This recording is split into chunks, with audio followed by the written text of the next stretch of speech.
Morning, y'all.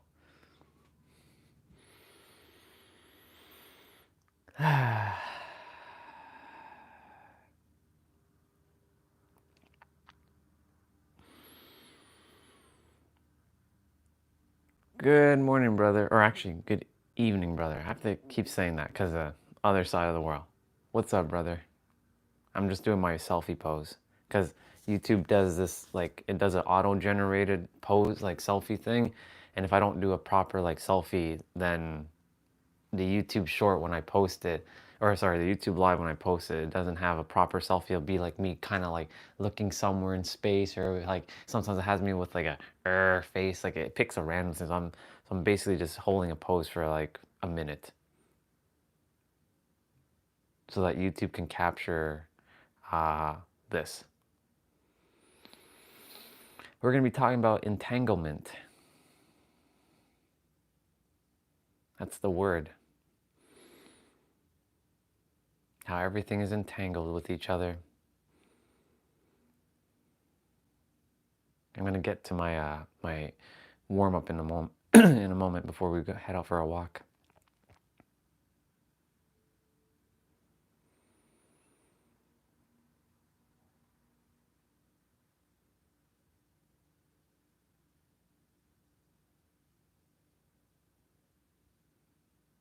Perfect. So entanglement means when two things are separate, but they are still linked together. So like, for example, we'll use a particle. You've probably heard of quantum entanglement.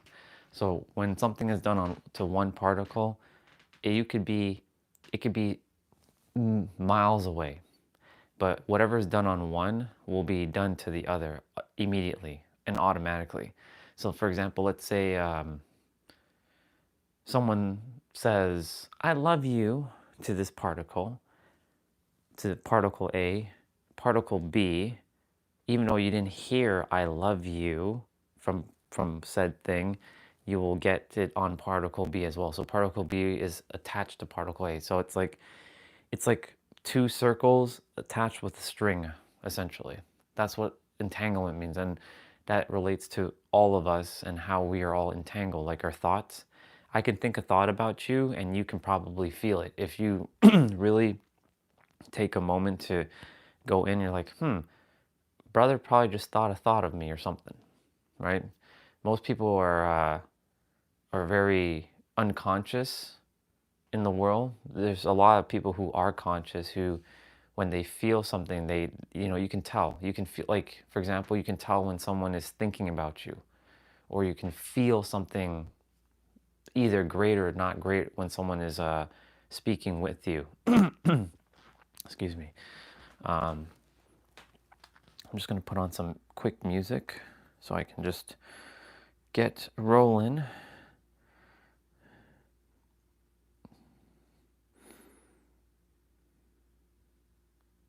I'll put on some Power Ranger music. Actually, I'll put on Dragon Ball music. There, Gohan's track. So that's what entanglement means. It means it's two things that are separate, that are still intertwined with one another. Excuse me. Sounds good. Let me check something.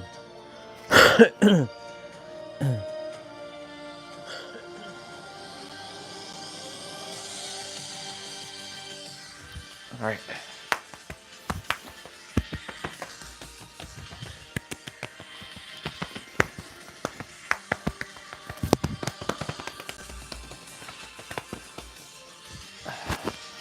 We're gonna go ahead and get rolling with these push-ups.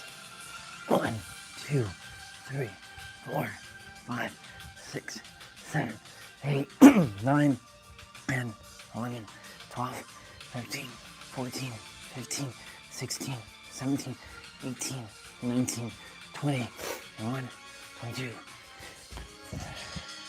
21. Sorry. 1, 2, 3, 4, 5, 6, 7, 8, 9, 10, 11, 13, 14, 15, 16, 17, 18, 19, 20, 21, 22. 1, 2, 3, 4, 5, 6, 7, 8, 9, 10, 11, 12, 13, 14, 15, 16, 17, 18, 19, 20, 21, 22.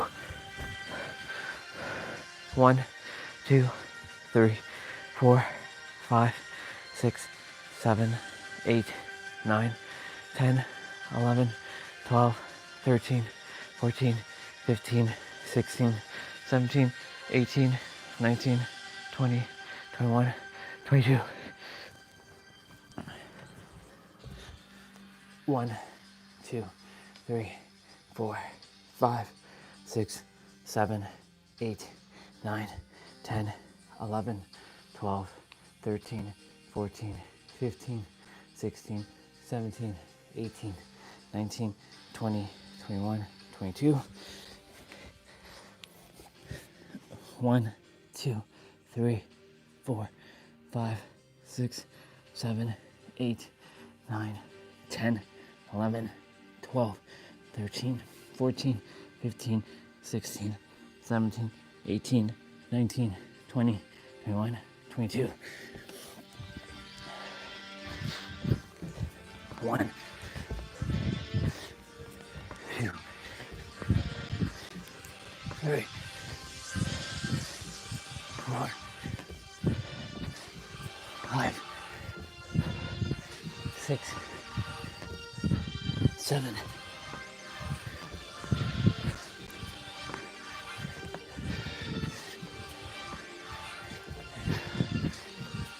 9,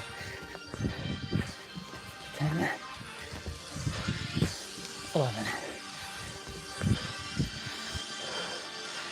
1, 2, 3, 4, 5, 8, 9, 10, 11, 12, 13, 15, 16, 17, 19, 20, 1, 2, 1, 2, 3, 4, 5, 6, 7, 8, 9, 10, 11, 12, 13, 14, 15, 16, 17, 18, 19, 20, 1, 22.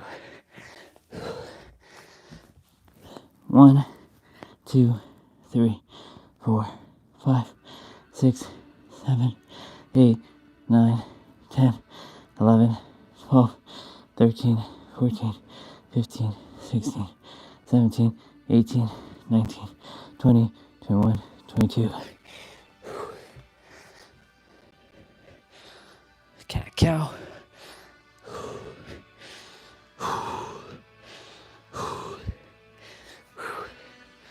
Let's go.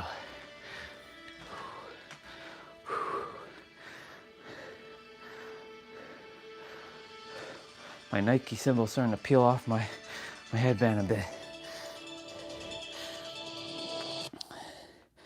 I'll have to get a new headband. Little one. I love you very, very much. I love us very, very much. It's gonna be it is an awesome day already. So much love.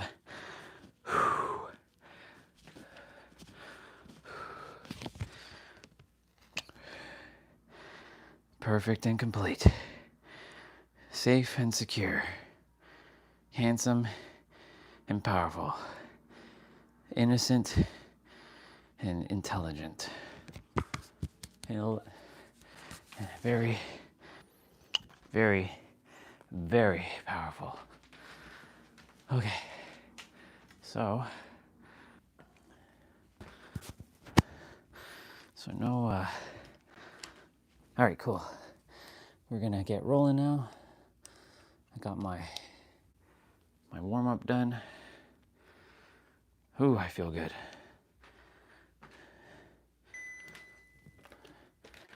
You know, when there's that moment where people, like, they don't feel like doing something, and then when they do it, and after they finish doing it, they feel a million times better. Yeah. Hi, sister. Thanks for the video you sent yesterday morning. I just realized that you sent it because I didn't check Discord. You know, I watched The Matrix again last night. First time in probably years.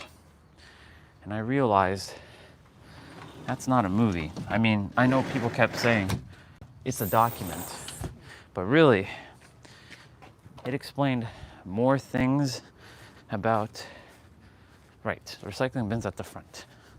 I have to take this to the front, this water bottle. It explained a lot of things, and let's put you back there. Sounds good. Enjoy the drive home. Enjoy that drive.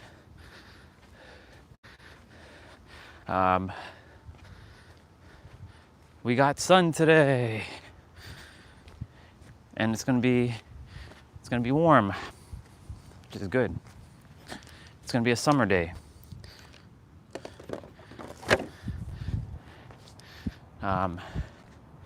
Yep, let's go. Yeah. I watched The Matrix last night, and I was like, oh my God, so much synchronicities and so much like realizations. Like, you know, when Morpheus says you're the one, he didn't mean that Neo was the one in terms of saving Zion. Metaphorically speaking, yes, that's what that was, but in actuality, when Morpheus says you're the one, he meant it in your own universe. And I'm like, yep, everything, there's a reason why The Matrix was showing up a lot to watch. The second one is my favorite, but the first one is the most impactful, because the second one, though it's has a bunch of theory, it's more action based, it's more combat, it's more, there's things, of course, there's wise moments, but the first one is the one that has all the answers.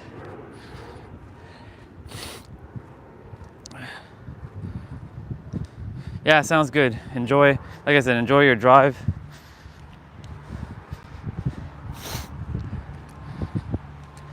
Now we'll get into entanglement.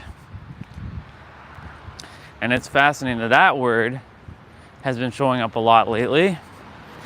You know, our thoughts, our feelings, our actions or inactions, they're very entangled with each other. And for those who are unfamiliar with quantum entanglement, what you do to one particle, no matter how far it is across time and space, it will be done to another. For example, a particle that's, we're going to use matrix years because we know time is an illusion. But let's say someone you knew from the distant past, they haven't spoken to in 10 years, let's say, and you start thinking about them, and then all of a sudden they send you a text or something. Time is an illusion, of course, and we know that it all happens in the now. Everything happens in the now. Everything will always happen in the now. Nothing happens in the past, because everything happens simultaneously in the now. Fourth dimension explains that very well. Third dimension uses time as a measurement between one plane to another. We're going to go this way today. But whatever is done on one will be done to the other. And so I really do have to watch my thoughts regarding, family and anyone. Because, I do my best to think positively of everybody. But of course, when you've been in a household that didn't nurture you, this is where your video comes into play. that you shared when you're not being like, you don't feel safe, or funny enough, Mel Robbins was talking to Gabe Matteau, and Gabe was, asking Mel about her childhood, experience. I'm not going to call it trauma, because trauma doesn't actually exist. That's the third dimensional thinking. We had traumatic experiences, but you don't have trauma. What you have is just an experience that you can let go of. Anyways, Gabe was asking her about her moment where she was fondled while she was laying down as a kid, and she was not feeling safe to then bring it and talk it to her mom. And because of that,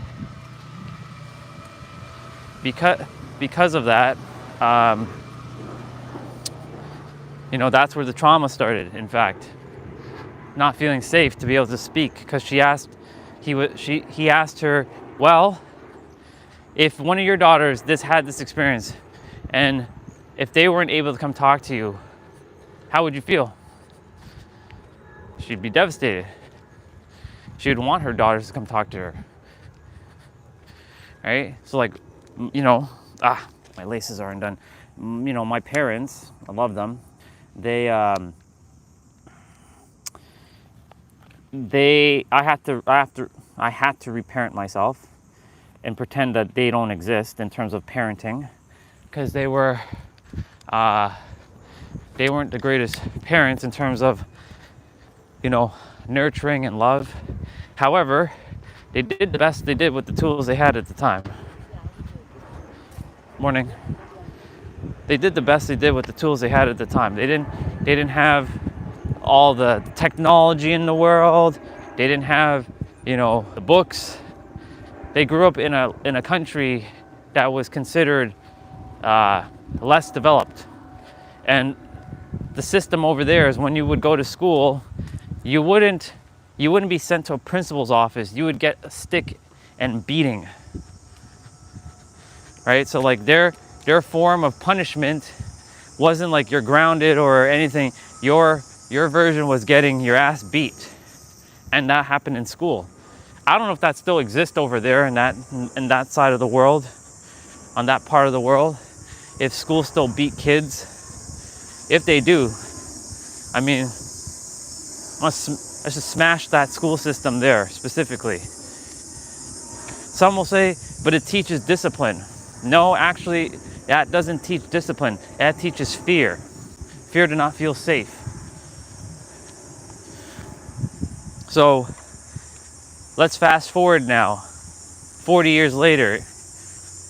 What has been done to you, or for you, perspective of course, what has been done for you in the past, so-called past, that particle is still tethered to you,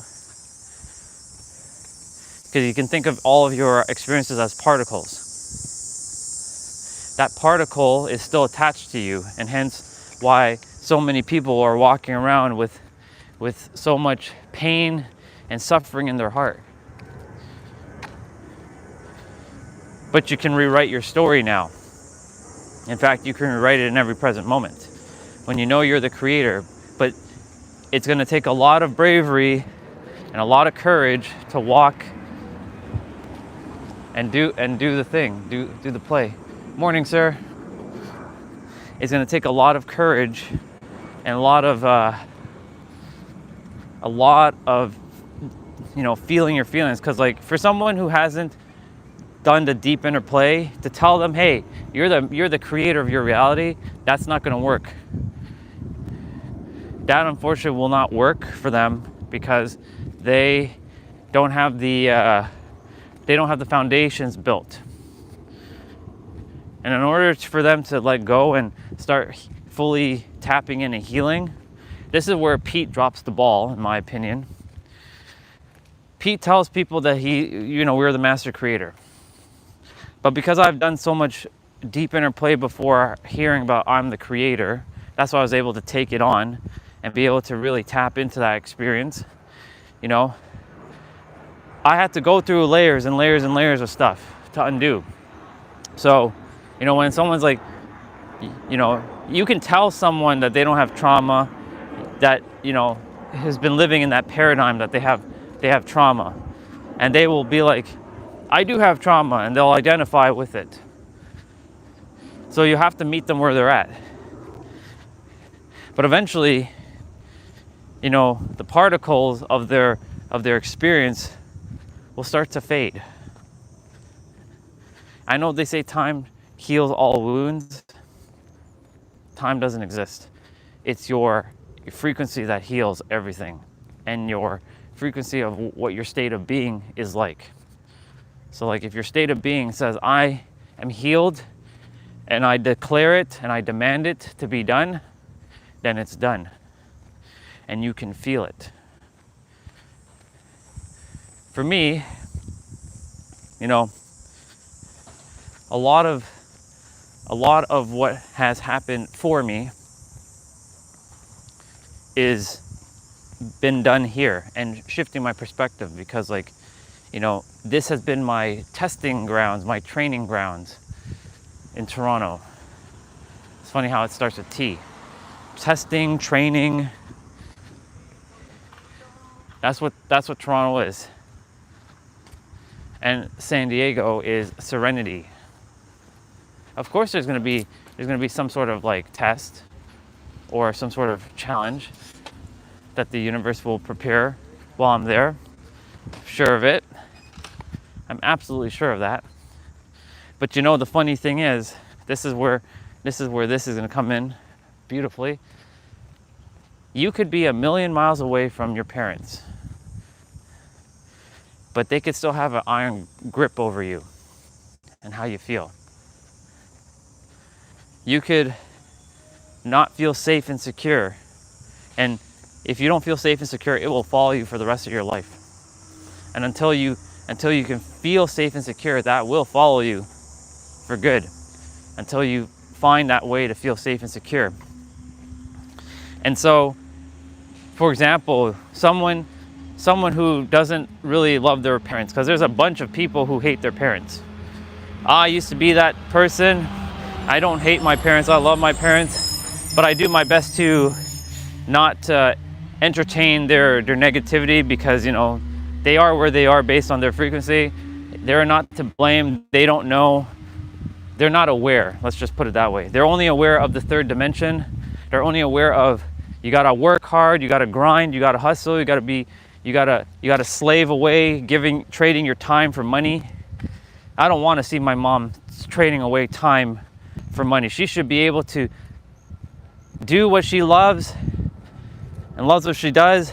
My dad, on the other hand, he has to get his brain and his mind in order, because like, he's just a lazy person right now who, you know, he would not be considered a real dad to a lot of men.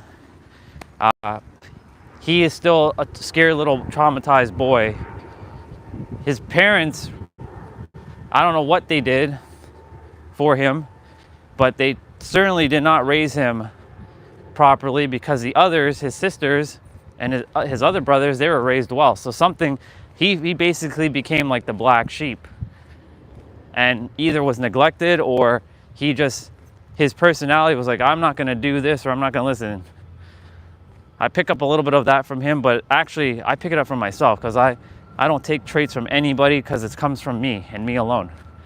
I may be attached physically to the bloodline, but energetically speaking, I'm not part of any bloodline. I'm my own. I'm my soul line. I'm with the Creator, and that's all I have to know. Because all these people talking about your blood. Actually, no, your soul. Because when you die, you're not part of that bloodline anymore. You go to another bloodline. So that goes to show you that you don't belong to any family. You belong to all families, because we're all tied. We're all linked, entangled. And, you know, I got to really watch my thoughts around my parents and just see them as rich billionaires, and really train my mind so well that I see them as billionaires, even if they're acting like little children with their squabbling. See them as billionaires. Trillionaires maybe as well too. That they're a very powerful family who is smart. Because, you know, this is my projection, right? What are they doing over there? Are they building something new? Looks like they're building something new over there. Or they're doing something. They're either adding or they're doing something to that park. I'll be able to hang.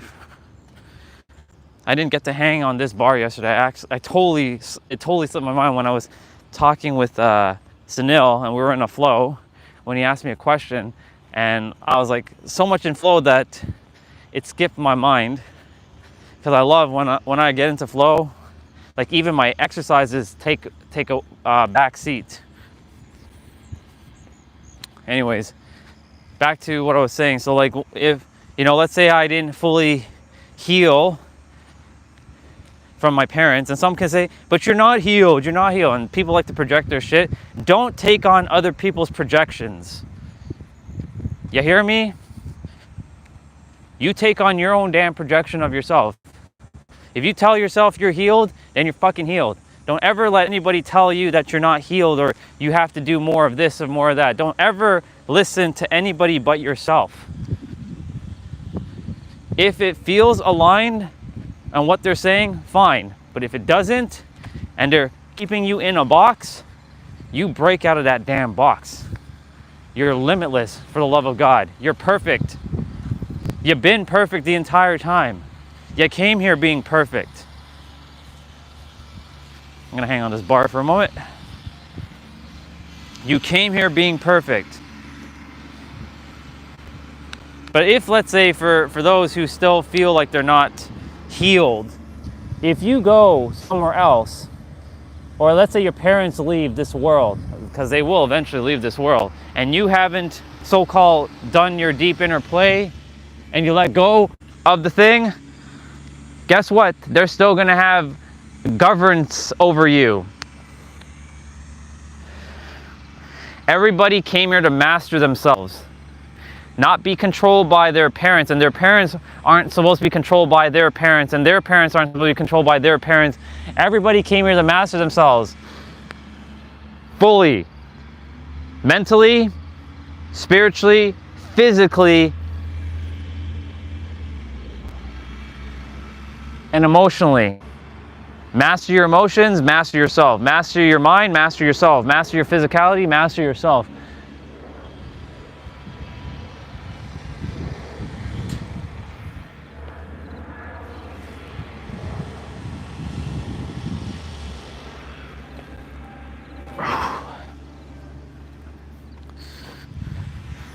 Let's go. So, you're entangled by their thoughts.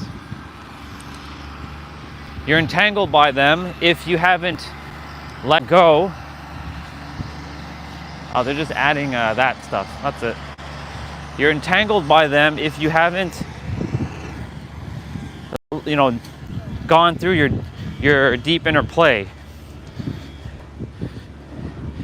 Now, again, I was mentioning for those who haven't done the deep inner play yet, you can't bypass how you're gonna feel. Like, you can put on a tough act saying, I am the creator. But there is gonna be a little bit of heaviness to do, like heavy lifting. That could be light lifting if you see it as a perspective. And you're gonna have to feel your feelings. Last year, I had to feel a lot of feelings. I had to kill myself twice to get me to where I am. I do have to do it one more time though. Third time's a charm. I literally have to kill my persona. That's the final thing. That's not the ego, that's the persona. Morning. Have a great day. Literally, I have to destroy the persona once and for all. Welcome back, dude. My persona is going to die. So I return back to the totality. I still physically exist in terms of this body, but I don't identify even as any name. I am just I am. I, ascended master. That's it. I, ascended master. And walk that path as ascended master. They say, there are chosen ones on the planet. No, actually, the chosen ones choose themselves, and that's a bar. You're a chosen one if you choose yourself. I'm my own chosen one. In my universe, I am the one. In every one of your own universes, you are the one. No one's the one in your universe, you are the one. Because there are no people, there are nothing except for you. Like all this, we were talking about time and space recently. Our third dimensional thinking mind fragments the light and projects these things as this is a tree, that's a truck, there's other people.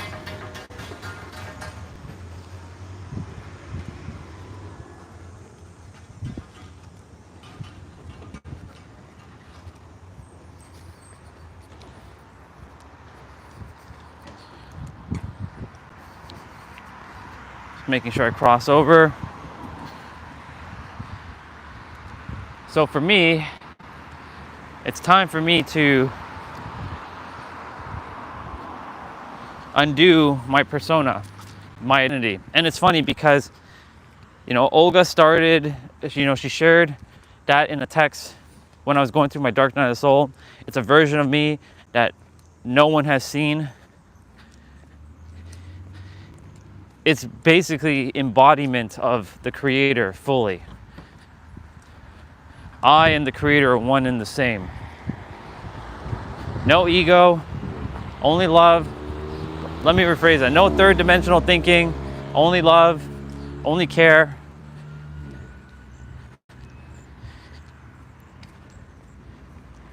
No judgment, only acceptance. I only accepted everyone from the get-go. There's never been any judgment. There's only ever been love. That's the one thing nobody can ever say that I judged. I slapped some of you silly. Yes, I've done that, but that's not judging. That's me giving you tough love. To come to your awareness. Be aware. Some took it to heart and they haven't been back. Because I was rough and tough with them. Others saw me as a monster. That's okay. See me for however you choose to. Love me for who I am or hate me for who I am. Either way. I heard a nice poem from Kipling about be the man or be the soul that no matter what, you just be you, no matter if someone hates you or loves you. This is where being neutral. So we get back to entanglement again. Everything is entangled. Everything is all part of the oneness, beyond the oneness, the totality of it all. All these people, this car that's coming, the bus that's coming here, all these buildings, the donut in that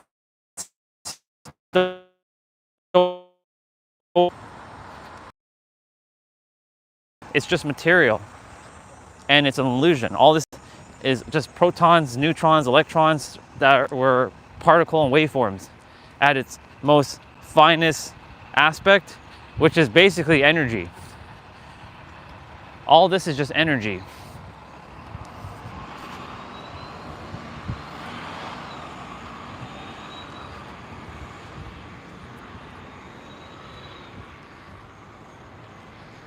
Like everything, the bugs, this concrete that I'm walking on, the grass, this is all energy. This is just a holographic projection. There's too much proof of this in our world. There's too much proof that this is a holographic universe. This isn't real. This is all a hologram. People may think this is real, but it's not. Not even close. All this is an illusion. Now, of course, if I were to run into this car, will it hit me? Of course it will. Will I die? Yeah, I will die. But guess what? It's not real, because you'll come back again to do whatever you came back to do. All this is literally a hologram. This isn't real. So if it isn't real, then why are we all taking in such like getting butthurt by someone's words? What if we know this isn't real? Because our senses makes this real. That's why. Our senses govern what we experience in the third dimension. Sight, smell, taste, touch.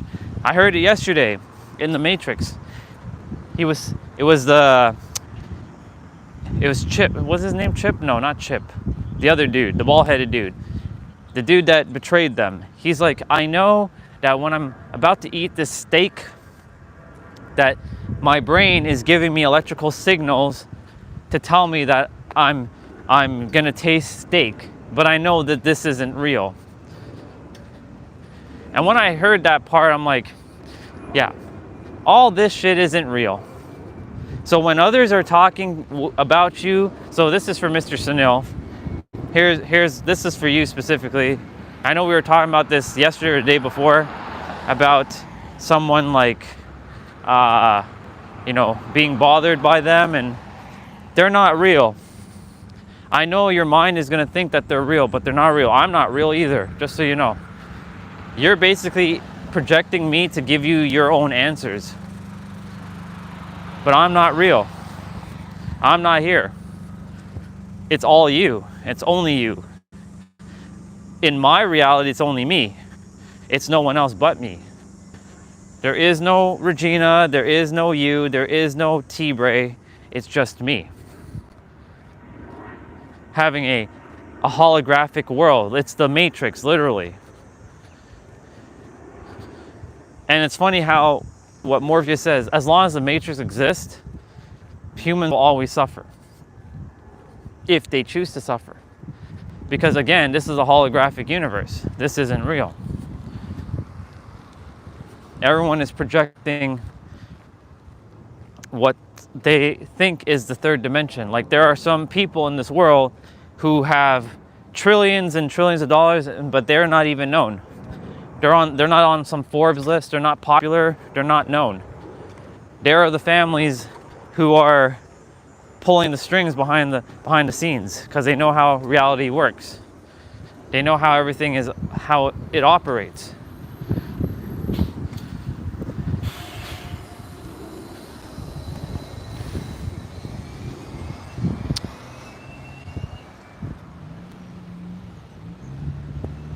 Then there's people in the reality who are living impoverished. But if they knew who they truly are, and that life is not happening to them, but it's happening for them, some chose their path to be living as a beggar. But they also could flip the script and tell themselves, no, I'm fucking worthy. I can have it all. That's why I tell myself with absolute confidence that I am a trillionaire. I don't care if I have the physical resources in my bank account. I am a fucking trillionaire. And that's not to have some ego pride. That is to have the resources required to do what I came here to do on a grand scale. I didn't come here to play small, but of course, they say new levels, new devils. So if when I get the trillions, it's gonna bring new responsibilities that I have to master. And you bet your ass I'm mastering them. Good morning. You better believe that in that reality, I've mastered myself, and I've mastered myself in this reality, and I'm summoning more energy towards me, more and more and more.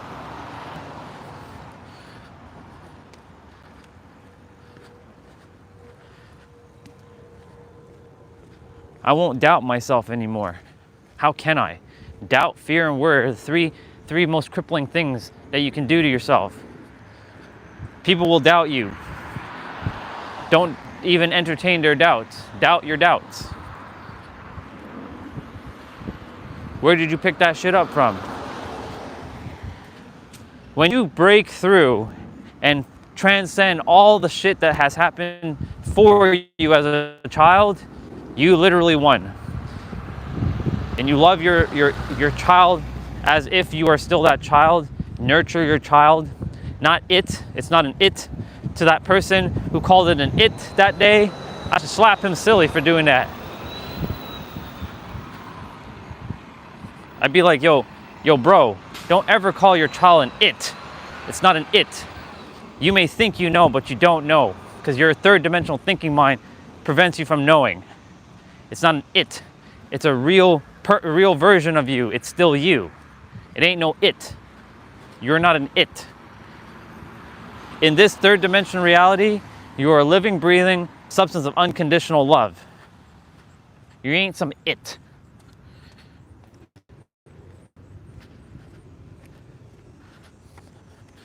And so,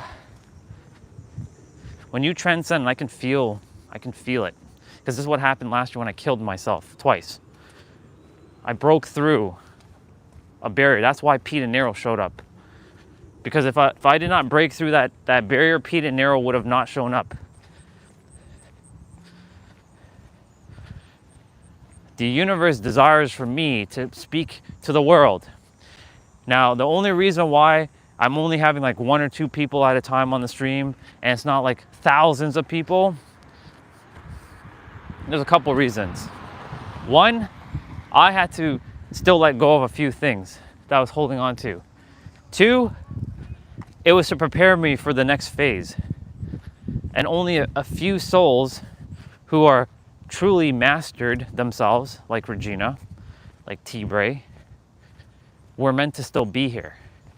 Of course, there still had to be some distractions with certain characters who show up distracting for me to see if I've mastered myself, because you can say it's like I don't like calling it a test, but it's a challenge.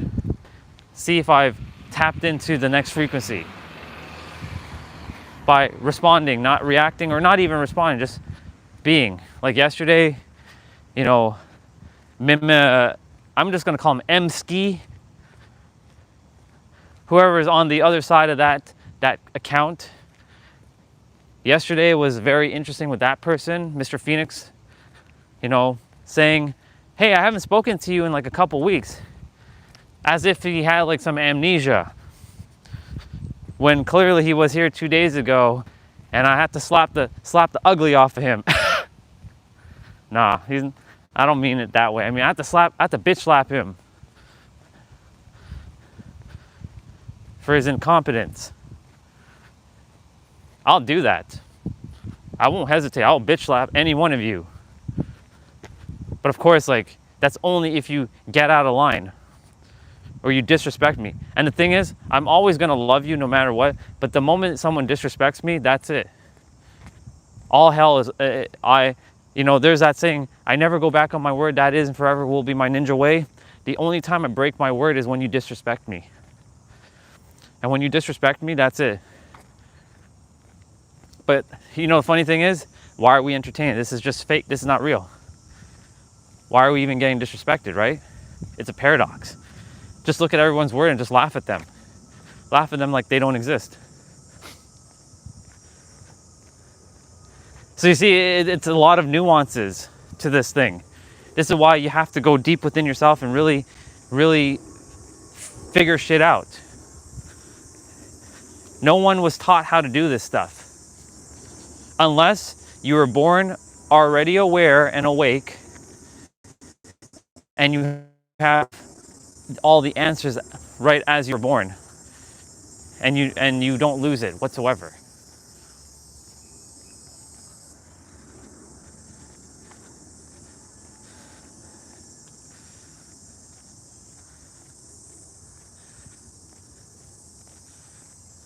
That's the only thing, is if you are aware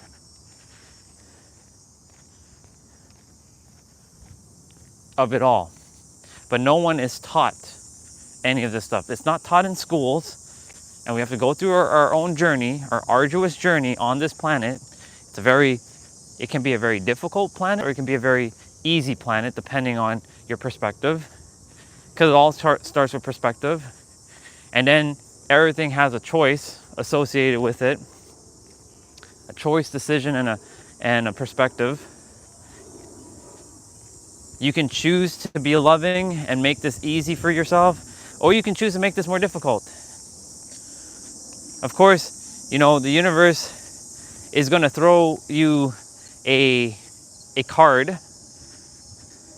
It's going to deal you a card.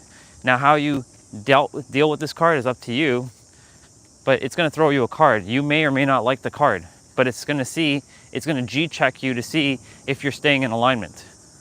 Right now, $54 in my bank account.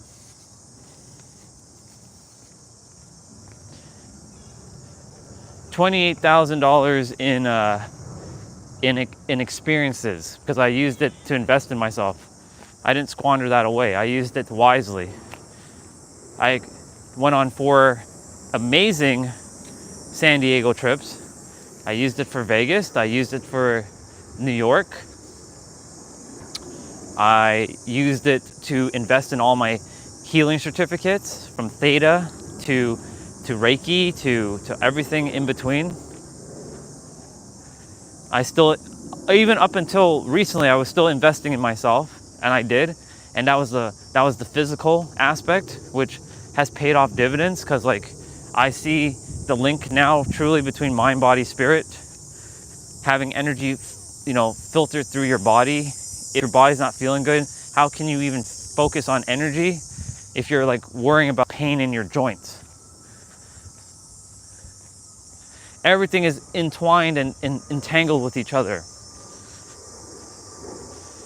You do one thing, it will lead into something else. All the stuff that I've been doing in the physical with my body has been starting to trickle into my mental, into the spiritual. Those drawings, they wouldn't have came if I wasn't doing my physical stuff with my body. Yes, I was doing my exercises, and that's all well and good, but I wasn't stretching. I wasn't training my joints. So my joints were locked up. So how can energy pass through? It's the gates. You can call it the gatekeeper. My joints are the gatekeeper of energy. They can either allow energy to flow through, or it can restrict energy from going through that part of the body. And the universe does not speak to you in words. It speaks to you in a feeling, which then gets converted into a logical thing that your brain will understand, so that you can take the action, aka your intuition. Morning. That's how that works.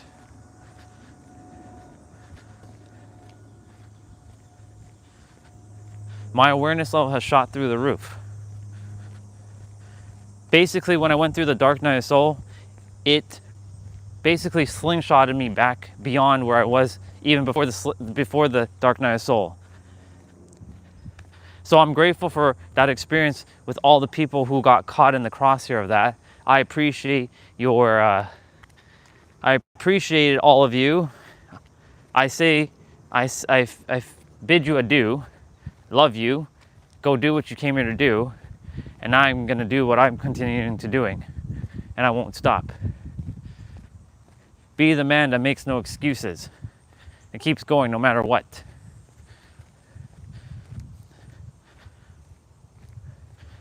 I could have made excuses. I'm like, you know what? Screw YouTube.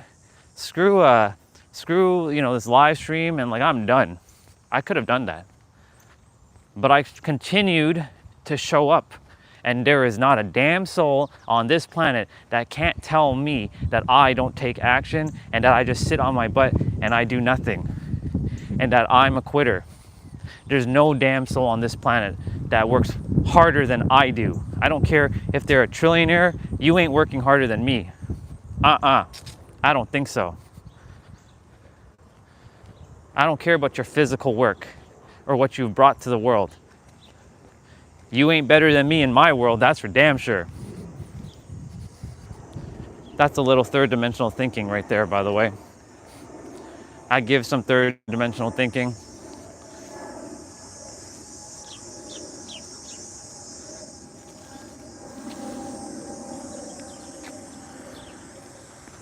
I will cross.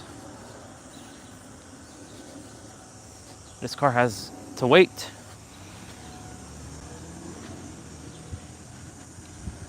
Walk as if you're royalty. Walk as if you own the place. Walk with so much confidence. Walk with your head held high. That's who all of you are. In your universe, you're El Supremo. You're El Capitan. You're not less than anybody. In your own universe, you are number one. Morning. That's who you are, and that's who you're going to continue to be.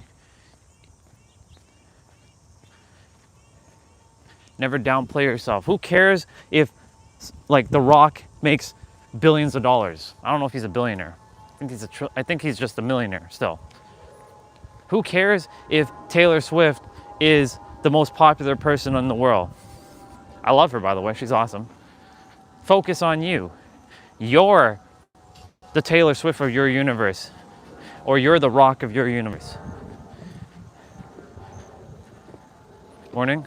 How are you? Great. Yourself? Good, thanks. Good. Enjoy your day. You as well. Thank you. You are the Rock of your own universe. You are the Taylor Swift of your own universe. That's who you are. That's who you're going to be for the rest of your life. Morning.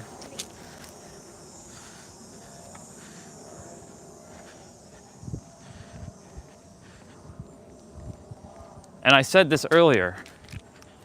This is a holographic universe. Like, all the people I just said hello to, they don't actually exist. But in their universe, they exist. So simultaneously, they don't exist, but they exist. And I know that sounds like a very contradictory statement, but it's true.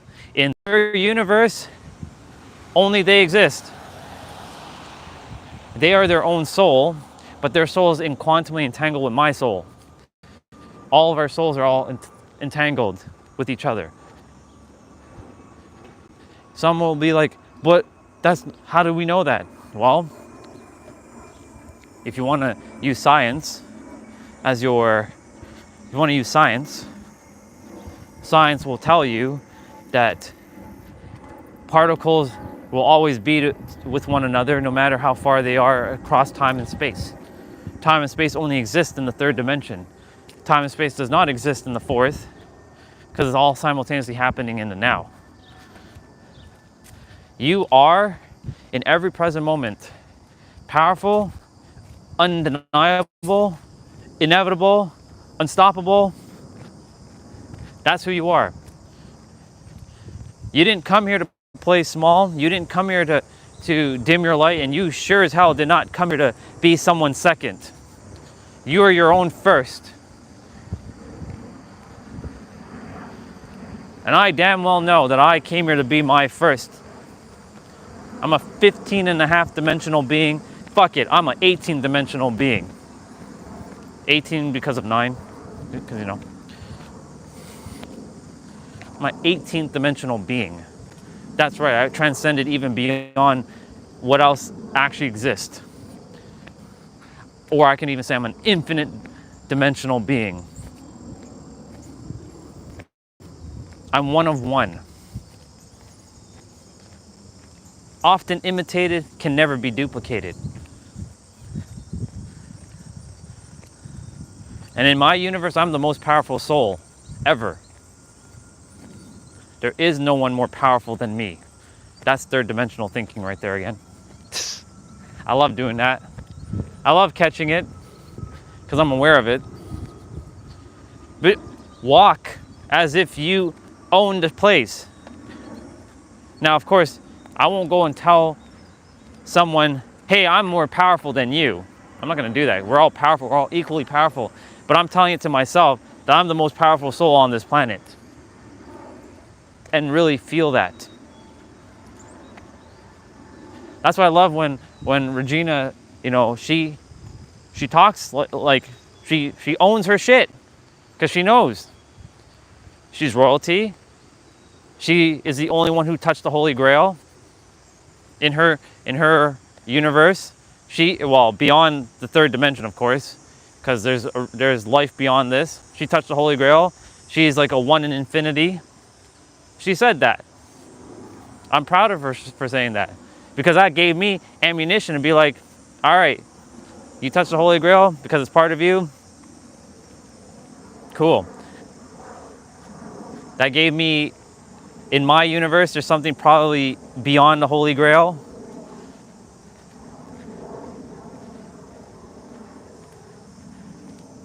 That only I was able to have access to, because that's just how powerful I am.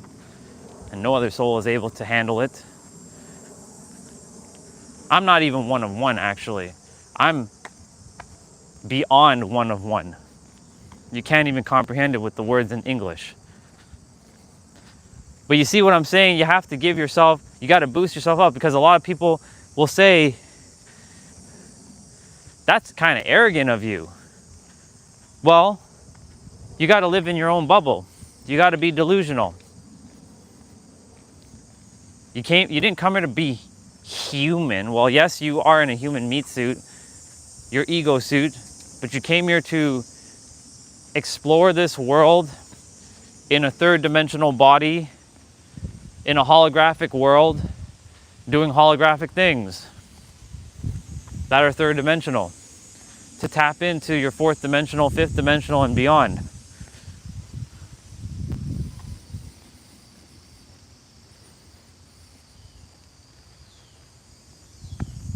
People say you have to have humility.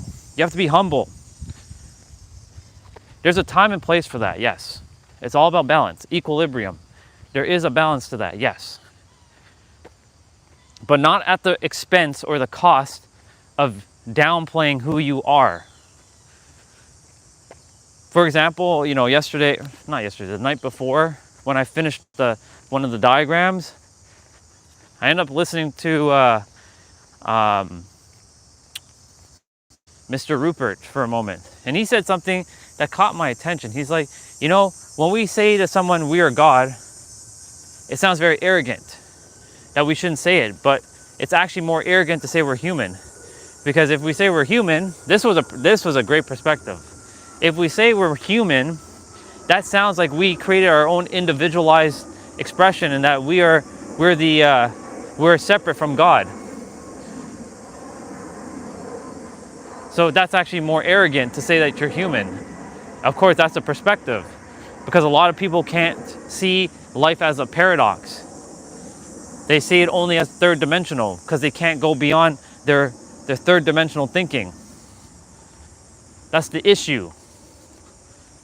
They can go beyond their third dimensional thinking, we wouldn't have all these problems. Good morning. Have a great day.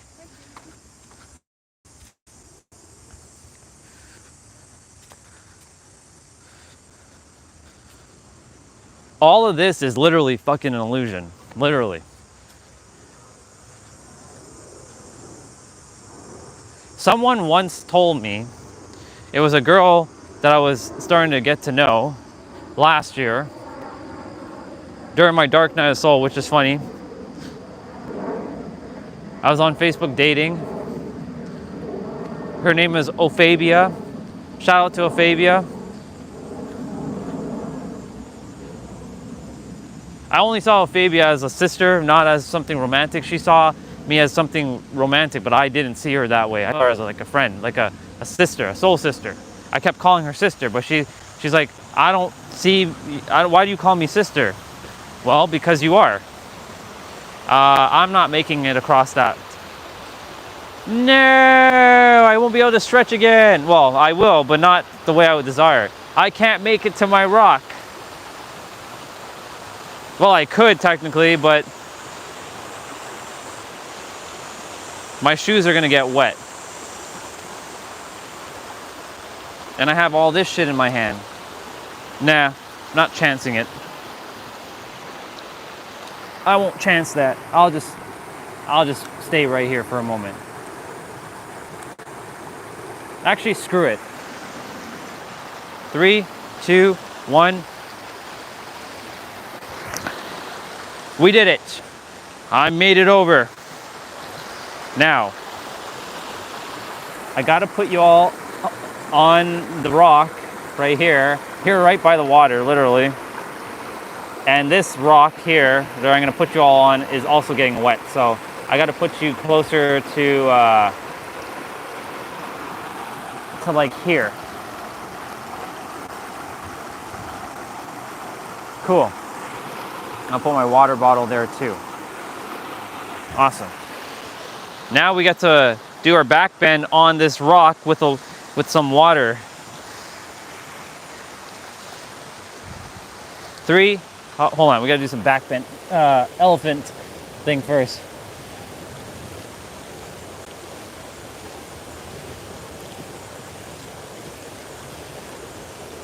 Ah, nice raging water.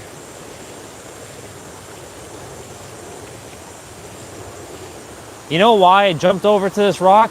Because I was like, no, I'm gonna do it. The brain's like, no, don't do it, you're gonna get wet. And I'm like, no, fuck it, we're doing it. We're doing it. And sure enough, we did. All right, anyways, back to what I'm about to say, but let me first do my back bend. 3, 2, 1, go.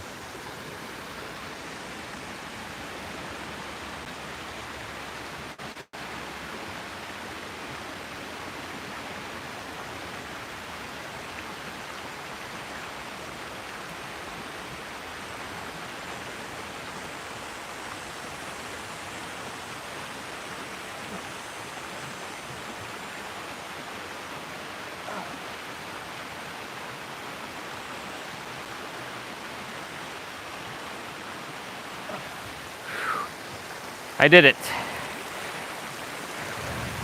Okay. Now,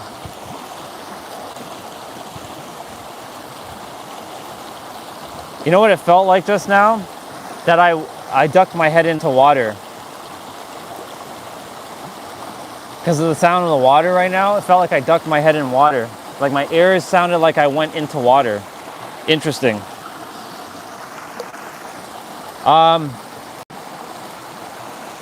You gotta walk as if you already are that thing. They say it's not what you desire, it's who you are that you radiate, that you get your desires. Of course, the way they say it in the third dimensional way is you don't get what you want, you get who you are.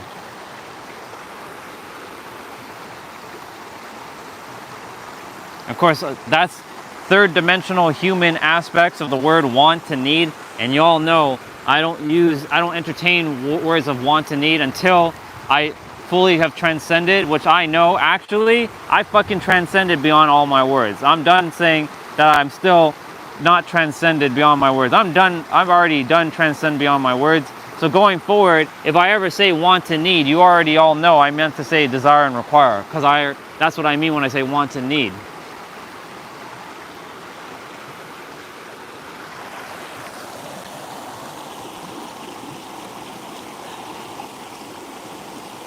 How awesome is this? Raging water. It's definitely different from several days ago. That's for sure.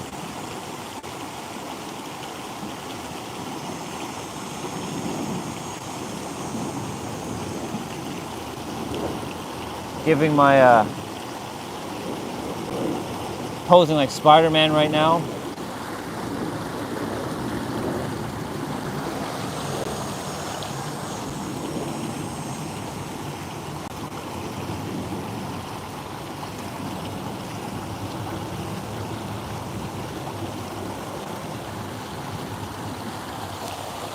You came here as an infinite being of limitless potential. You will leave here as limitless beings of infinite potential that some may not think of themselves as limitless potential. And then they'll go back and they'll realize, oh my God, this was all an illusion, that they will remember, what the fuck? Why didn't I remember? Well, it's simple. Because you bought into the illusion. There's going to be many people who will die not knowing who they are. That's the sad fact of reality.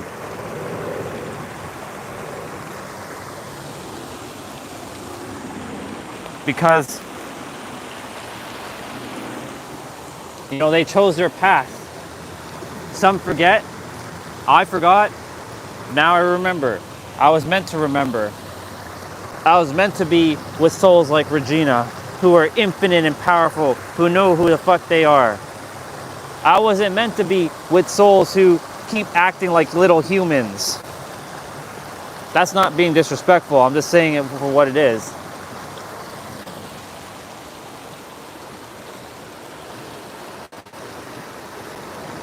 I deserve to be around people like Regina, who knows who they are and know how reality works. I'm an alien after all. I'm not above any of you, but I am different. I am an alien. This soul has been through many, many, many, many lifetimes of experience. All of our souls are equal in terms of the soul, but experience-wise, I have a lot more than most other souls. And I'm only now tapping into it. Because for a long time, I had to dim my light just so that other people didn't feel uncomfortable around me, just so that I would fit in, just so that I can, you know, be part of the status quo, the social norms. I'm done with that shit. I'm done with that. We ain't doing that again.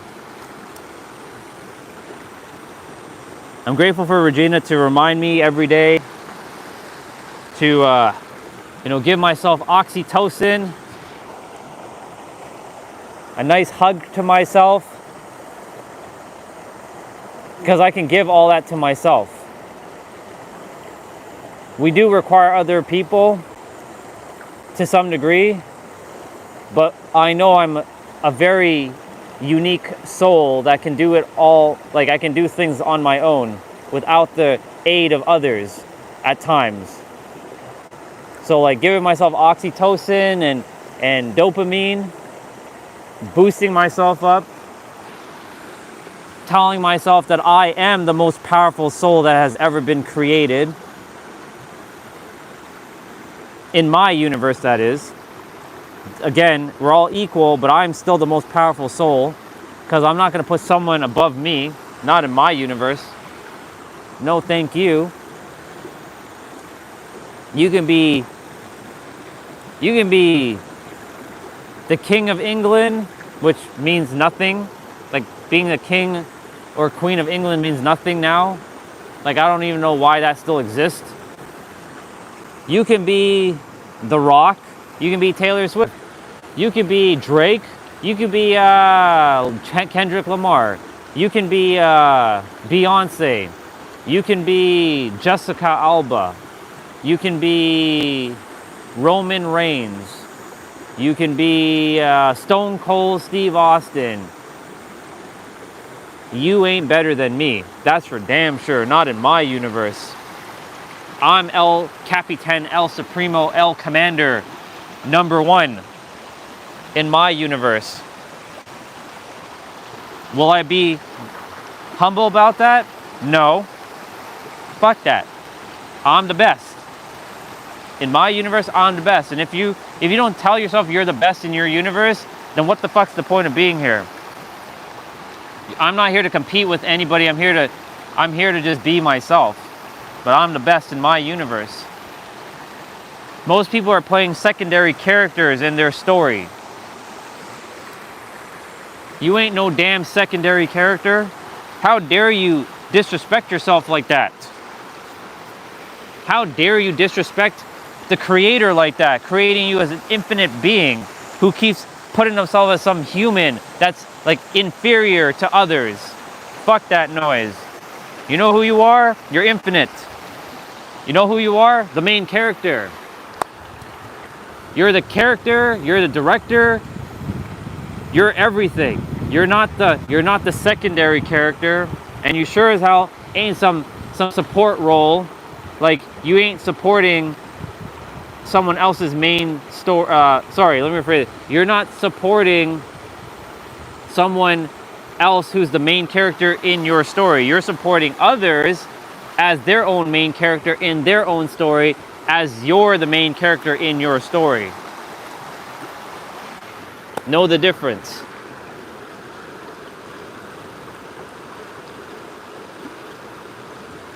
Too many people are, you gotta be humble, you gotta have humility. I have that, but that's the human trait.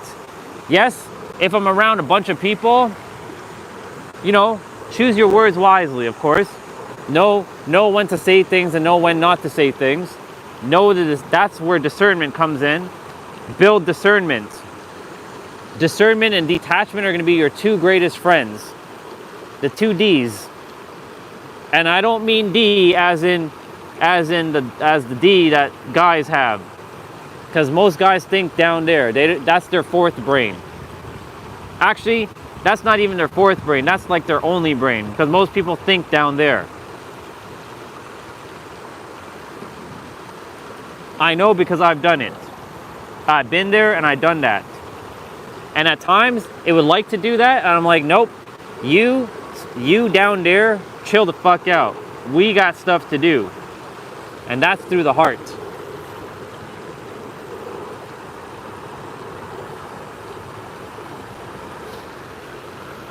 Oh, I'm fired up now. That's what I said.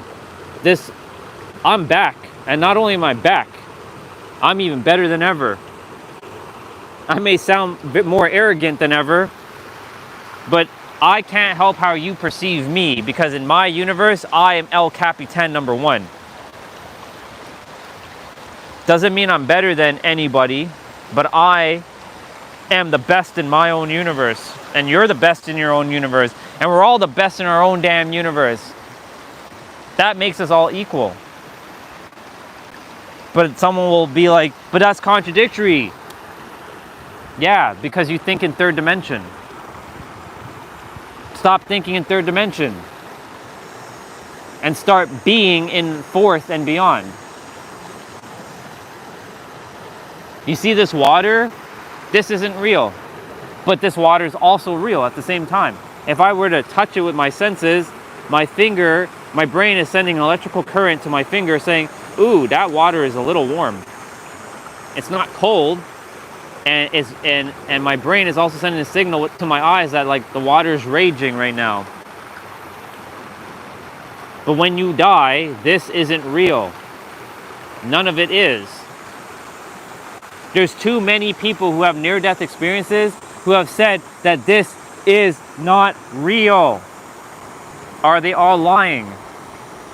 How can over thousands of people who have near-death experiences, who have come back with gifts that were unlocked into them, say that this was an illusion? How can that be? And they're all different and they don't know each other.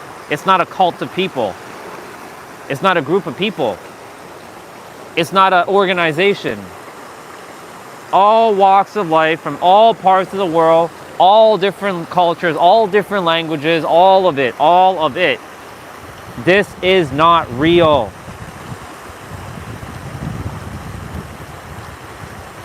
And I'm telling that to myself really right now to remind my third dimensional thinking mind that this is not real. And that we have all the answers. We can keep watching YouTube videos and that's okay, but we don't have to. We choose to, but we have all the answers. And the answer is simple. You. Now, joy, and God.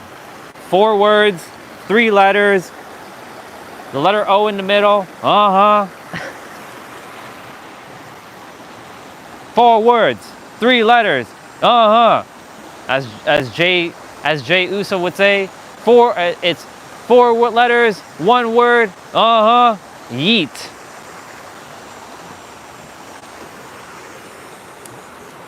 Yeah. We'll spend a couple more minutes here.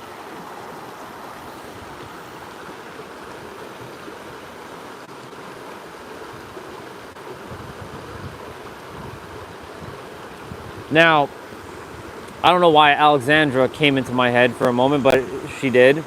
You know, Alexandra, she's having a real experience right now. Her experience is, you know, being attacked by the cabal. She's being attacked in the mind.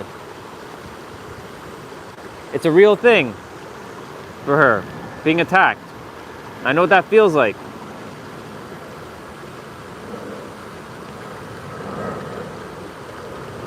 But at the same time, it's not real.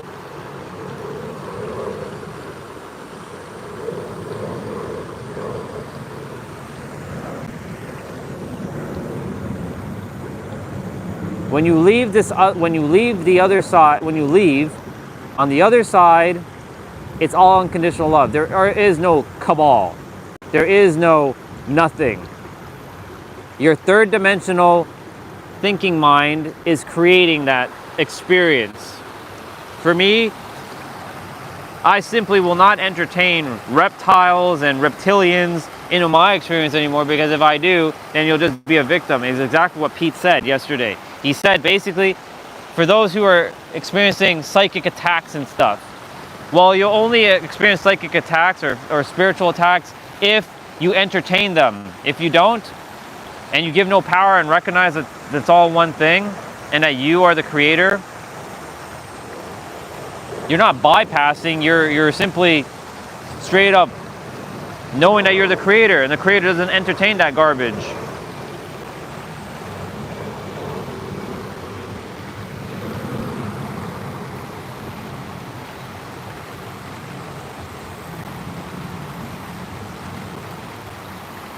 The creator doesn't entertain a lot of that trash,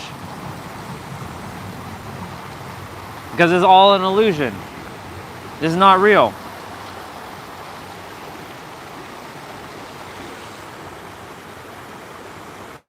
So whether you're getting a psychic attack by a reptile or some cabal, like, your third dimensional thinking mind's making that real, yes. And yes, it is a real thing to your senses, but when you leave this world, there is no attack. Not like that anyways. It's all unconditional love. When you leave the afterlife to go back to the third dimension,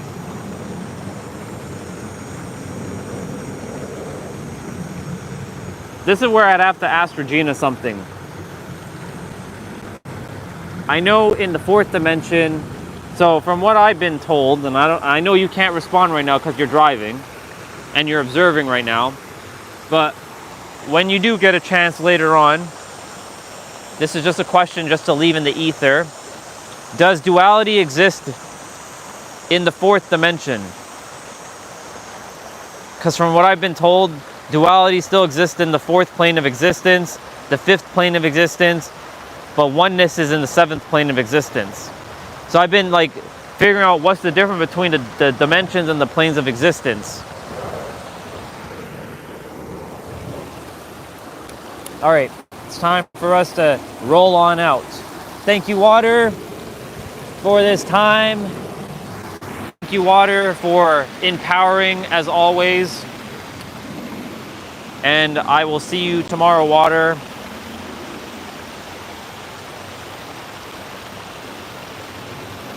Okay, we gotta... Love you, Water.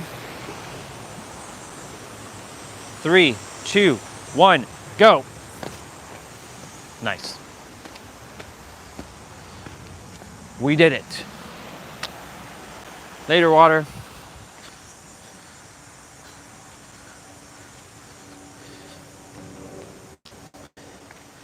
So when I was doing theta,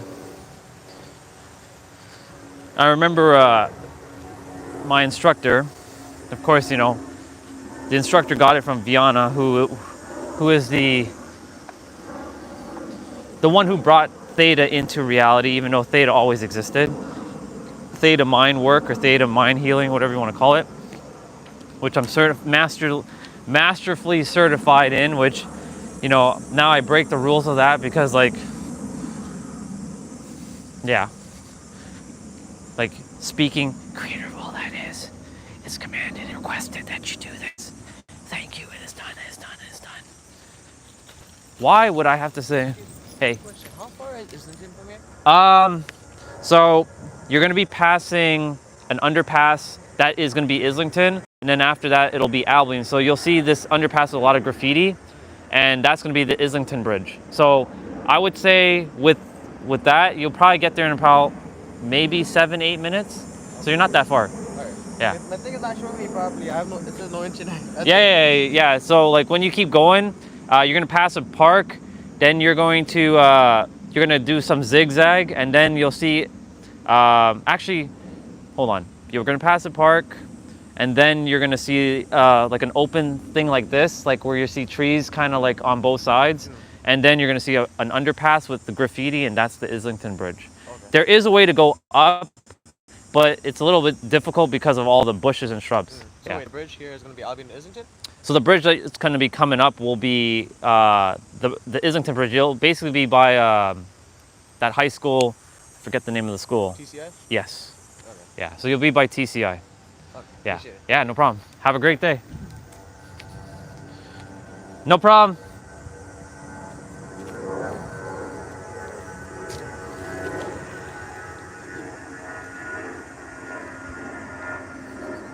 So let me ask you this, bro. And good to see you. Why the fear? You just missed a whole bunch of things I just said, so I'm going to repeat everything. When you're the creator, how can you be afraid of anything? There's our brother. I told you I'd see you. How are you, brother? Doing good today? Yeah. Good. I did more. I'm doing it in the grass, so like take my shoes off and like I'm doing like. Yeah, it's gonna take a while. You have to stretch your muscles, you know. Yeah. So I'm getting there. I'm getting there. Yeah, you will get it. I'll get it. You having a good day? Yeah. Good. All right, I'll chat with you later. Have a great one. Hey, morning. So, oh, dude, I appreciate it, but like, you know, the thing is like, in my universe, shit like that doesn't happen because I don't entertain it. But you see, the thing is, this is what I'm saying. You have to be mindful of your thoughts because like, and I appreciate you looking out for me, and I really do. But the thing is like, when you know you're the creator, what is there to look out for? Right? Because you just know. Like when I saw him coming, I was like, I just said hello. Because in my universe, when I'm walking here, ain't nobody gonna mess with me. That's why I'm saying like, what is the, remember, everybody's one thing. Now, not everybody has the great intentions, but I knew when he was gonna stop me, he was gonna ask me a question. I didn't know he was going to stop me, but I knew when he did stop me, he wanted help. I could see it in his eyes. I'm like, okay. He wanted to know like how far is the bridge or how far is Islington from here? I'm like, you know, he had no GPS. So like, thing is, I was just saying at the water that you're damn powerful. There's too many humans walking around with this idea of fear. This is all an illusion. When you die, you will realize this was all one thing. You are the only person in your universe, so how can you be afraid? Your mom and dad don't actually exist.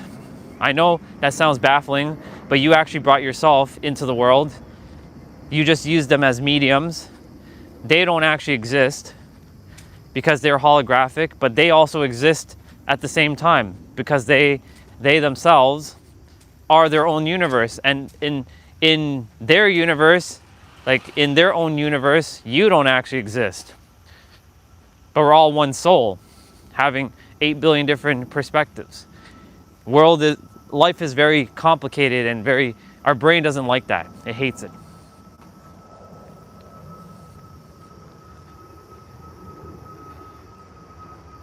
Yeah, I get that. But again, let me remind you, if you entertain that, I'm not saying you're bypassing. I'm well aware. I'm not being ignorant. But when you don't entertain like those words that you said, they simply don't come. Like, it's like, for example, you're going out into a big city and you're already like, I got to be careful with this person, I got to be careful with that person, I got to be careful. Morning. Be careful with this person, got to take care of this, got to take care. You're living in worry and fear. When you walk around knowing this is not being ignorant, this is a difference. You're well aware when you're the creator. Good morning. Good morning. Have a great day. You too. When you walk around knowing that you're the creator, you have all the answers, how can you be afraid? You're actually even more vigilant than being the human. You know what I'm saying? I'll give you an example. I shared this before. Once upon a time, Jessa had a boyfriend. Jessa's boyfriend, her ex, feared for her life every time she would go out. Worrying about her, be careful, be careful, be careful, be careful, be careful. He had great intentions. One night, there was a storm. And Jessa had never gotten into an accident once. And she's driven in other storms, even more difficult storms. But she drove through a storm, a winter storm. She's a really good driver. I know. I sat with her. The girl drove with her knees. And I had to just be like, trust her. I had to trust her while she was driving with her knees and multitasking with her hands. That was crazy, by the way. That was a crazy experience while I was sitting with her in the car. We did another experiment, but I'll share that after. Anyways, her ex one night said, be careful, Jessa, there's black ice on the road. Be careful, be careful, be careful. She's not the type to entertain worry, but for whatever reason, her mind took in his words. Now, of course, she knows to be careful. She's not aware. She knows. She's very aware. She's one of the most aware people that I know on this planet. So she doesn't require somebody. She was telling me this story because I said something to her like, hey sister, have a safe drive. And she's like, brother, thank you for your concern, but I don't require you to tell me to have a safe drive. That's why I don't tell anybody to have a safe flight. Because I don't put that fear of, oh my God, the plane's gonna crash. That's why if you're gonna tell somebody something, like I told Regina when she was driving, have an awesome drive. I didn't tell Regina, have a safe drive. I told her to have an awesome drive. Practice love, y'all. And I'll tell you now why Jessa said what she said. What happened. So Jessa ended up getting into an accident that night. Her car slipped on black ice because her ex kept insisting, be careful, be careful, be careful. And his thoughts got entangled with her thoughts. And that's why her mind got permeated with fear, because, he kept saying, be careful, be careful, be careful, be careful. So when you keep throwing energy out like that in the world, what do you think you're gonna get? It's a mirror. So I'm watching out for you by telling you to stop doing that. You don't have to fear. I've told my mom this to my sister. She kept worrying about my sister. Like at night when she's driving. Be careful, be careful, be careful, be careful, be careful. I told mom, could you stop telling Jessica to stop being careful? She will be careful. It's common sense. She will be careful. I don't know if you're still here. You might still be here. The number shows 0, but whatever. And, you know, Jessica's always been good. Yeah, she's been good. Nothing's happened because there's no fear. I've told mom to stop that garbage. Stop fearing. That's the human. That's the third dimensional, like, fear mongering that people, the collective hive mind. So worrying is praying for something you do not desire. So, like, not to say that you were doing that for me because I'm a powerful soul and I can handle myself. I'm a super saiyan. In my reality, there's no one more powerful than I am. This is my universe, of course. In your universe, you're the most powerful super saiyan or whatever you like to call yourself, because it's only you. But I don't put out fear of, like, be careful, you know, be careful out there. There's a lot of people, like when I went to take my flight to San Diego, someone, I forget who it was, and Christopher, when he was here, he was like, yo, that guy's putting fear into you about, like, you know, there was an accident that happened on a plane, like, not that long ago. I'm like, I wasn't even entertaining that garbage. I simply just looked at it and ignored it as if I didn't even see what he said. Not Christopher, but the other person, whoever it was. They were putting out fear. Oh, it was Funny-tastic when he was here. When Funny-tastic was here, he was like, yo, bro, have a safe flight. And I get it. But the thing is, you have to realize your thoughts are entangled with other people's thoughts. That's why today is important that I talk about entanglement, because if you're thinking about something or someone, they can feel it. So, like, whenever I'm in the kitchen with my mom, there's this heaviness between me and her. Not even a word has been said. It's because of our past. But, like, I'm undoing it because this is my training ground. This is literally, Toronto's called training grounds for me. Because once I've mastered Toronto, nothing can stop me. I mean, nothing can stop me because I'm infinite. But of course, like, the third dimensional character is taking on all the senses. Our senses aren't real, by the way. But because we were given our five senses is what governs how we operate in this world. But you eliminate one sense, the other senses go up. So if I close my eyes, I can imagine anything and be anything. That's what I was saying earlier. Like, see people as caring and loving, and and nothing will come of it. Like, everyone will just be loving and caring.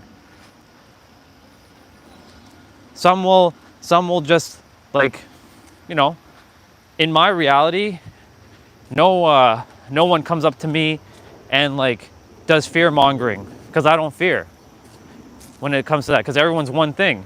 And if someone were to pull a gun and shoot me, of course the body is going to feel afraid. But guess what? They're doing me a favor because I get to leave. I get to go home.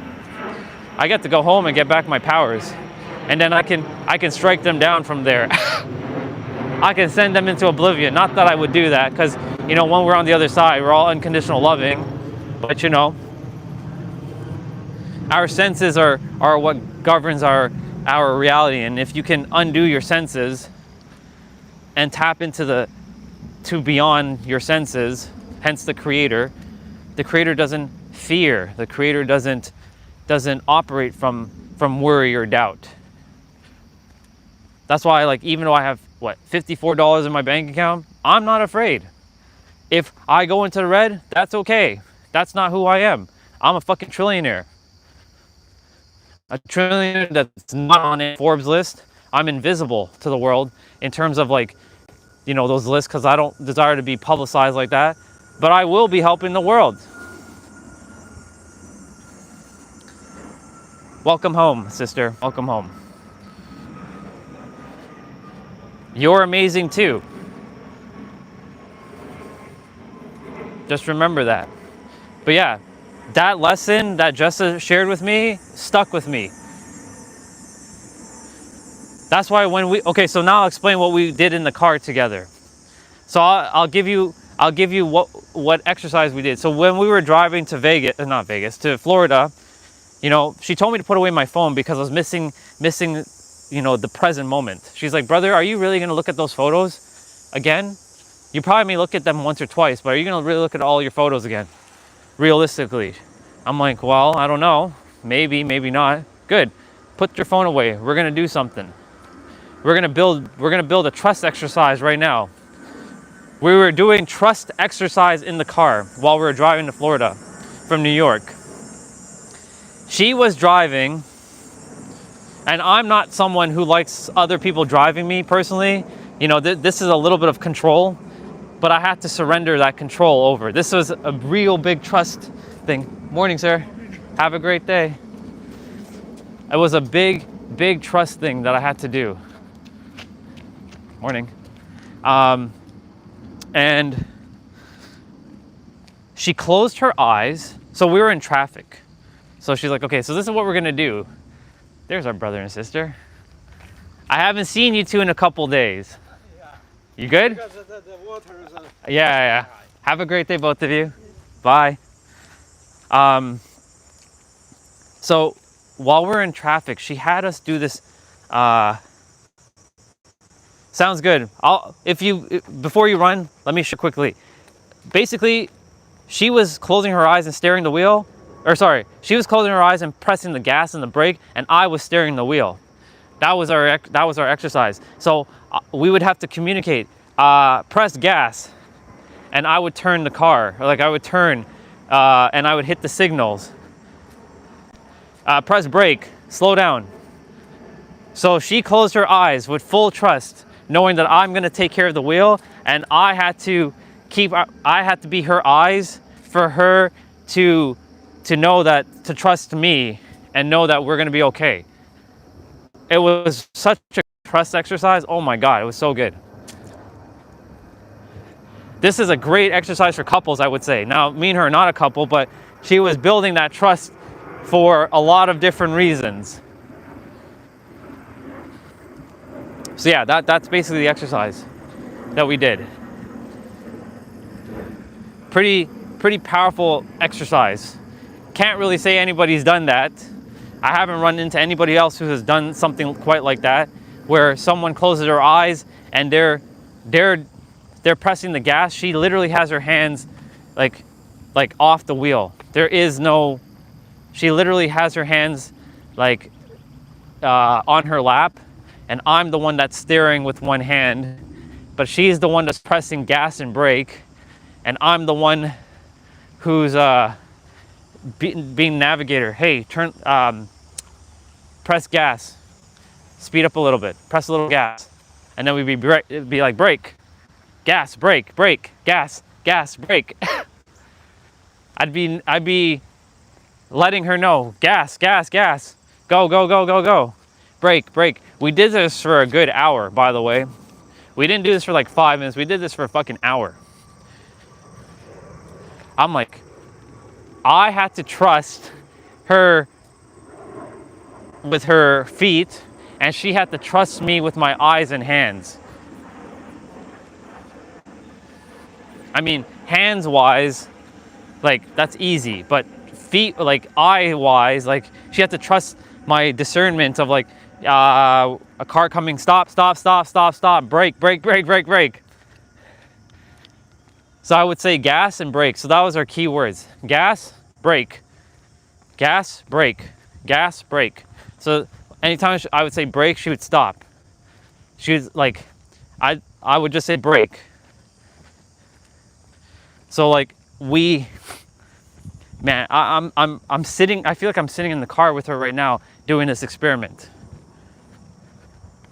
It's kind of nuts. The Bubbas are here, by the way. I see them. We're gonna go say hi to the Bubbas, and there's the rare Pokemon over there, the white one.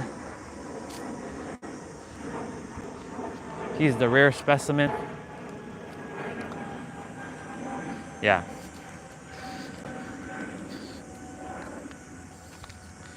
So a lot of that is like trust building to my future partner, whoever she is, if that's in my cards. I say if. I only say that because last night I asked the creator, creator, if I'm meant to just truly serve and not be a part of a relationship in terms of romantic, then I'm okay with that. I really am. So you know, if they're not meant to come or they're not here, that's okay. I will continue to be who I am and live my life until you no longer require me to live on the planet. But I said, if they are here, bring them. But for that part, whoever that person may end up being, if they do exist, wow, there's a lot of bubbas. There's a rare bubba over there just standing on a rock like a lone wolf. And you got a rare white bubba over there, kind of on his own. He's like one of one. That's who you are, by the way. That one of one. This is what we call the sea of sameness, and that's the one of one. Be different, like that bubba over there. Look at that lone wolf bubba. And of course, then we got the duck bubbas coming this way, and we got another lone wolf over there. That's a lone wolf over there. He's different from all these other birds. So it's like we have like a Lugia, and we have like a Ho-Oh, like a Pokemon. Lots of bubbas here, tons today. Lots of ducks, lots of geese. One rare bubba, don't know what kind of bird that is. That's not a crow. That's definitely not a crow. And of course, then we have that rare white Pokemon over there. These are all female ducks. There's no male ducks here. Look at them. All they're doing is being ducks. I like how some of them are swimming, or they're cleaning themselves off. They're like flapping their wings, and it's nice that they're back. Shit, phone battery's at 30%. Gotta roll out. I like him over there. I like that white one over there. That's basically me. Kind of watching out for the humans, like the observer. He's kind of like just chilling, watching out for these bubbas. And this one here as well too, on the rock, kind of just watching out.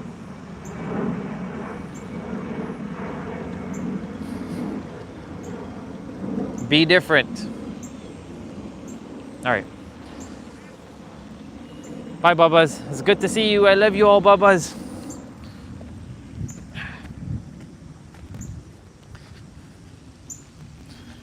Now, back to what I was saying. So,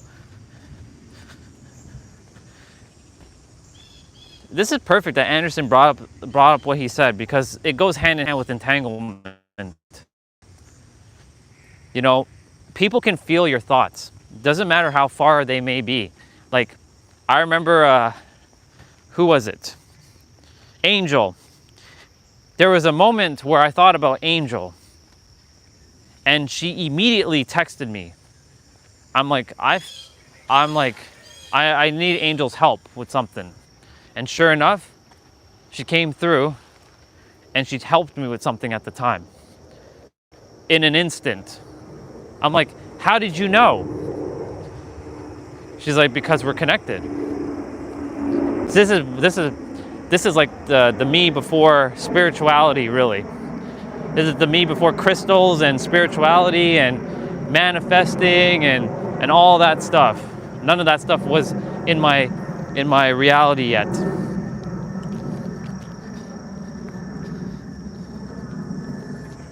Morning. Great, yourself? Good. Have a great day. We're gonna go hang on this bar for a moment. This is our second hang for the day. See, this is a summer day. When you hear the cicadas, they're already doing the buzz stuff. That's when you know we have a summer day. But when you hear the cicadas, that's when it's not a summer day. It doesn't feel like a summer day. Though the cicadas didn't come in, they weren't here in July. They were here only in August. It's interesting how they only showed up in August.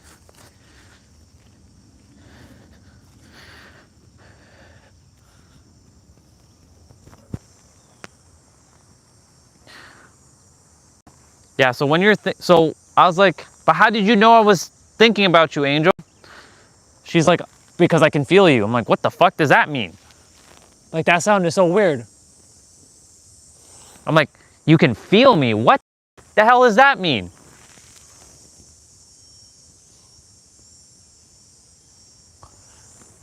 Yeah, she said I could feel you. What? Right now, she probably could feel me. She can probably feel me speaking about her. Right, Angel? I know you could probably feel me.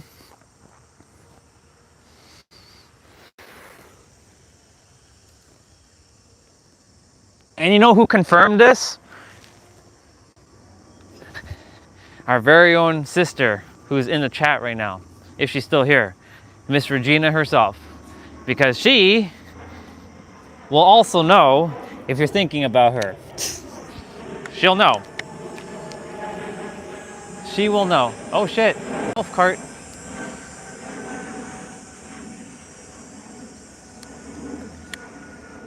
We'll let them pass on by.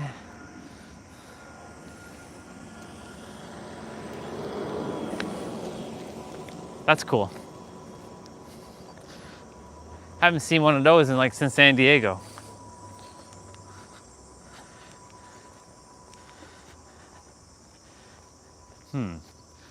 Is today a bike day or? We'll see. Today is definitely a day to be outside because like the weather's nice. Yeah.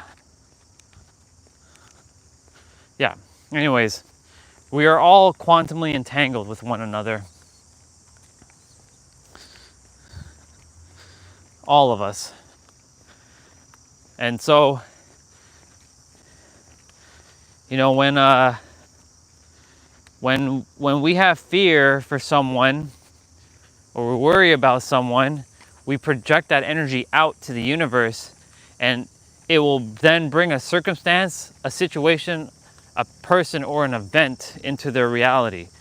That's why, like, I really, like, whenever I'm saying, hey, enjoy your drive or enjoy your flight, I will never say, have a safe flight, be safe. I won't do that. Energetic thoughts like that, that's an energetic thought. Because like when you're thinking, be safe, you're putting a feeling into that thought. Not all thoughts are created equal, but when it's anything regarding about being safe, you usually put some feeling into those thoughts. And energetic thoughts do bring forth things into reality, or can. And that's why it's important. Oh, this brother's running back and forth. I like his bike. I like his outfit. Nice gradient color. I like his glasses. Yeah. Anyways,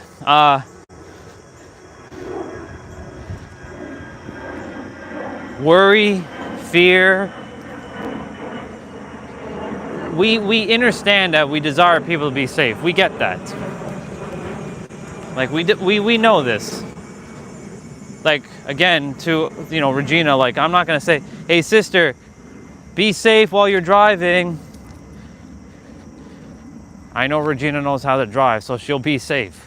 That's like common sense, you know?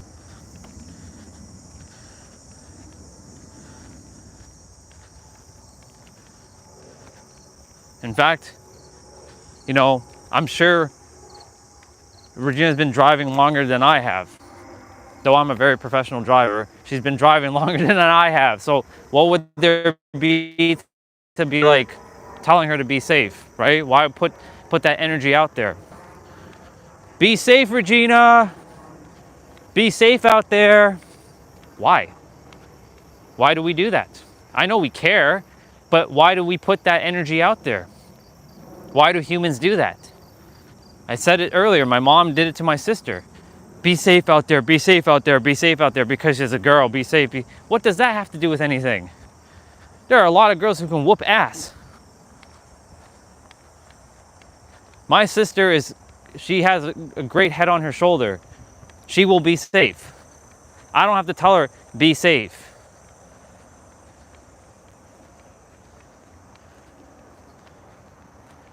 If she's driving through a snowstorm, I'd just say take your time, or she won't drive the car because she's not that experienced in driving the car in like snow like that, like I am. But I won't ever say be safe, because our thoughts are quantumly entangled with each other. If I put my full attention, ooh, 1:11:11, I just saw that. I literally just looked at the time, 1:11:11 on my live stream timer. If I really put my intention and attention into creating a thought, like right now, about anything or anyone, it will come to pass. Guaranteed. It may not happen right then and there, but it will come to pass.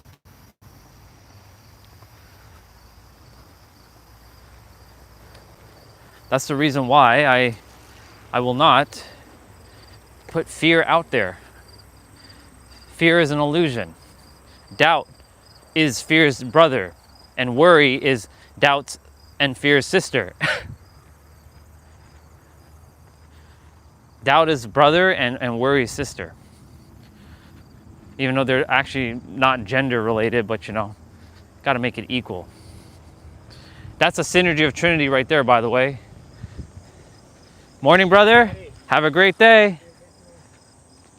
That's a synergy of Trinity. Not a great synergy of Trinity, but hey, that synergy of Trinity does exist too. Worry, fear, and doubt.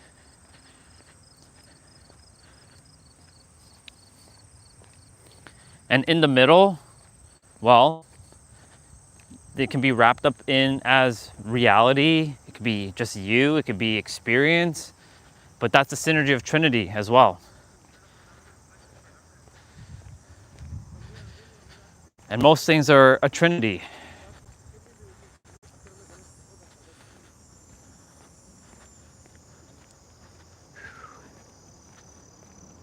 Morning, brother. Great, yourself? Have a great day. Thank you. Morning, brother.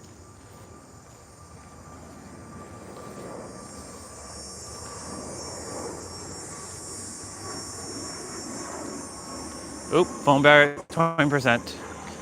We gotta get rolling. We're gonna be running up, backwards, depending on time and battery. Might take a bike ride today. It's definitely today or tomorrow. We're doing a bike ride, that's for sure. One of these 2 days is definitely a bike ride. Got to get a bike ride in. It feels like the last 2 days didn't happen in terms of like the weather. This is the perfect weather, actually. This is what weather should be like all year round in Toronto, but of course I'm not living here, so that doesn't matter. I live in San Diego, California.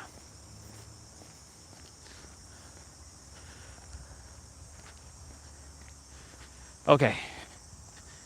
3. We start kind of like a jump. 3, 2, 1, go.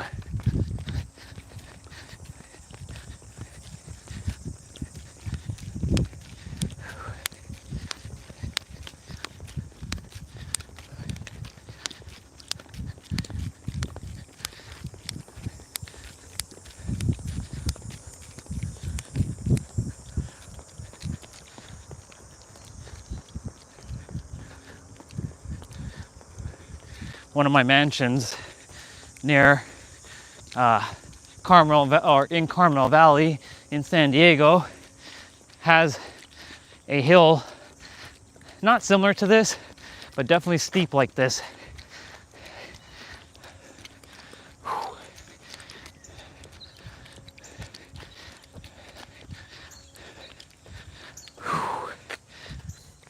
Very good.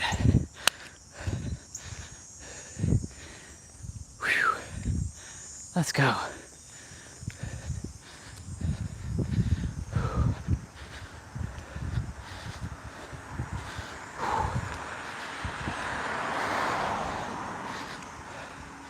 Let's go.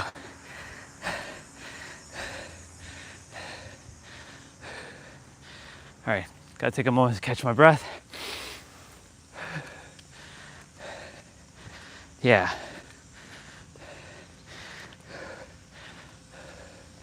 Worry, fear, and doubt is its own synergy of Trinity. So when you worry about someone and like, be safe, I think it's common sense that most humans know to be safe. So I don't see why humans tend to tell other humans, hey, be safe, have a safe flight. What should be said is have a wonderful flight, enjoy your flight, have an amazing time on your flight. But most people don't do that. Most people, when they see that you're going to take a flight, they'll say, have a safe flight, because it's automatically, this is the hive mind right here, the collective hive mind with fear.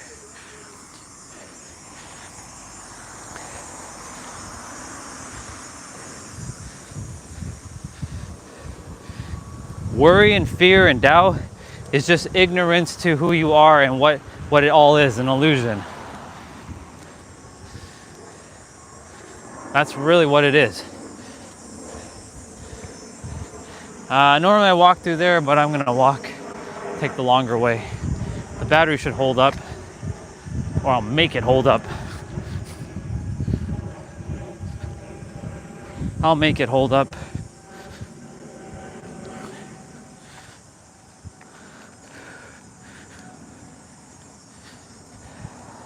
Yeah.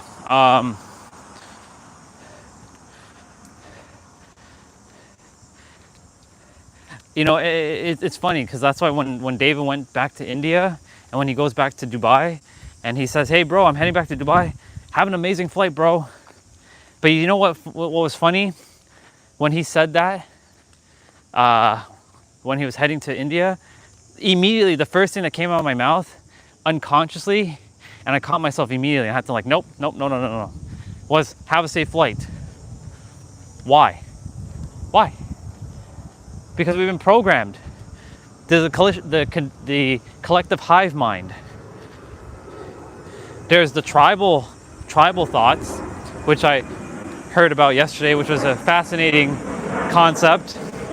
Because, you know, we were all parts of tribes, and while you're a part of a tribe, you have to entertain tribal thoughts. If you went against your tribal thoughts, you would be ostracized out of it. And basically back in the days, being ostracized out of a group of people or a clan meant that your survival was slim to none. You're basically gonna die. So you either had to just buy into tribal thoughts or perish. But in 2025, you don't have to buy into anything. You buy into you. When people are like, you know, you should buy into this thing or you should listen to this. No. Be more humble. No. I am already humble. I don't need you to tell me that, or I don't require you to tell me that I need to be, or I require to be more humble. I am already humble. You're just attempting to dim my light. Humbleness does technically dim your light a bit, to some degree. Yes, there's balance. And I was saying this earlier.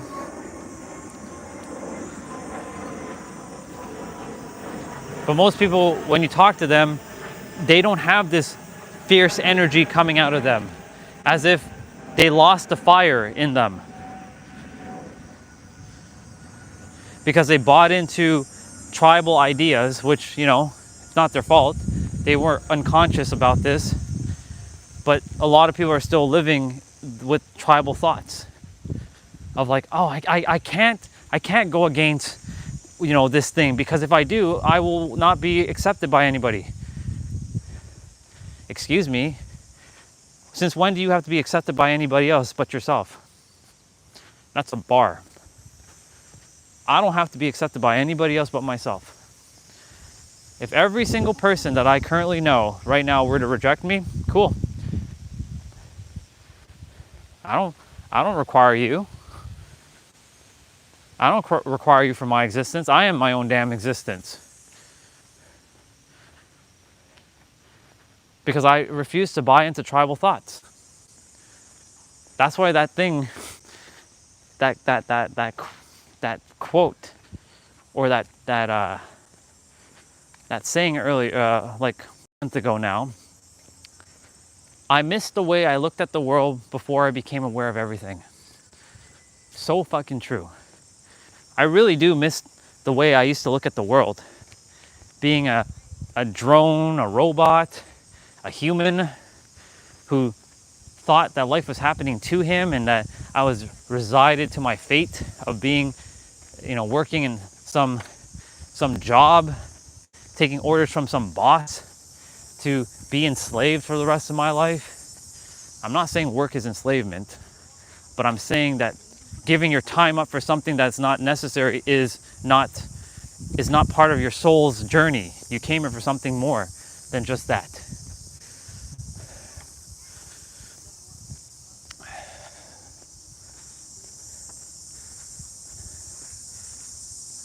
I'm wearing my sweater, or not my sweater, but my thermal layer, and I'm sweating buckets now inside. Oh, good. Yeah, you came here with your own soul's purpose. You didn't come here to work a job. You came here to serve from your highest alignment, doing what you love and loving what you do in every present moment.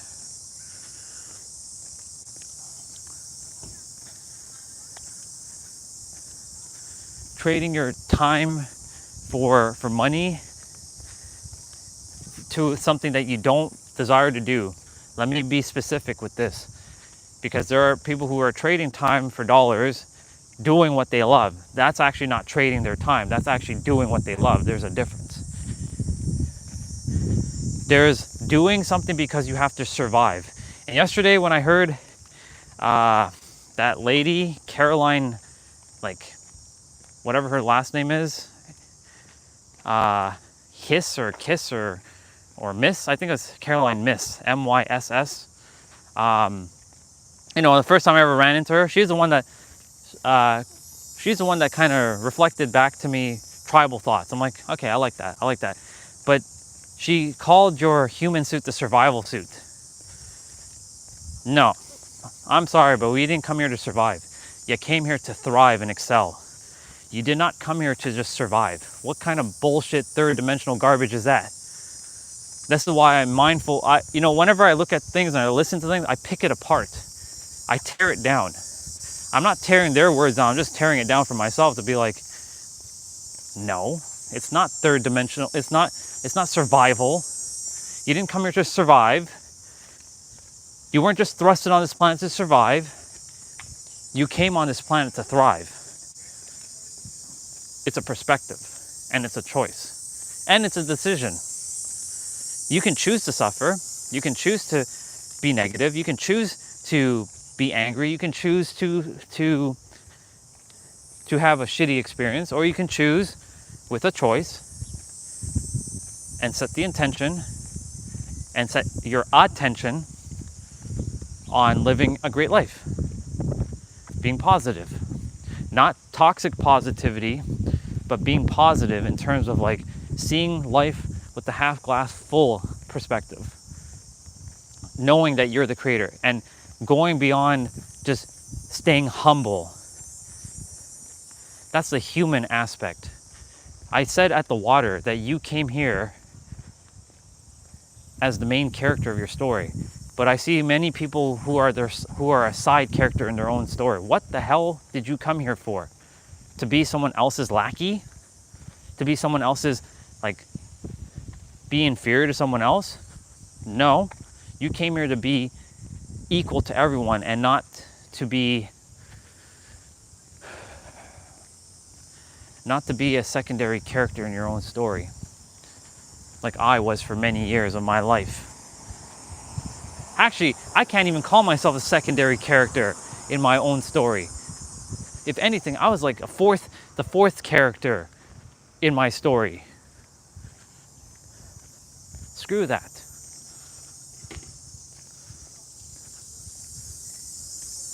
They're washing tomatoes. Nice. Wow. They have a lot of tomatoes in a bucket. That's pretty cool. They must have grown a lot of tomatoes. Nice. There's a cat meow bubba.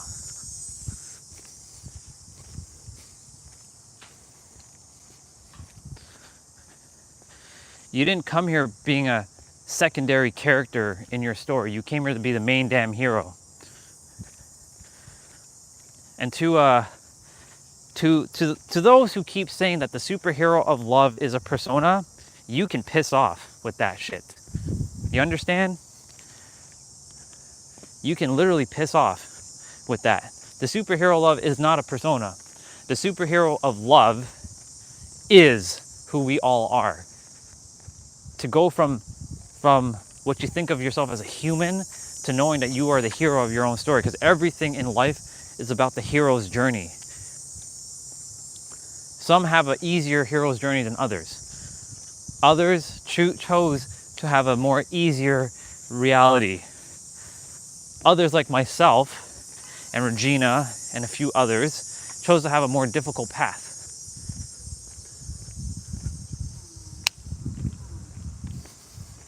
Some of us chose a more difficult path than others. Does that mean we're better? No, we just chose a difficult path because we came here to have extraordinary growth in this lifetime. Others said, nah, I don't really want to grow this much in this lifetime, so I want an easier life. So I want to be a part of like a billionaire family.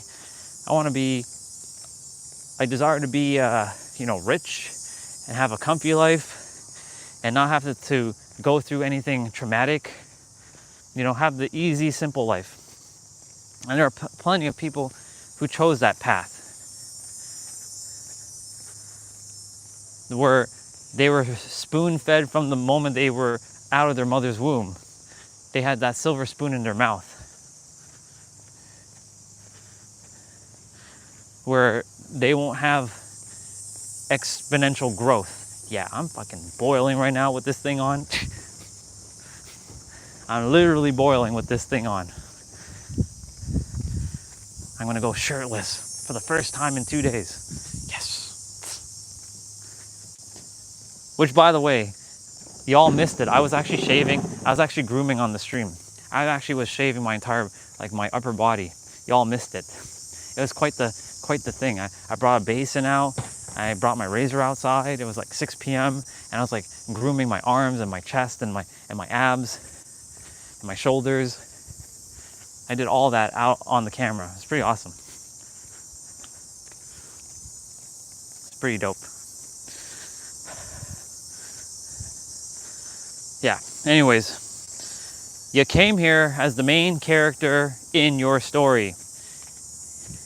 And your thoughts might still be entangled with other people's thoughts, and other people's thoughts are projecting onto you, thinking that you're still some secondary character. No, you're the fucking main hero. Why do you think, for a moment, that there is no one who can tell me otherwise, except for Regina, because she has all her memories? That's the only difference between her and I, is the memories. If I had access to my memories, I'd be like, okay, I already know, thank you. I'd just be straight up telling her, I already know. I wouldn't require anything to hear, because I already know. But there is no other soul who can tell me. I stood my ground with T-Bray. It wasn't an argument or anything. I was like, bro, energy starts with your core. He's like, yes, but you gotta stand first and do the stance. I'm like, yes, but what do you think your mind is doing? Isn't it your mind telling you to do the stance? But I don't have to control my mind to do those stances. Oh, really? So how are you moving your legs? Aren't you moving your legs by the thoughts of your mind? I had to stand my ground. I was like, I'm not gonna back down. I'm not gonna say you're right. Or sorry, I'm not gonna say you're wrong, but I'm not gonna back down. I know what I know. I know how energy works. I know how the body works. You know what I'm saying? So I brought that up to him that day. But my point to say all this is to say is that there is Not a damn soul on this planet that can tell me otherwise. Like, unless I'm looking to cook like something that I've never cooked before, cool. If I'm looking to plant something I've never planted before, cool. Like grafting, cool. But do I care about that stuff? And no, I don't care about that stuff. I care about evolution. My soul came here for growth. I don't care about a lot of human things. Do I care to know how to use that sprayer thing? No, I will figure it out. Do I care to know that, oh, I should know how to fix an engine? I don't care about that. Show me how it works, cool, but I don't care about how to fix it. I'll just pay someone to do it. Fix it. I have better things to do with my time than to be spending fixing an engine. You know what I'm saying? There are certain things I just don't care about. Like, if the engine in this car were to go kaboom, like, I'll just take it to the Mazda dealership and let them deal with it. I have 9%. Yeah, so what I was saying before we got, get out of here, Bubba. I have 9%. Yeah, so what I was saying before we got, get out of here, Bubba. What I was saying before the phone just decided to do that thing just now was, you know, do I care to fix an engine? No. If I really desired to, I would fix the engine. But my reality is not here to fix an engine.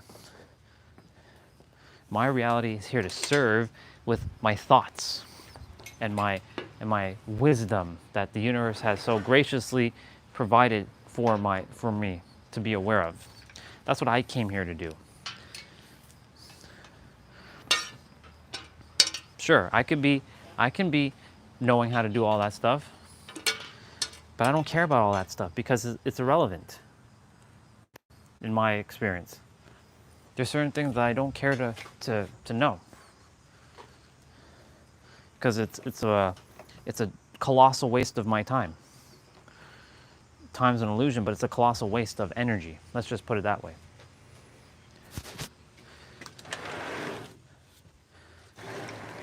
One sec.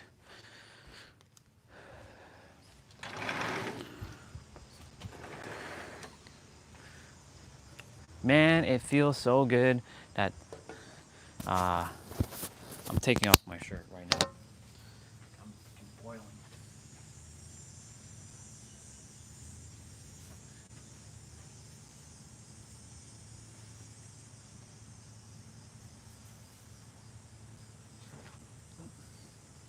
It feels good to have my shirt off.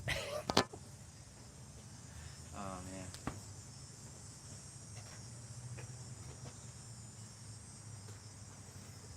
Wait, why isn't that charging?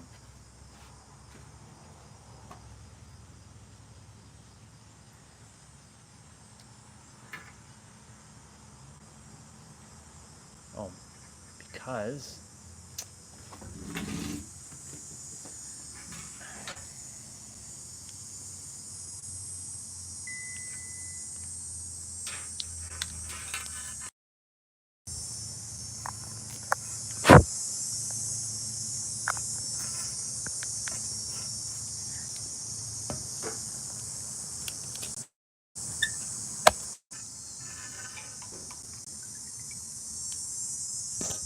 the phone wasn't charging when I plugged it in.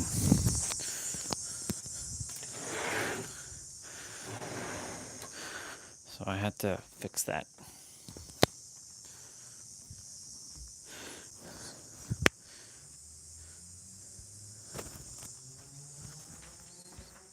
Oh. Today's a great day. I love it. I love it already. I love it so much. The weather it's just so good.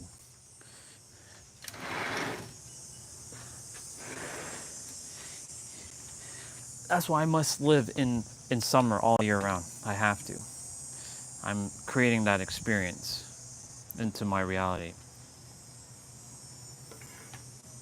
Come on.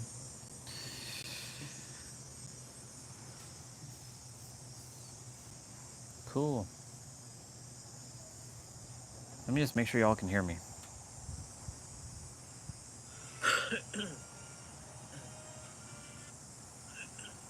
Test, test, test. 1, 2, 3. Test, test, test. 1, 2, 3.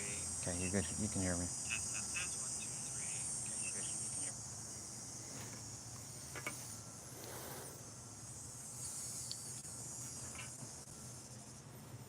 Cool. I'm gonna grab something to eat in a moment. I have this foam stuff. I'm gonna be wrapping my handles for my walker because I already ripped off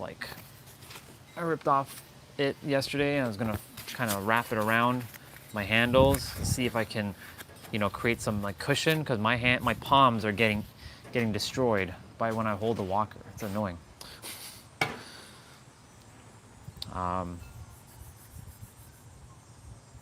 Back to what I was saying. You are not some secondary character of your story. You're the fucking main hero. So again, for those individuals who keep saying that the superhero of love is some persona, you can piss off with your bullshit because it ain't no persona. It's a way of being. It's living from a state of knowing that you're powerful and loving at the same time. So all you individuals out there that kept saying superhero love is some persona, piss off. Straight up, piss off. They know who they are. Anyways,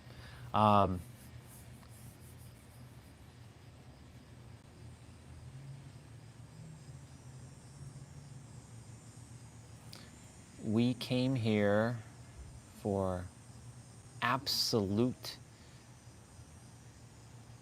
divine experiences. We came here to live our greatest life. That doesn't mean that life is not going to be without challenges. Challenges are going to happen one way or another. That's going to happen. However, it's how you perceive these challenges. Will you see it as victim, like what I've done for many years of my life? Or will you see it as growth, as like it's happening by you, as you, through your experience? Poor Bubba. There's a Bubba in the room that got killed. It was at the window and it died. That's why I keep telling you, Bubba, stop flying in here. No, Bubba should know not to be flying into a house, but they don't know that. As I change my thoughts, the world around me changes. That's true. There's a card that's right in front of me that says, as I change my thoughts, the world around me changes. That's a bar.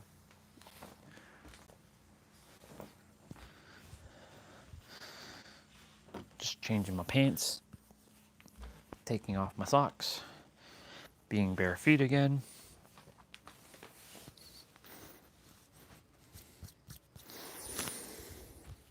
It really feels good. It feels good to be, at least have these next couple days, at least with warmth. But next week, how dare next week be cold? The nerve of next week being cold. Are you kidding me? I'm gonna go grab my hash browns.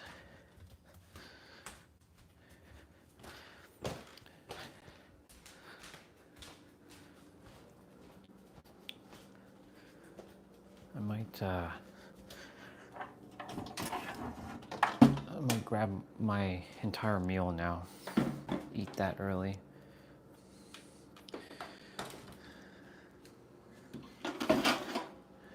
I'll be back out in a moment. I feel like having a cherry tomato since I saw those ladies cleaning tomatoes.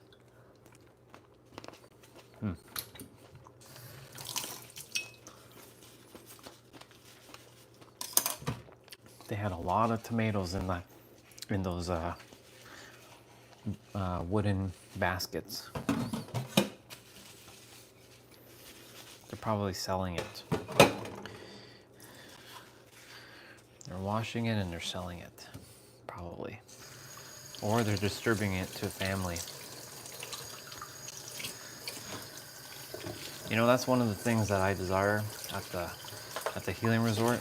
Sustainability in terms of natural grown food with no like crappy soil and no harmful substance, and it's all natural. That way, when people come to the healing resort,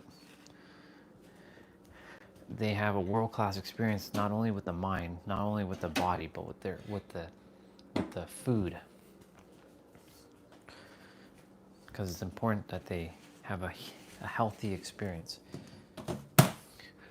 It's important that they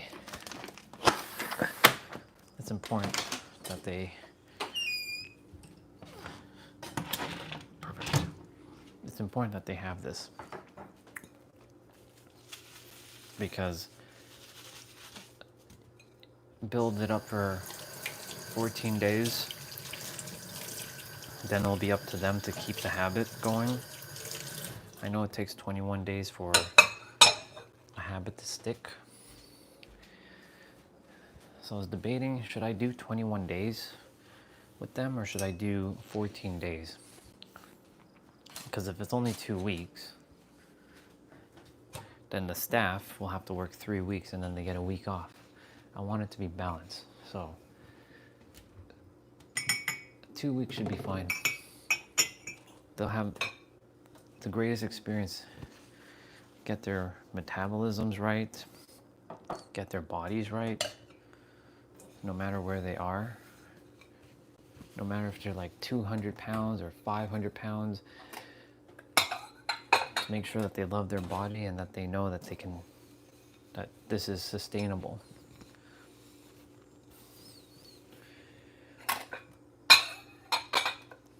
Why else was I tasked to do this? Well, it's simple. Because I'm meant to do this. I'm gonna have one piece of chip.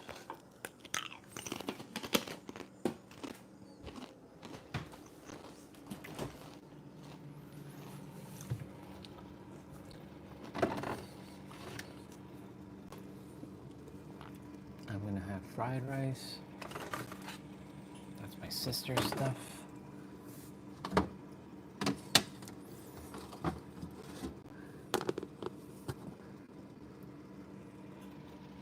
Yep.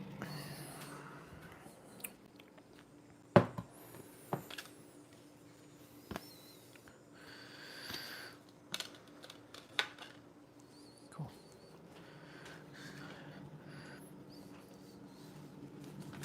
What the heck is in this thing? What is this? It's garlic bread.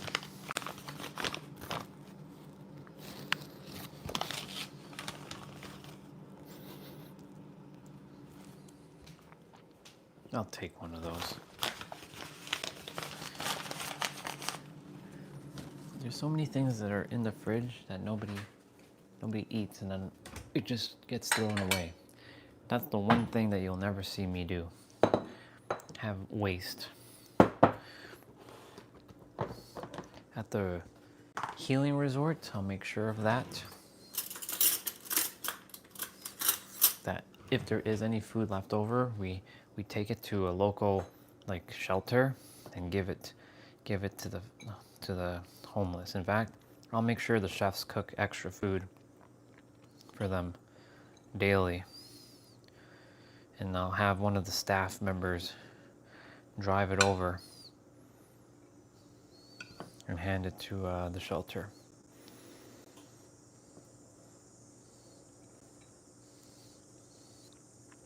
Nutritious food,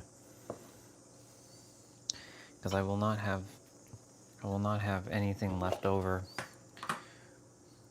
or go to waste.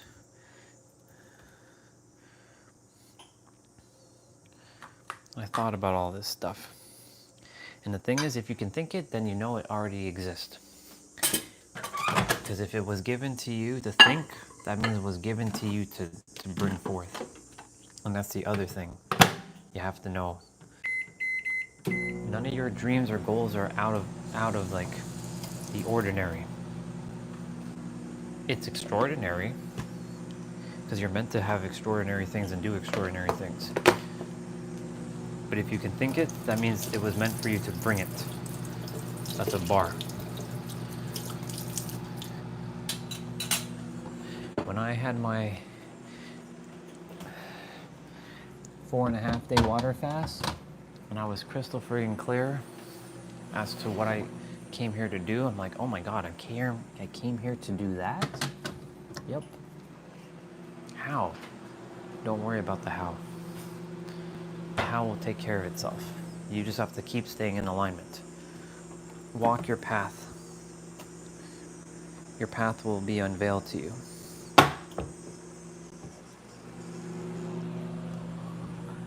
You see, it's funny because when I am at the healing resort now, those drawings that I drew, they're going to be a key piece to everything. When I'm explaining concepts to them,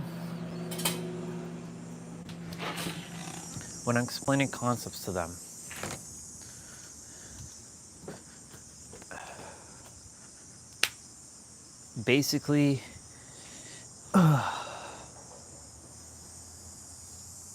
the synergy of Trinity. I can see me literally, like, I can imagine that this is the healing resort. And everybody's kind of sitting on a patio chair or some sort of chair. And we're just chilling. And I have like a whiteboard I bring out and I draw, like how Nero draws on his whiteboard. I have a whiteboard, a digital one or an actual one. I would prefer a digital one so I don't have to keep, buying markers. But if I do, that's no big deal. I'll have one of the staff go buy markers. I'm not doing any of that stuff. I'll pay the staff to go run those kinds of errands. They're going to get paid very well, by the way. Hello, synergy of Trinity. You in the middle, now, or God at the top, now enjoy.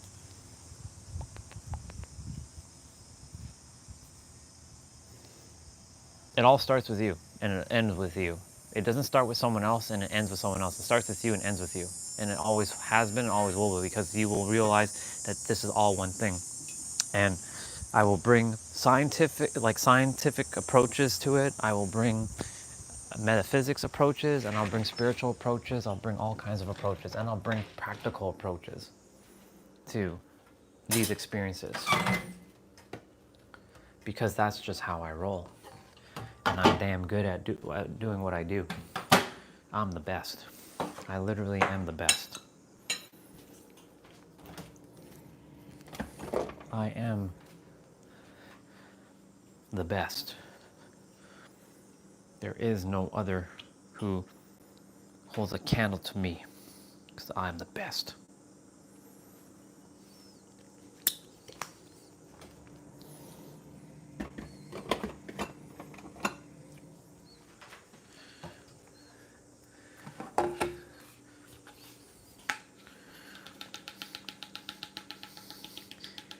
Dr. Joe and Greg Braden and all the other brothers out there and sisters, like, you all can retire. I will handle it now. Your time has departed. It's time for me to take over and show you all how it's done.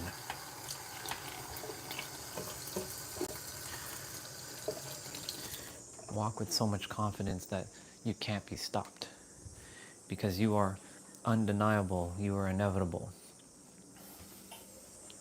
Are these hash browns done? They are done. I hear them sizzling. I'm basically eating breakfast and lunch, or first meal, second meal, right now. In one fell swoop. Today's ab day. We'll do abs, and then lower body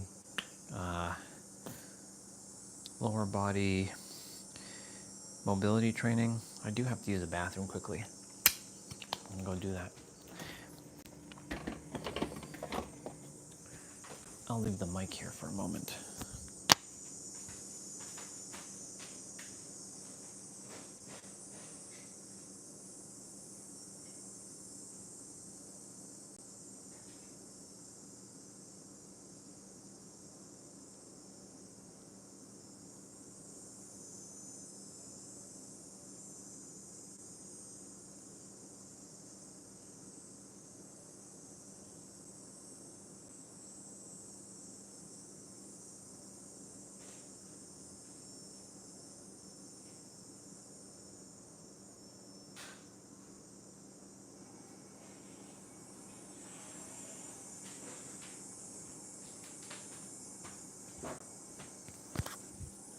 cool beans.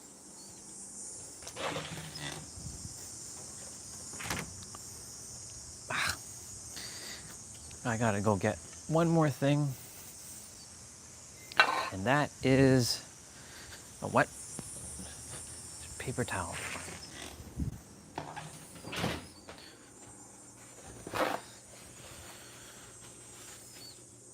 It's only 10:30.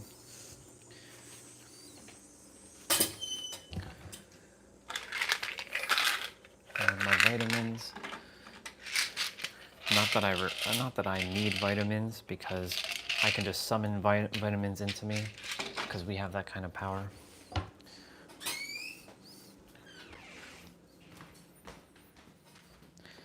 For me, I've been summoning biotin, magnesium, like really good magnesium, rosemary oil, collagen, more protein,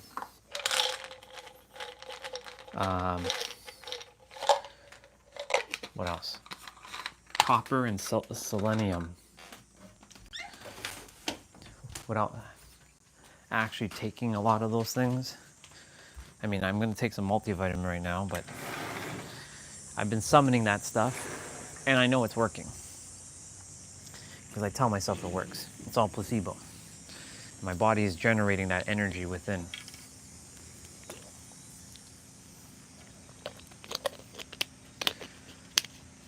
Cool. Bon appetit to me, and anybody else who's desiring to eat, or whoever is eating right now.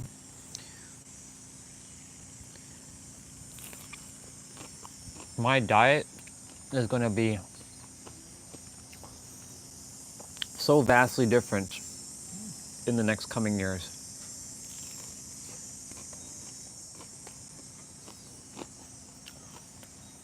It's going to be wild.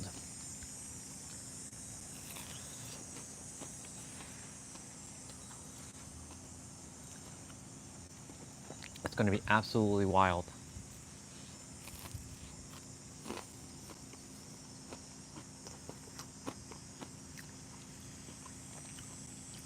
You're seeing this video right before the shift.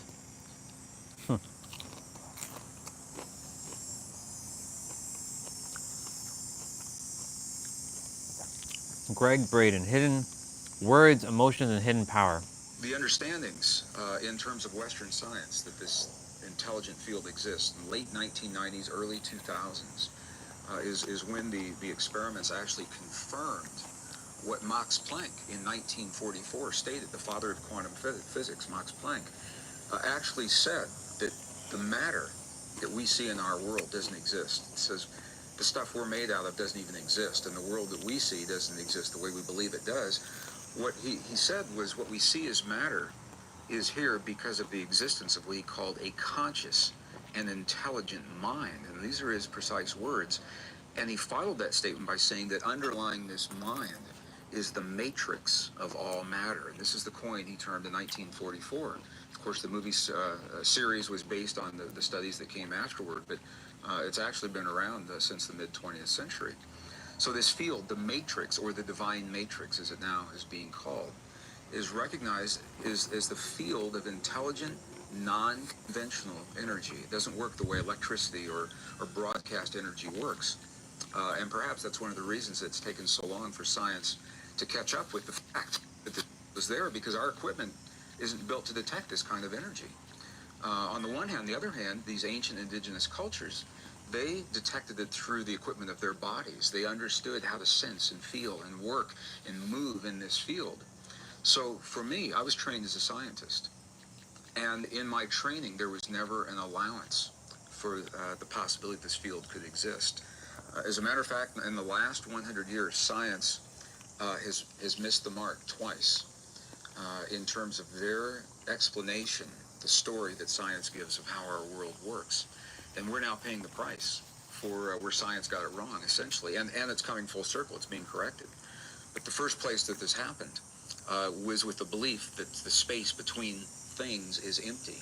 And now we know that nothing could be further from the truth. There's a lot going on in what we always thought was empty space. But from the experiments that were performed in 1887, the very famous Michelson-Morley experiments, to detect whether or not this field was there. When those experiments were interpreted as proving the field wasn't there, over 100 years ago, from that point forward, our science has been based in the belief that everything is separate from everything else. What happens in one place doesn't have any effect on anything else. And what happens in That's this not true. lifetime has nothing to do with any other lifetimes. And when we That's leave our also not bodies, true. there's nothing for our souls to travel into. This is going to be important as we talk about some of the implications of our time in history and where we're going. So this is the first principle where they got it wrong. And the second was that science, Western science, has believed firmly that the experiences that we have inside of our bodies, our thoughts, feelings, emotions, beliefs, our prayers, our affirmations. It's funny I mentioned Greg Braden, and sure enough, he showed up on my stream or on my We know feed. that these two assumptions are flat wrong. There is something in the nothing, and we do have the ability through our hearts, what is called coherent heart-based emotion, to create the fields in our bodies, the fields of our beliefs, of our thought, feelings, and emotions that extend beyond our bodies into the divine matrix. So when people ask, what is the divine matrix?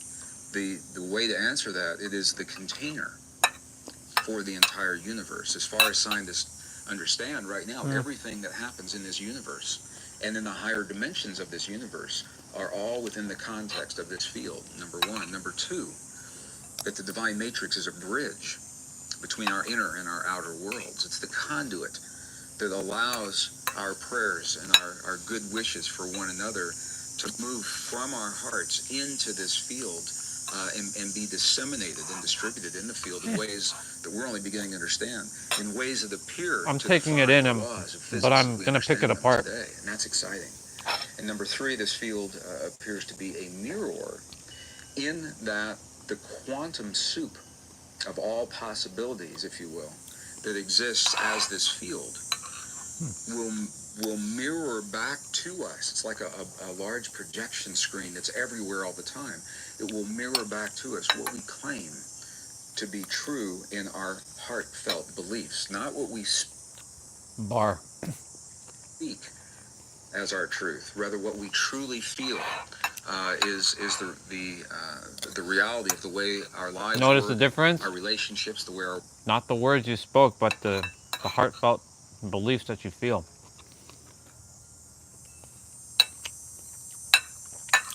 Words are powerful, but your feelings transcend your words. That's why I'm making sure that when I'm saying something that I stay in alignment with those words, because I cannot be like broadcasting this signal and then broadcasting that signal, because the universe is getting confused. What you say, that's what you must be. I'm a trillionaire, that's it. I can't operate at some fear level. I'm a fucking trillionaire. Nothing less than that.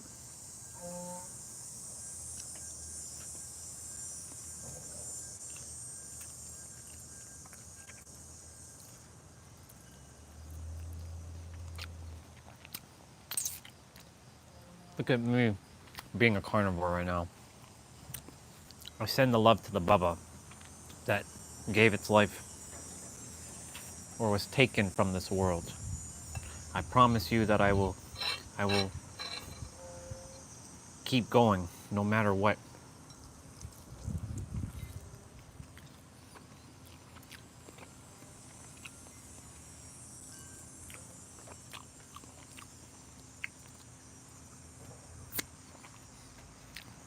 The only thing about these ribs, they're not as good as, I mean, they're great, but they're not as good as having baby back ribs. Our lives work, our relationships, the way our worlds work. What we hold in our hearts is our truth. This field will mirror it back, and where this gets really interesting is sometimes those truths that we hold are unconscious truths, and we're not even aware of what it is that we truly believe. We know what we like to think we believe, Yep. but what we truly believe in our hearts sometimes is masked even to us. And it is through the wisdom of recognizing what the world brings to us in our everyday lives, our relationships, our abundance, our health, our romance or lack thereof, all of those things. Those are all mirrors, and the mirrors don't lie. They're mirrors in this divine matrix, showing us our true beliefs, what we claim to be true of ourselves in the world. our Bar. limits, and our capabilities.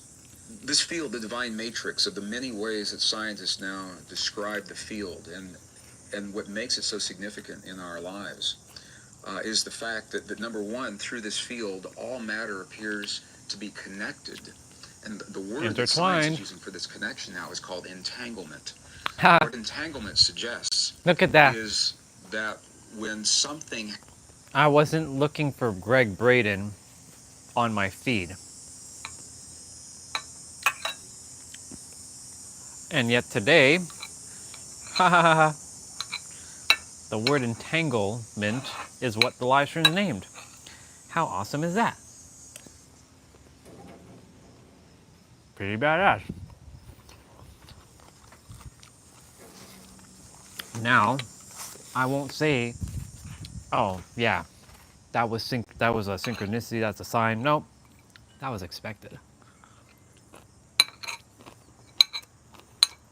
There's just too many things like this that has shown up in my life that showed me that that's how powerful I am. I am that powerful.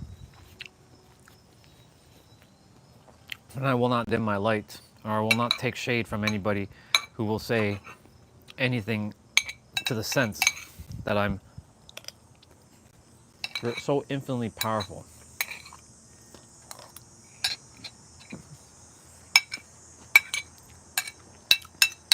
Thank you for using the word entanglement. I have to pause because it was awesome. That's an awesome moment.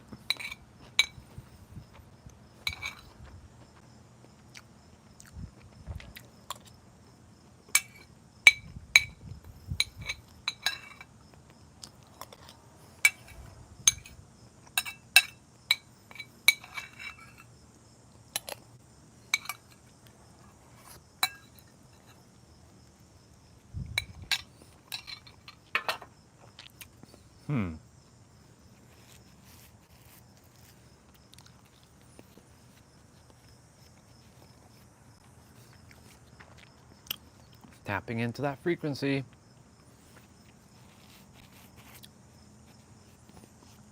Funny enough, I'm still hungry. I'll be right back.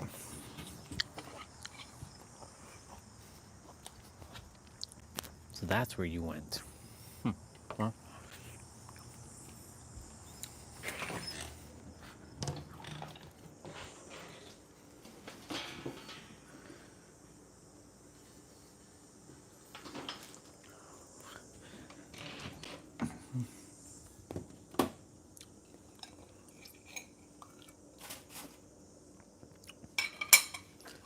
thank you, Mr. Braden, for using the word entanglement.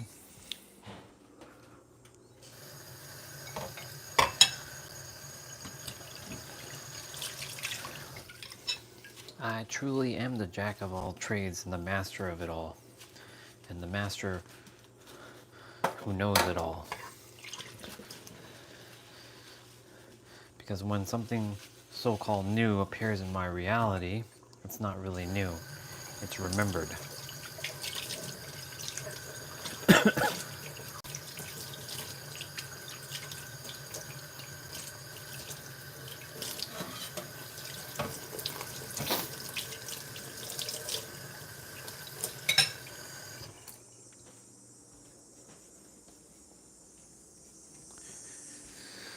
All these people who are lucid dreaming and all this stuff and still hasn't figured out that they are the creator and they are so powerful beyond measure, and they're still playing the human avatar, they'll eventually come to realize that they're beyond their humanness.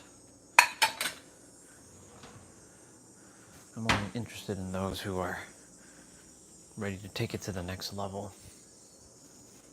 Bring them forth, universe. Bring them forth. And I shall serve them with lots of love and unconditionalness. Lots of love and unconditionalness.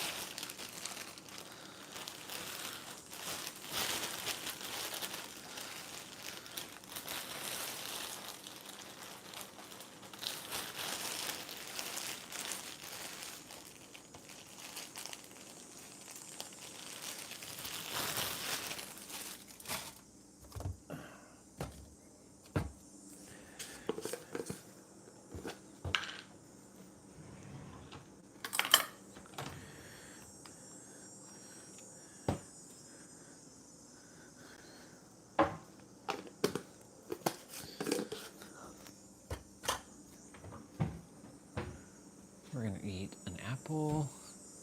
Yep, this one.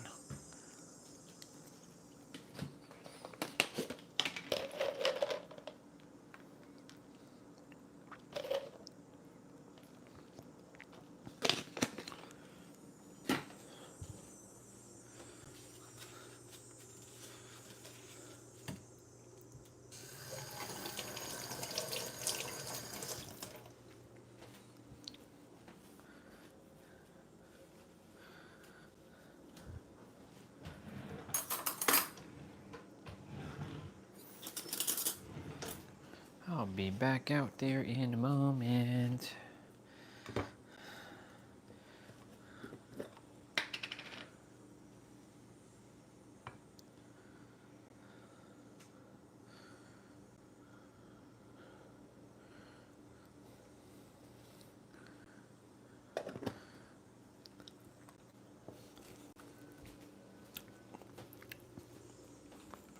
So awesome. Thank you, Mr. Greg Braden, for mentioning the word entanglement. I'll have to rewind that in a moment because that was so powerful.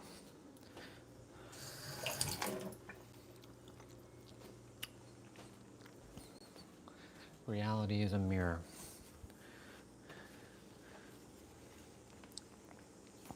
It's time for me to break beyond my mirror and what I see and say, experience.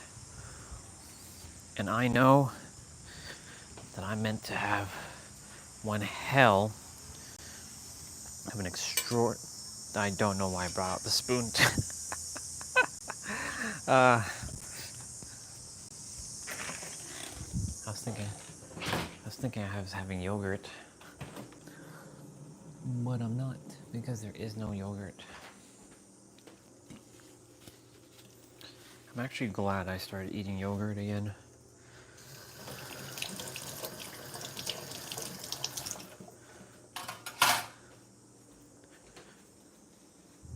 Nice.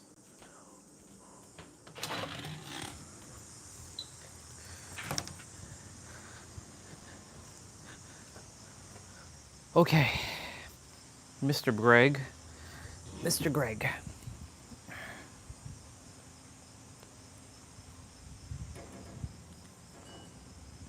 Is the understandings in terms of Western science that the word that science is using for this connection now is called entanglement. Entanglement. What entanglement suggests is that when something happens in one place in this field, in the divine matrix, it can be in another room next to us, it can be halfway around the world, that the effects of that something can be felt almost everywhere simultaneously. So let me just describe what I mean by that a little bit. There was a very famous experiment that was done in 1997, made the cover of the scientific journals, but it never made mainstream public media. And I think here's the reason why. It sounded like a very technical experiment. What scientists did at the University of Geneva was they took a particle of the stuff our world is made of. It's called a photon, a little packet of light, particle of light, if you will. And they wanted two identical particles. So they took this one photon and they broke it into two, so both pieces had the same properties. Mm-hmm. And they had a specialized device where they could fire these in opposite directions at the same time, 7 miles for one particle in one direction, 7 miles in the other direction. When they reach their destinations, they're now 14 miles apart. They're using fiber optic cables to do this. And once those particles are at their destination, they can begin the experiments. And what they found was whatever they would do to one particle, in a moment in time, the other one acted like it just had the experience faster than it could he's just hanging if there. this one were transmitting the information to the other one. Sometimes this one he's just hanging there like a it was Bubba. having the experience before this one even finished its experience. They said they were tickling or disturbing the particles. They would change the charge or change the spin rate or force the particle to go take path A or path B. But whatever they were doing over here, this particle always had the identical experience, as if they were still connected even though they were physically separate. And the reason this experiment is so important is it is now demonstrating to the scientific mind what the ancient indigenous traditions have always said, and that is once matter is physically connected, even though it may become separate and distant from where it was originally, it's always linked energetically. The Bubba. Always linked energetically, and here's why that's important. Because we live in a universe many light years in diameter, and we're made of particles that were once all converged into a single Where? unit, Hey. a matter of fractions of a second after what's called Where did you run off to? science believes the beginning of our universe. So if you could take all of the space out from between all the particles in our entire universe, many light years distant, bring all those particles back together, scientists say that we would take up about the space of a single green pea, very compact, very hot particles of matter. And this is where we were at one time. The particles of your body and our listeners and my body, we were once part of all the stars, and we were once part of this Big Bang. Yes, we were. And if we were once connected, even though we are now physically separate, the experiments suggest that the energy connecting us remains.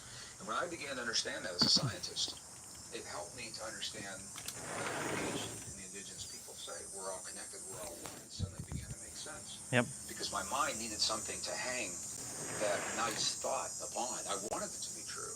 I just didn't know in my training as a scientist, there was nothing that led me to believe that it could really be true. So the It's true now. entanglement is one of the descriptions of the nature of this relationship. The second is what is called a hologram or a holographic principle. And I wanted to lay the foundation so we could share both of these together.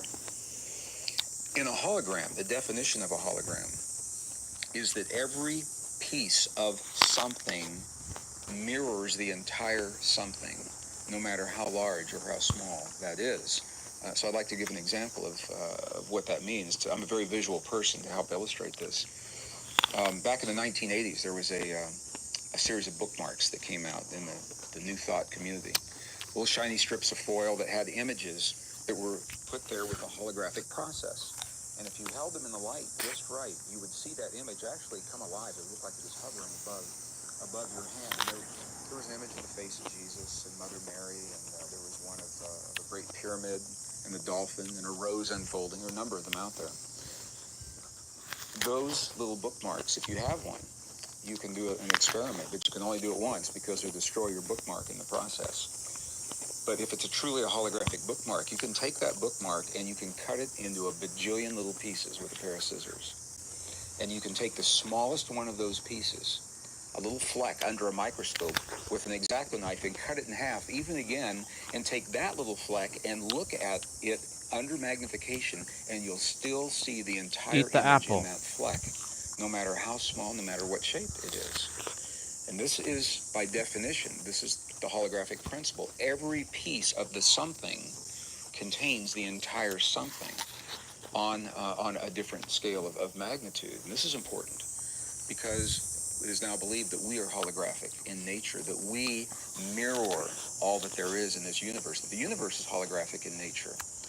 William Blake said this so beautifully in his poem. He said, the entire world is reflected in a grain of sand. And it's more than a nice poetic saying. There's truly something to this fact. And it is through the holographic principle that nature, it's one of the most powerful principles in nature, and perhaps one of the least understood, because it is through the principle of the hologram and the entanglement that nature can create a lot of change in the entire universe by initiating that change in only one place. Because by definition of the hologram, every fragment mirrors the whole. So when a change is made in one fragment, that change is mirrored in the whole of a living hologram. That's important for us because it says to us that when we create peace in our family dinner table or in our communities, go eat for the example, apple. that peace I is left you an experienced apple piece. in Come the on. hologram of consciousness of the divine matrix. What are you running about? In a way that extends What's wrong with you? much more than simply, is not simply limited to our family dinner table or our prayer group. And this is why our prayers, people ask me all the time, they say, if I am praying for my loved one in the battlefield of Iraq halfway around the world, I can make a really good prayer, but how do I get the prayer over there? I mean, it's got to go a long ways. How do I get my prayer from here to there? And this is the beauty of the hologram. In the two particles that were separated by 14 miles, when one of them had its experience and the other one acted like it had its experience, scientists say, how did the information get from one to another? And in the hologram, the answer is it doesn't have to, because it's already there. Exactly. The information doesn't have to travel because it's already everywhere all the time. Yep. Our prayers can strengthen our hearts.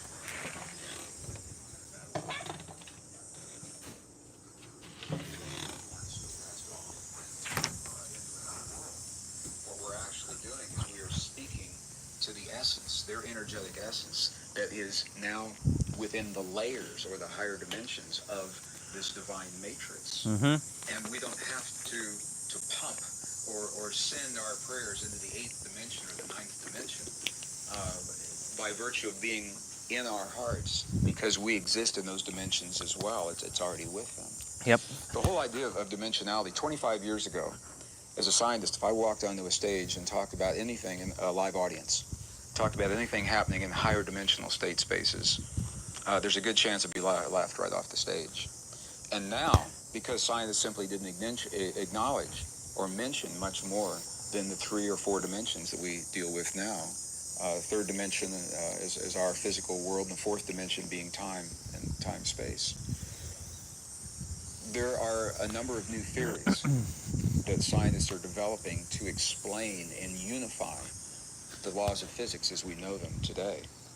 And this has been the great challenge of Western science, is we haven't been able to come up with one story that explains the entire universe.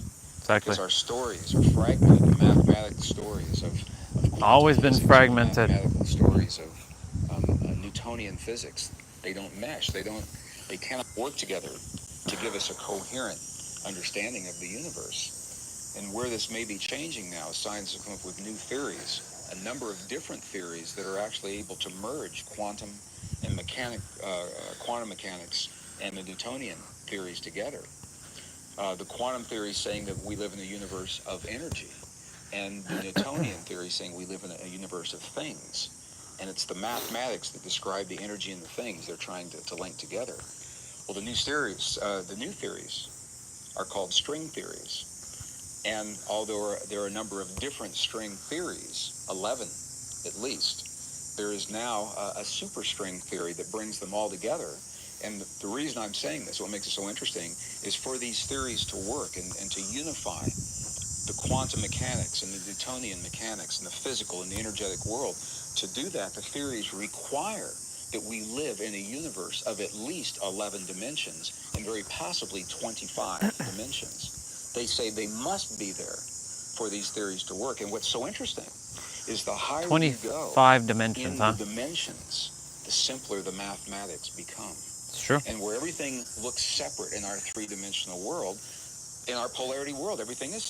We live in a world of pluses and minuses, men and women, light and dark, hot and cold, black and white, true and false, love and fear. We live in this polarity world. Hate, And this not is fear. where the mathematics do not work. Fear I and would courage expect are the that they wouldn't opposites. work here, because everything here is in that separateness. However, the beauty of these new theories and the way that they tie into the ancient and the indigenous traditions, both of life and death, and life continuing after death, what we call the death, is that they require this higher dimensional experience. And the higher you go in these dimensions, the mathematics become simpler and simpler and simpler, and they actually unify in the higher dimensions. Sure do. Very, very simple mathematics. And the reason this is interesting is because what the studies now have shown A 25-dimensional is that when being? you and I have a feeling, coherent heart-based emotion I'm a in our 25-dimensional feelings, being. those emotions are actually There we go. coherent.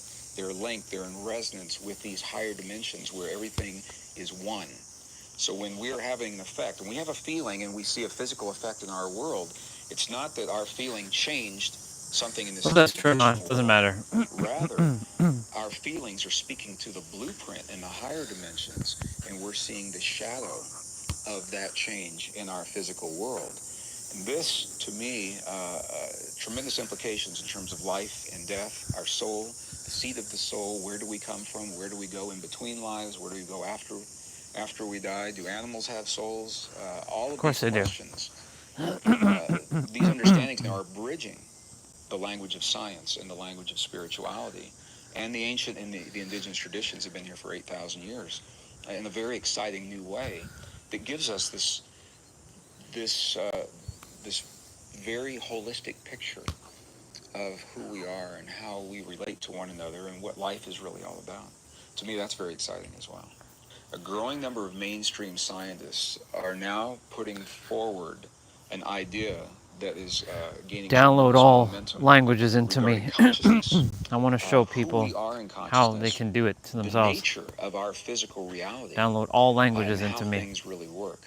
And when we so I first can hear start about this speaking idea, different it languages almost sounds like science fiction. And then we fluently ask, where and does writing science it. fiction come from? Reading it, Many writing it, times it comes from and understanding the it. intuitive hit of how Download the all of world it into works and me. what's possible, and then it I becomes the command it to reality be of our done. world. What these scientists are saying, MIT scientist Seth Lloyd, for example, in his 2000 book, Programming the Universe, literally is proposing that our entire universe in consciousness is either a computer in and of itself. The universe is a quantum computer. This is what they're saying. Or if the universe is not a quantum computer, that the universe is the simulation that is being run on a big computer somewhere. And when I first began to hear this, at first as a scientist, I think, this sounds pretty out there. But I began to explore why mainstream physicists would, at leading universities, would begin to look at things this way. In my training, I was a senior computer systems designer for Martin Marietta Aerospace during the Cold War years. So, of course, it's my language. But the more I began to understand, and I looked at the comparisons, every computer has a language that it uses to get things done. Consciousness is the operating system of this universal computer, and belief is the language that it recognizes.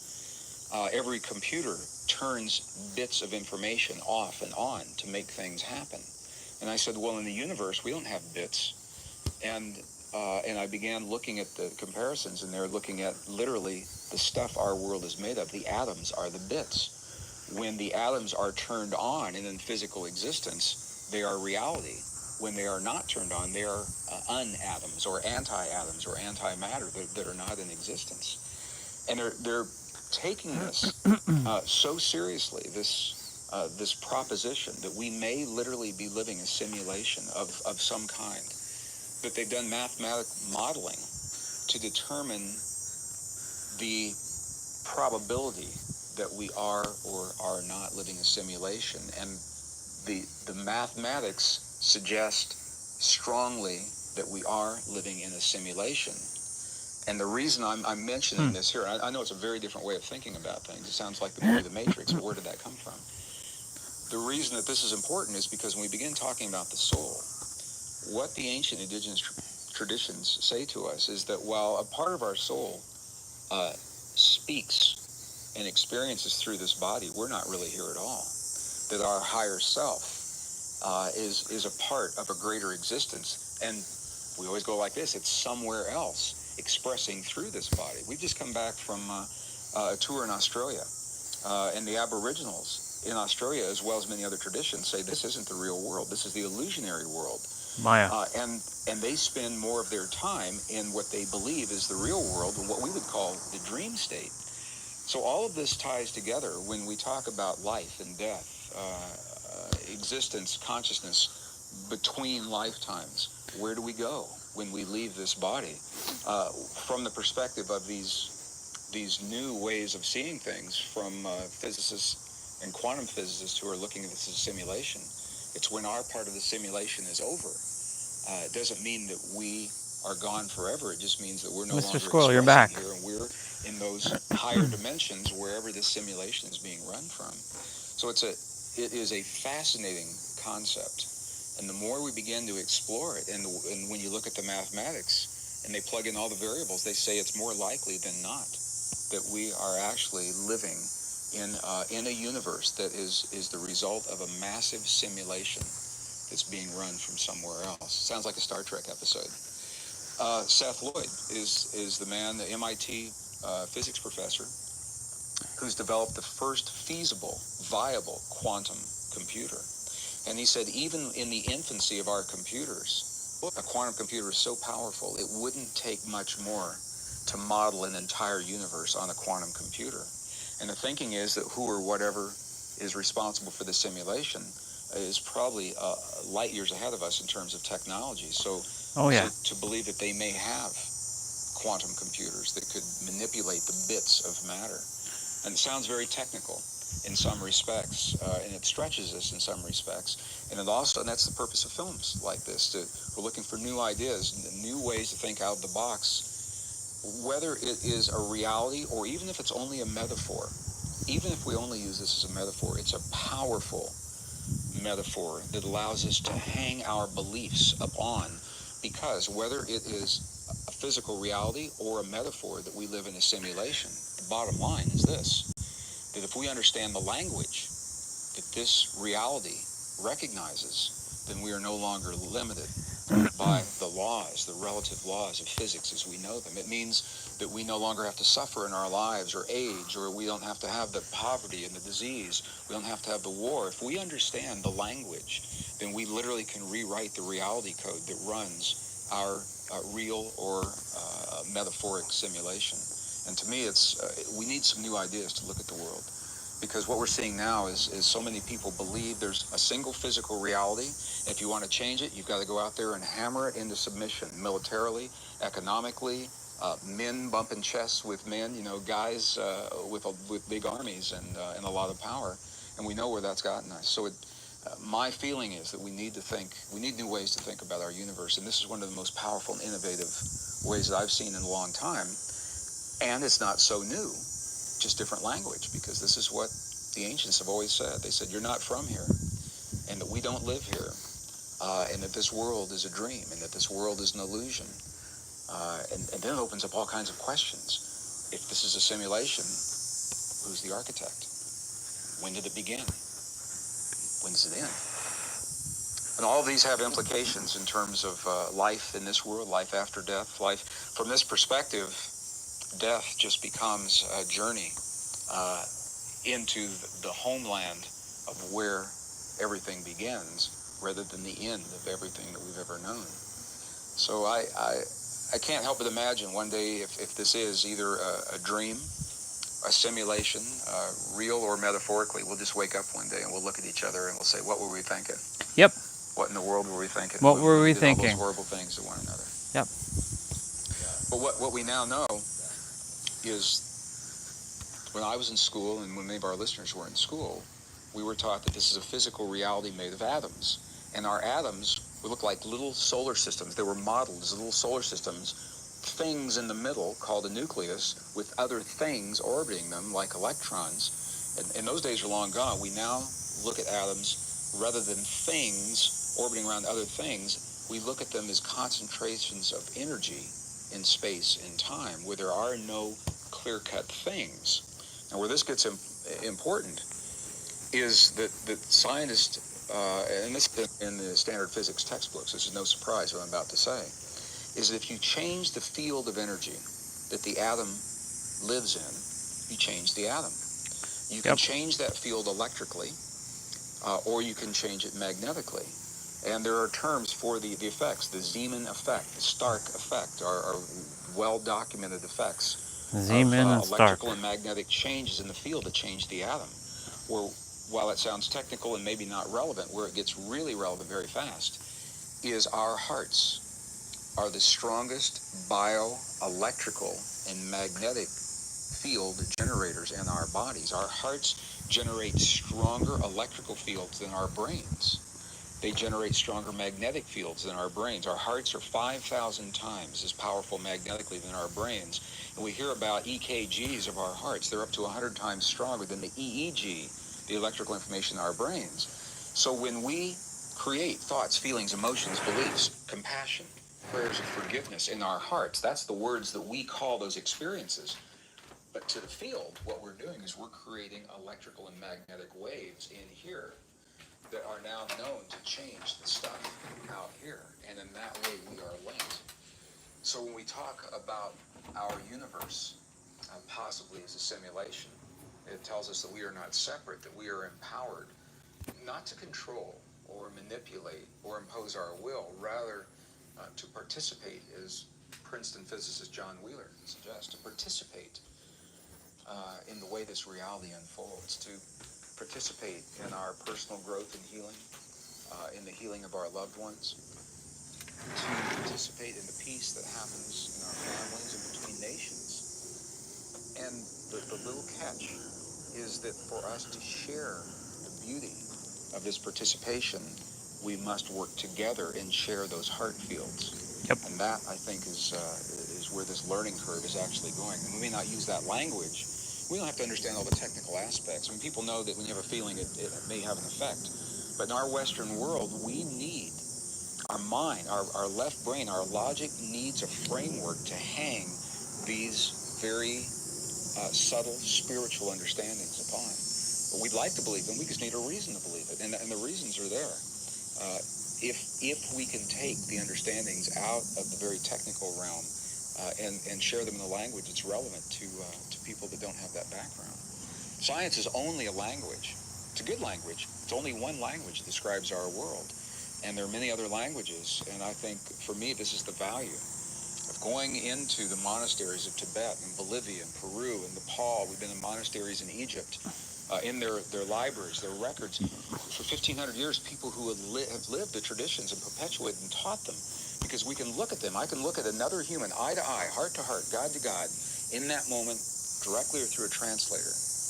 And I can ask them, human to human, I can say, when you just did that miraculous healing, what happened in your body to make that happen? How'd you do that?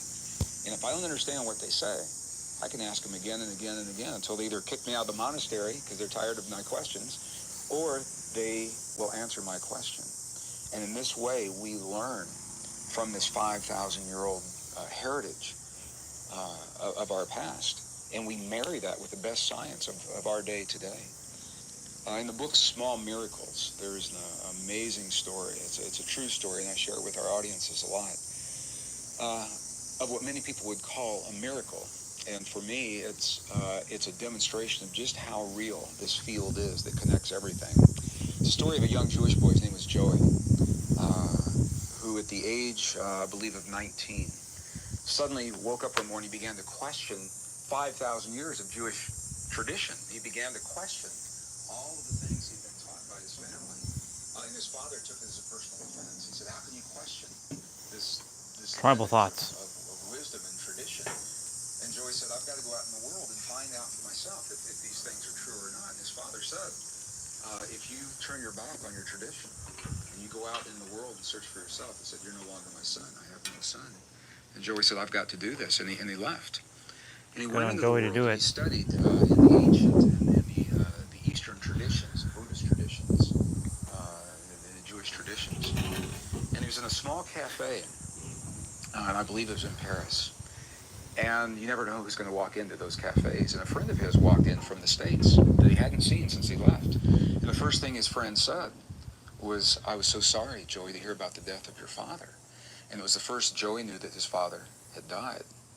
And so he immediately came back to the States, and he began speaking to his father's friends and their neighbors. And what he found is, rather than turning his back on his son, his father had done just the opposite. He was so proud of his son for having the strength to question 5,000 years of faith. And he spoke about his son incessantly and honored his son's courage. And this led Joey back into the Jewish tradition that he had left to explore.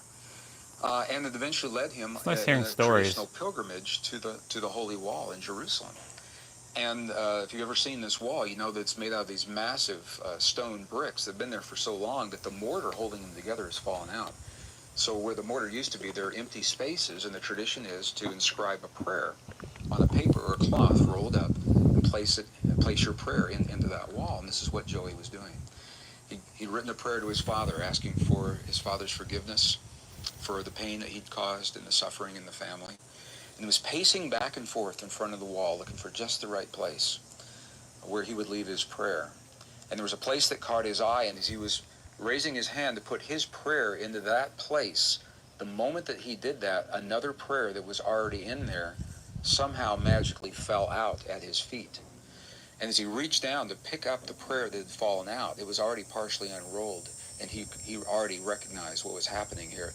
It was a prayer in his father's handwriting that his father had written before his death, and had come to precisely the same place and put in precisely I love that. crevice in the wall that Joey had been. I love that.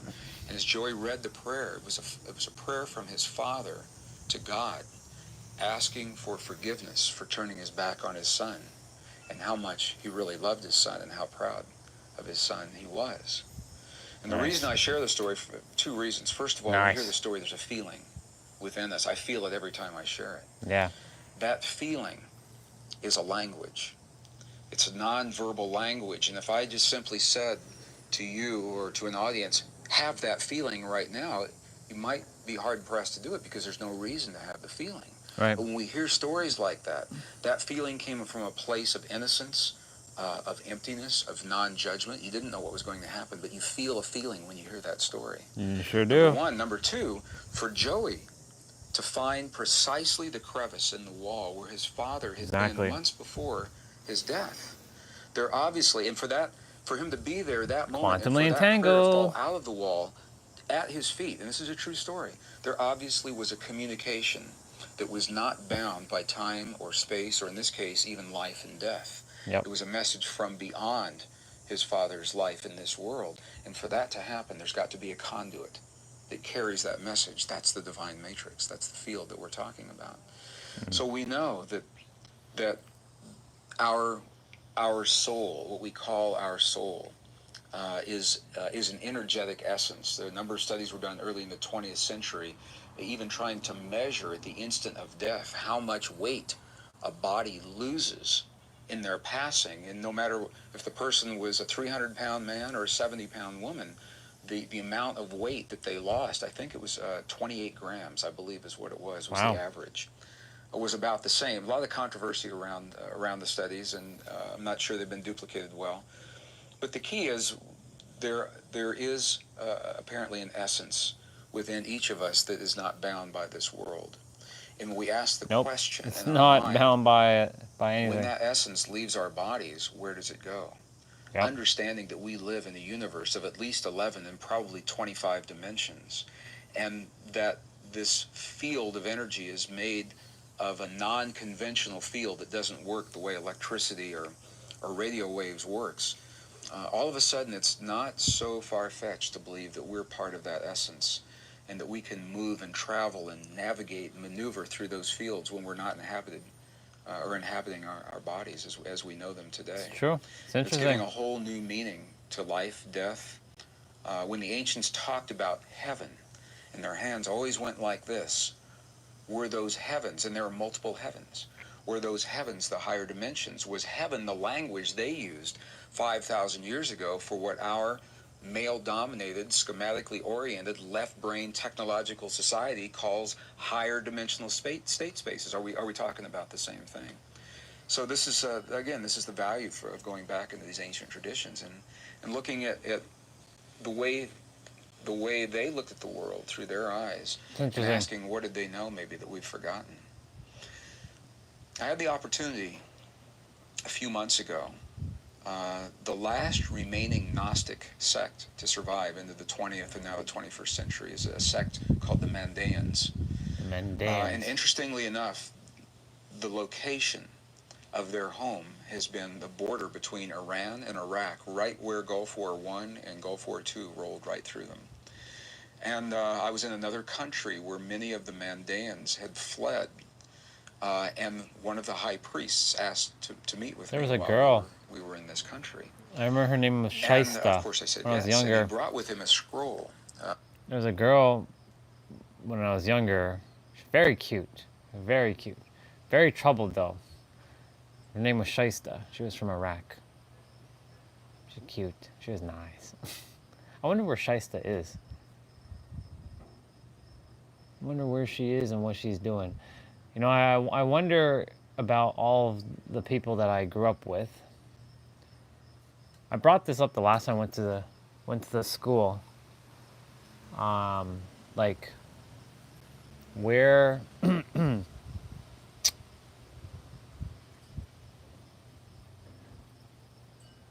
wonder where they are, all of them. I know some are still in Toronto. I know that much.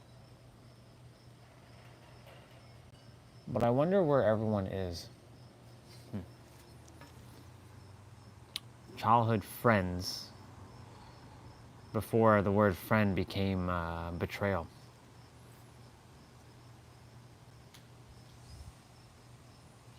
That Squirrel Bubba, he be doing all kinds of mischievous things. That's what this Bubba is doing.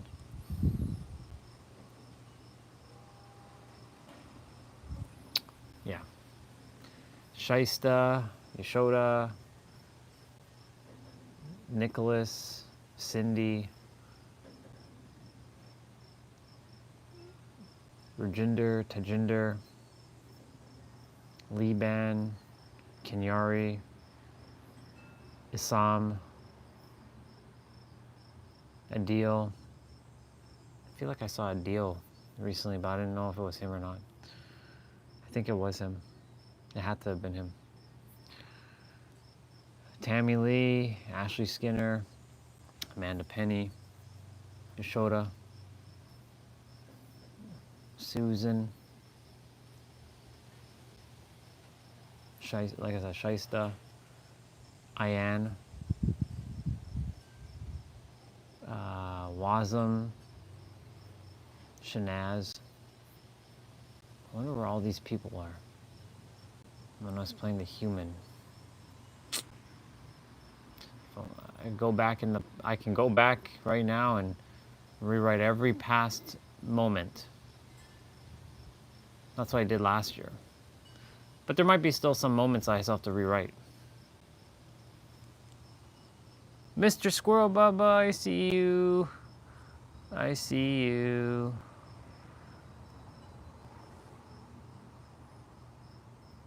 You came back again, huh?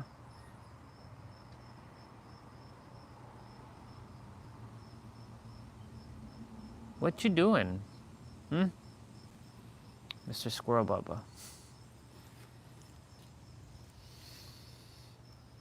Look at him. You look at the Bubba. He's so tiny and little. I don't know what he's doing.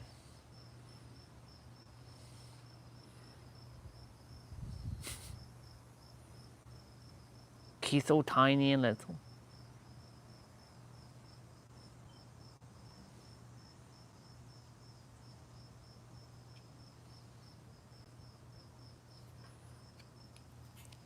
Mister, I'm not going to chase you, but you can't be doing what you're doing. I gave you a piece of apple and a piece of nut to eat on. You didn't eat the apple, but you ate the nut.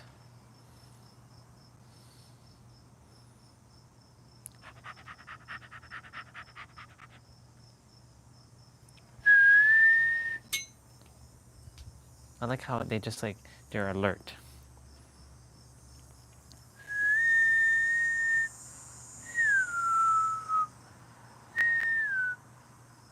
My ex-wife, she was able to call a squirrel to her hand and let it eat from her hand, but the thing about the squirrel, it bit her finger when she went to feed it something. She was able to do it. I was like, "You're brave, girl."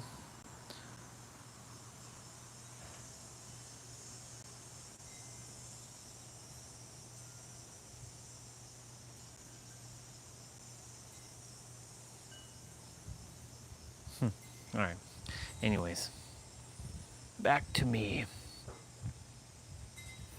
Let Mr. Squirrel enjoy his food there. We still have like good. That he says is over 6,000 years old. And it was written in Aramaic, which is interesting to me because Aramaic was the language of Jesus. And we're not sure when it actually began. But what was interesting about this scroll, in our biblical traditions, the creation of humankind happens in a couple of sentences in the book of Genesis. because we've got the Reader's Digest condensed version, and a lot of things we know were edited out. In other traditions, such as the Mandaeans, they are in scrolls, so there is column after column, paragraph after paragraph of information describing the creation of the human body first, and how the powers that be then tried to put the soul into the body, suggesting that our soul is in fact separate and comes from somewhere else. And what makes it so interesting is that the first few iterations of humankind could not hold the power of the soul or the spark or the light of God from this higher dimension. And it was only when they perfected the genetic recipe for the bodies that we have now that they could get the soul. And it always says when they created the body of Adam. It's not when he created the body of Adam. When they, indicating that there were multiple people created, or multiple beings created the body of Adam, they could not get the soul into the body of Adam at first. So into the male body of Adam, they placed the feminine soul from a higher state space, a higher dimension is the way we can interpret this. And it was the marriage of the physical body with the feminine soul that gave Adam his animation and allowed him to become the man that he was, and that either metaphorically or in reality, this is the story that tells us that our bodies and our souls, while they share time together and are merged Where's in the this ball? moment, Oh, it's over there. they are actually separate entities. And when we talk I about wanna life stand. and death, Oh, yeah. here again we find in at least a 6,000-year-old tradition that there's something inside of us that's not from around here. It comes from somewhere else. And we begin to think about our universe and our lives as a simulation. It's saying essentially the same thing, that we're projecting or experiencing through this physical body. To find out something here about ourselves in this world that apparently we cannot experience in heaven or in these other worlds. And in these texts, they are what we would call plays of morality. If you live in the 8th dimension and you wake up every morning in the 8th dimension and all there is light, it's easy to live in the light. But if you wake up in this 3rd dimensional world and you've got choices of light and dark and good and bad and right and wrong and males and females and all the things that go with that, then you have to choose. And Everything's a choice. where it gets really interesting. So this is, again, this is the value of going back into some of these ancient traditions, because they had a language that was intact, that describes our universe and who we are in a way that our science is only now beginning to understand. Whether the ideas proposed by the physicists that we are somehow living a simulated reality are real or metaphoric. Again, for me, the bottom line is they suggest that we are living in a universe and in a world that we're part of rather than separate from. And as part of our world, we are empowered to participate in our healing and in our abundance and in our peace. Exactly. And I believe In our that abundance. may be what this life is all about,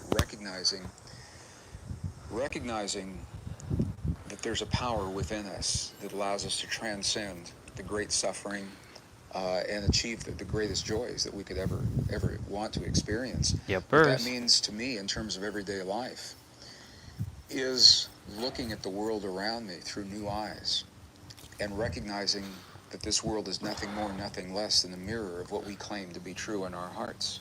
And if we choose to live in a new world rather than trying to hammer it into submission externally, we can choose in our hearts to feel and believe in ways now that our scientists say actually affect and change the reality of our world through what's called coherent, heart-based emotion. They aren't just thoughts or wishes.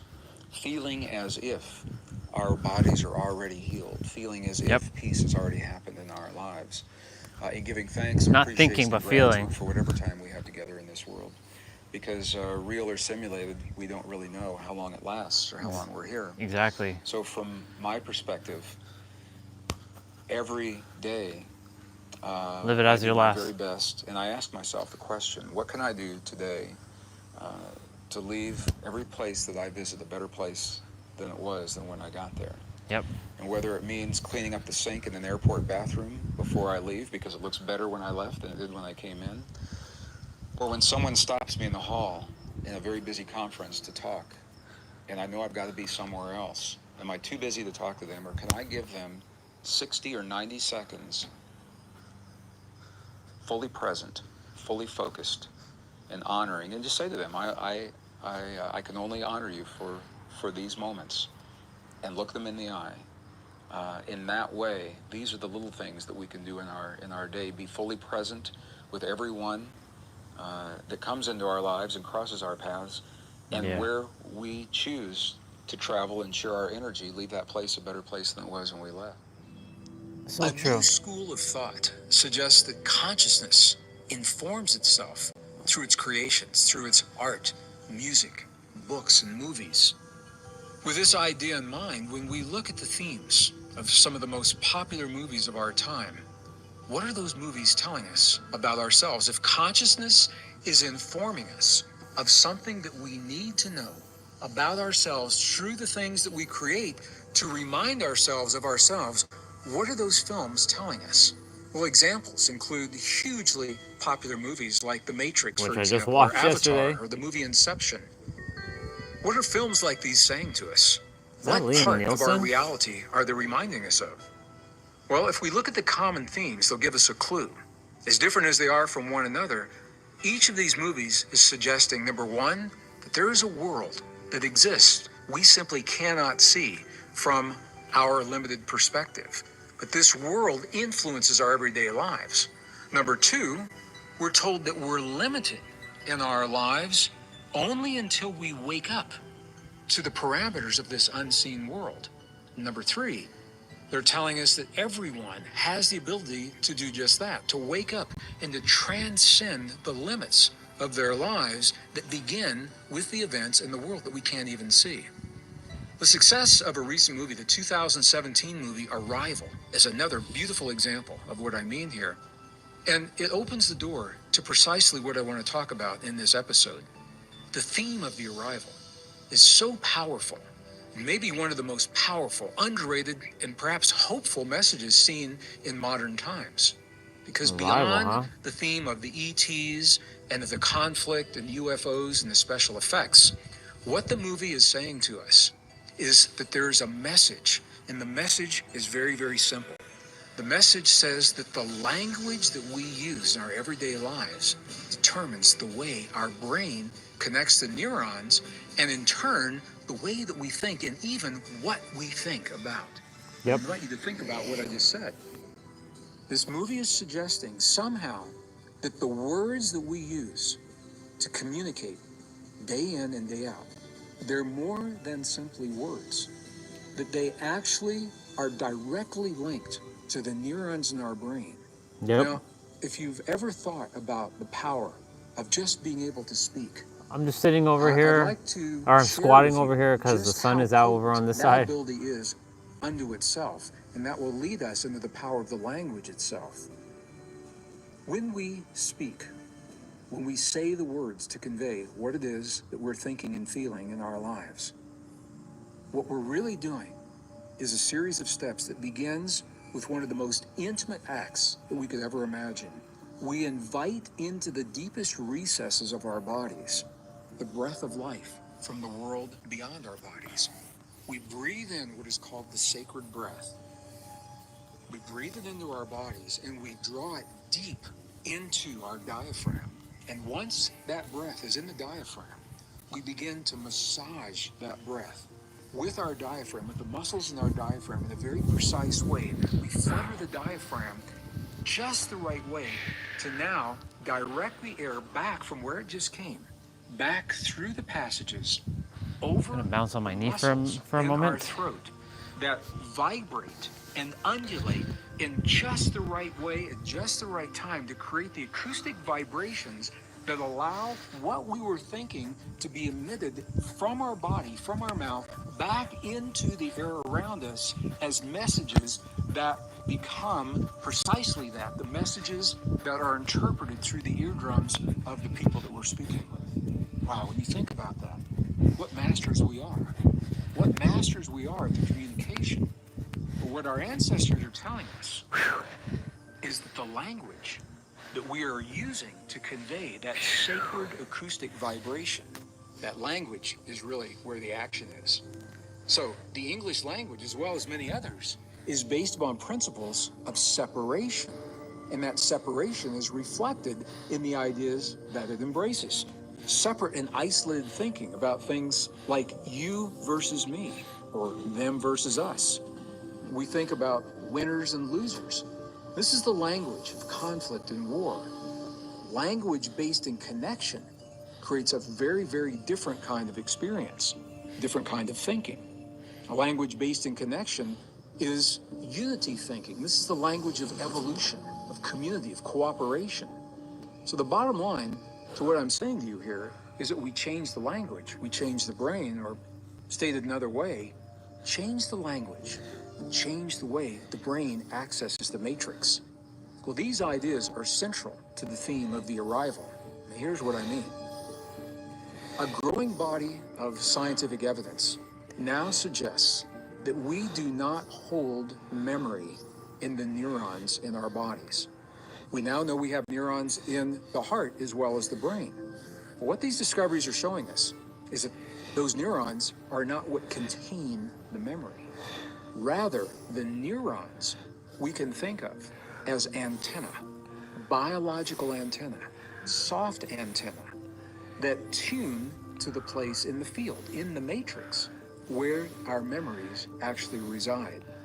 Now, this idea is more than just a metaphor, it's more than just a theory. What I'm saying to you is so real that engineers are actually now beginning to design the next generation of computer chips based precisely upon this idea. When engineers were working with futuristic technologies, and we're saying, where is our computer technology going to go?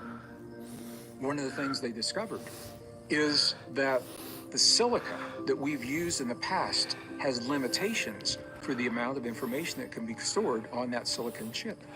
So they began looking to nature. Where in nature can we find the material that could contain the vast amounts of information that we're now beginning to access? And they chose water.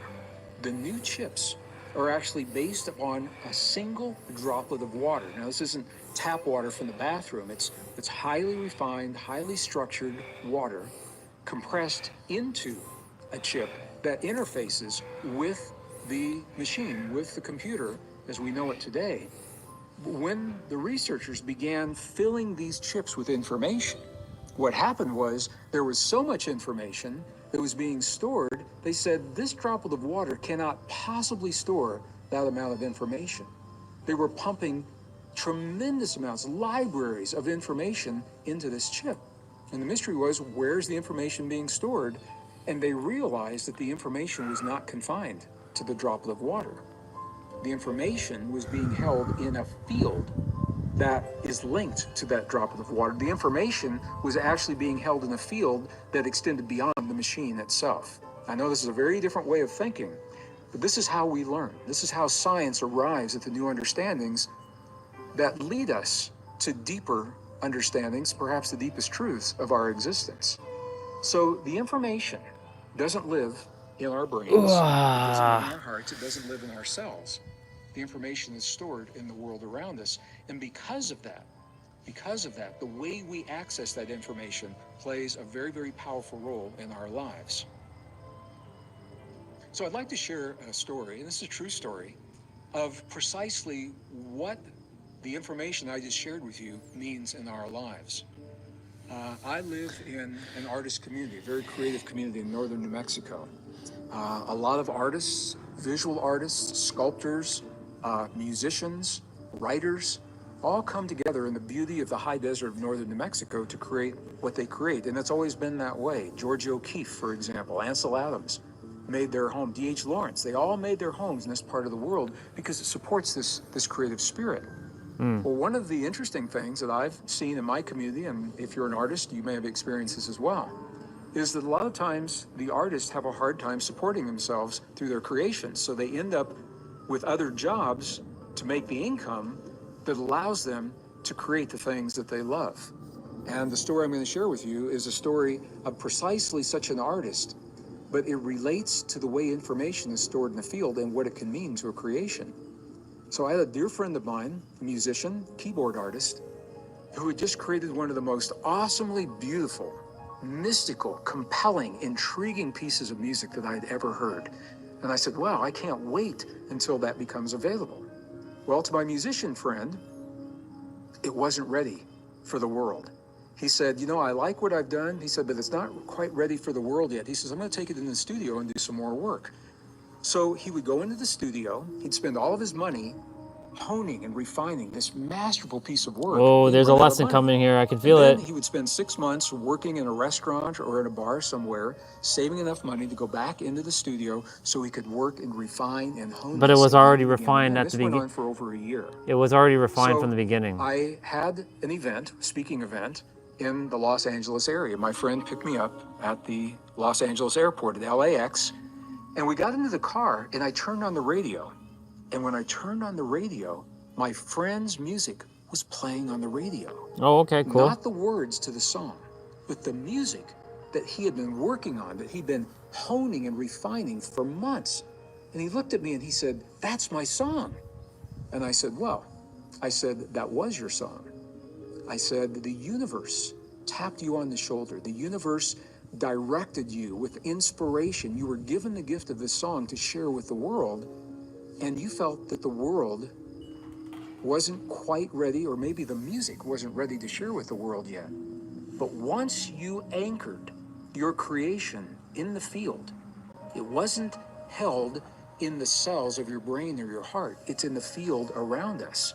And what that means, it's available for anyone who is tuned into that place in the field. There are other creative people out there, creative people who are reaching deep within themselves to create something Bar. new, to create something, a new, higher expression of. Ooh. Ooh. Okay. All right. There's definitely a lesson there. Pause.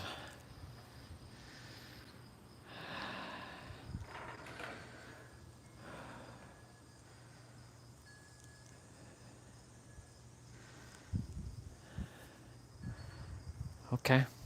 All right.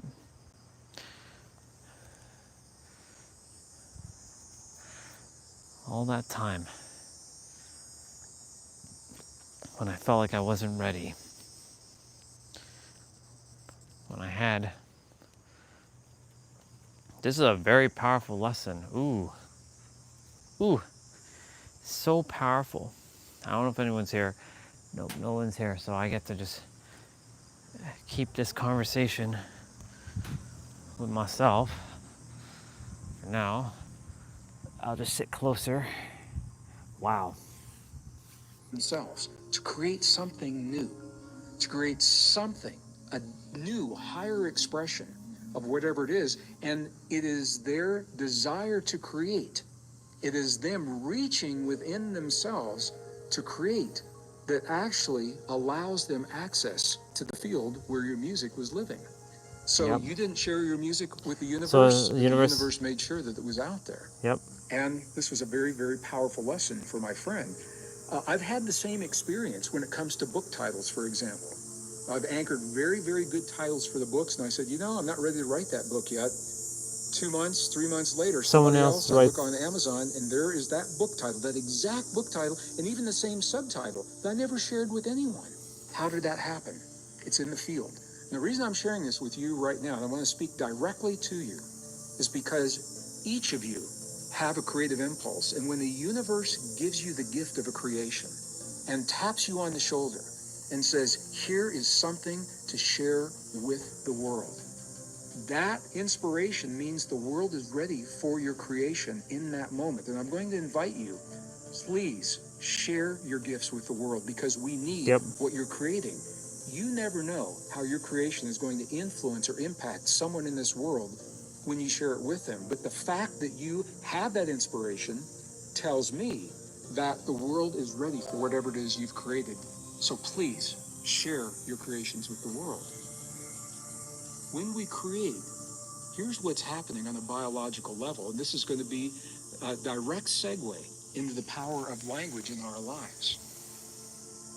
The the act of you creating, the act of you reaching deep inside of your being, reaching deep to bring something new forward, the act of you striving to create and become something more in the next minute than you were 1 minute ago, that act is the biological trigger that is the impetus for your neurons to begin to wire in a way that will support what it is that you've chosen to create. So let me just give you an example of this. I'm a musician, I'm a guitar player. Have been all my life since I was 8 years old is when I began. When I want to learn how to play like another guitar player, one of the most influential guitar players.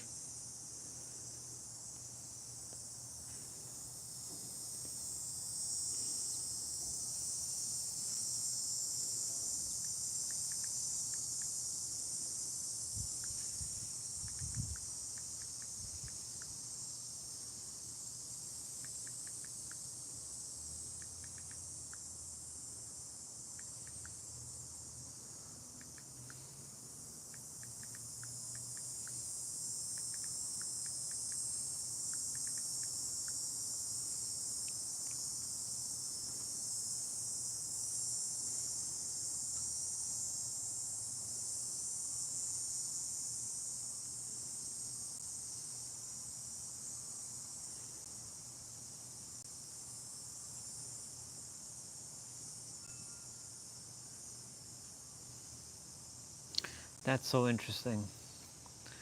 That's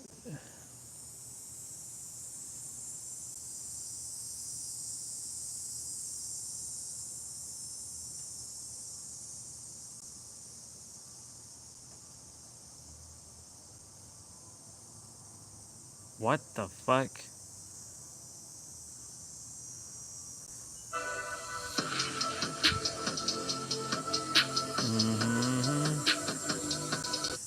What the fuck? How do you get? Wait.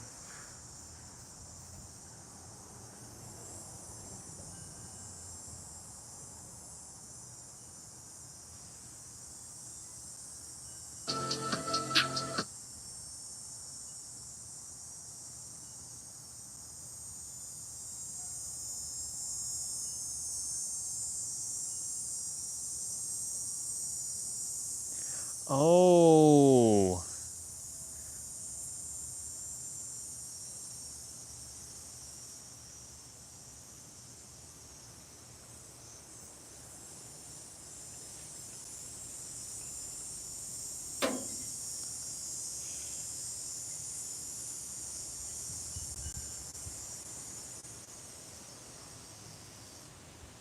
What the hell? How the hell?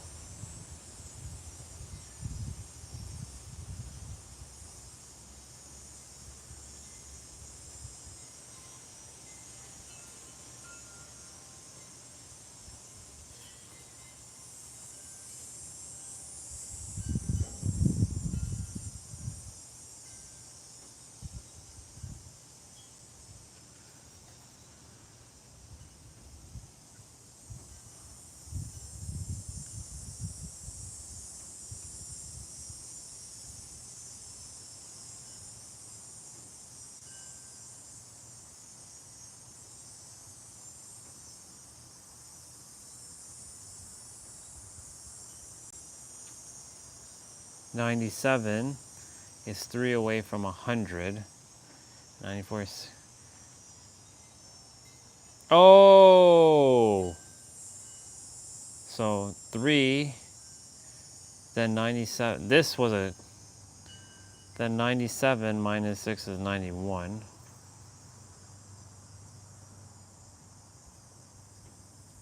97 minus 6, 91.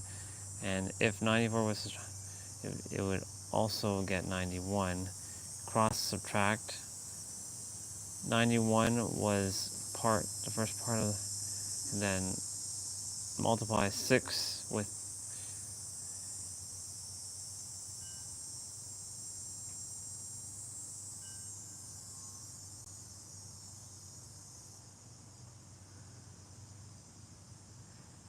that.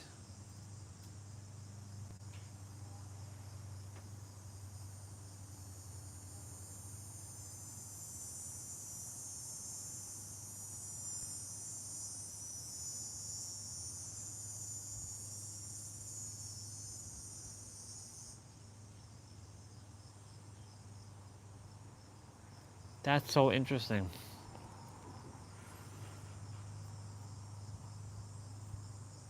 Okay, so I get it. Base is 100, and that's 6.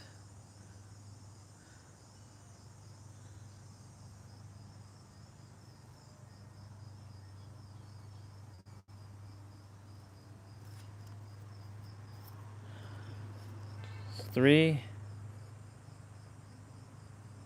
That's 100.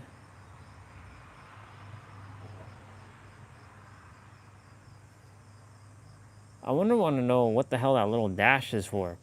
Oh, it's minus. So she minus 91. She did cross subtraction there.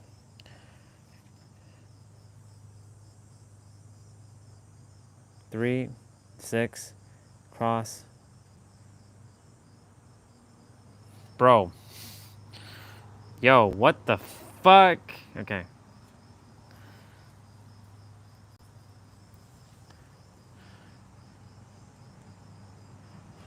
I'm gonna study this for a moment.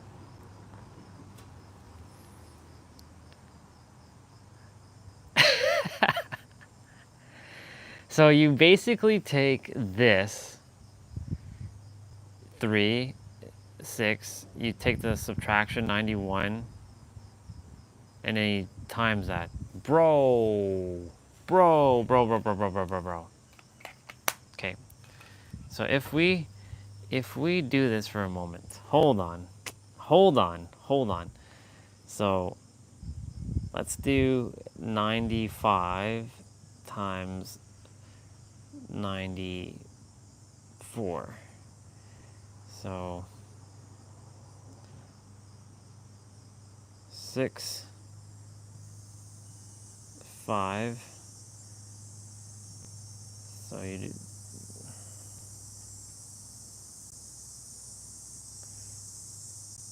So 89. Wait. Yeah, 89. And then 5 times 6. 5 times 6 is 30. Wait. Yeah, 30. Okay. We're doing something here. This is gonna be wild if this actually friggin' worked. If I understood this, I unlocked a new math. Oh, damn, okay. Okay. 95 times 94. Bro, are you kidding me? So the answer I got was, wow, it worked. Yo, let's go, I get it. Yo, let's go, I get it. This is crazy. I unlocked a new math like I know the times now quicker. Holy smokes. Okay, so 77 times 88, because why not? So, I like to make a smiley face under that and that one. So that one's going to be 33. 310. Wait, what's the 100 minus 77 is 33. No.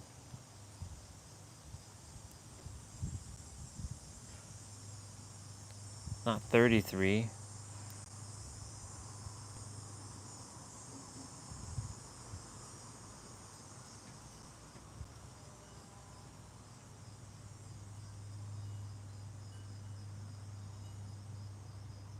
$23. So this will be, so base will be 23. So wait, How do you do...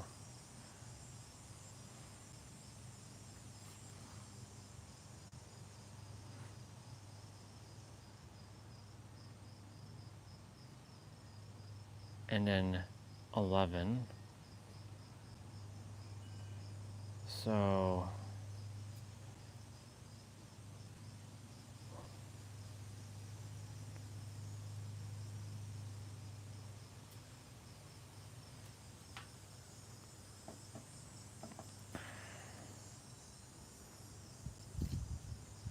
So it'll be 66. And then 23 times 11. Yeah, see, the calculator... 253, what the fuck?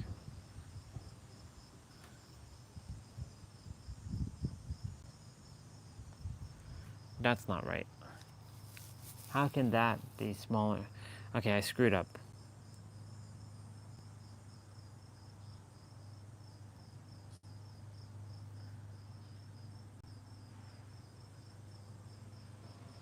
So if the numbers get bigger,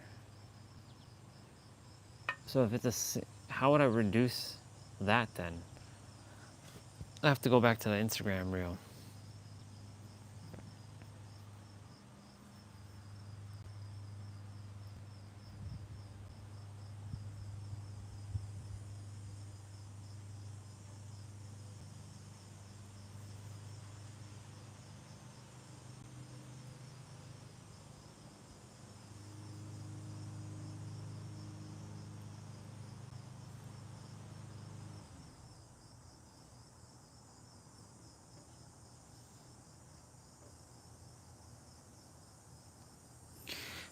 Okay, let's see. So 100 minus 87, which equals 13, and 100 minus 84 is 16. So 87 minus 16 is 71, and then 13 times is... So we're, whoa. That means the plus, there'd have to be a plus. So anything beyond 100, you have to plus it.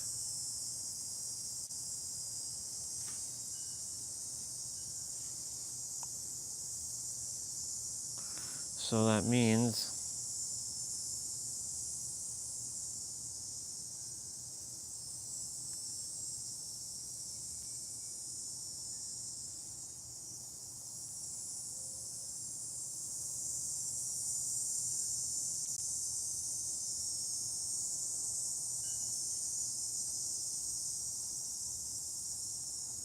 so 87 minus 80, 16, 87,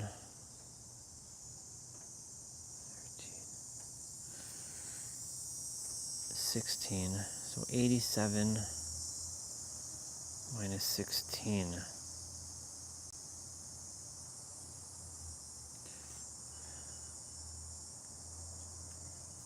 Yeah, so 66, and then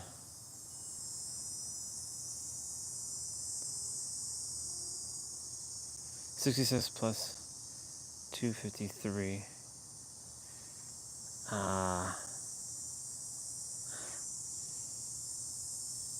So that's where the calculator, so 319.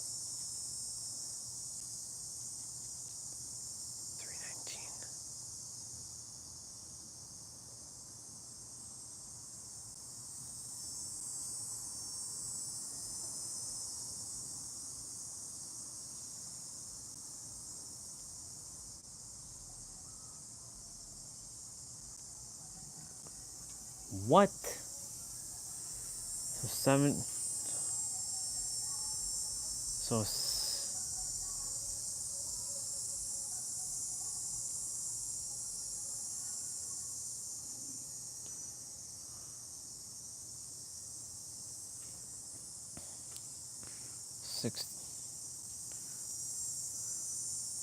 So this is where it gets confusing.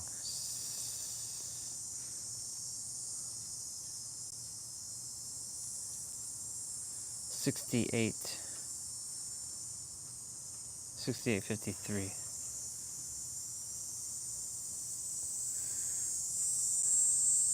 Okay, so now it's clear. 7 times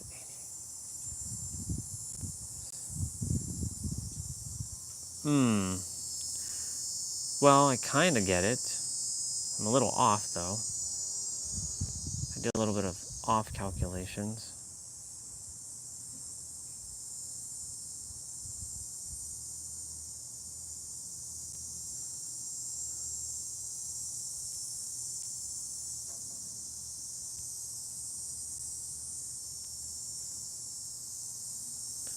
Nope, just add one more step, like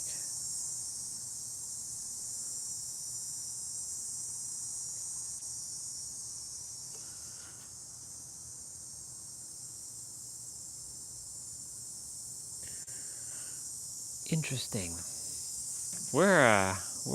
We came up with, so there was a reel on Instagram of solving a math problem, and it was pretty interesting. I understood it, what they did, but when it came to using different numbers, it didn't work. Or it didn't, if I'm using smaller numbers, it didn't work. But if it's like bigger numbers, so let's see, 79, 68, 47,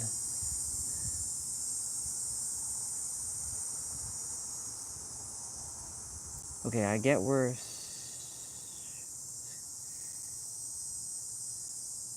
so you take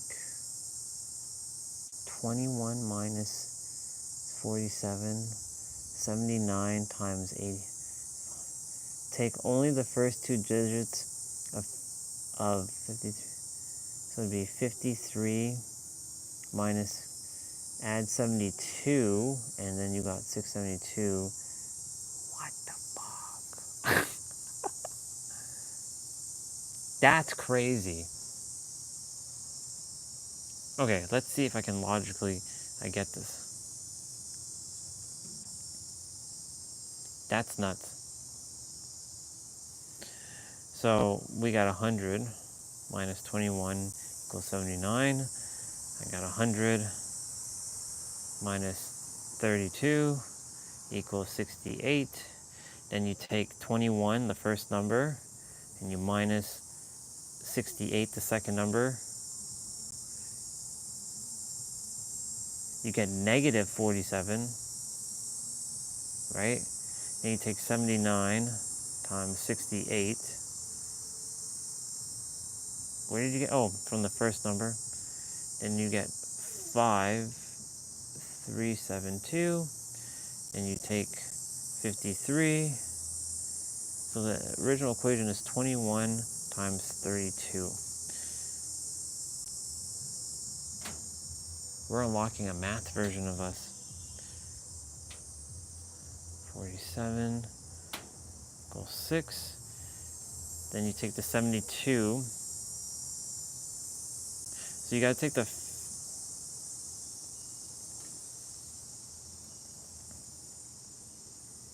I'm gonna change digits for a moment, just to kind of like 672. Oh, 6. Then you add 6 plus 70.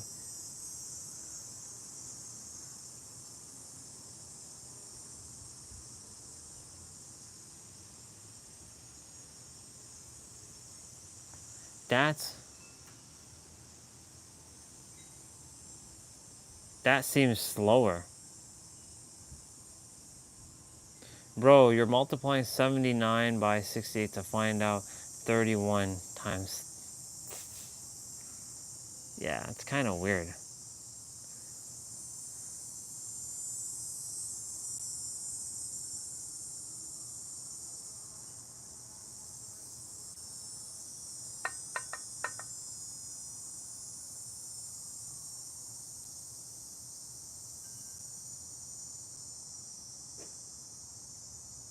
Here we go.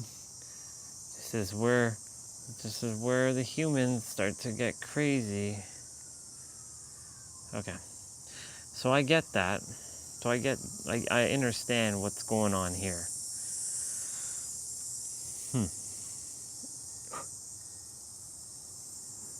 But that's pretty wild though.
Holy moly.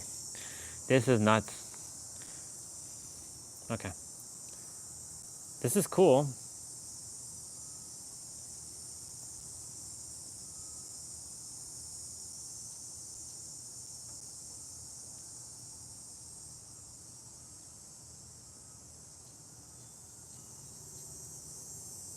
I live with a girlfriend and a child. It sounds to me like you're getting the mainstream of life.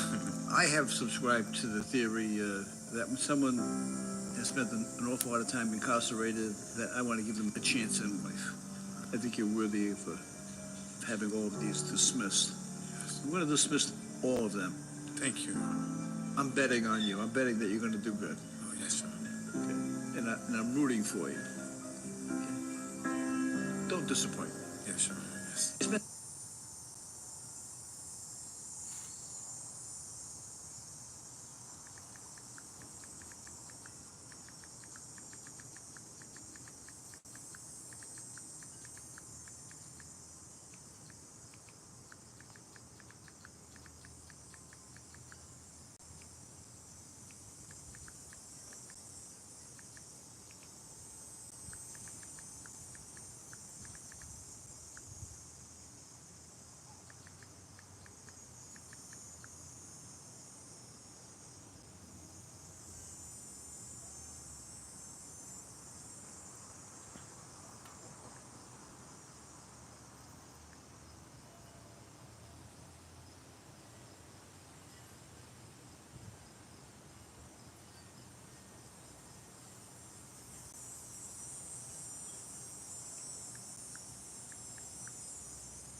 Some time in prison. 18 years. So he's... Shit. Oh.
Let's get straight to it. I need to know the secret. How? How did you get this to smell so good? Vanilla Shea body wash. shampoo, and conditioner. Come on, Diggy. It smells like dessert. I need to know how. I need an answer. You have 24 hours to respond. Yeah. Diggy giving me orders. Reminds me of Scarface. The only thing in the... That's crazy. All right. Thank you. Like another guitar player, one of the most influential guitar players in my life was a man named Michael Hedges. Michael Hedges passed That was so a few years ago. so He was a interesting. Windham Hill artist. And I saw him live. I saw him play live, and I went up to the stage, and he took the time to talk to me. He was very kind to me. A very, very powerful impact on my life.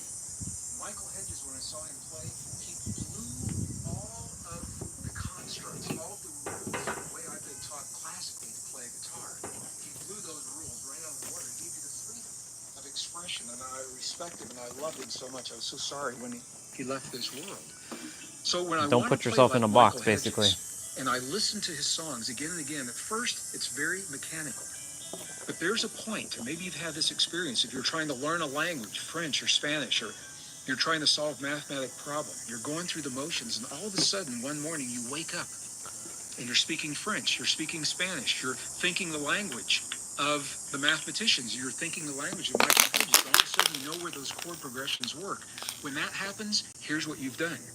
What you've done is the act of you striving to achieve that expression is what triggers the neurons in your body to actually find other neurons to grow and find other neurons. The image you're seeing on your screen right now is a single isolated neuron looking for another neuron that it can hook up with. They're very social. They want to hook up, these neurons. And what you're seeing on your screen is what happens to many neurons when you are doing this. It is the act of you striving to create that triggers the neurons to fire the way they fire. This has a direct impact and a direct consequence when it comes to language and the words that we use to express ourselves in our lives.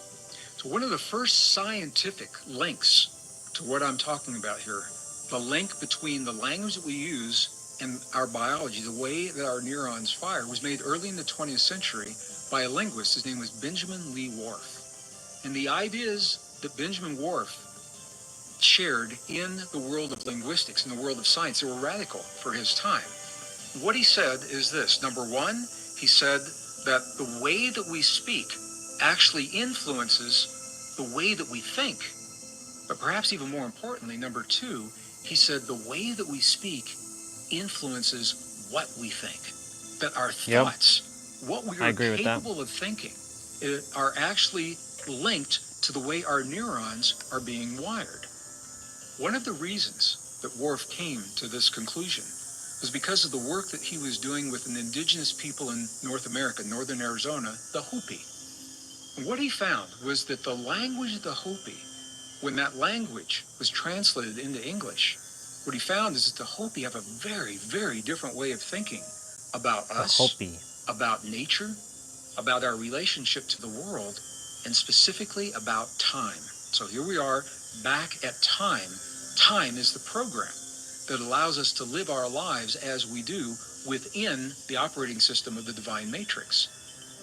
What Whorf found was that in the Hopi language, they see everything as alive, everything is connected, everything is present and now.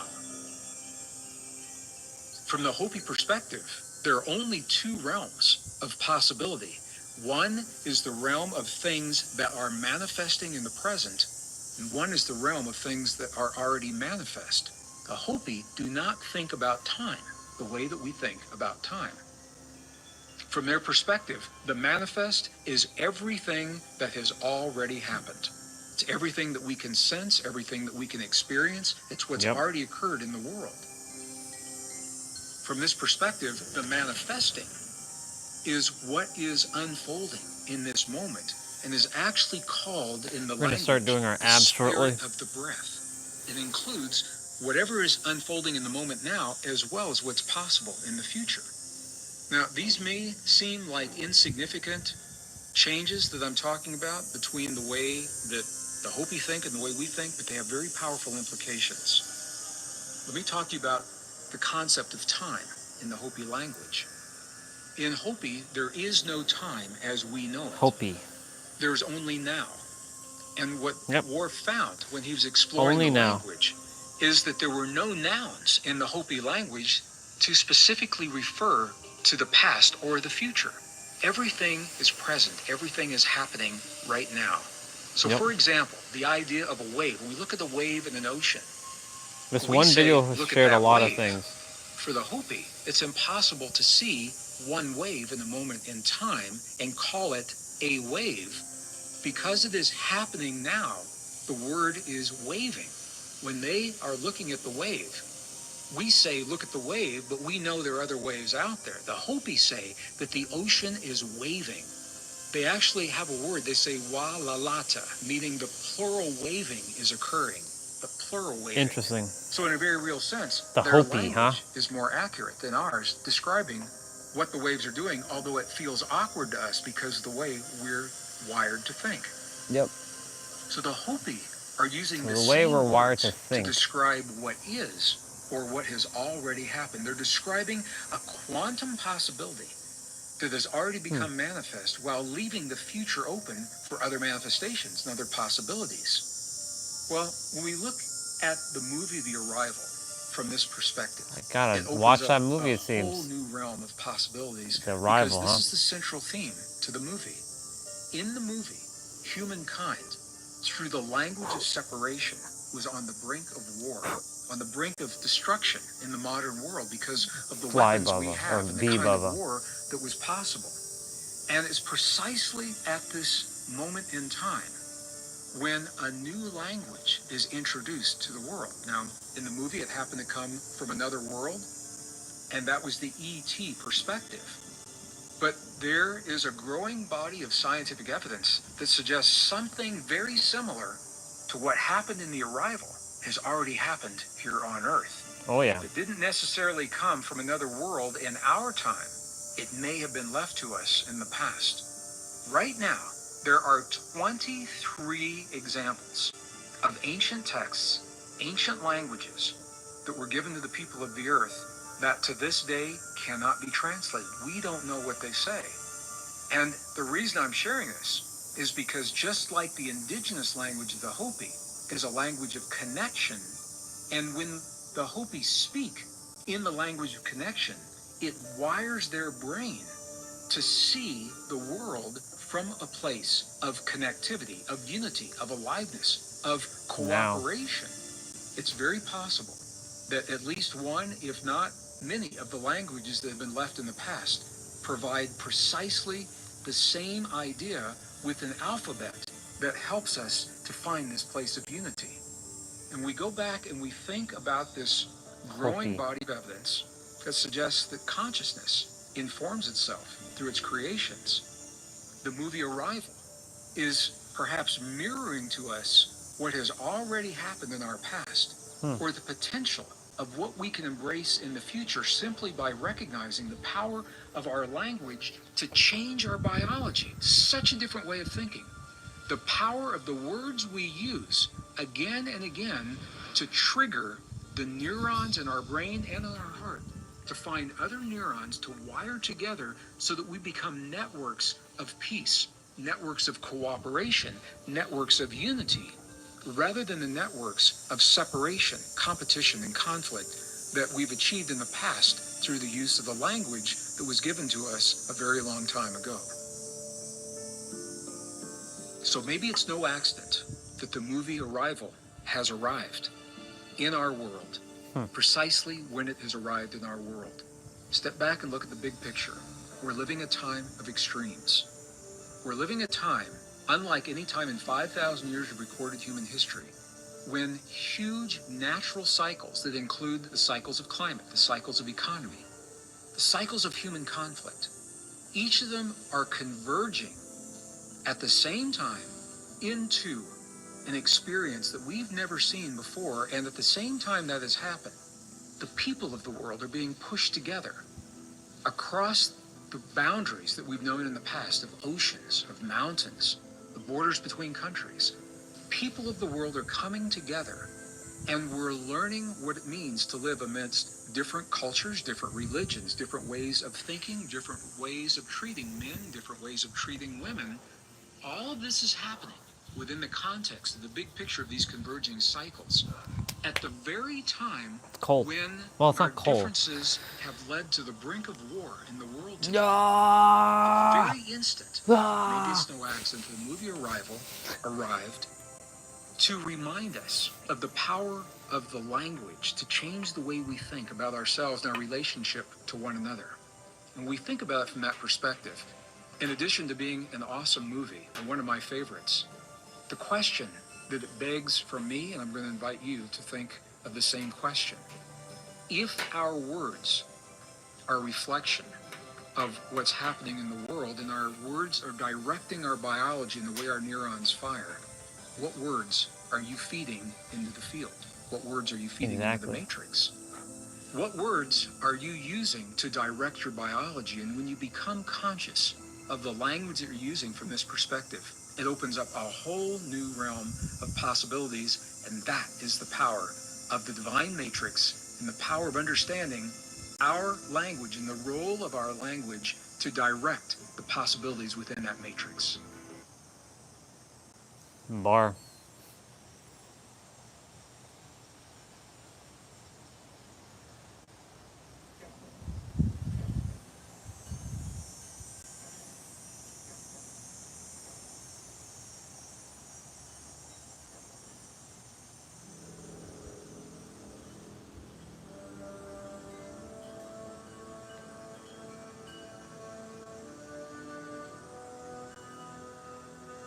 The Arrival, huh? I'm gonna have to check out this movie. Okay.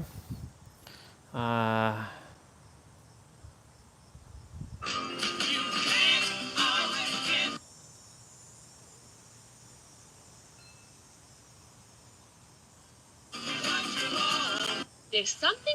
Why do people hate on?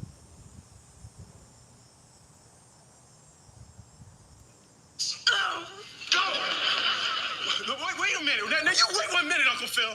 I remember this moment. I didn't want to have to do this, but you brought this on yourself. You brought this on yourself. Oh yeah, this scene.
There's so much.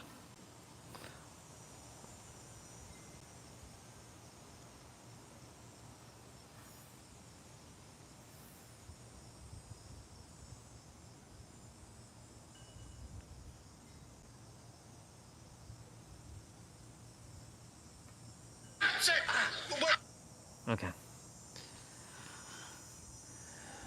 That was funny.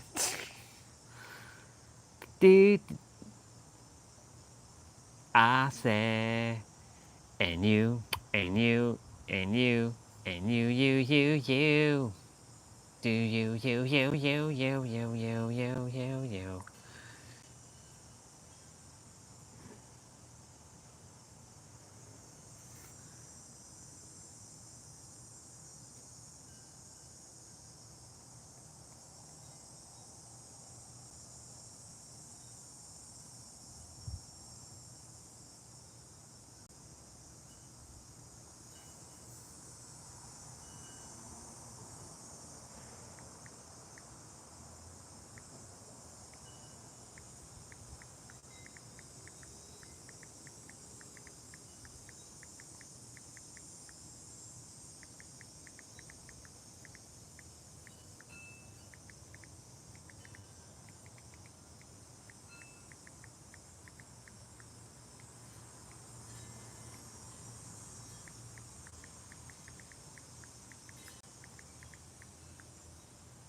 Okay.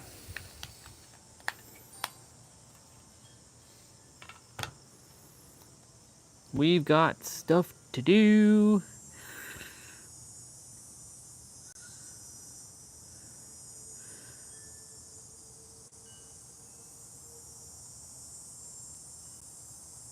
I don't know how you re-release a PS3 RPG in 2020 and make it run worse, but at least on non-Nintendo platforms, I'm still happy to see one of my get a remaster.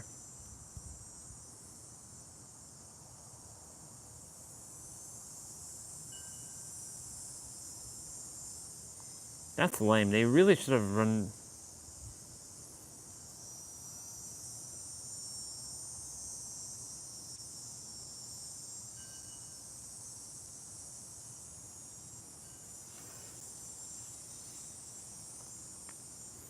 Okay, so we're going to be doing Caroline Gervin's abs.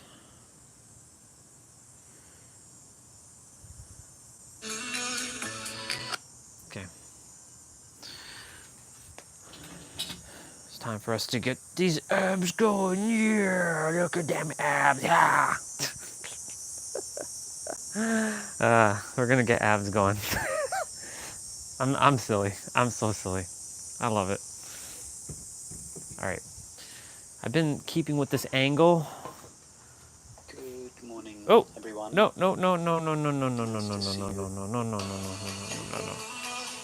There. We've been keeping with this angle for the last couple days. I don't feel like bringing tripod out. Okay. So a couple things to recap what I was listening to and running into. You know, Greg Braden, great video. It's funny how, you know, no accidents, of course, because this is just how it works in my universe. That when I say a word, then a video will pop up regarding that word, entanglement, and how everything is all quantumly entangled with each other. So to kind of recap his video, he was talking about the power of our words, which I've always talked about. That's like my moniker, about the power of your words, and how, you know, when you have a creative idea that's supposed to be expressed through you, you know, he was mentioning that he had a friend who had a song that he created through the piano, but he felt like the world wasn't ready to hear it. And then, I don't know how much weeks or months, or how many, I think a year went by. And then he was in the car with his same friend who didn't release the song, and his friend heard the song on the radio, and someone else tapped in and grabbed the song. That's how this works. So like, for example, Elon Musk, he so happened to tap into the idea of Tesla, right? Imagine me 20 years ago. Had I tapped in, had I known the power of the mind, had I really known all this stuff, I could have probably brought Tesla before he did. There's always something waiting for one of us. So like, you never know, like that whole diagram, it's ready. I've shared it already. I shared it with a few, and others will it's going to start to trickle its way through.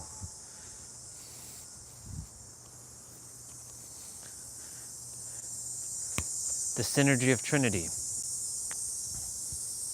I'm sure someone else has come up with that word already, but as it stands right now, I'm the only one who's brought this forth, the synergy of Trinity. If I shared it with my brother Jay, or our brother Jay, if he shares it on his channel with his 5,000 followers, 5,000 connections, amazing.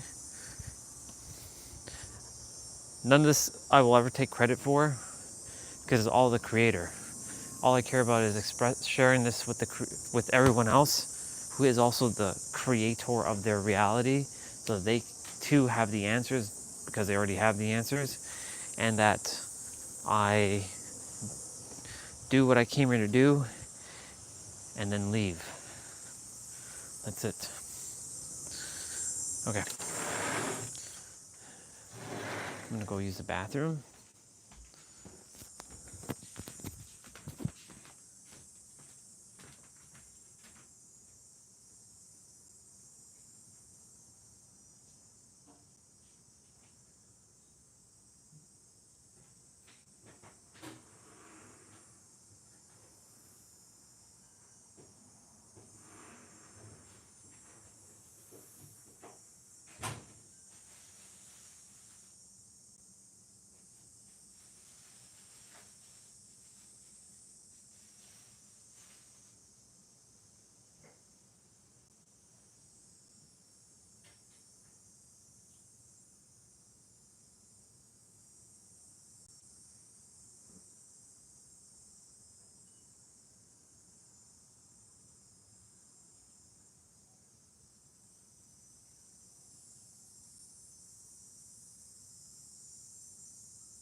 All right. It's time for us to get this show on the road. Time to get our abs done. Because that's what we're going to be doing. We're going to get abs done.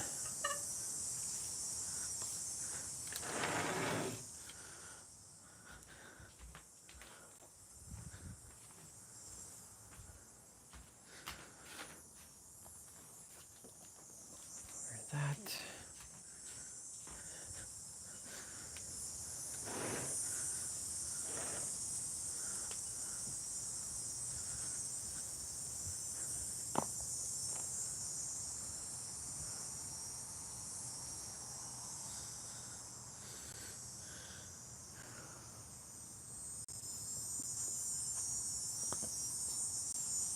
Actually, before I put on my socks, before I do that, let's do our 55 push-ups.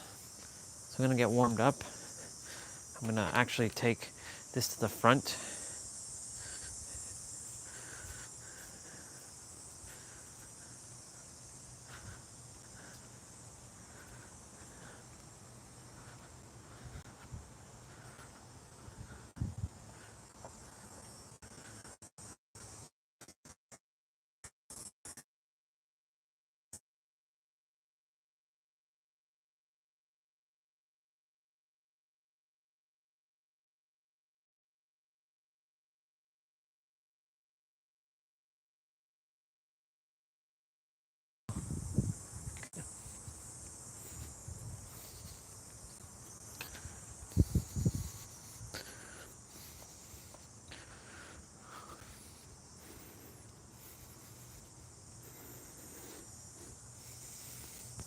Saying hello to the neighbor. He was just sitting outside chilling,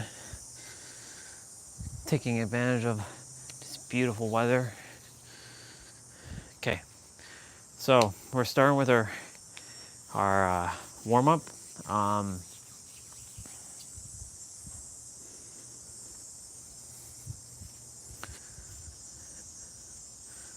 gonna go ahead and grab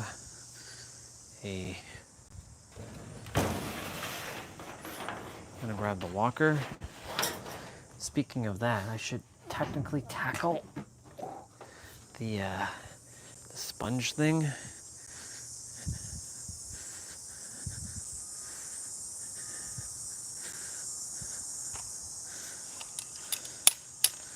I want to see something because the socks, they're not doing it for me.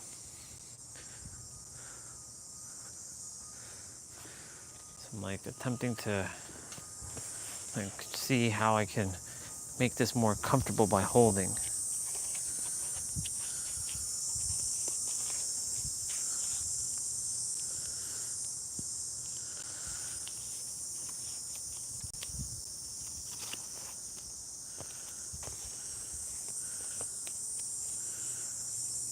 I'm gonna check something quickly.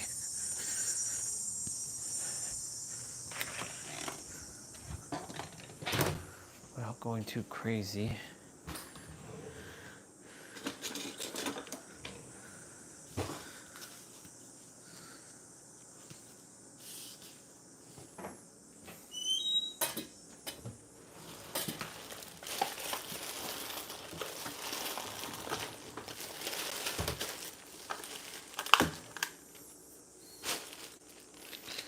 It's weird how there's no tape. Except for this duct tape, so we'll just have to use duct tape. Use what we got. We're gonna use what we got.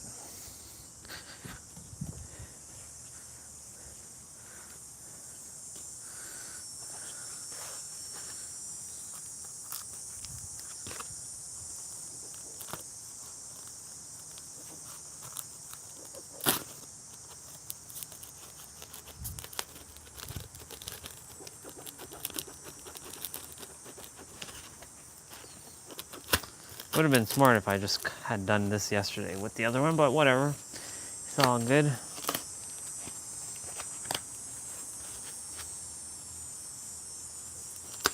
It's all good in the hood.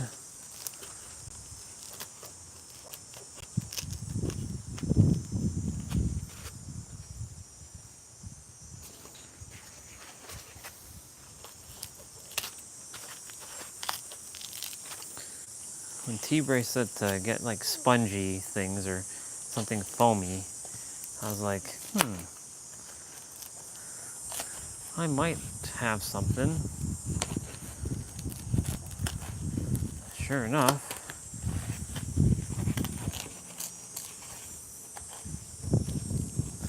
I definitely do have something.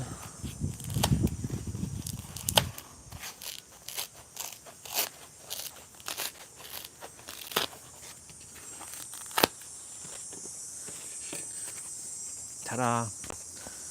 All right.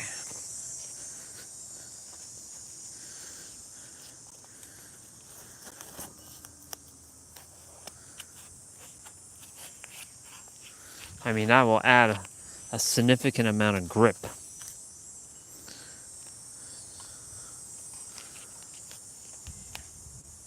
Yeah, see, I should have cut that yesterday properly.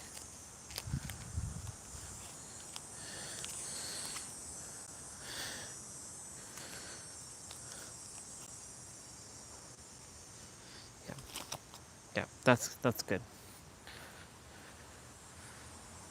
So the other one's gonna not have as much foam. Well, it's not gonna be as prevalent as the other one, but whatever. It'll do.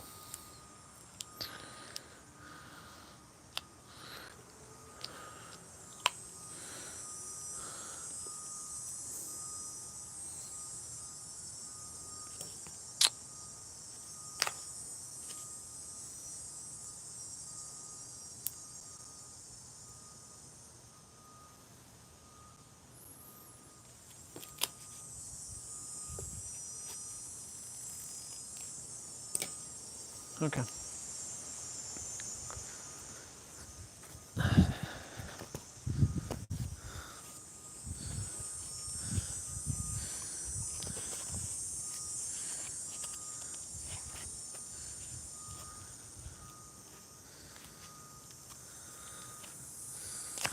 Technically,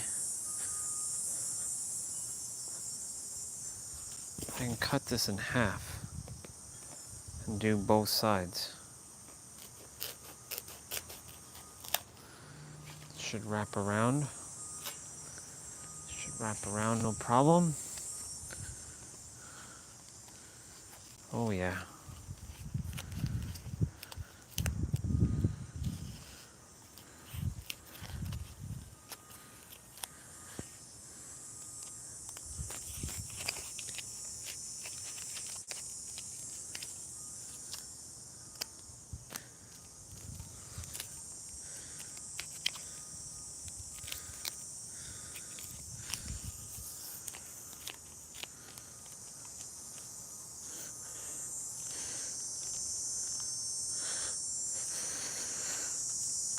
Well, it's definitely more.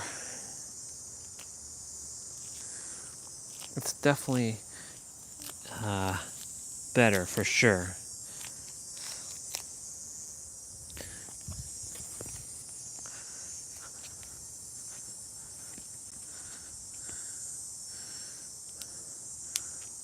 Coming up with solutions to some problems, making it viable. And I still have that other piece if I have to make it more.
Yeah, see this one, it needs to be tight.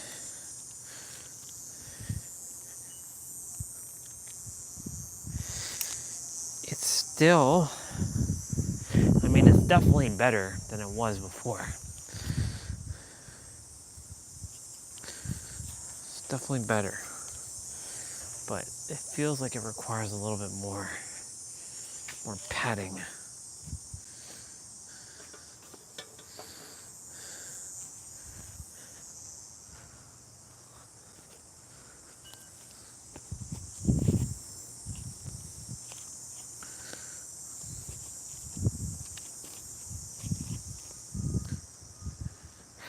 Let's see something.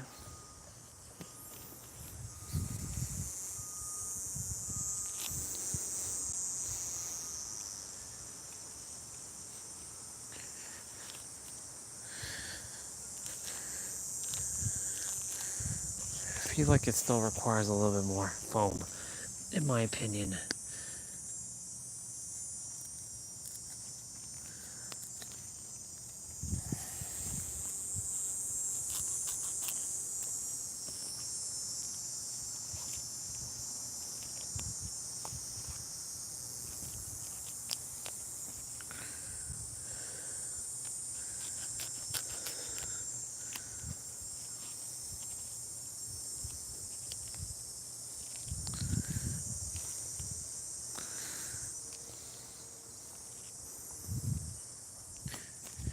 I mean, it doesn't harm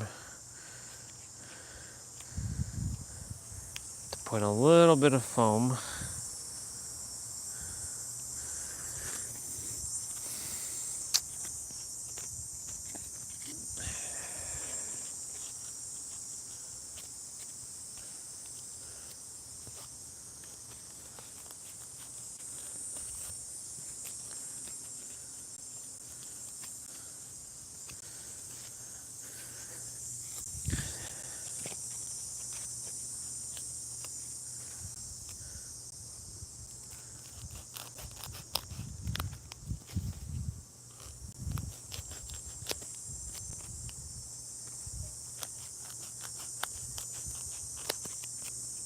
Perfect. Two pretty equal things. The rest of this can go in the garbage. I'll keep that there for a moment. Use my materials wisely. We're going to get to our play out shortly. Seeing if maybe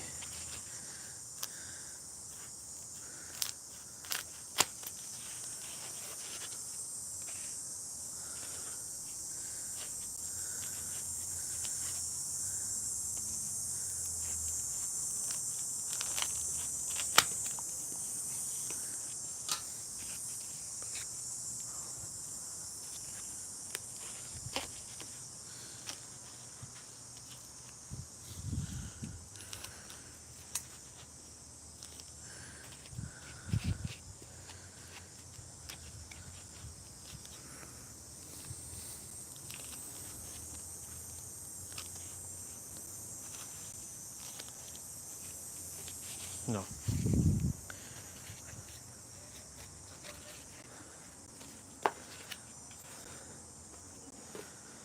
I'm gonna recycle, or I'm gonna throw these out now. I think I got my pieces that I required.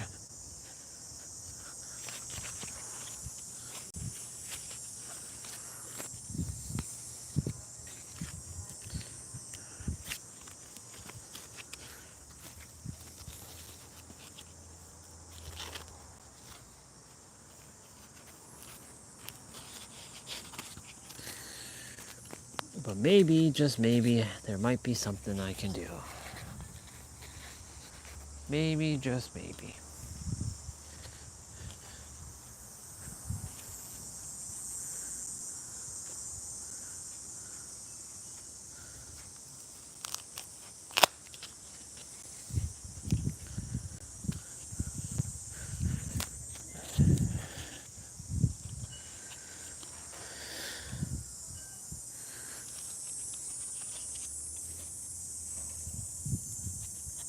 Ooh. Hello. I came up with an idea. Hello. Hello, me. I came up with an idea. Look at that.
Okay.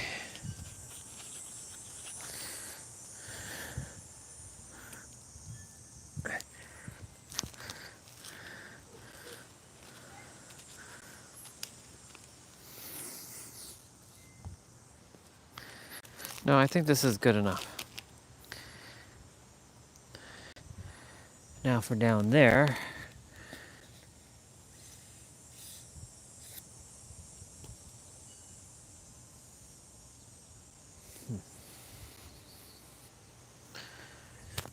Solutions, people.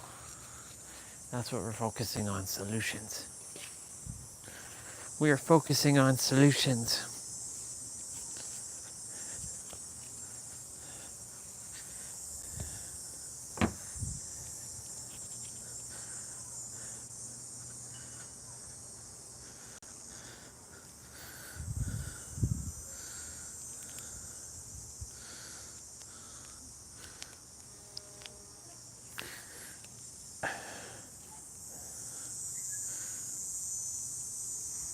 There's a Bubba playing with shadow.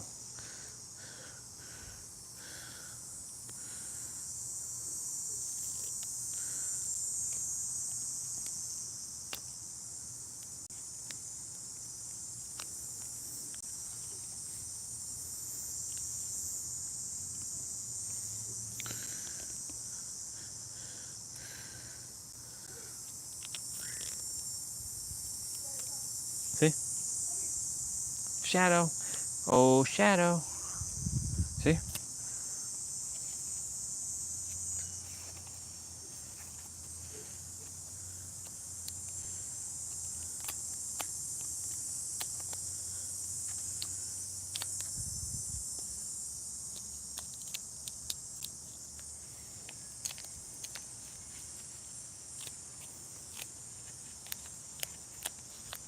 Cool.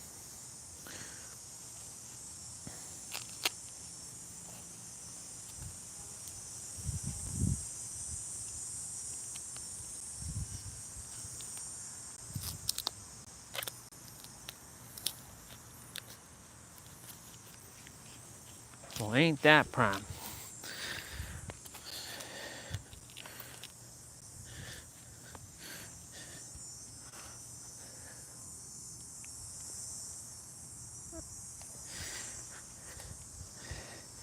Well, that works. It does the job.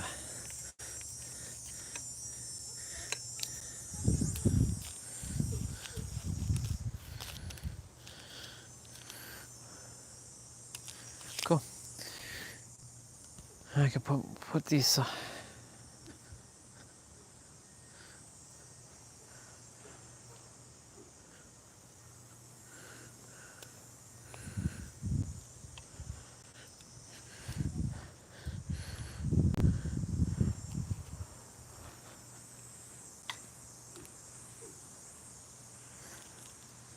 Cool.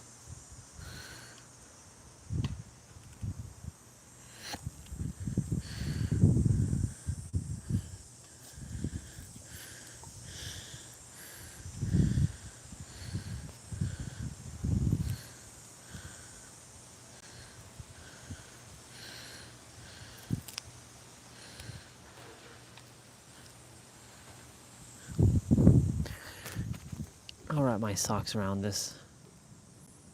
These are old socks that have holes in them, so I mean, I can reuse them.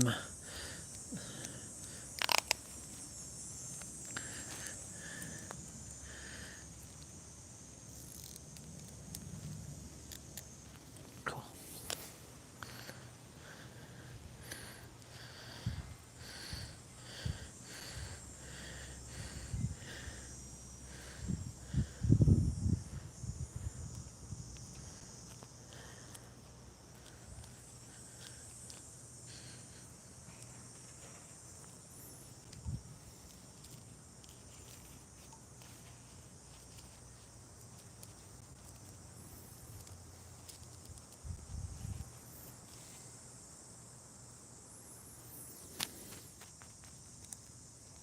Okay.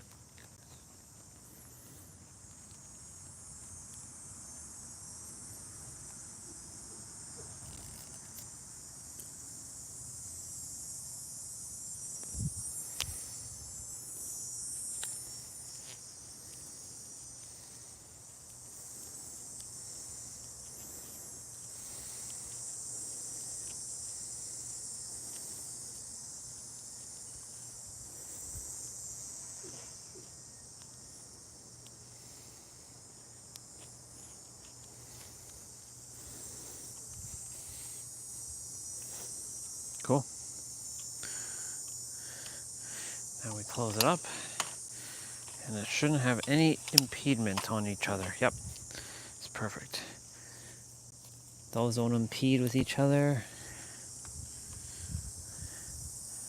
My new modified version of my walker is done. Now we have handles, good handles.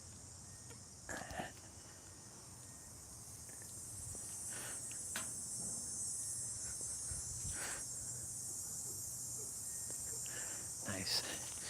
I'm digging it.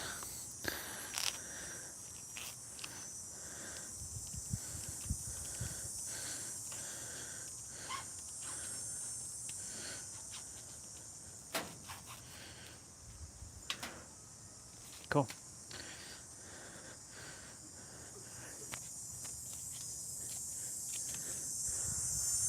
All right. I don't think there's anything else I have to do with this sponge.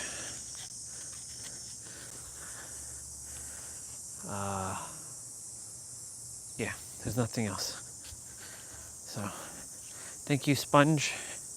I really appreciate your time.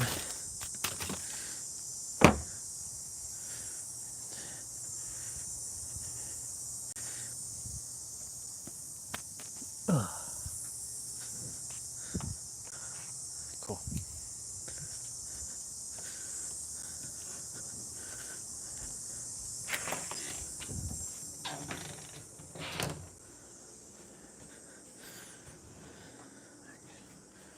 I should wash this out.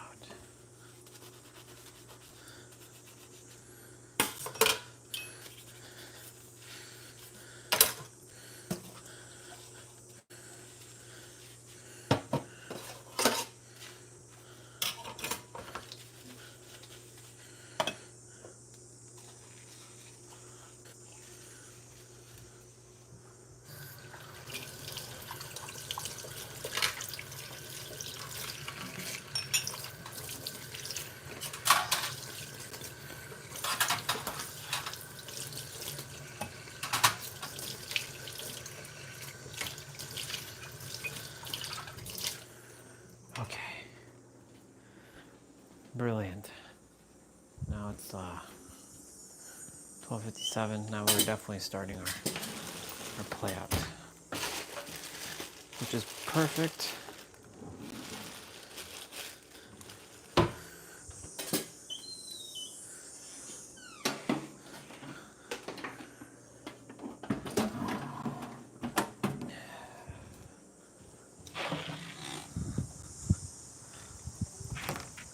Cool.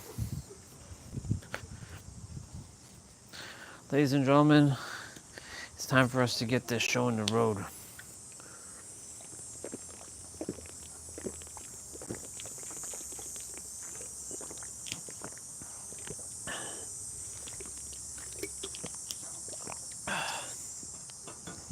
Okay.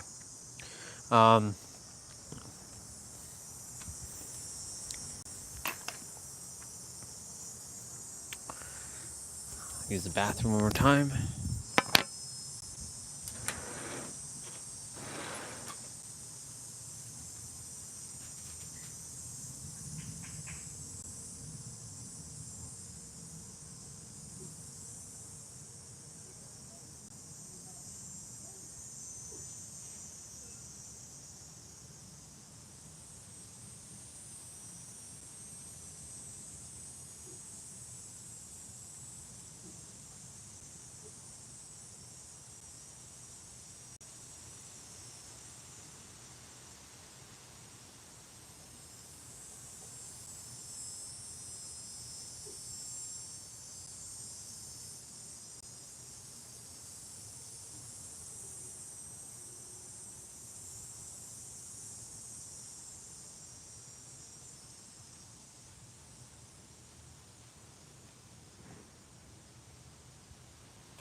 Okay.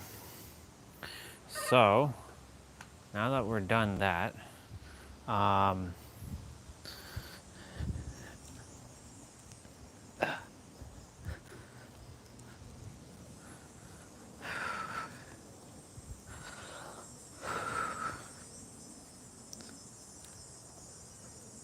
gonna go ahead and do my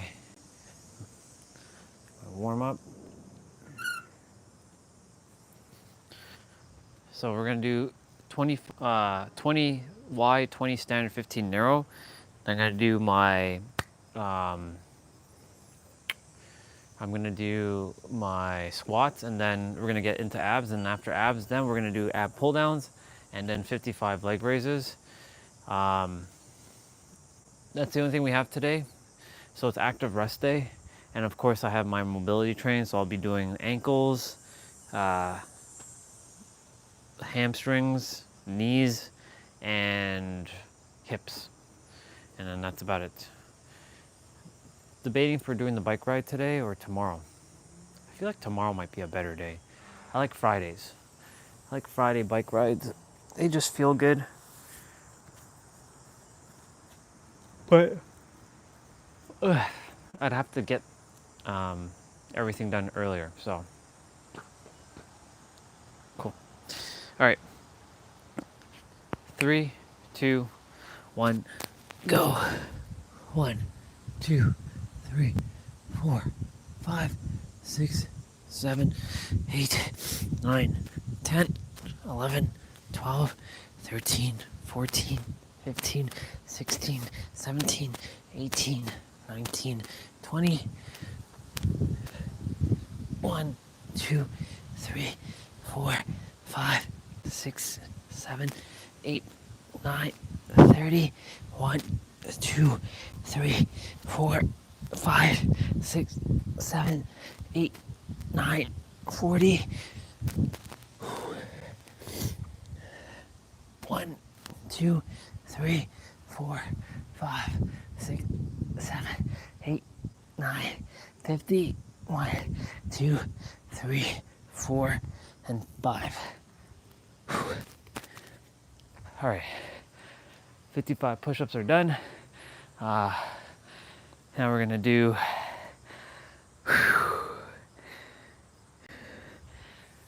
We're gonna do 55 Excuse me. Oh my goodness. Oh, we're gonna do 55. Wow, I don't know where those came from. We're gonna do 55 squats. Hi, sister. Good to see you. I modified my my walker just now. Since the handles were hurting me, I put socks and I put foam. So now my hands don't get hurt. My palms. All right. Today's ab day, and then yeah. Excuse me, you gotta get off my mat. Hey, you gotta get off my mat.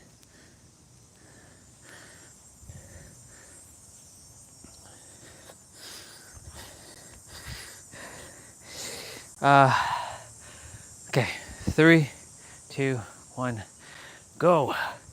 1, 2, 3. I can feel somewhere's tight here. 4, 5. So I'm gonna loosen it up. 6, 7, 8, 9, 10, 11, 12, 13, 15, 16, 17, 18, 19, 20, 1, 3,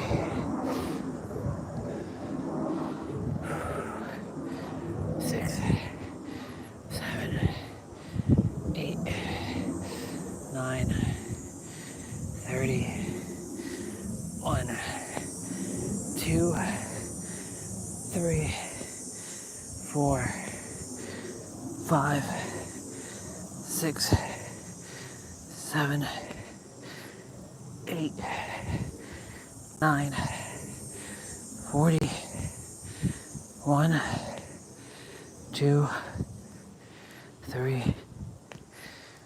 Wow, the cracks in my legs. 4, 5, 6, 7, 8, 9, 50, 1, 2, 3, 4, and 5.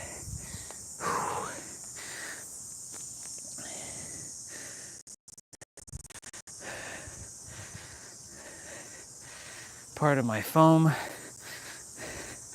I was cutting. Whew. Okay.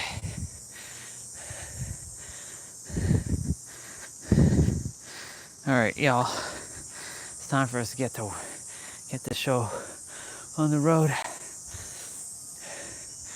I'll do the leg raises and the ab pull downs after we're done our abs. It's just one routine, 40 minutes. We'll be done by 1:50, give or take.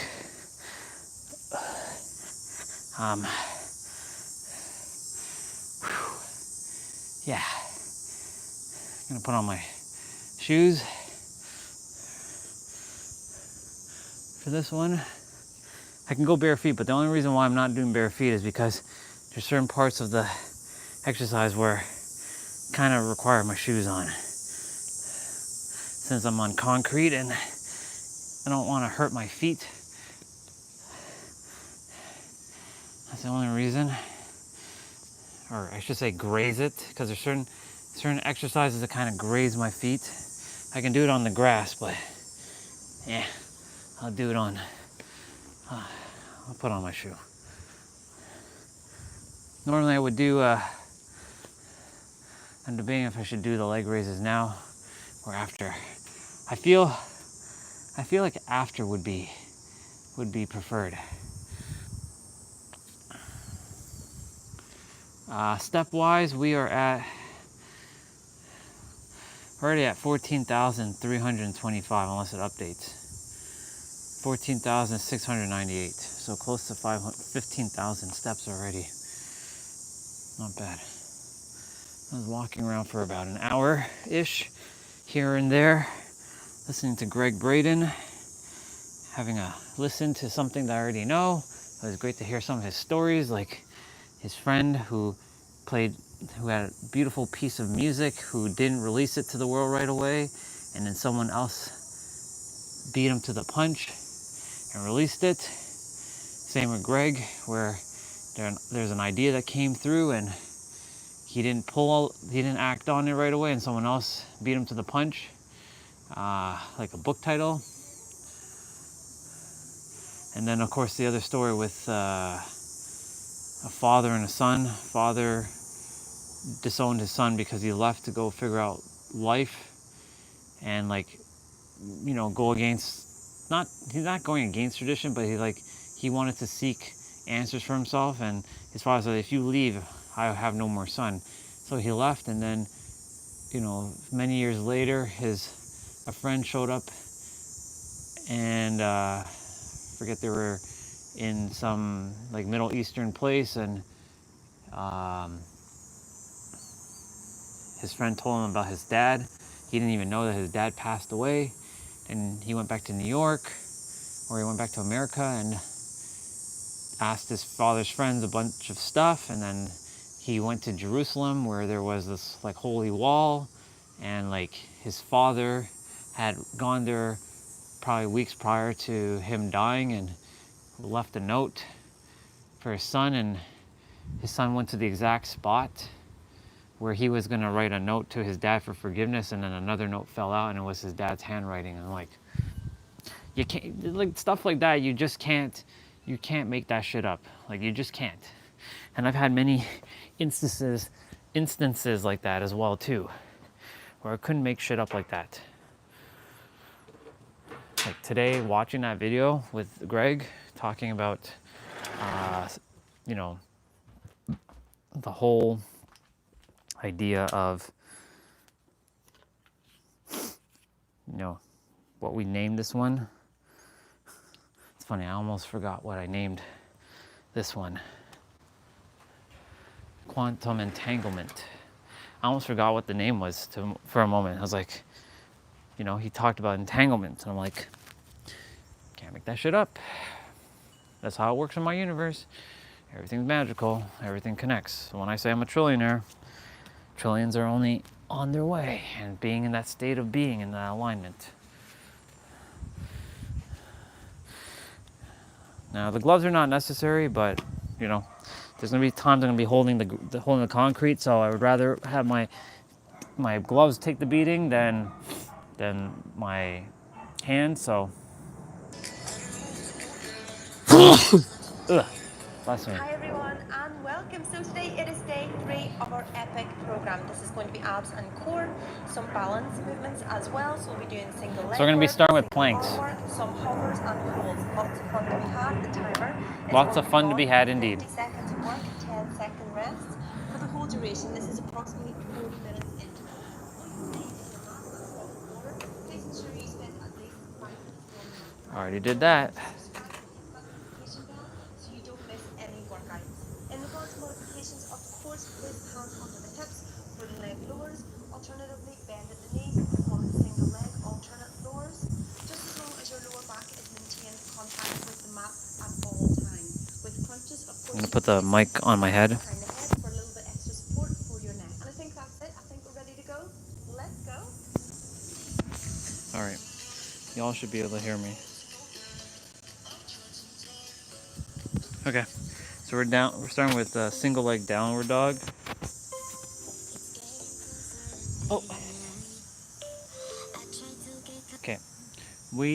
As much as I would love to hear her stuff, I'm gonna put on my own music, cause I'll let her start all over.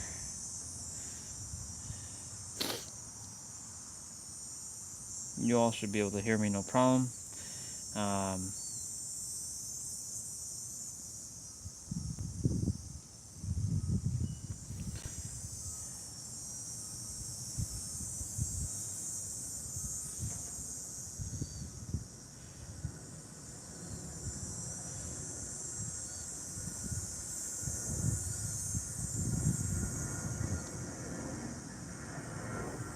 straight face challenge, huh?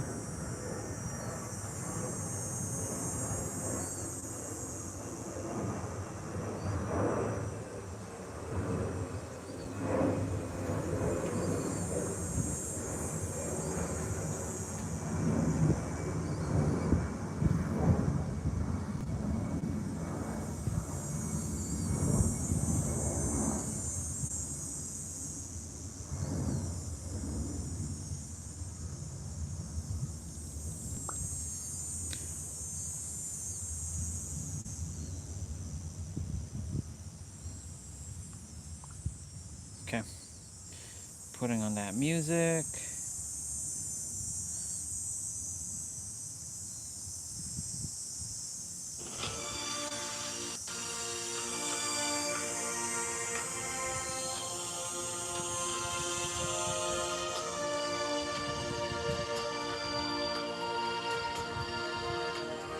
All right.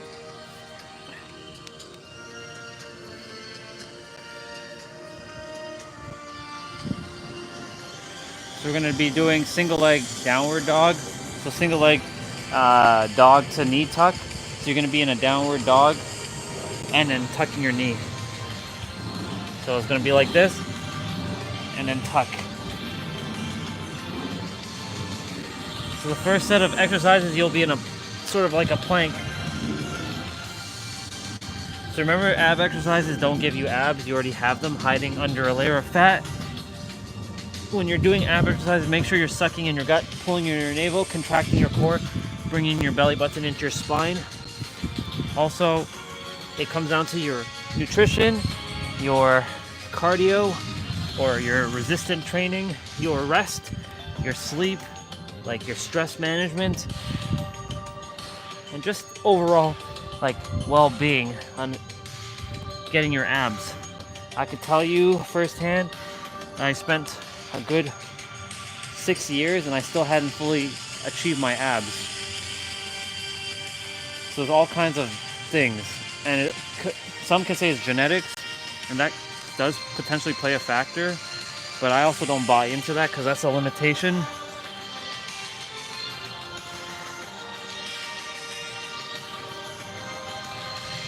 Because genetics sounds like a cop-out. It does have some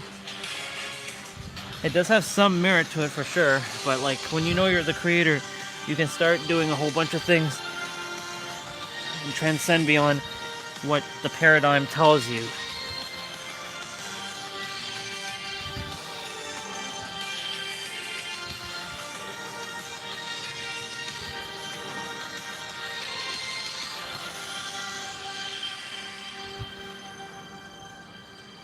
Awesome. So you're gonna do, I'm gonna be kind of switching different directions here. So you're gonna be doing hand plank to knee tuck alternating. So you're just bringing your knee in, holding for like a second or two, really contracting your core here.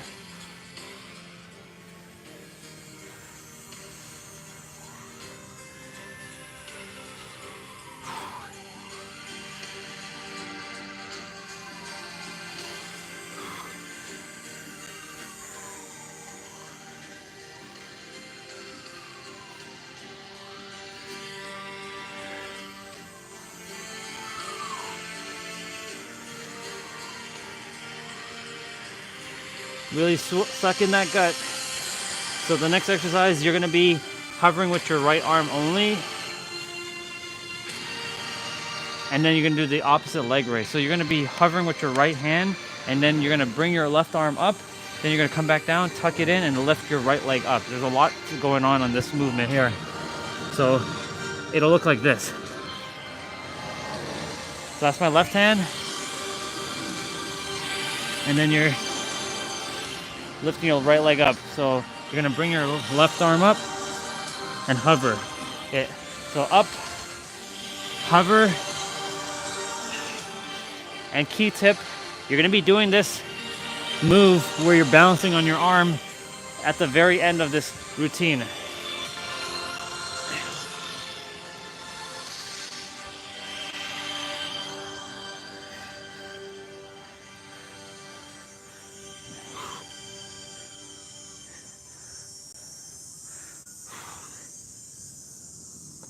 perfect.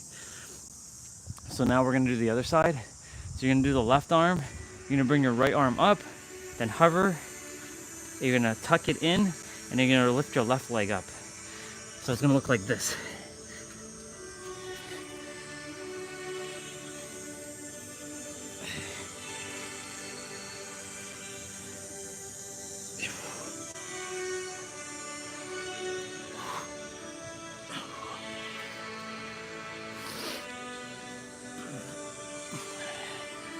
There's gonna be a move or two that's gonna get a little challenging to do.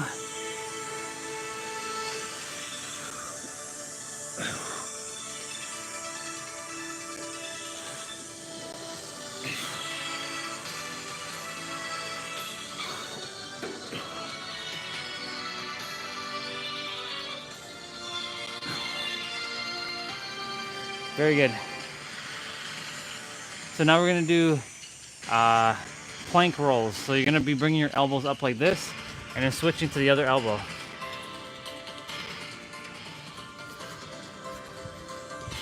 So you're gonna go like this, switch.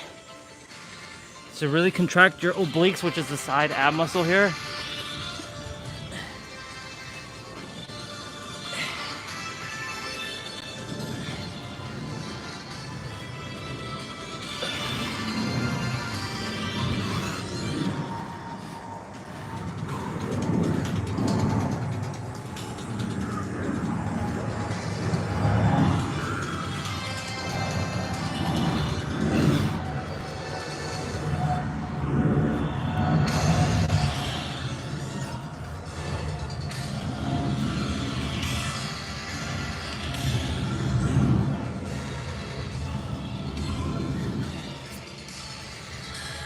All right, we're on our back now.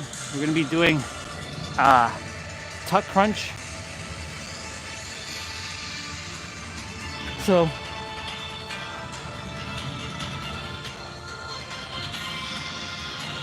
she's not actually touching the ground. So what she's doing, she's going like this. And my pants always does that to my lower back. It's like I grew a bone in my spine. Like now it gets increasingly difficult to like keep my back flat because of my pants. Maybe I grew a horn in my back or something, I don't know.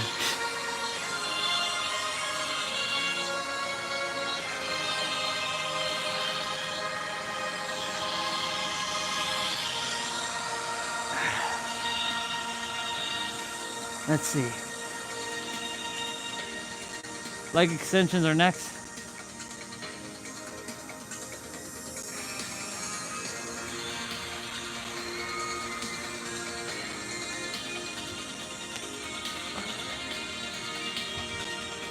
Ooh.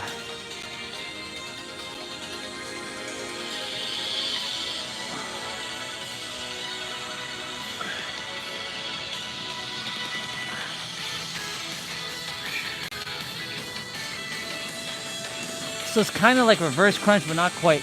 Reverse crunch.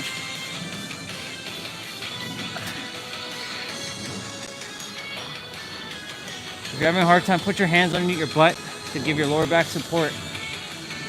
So anything with your legs moving up or down, do your best to keep your lower back flat. And if you're having a hard time, put your hands under your butt so you can give your lower back support. So we're doing crunch to leg opener.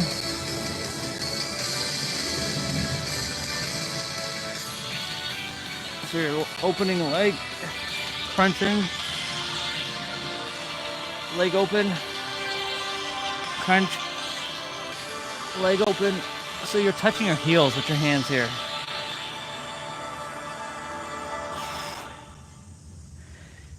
Caroline will put you to work here.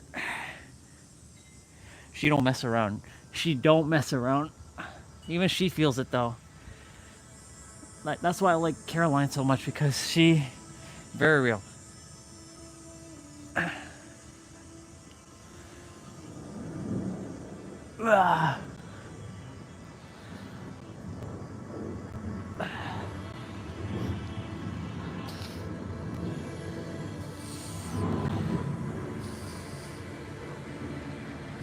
Oh man.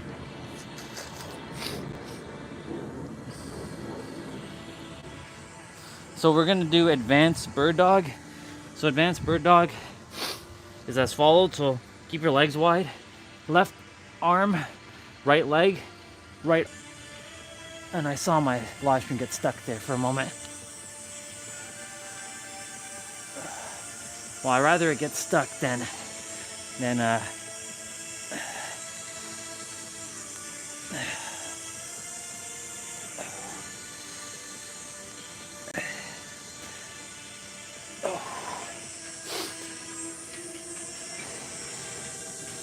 Whoa.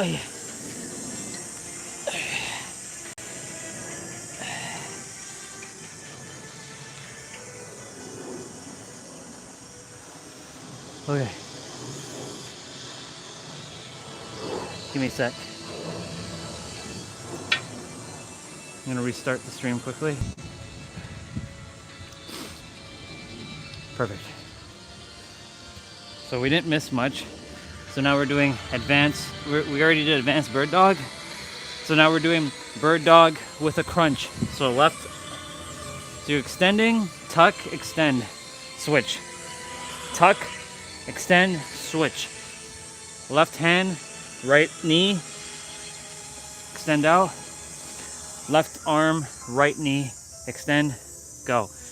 Right hand, left knee, or you can go, it's left elbow and right knee, and then right elbow, left knee, tuck, extend.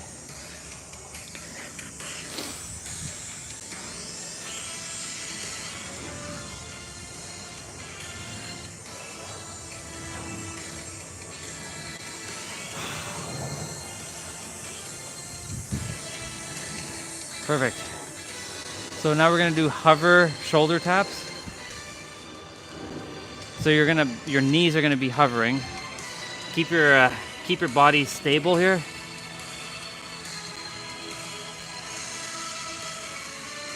Your shoulders are over your hands. Keep your back straight here. You can actually go further.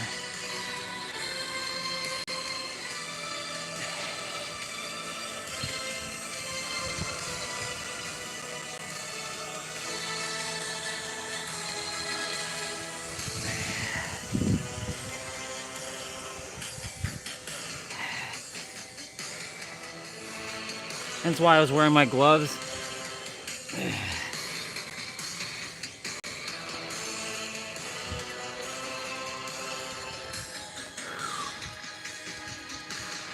All right, I'm gonna face that way. We're gonna do hip raises.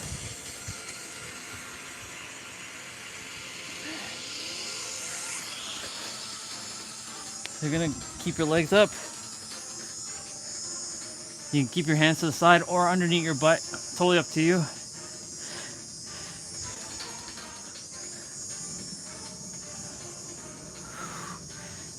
It was a couple days ago when the sun was out that the rainbow showed up.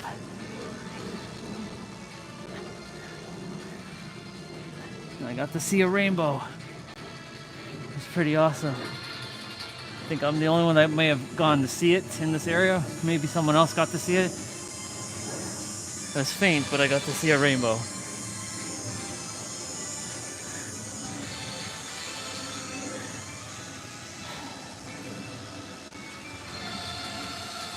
And it didn't rain that day at all.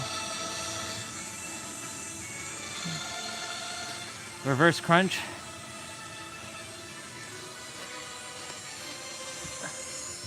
So again, you can keep your hands underneath your butt like this to give your lower back support if you're having a harder time, or you can keep your hands to the side like this, or you can keep it up like this, like what I'm doing.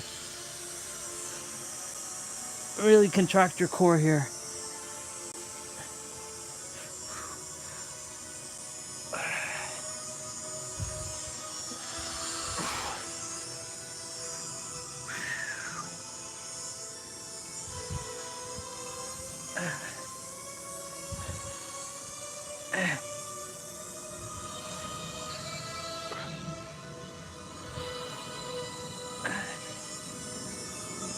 Ugh.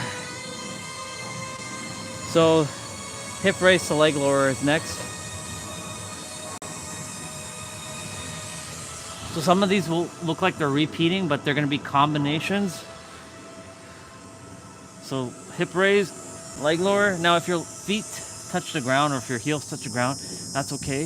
Just make sure that they don't stay on the ground for too long.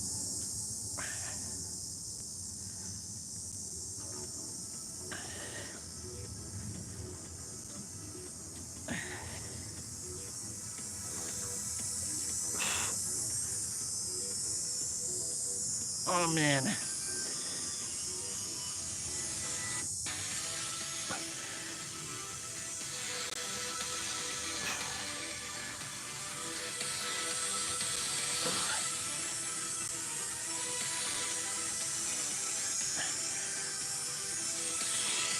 Okay. Here we go. We're starting with some of the more challenging ones. V sit tucks. This one isn't too bad. So you're gonna extend out, touch your heels, extend out. So your feet are not touching the ground, just so you know. So when you're bringing it closer, they're staying hovered.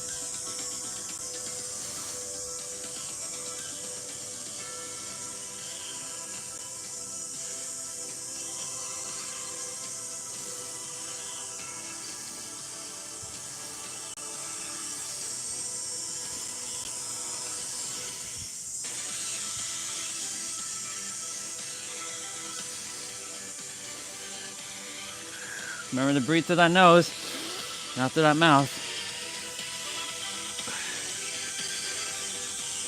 Oh yeah. Okay. We have elbow scissors are next.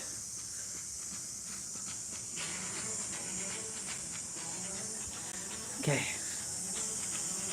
So you're gonna be just doing this.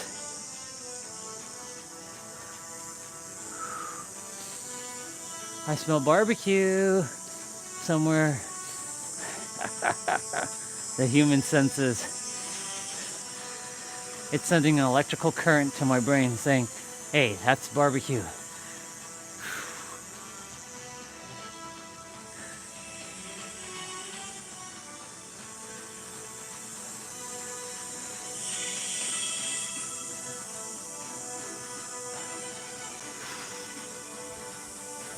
Yeah, tomorrow we're gonna go for a bike ride.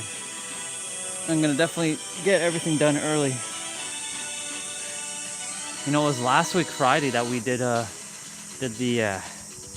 40K steps. If you all didn't remember. That was quite something. We're doing Russian twist next, or also known as universal twist.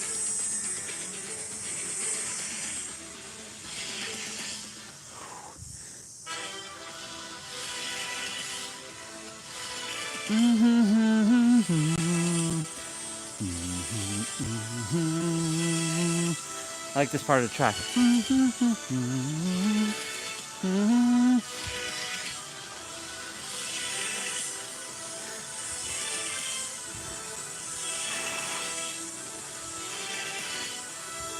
Oh my god.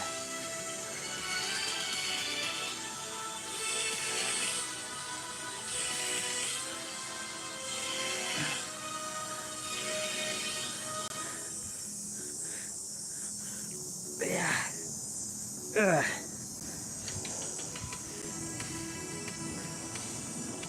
So we're gonna do single leg V-ups, because this one is annoying to do what she's doing.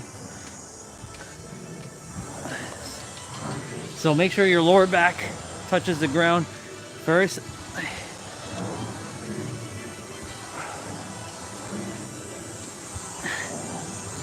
Because like whenever I do this move that she's doing, where she's hovering on she's sitting on her butt and then she's lifting her legs up and then touching, it doesn't flow too well with me. It's not that I can't do it, it's just that it doesn't seem to do anything for my abs. So we're doing V-ups. Single leg V-ups.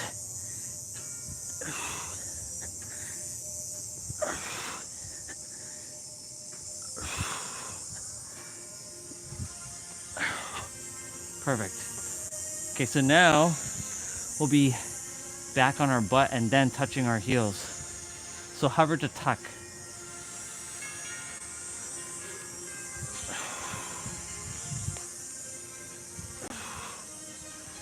I see I didn't get up quite fully there.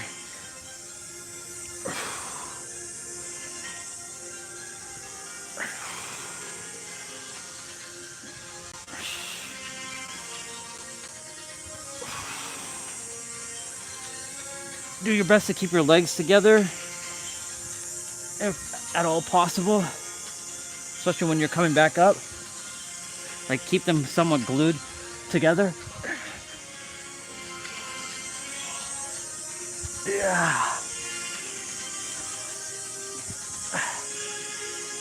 Happy birthday to our brother Jason tomorrow.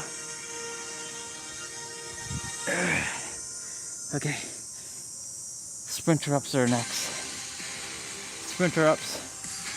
So again, keep your lower back touching the ground first when you come down. So you can touch your knees, foot or knees, or back or both. So I usually touch my feet and my knees and come back.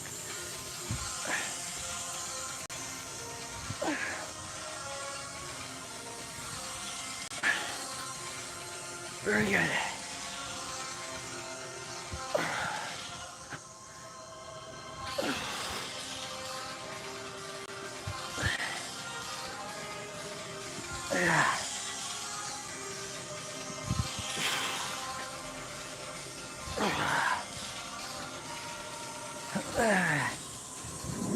Well, I'm glad over the summer I broke my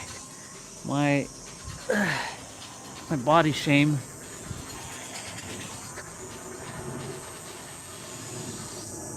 That was a big one for me. My body shame. So we're just doing crunches here.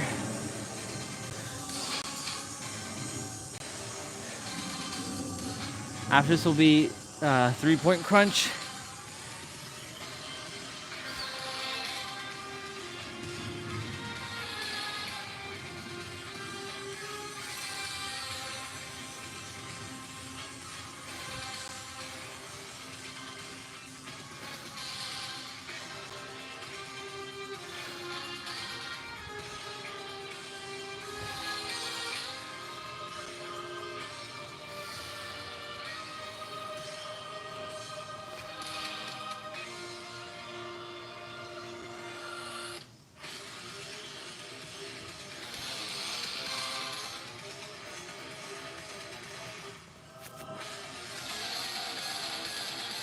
Three-point crunches is next.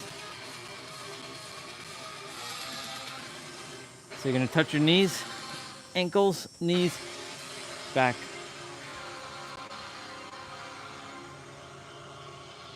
Either ankles or heels, totally up to you. I mean, they're close enough to each other.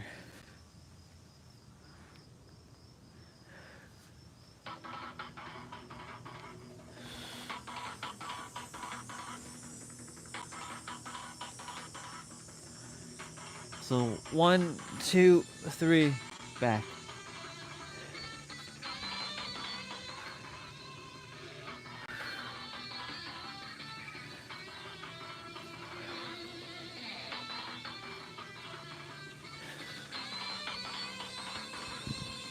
So we're doing crunch pulses. You're gonna put your hands behind your head. And you're not going fully up or fully down. You're just gonna crunch like this.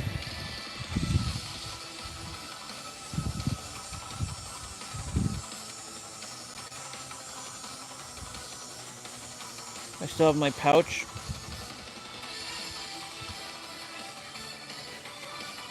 Still looking at my pouch. I gotta get rid of this pouch.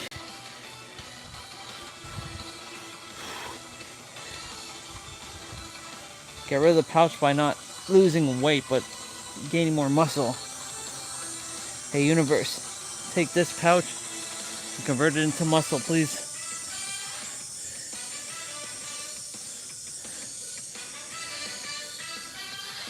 Okay, we're doing toe touch. So you can keep your legs right here, but if you're having a hard time touching your toes, touch your shins, ankles, or knees. And you can bend at your knees as well. So like you can bend here. If you can't, keep it straight and reach.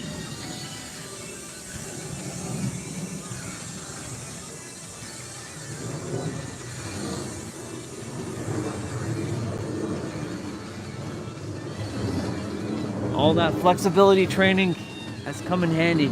By the way, next week the planes should start flying around this area.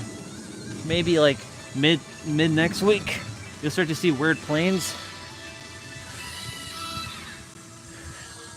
Like you'll hear jets flying around. The air show is gonna happen usually on the final long weekend.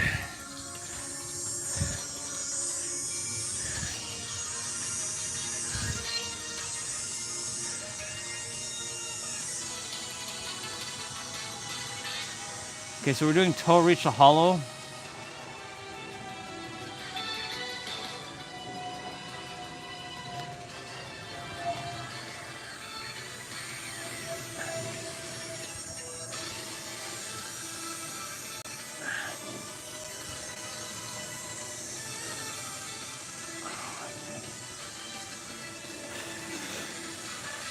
Ah.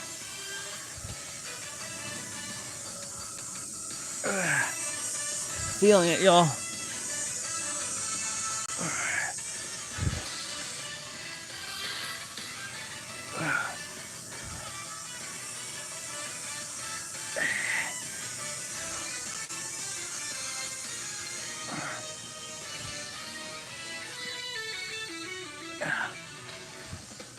Oh my God.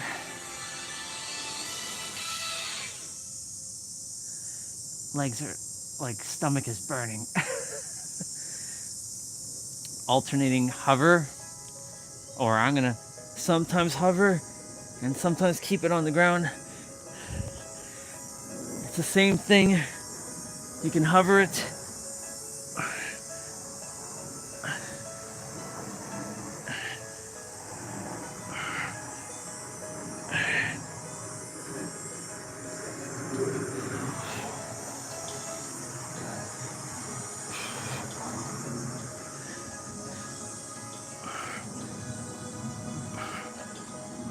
I'm alternating between hovering and static on the ground.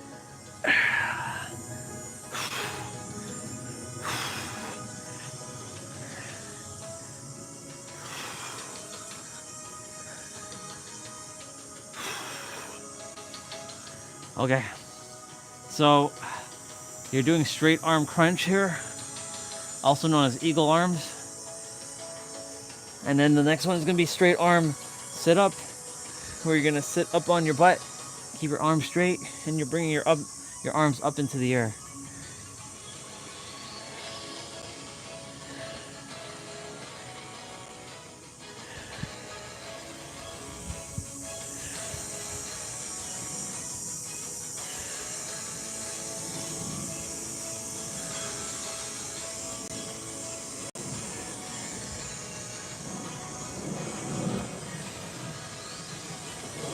For your airline,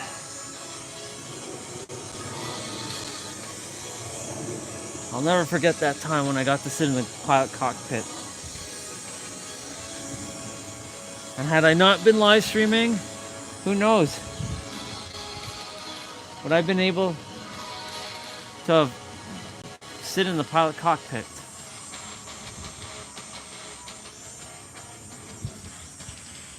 One, so make sure your lower back touches the ground.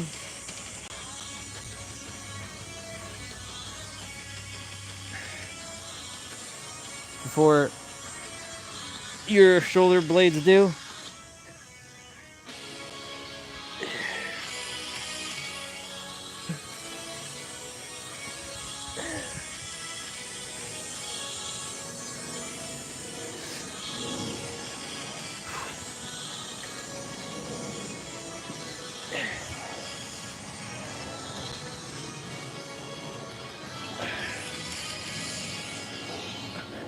So you're doing X arm sit-ups, like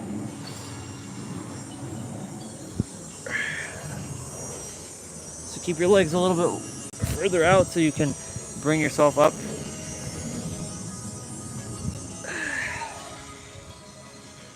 Kind of jumped the gun on this one. She just started. It's all good.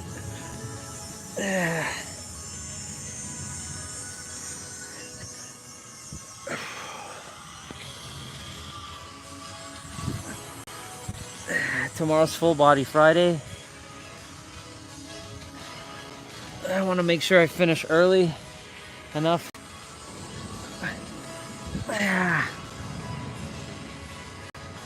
Do all the play out as much as I could. I can do mobility training when and the 55s when I come back.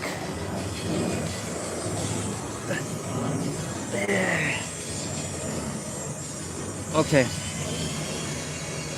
Single leg toe reach. One side, then the next side, and then pulsing. Ugh.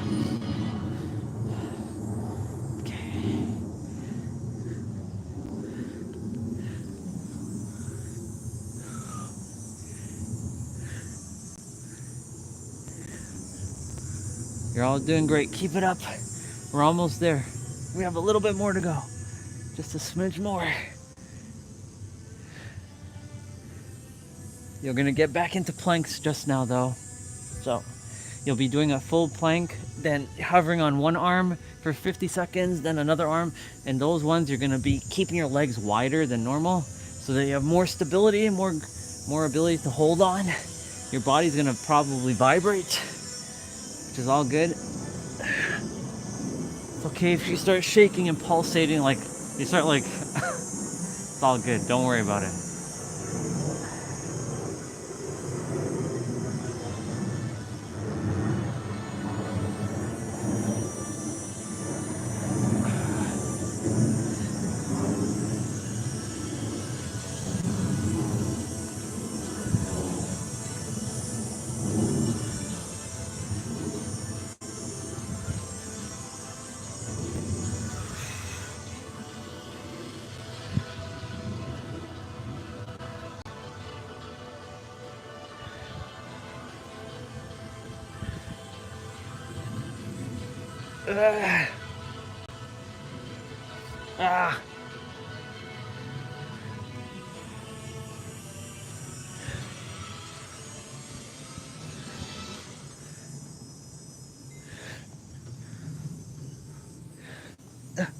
Okay.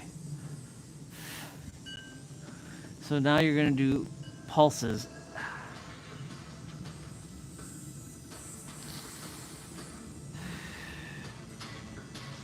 Let's go.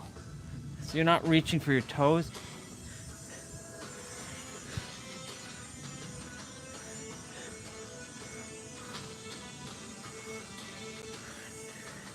You're just kind of pulsing here.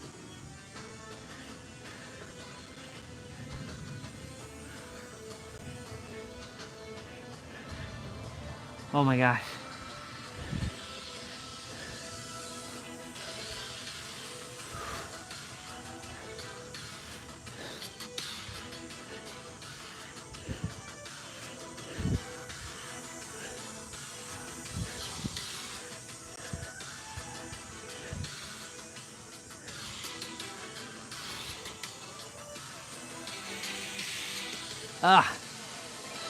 Now we're in a plank.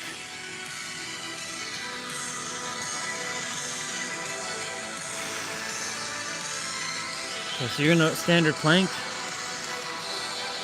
So really suck in your gut here.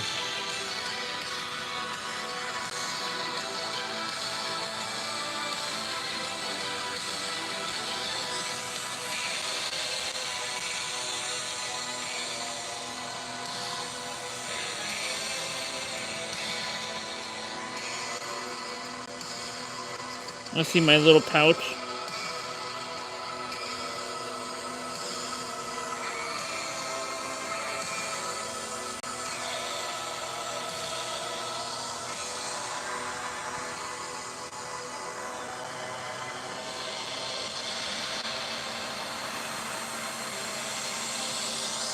Okay. You're going to be balancing with one arm now. You can start with your right or your left. Either way, you're going to be doing the opposite after. I'm going to off your knees or your left hand and hover.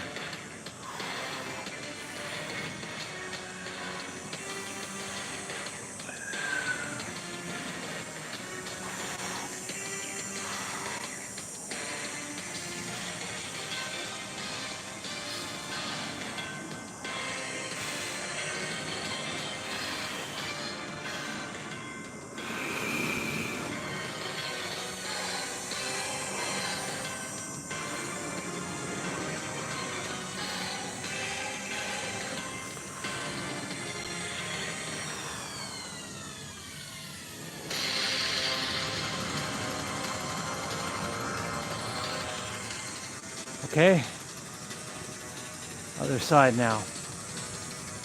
We're almost done, y'all. Just a little bit more. Just 2 more exercises. This one and running mountain climbers.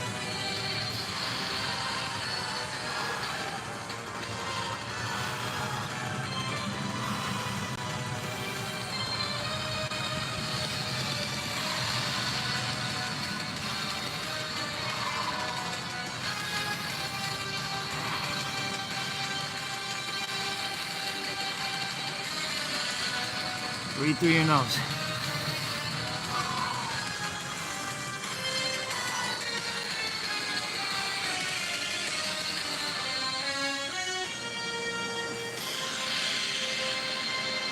This is my Thursday staple.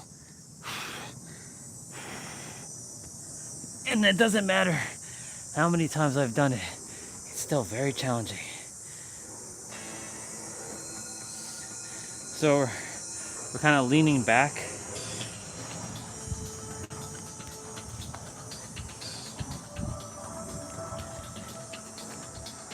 Yeah, don't want to be doing that. Hold on.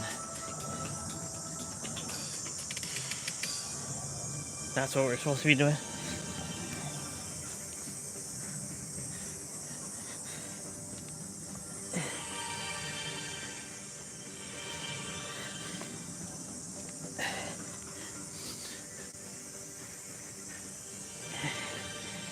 I'll give you all a stretch to do. Cobra, she's gonna do some stretching for us. Very short though.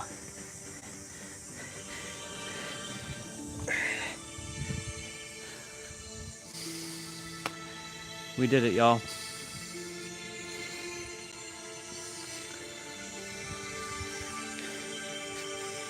We did the thing. Oops, don't want to be doing that.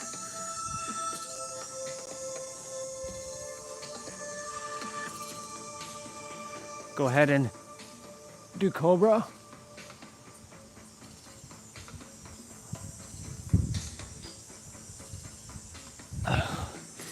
Go ahead and do child's pose.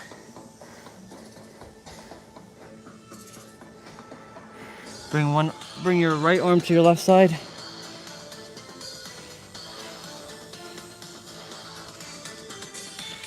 She's doing it very quickly.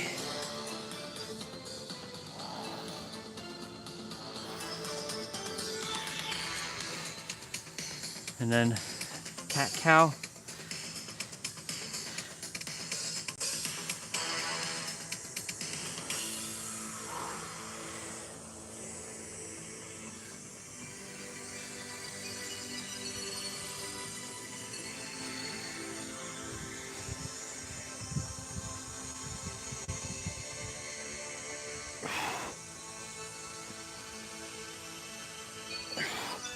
She's gonna do her wave, and then she's gonna say bye-bye.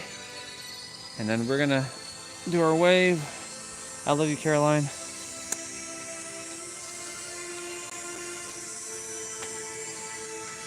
See you later, sister. Until next week.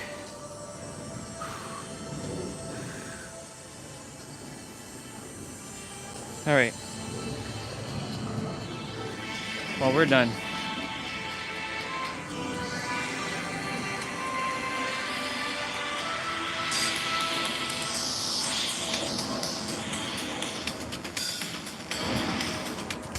Okay. So we're done. Well, you're done unless you choose to do these extra stuff. I'm gonna do 55 ab pull downs and then 55 leg raises. Yeah. Ooh. A week from tomorrow, Lost Soulside comes out. So many good games coming out. Ninja Gaiden 4, Lost Soulsides, Tides of Annihilation, Marvel Cosmic Invasion, Mortal Kombat, collection or Legacy collection. I'm gonna be getting that because Mortal Kombat trilogy. Gotta find where to pre-order that. I'm looking forward to that. Get over here.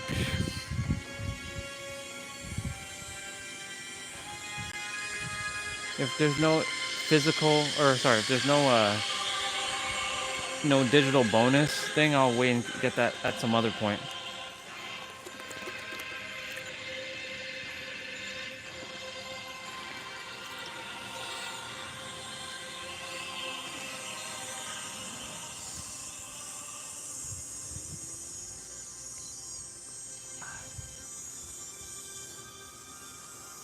Okay.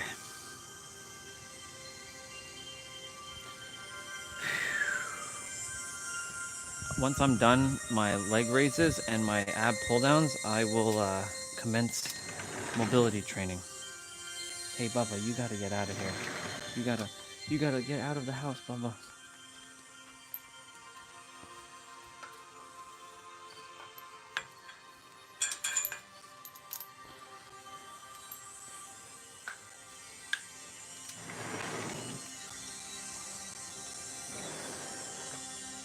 Okay. So I'm gonna do oops.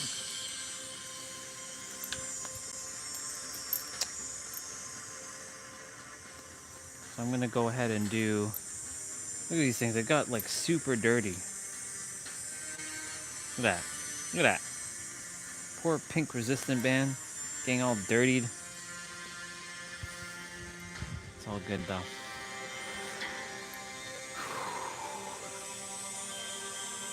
We're gonna go ahead. I still have to write that list or that schedule out. It's more of a pain in the butt to do because like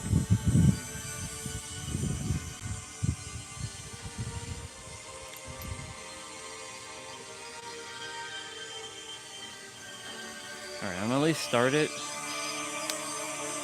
quickly.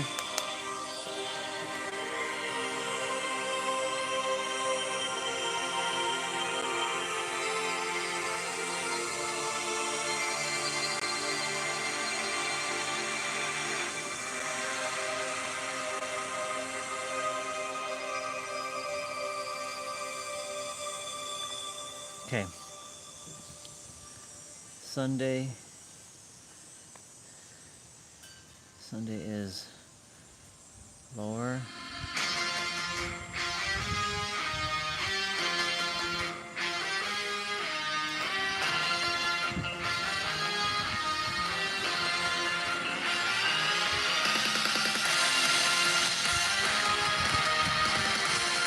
I can never forgive you for what you've done.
I got it right on my schedule. It's annoying. I wanted to type this shit out.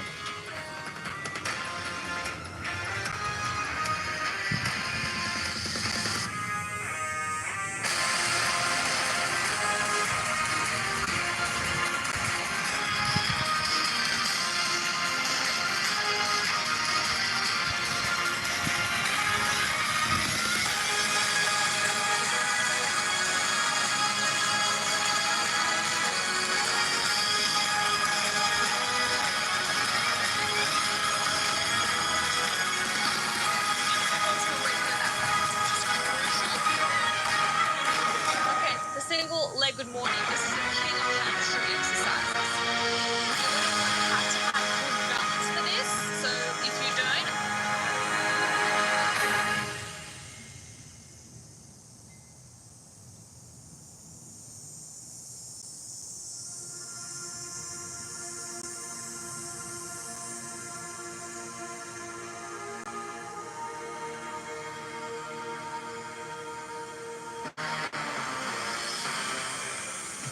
Ankle.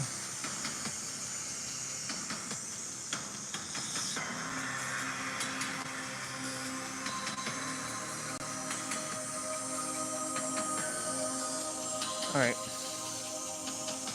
I have to write all that out. I'll take care of that.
Okay. I at least started the schedule.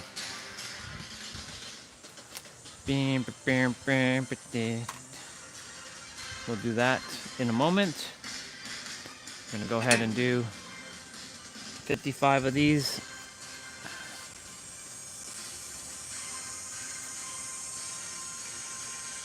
Then I'll get mobility training done. 3, 2, 1, go. 1, 2, 3, 4, 5, 6, 7, 8, 9, 10, 11, 12, 13, 14, 15, 16, 17, 18, 19, 20, 21, 22, 23, 4, 5, 6, 7, 8, 9, 30, 31, 32, 33, 4, 5, 6, 7, 8, 9, 40, 1, 2, 3, 4, 5, 6, 7, 8, 9, 50, 1, 2, 3, 4, 5. Okay. 55 of these are done. Now I get to test out my new and improved walker with handles. Like handles that actually don't hurt my palms while I'm holding. Because like I have to put a lot of pressure on my palms to hold me up. So driving my palms into that very harsh like handle thing, because it's very hard, wasn't advantageous. So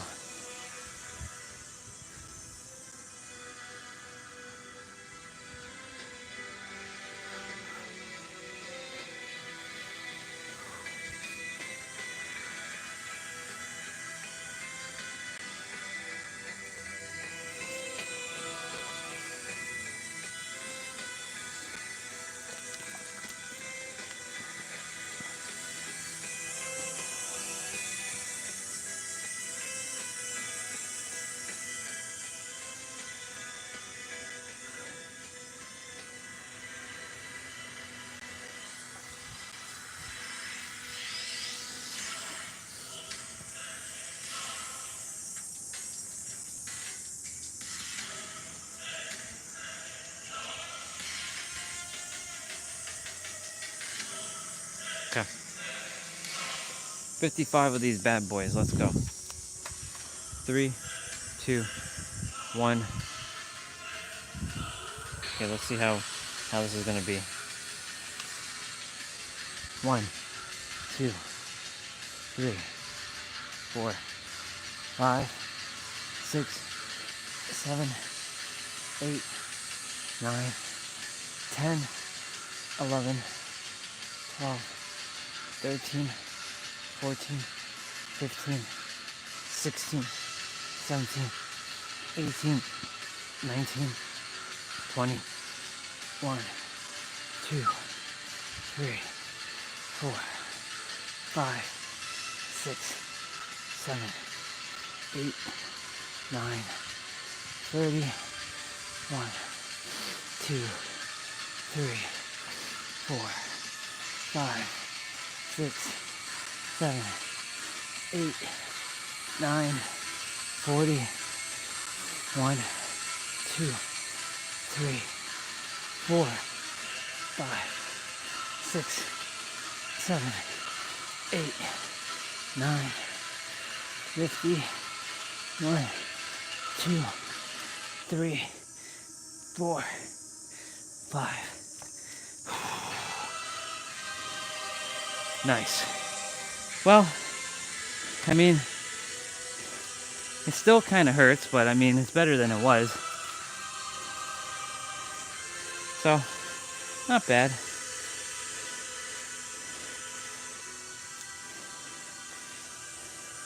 Not bad.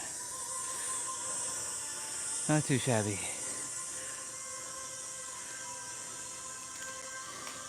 The things move though. I don't desire them to move, but hey, better than how it was for sure.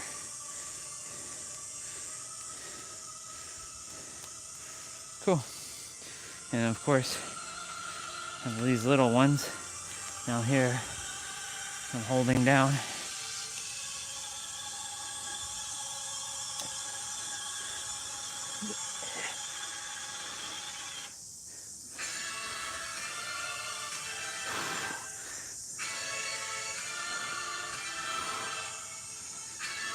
Okay.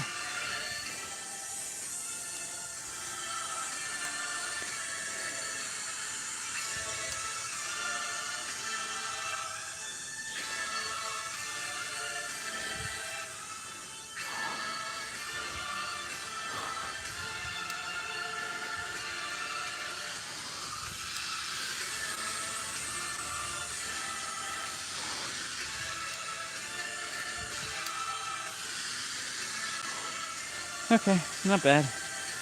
It still hurts a little, but I mean, it's not bad.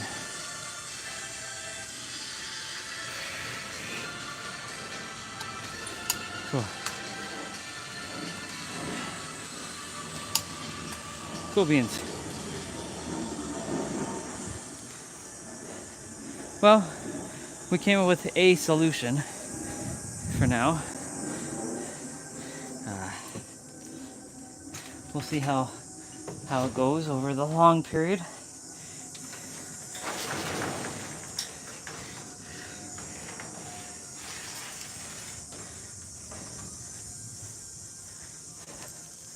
All right.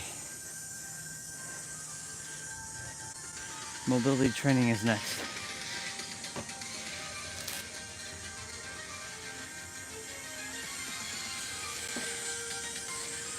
Take off my shoes and my socks.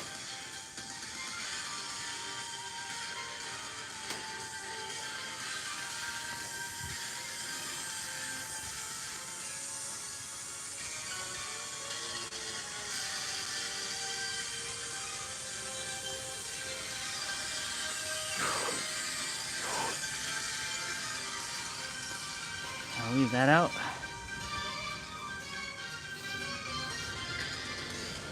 Grab the soccer ball.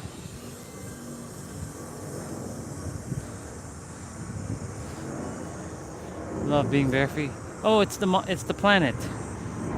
The planet is flying right now. That's not a plane. That's a planet. Enjoy your time wherever you're going, everybody.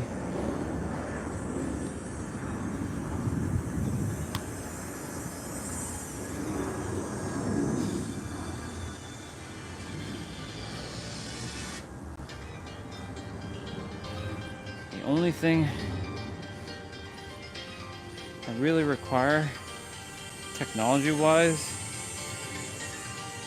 daily is this thing. Well, that and my phone, but like this Apple Watch to keep track of my steps.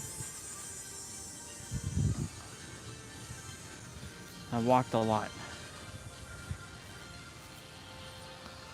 October 28 will equal 2 million steps.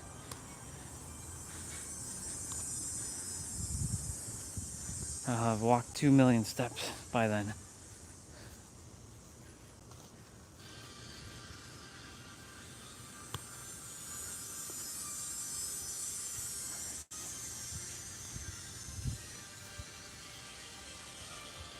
February 8th would be 3 million, provided that I walk even in the wintertime. That's if I'm here, of course. I would prefer to be in San Diego or somewhere else.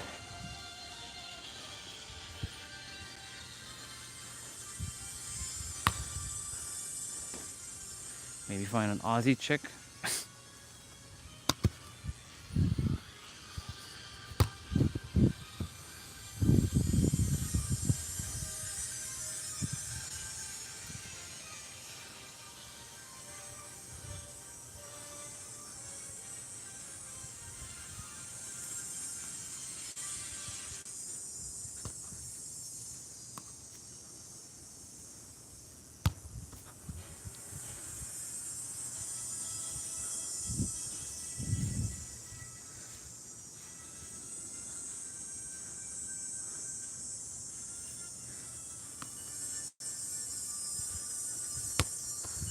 Yeah, I don't want to be doing workshops and like none of that. Feels very inauthentic.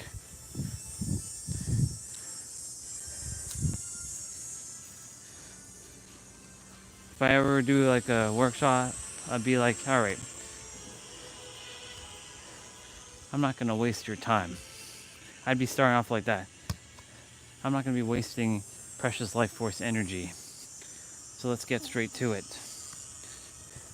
You're all here for a reason. And I am here to just let you know that you are the answer. This drawing right here. That's all you have to remember. You remember this, you will win the game of life. The answer is to be present. Be in the now. Everything is linked.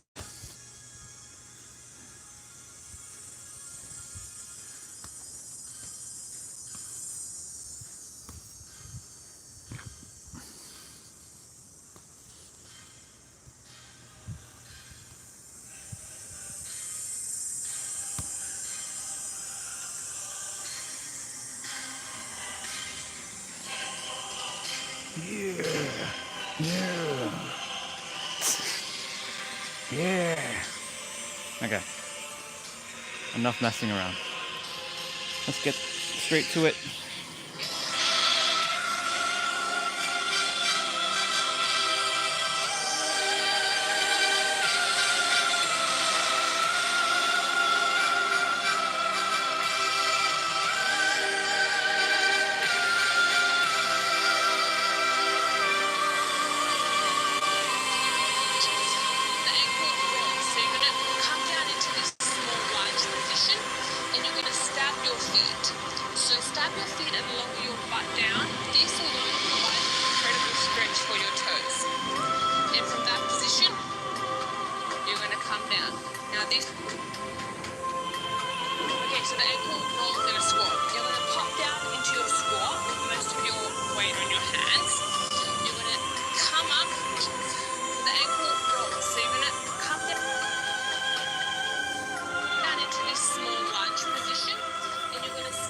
We're starting our mobility training.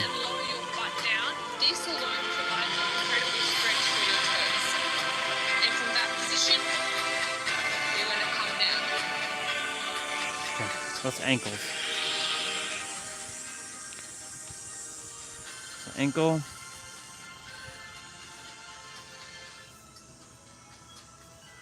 And stab.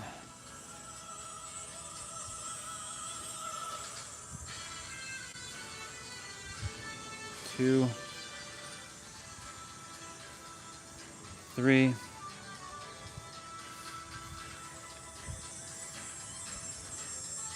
4. 5. 6.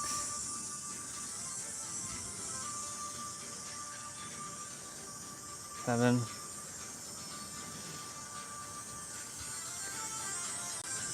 8.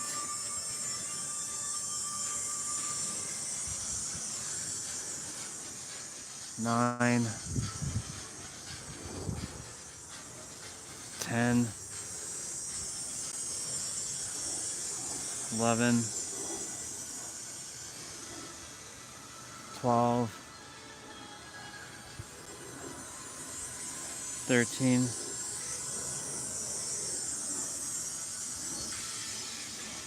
14.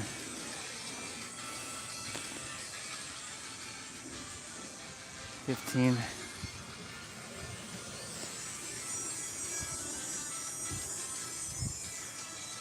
16. 17. 18. 19. 20.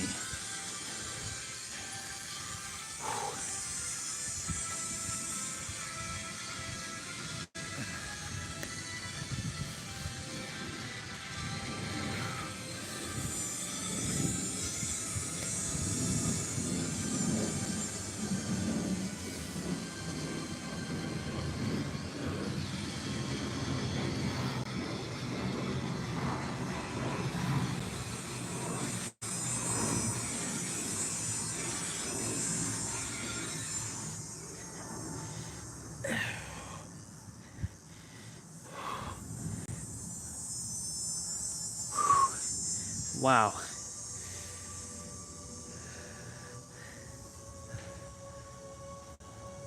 Okay, so one ankle is done. We're gonna do another ankle now.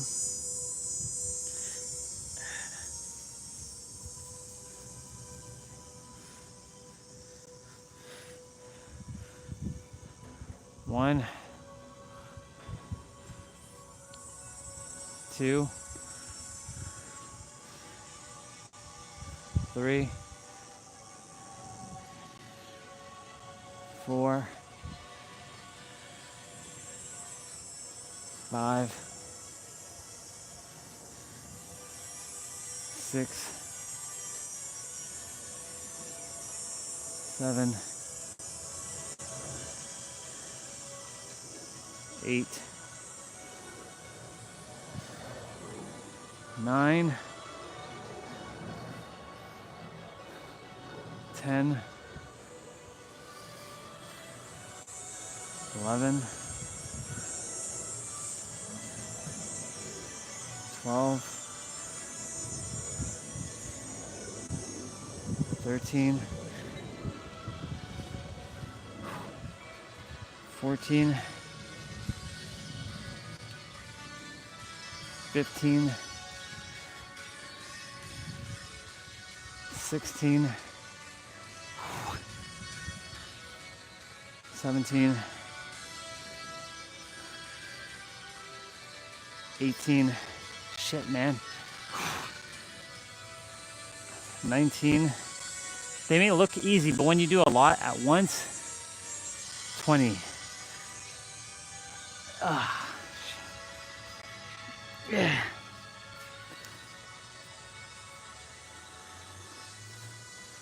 Hi, cicada.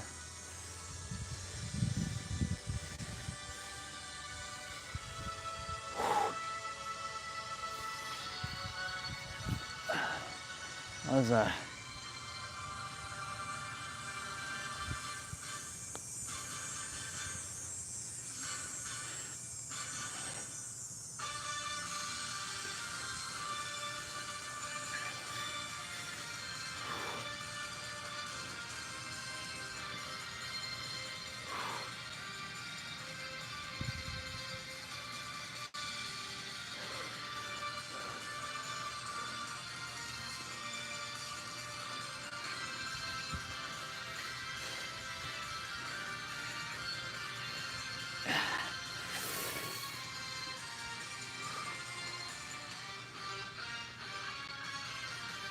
okay. Knee is next.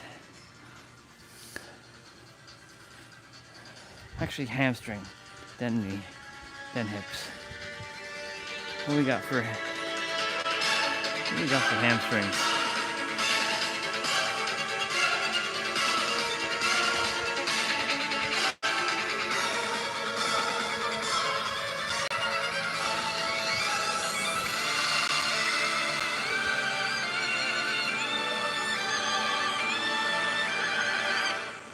So the seated, when you sit yourself up onto a box, bench, chair, couch, whatever you have, your legs are going to be bent, feet are turned out, and you're going to arch your lower back, and you're going to try to lower your torso towards the floor as much as possible, and reverse the motion. Now the key is to make sure you're really sitting on your sit bone. So really try to pull that butt out from under you.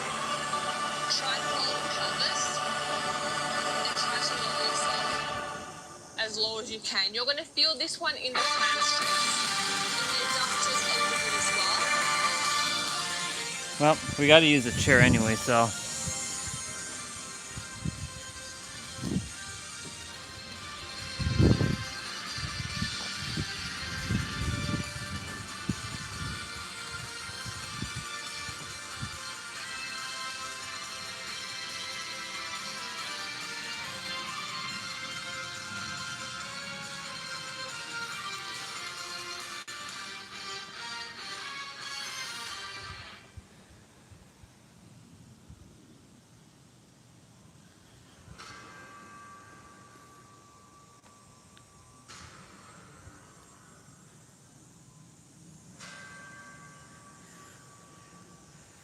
This is like too easy. Oh.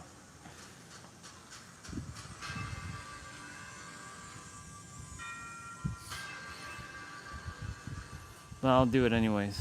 I'll do 20 of these.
I can see how it's targeting the hamstrings now.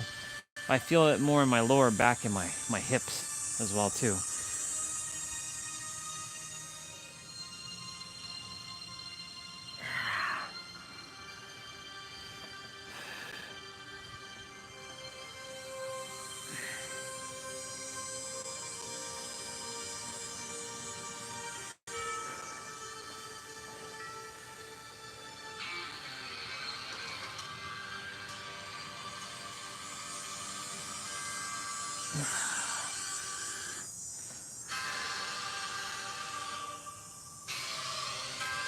This is hamstrings.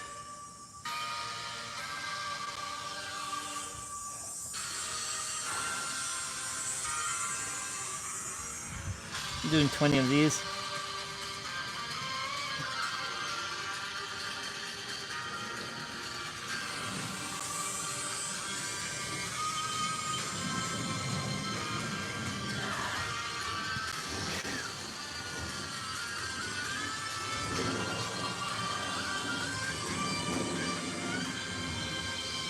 Ah, one more.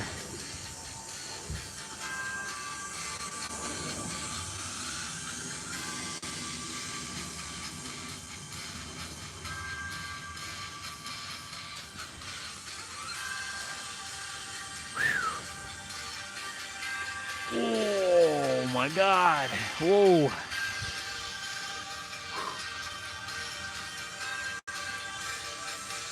Shake it out.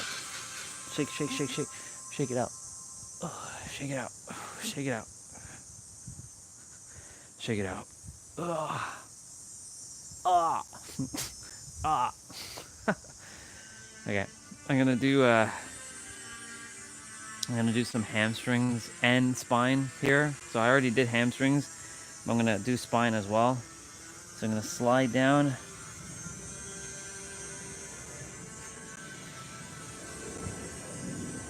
One.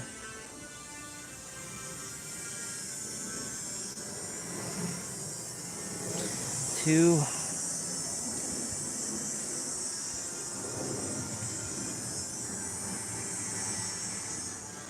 Three.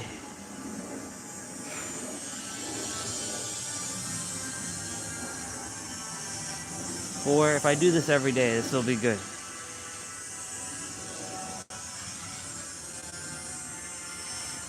Five.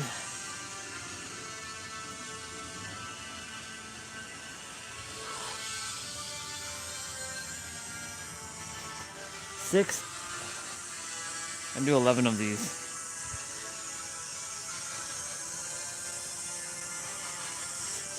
7.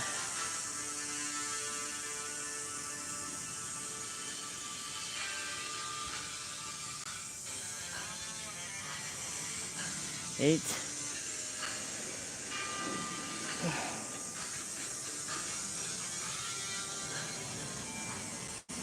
9.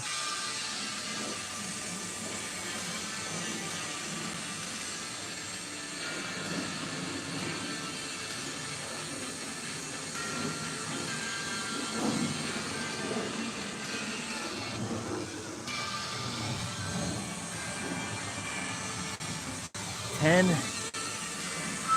One more.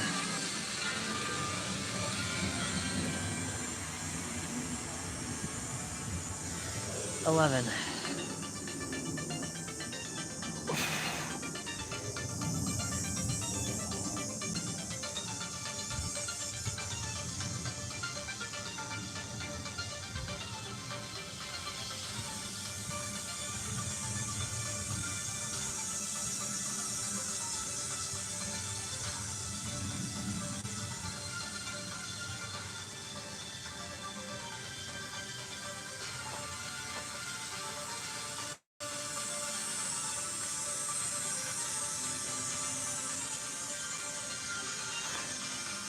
Still not that quite flexible yet, but getting there.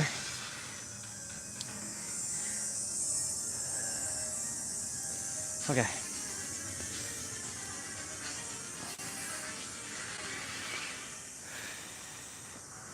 Feeling it. Okay, knees. So we're gonna use a chair. We're gonna do knee bounces, 20 per side. I'm gonna do 10 each and then alternate. 3, 2, 1, go. Sorry, hold on. Give my legs a moment.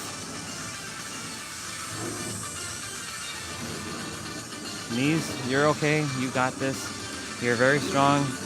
You can do this. You've done this before. Those clouds look like the Simpsons clouds. The Simpsons. Man, I haven't watched a full episode of The Simpsons in years. Like when I say years, I mean years, y'all. All right, 1, 2, 3, 4,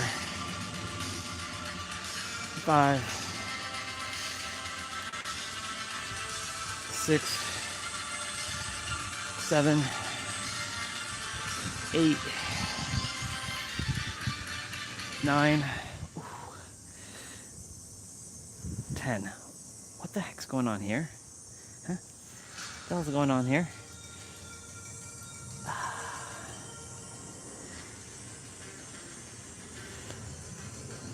One, 2, 3. Come on. 4, 5, 6, 7, 8. Ooh.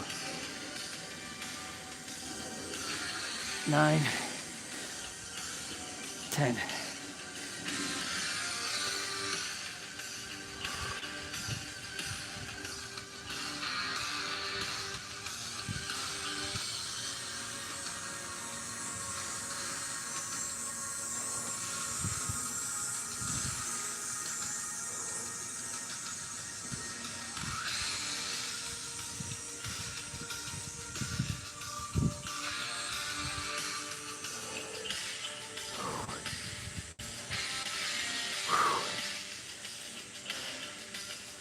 Okay. We got, oh man, we got a couple more to do.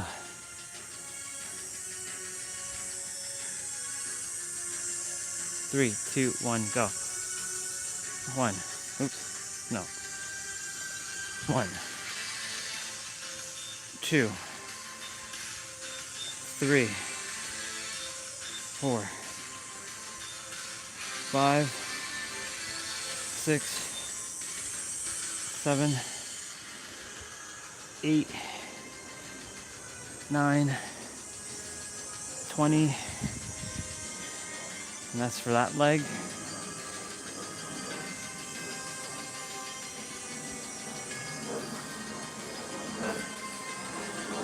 Nope. 1, 2, 3, 4, 5, 6. Whoa. 7, 8, 9, 10.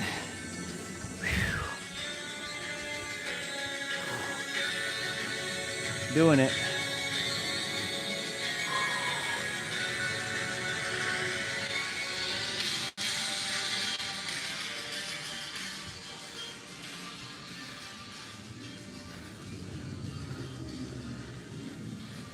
Might do 10 more. Actually, I'll do 10 more. And then for hips, what will we do for hips?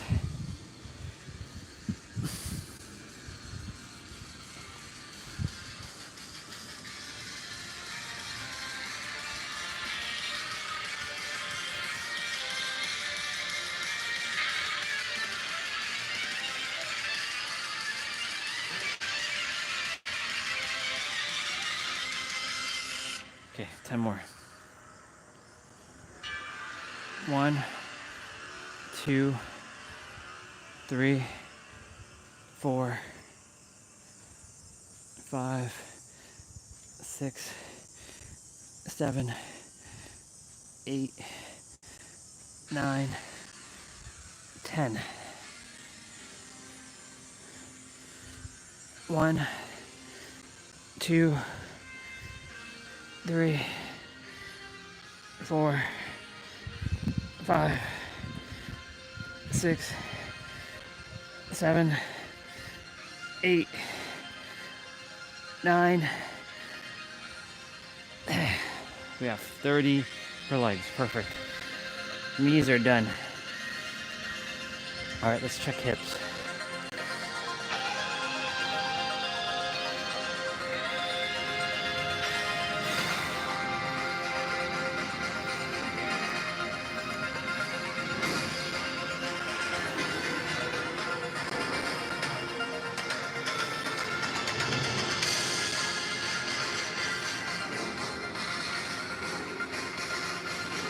Alright, so the back leg hip pulses.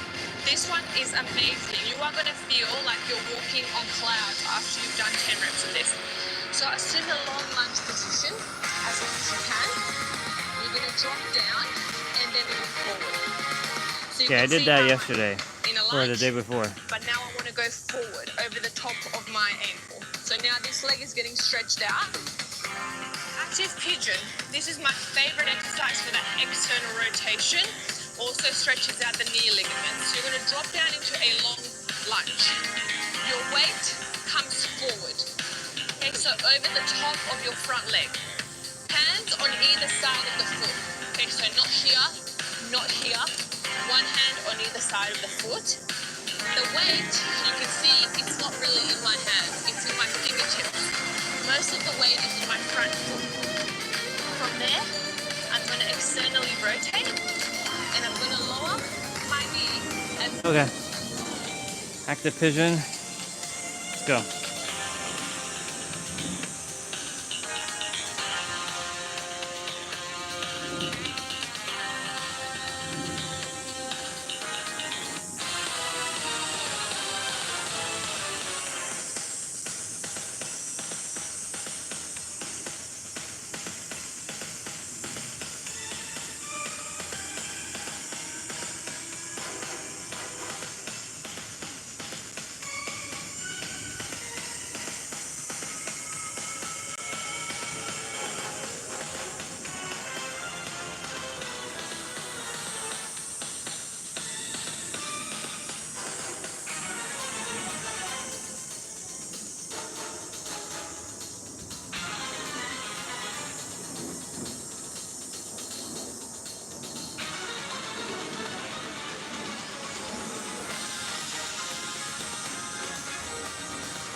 Okay. So we're done with the chair.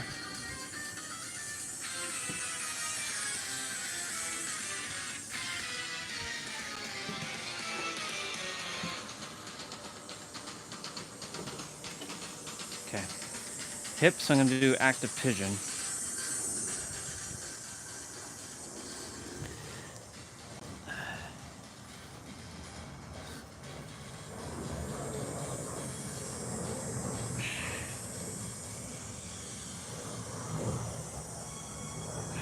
One, two, 3, 4, 5, 6, 7, 8, 9, 10, 11, 12, 13, 14,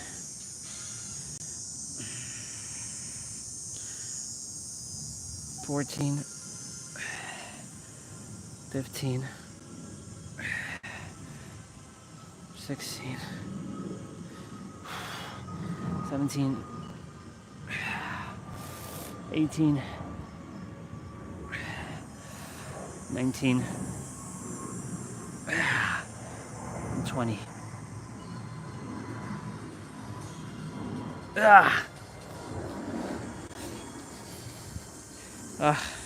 Shake it out. That's one side.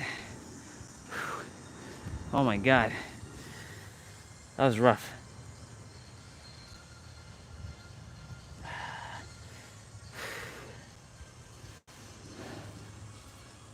Holy moly, y'all.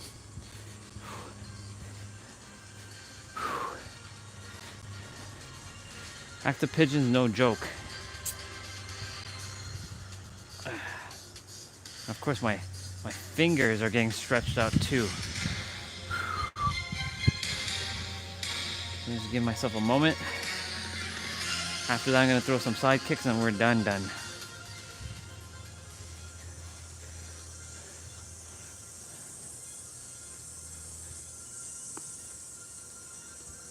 Man, that's crazy.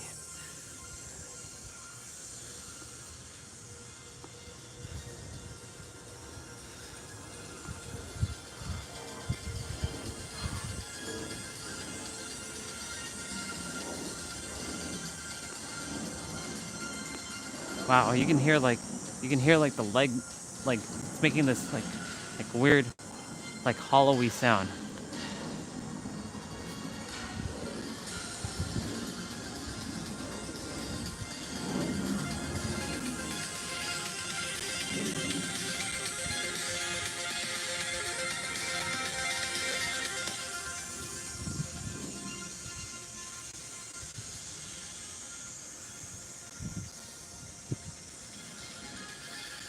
Okay.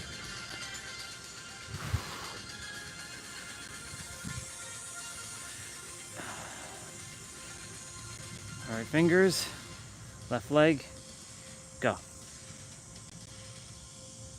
1, 2, 3, 4, 5, 6, 7,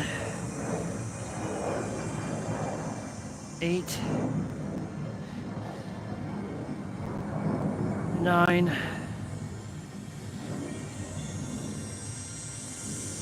10, 11, 12, 13,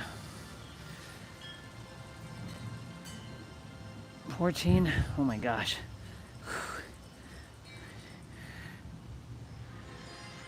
15,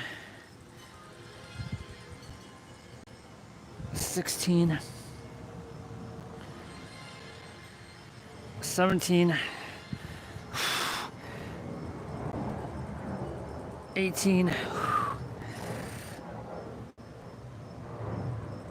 19, one more, and hold it. 20. Oh my God. Gotta walk it out. Holy moly, y'all.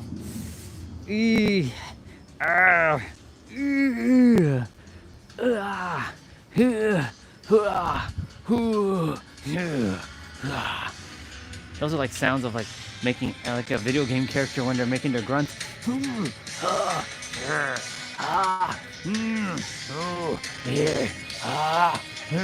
Yeah. Oh my God. Oh my goodness gracious. Oh my me. Oh my heavens. Oh my words. All right. 1. Hold on. No, I'm not gonna hold on to that.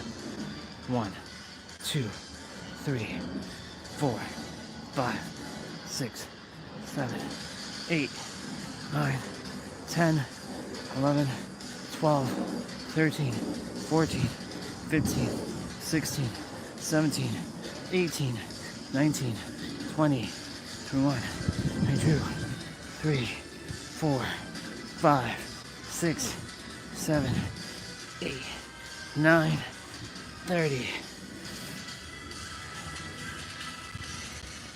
1, 2, 3, 4, 5, 6, 7, 8, 9, 10, 11, 12, 13, 14, 15, 16, 17, 18, 19, 20, 1, 2, 3, 4, 5, 6, 7, 8, 9, 30.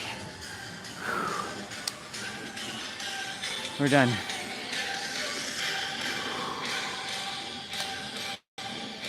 Oh my God.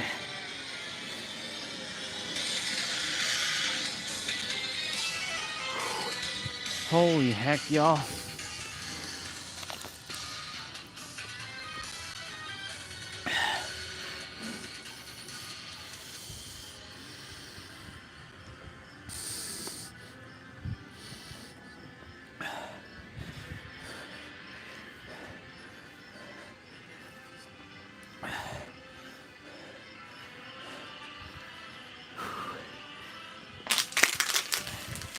Craziness, y'all. Crazy. Absolutely nuts.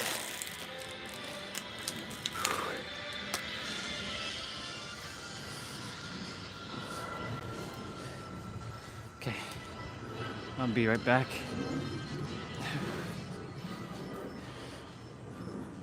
Holy.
Is that a Bubba? No, it's not.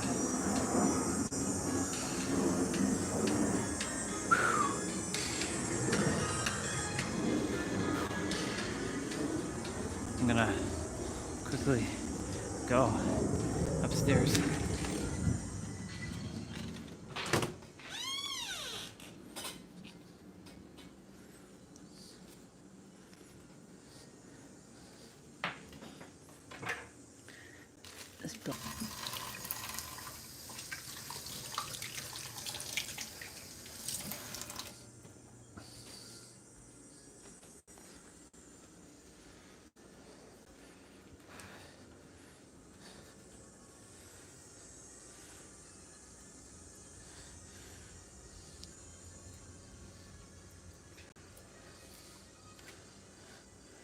Man, my legs feel like jelly right now. I should say my hips. I need to stand more firm with both legs on the ground.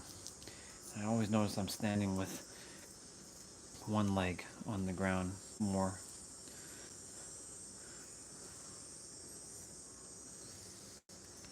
This clementine better taste good.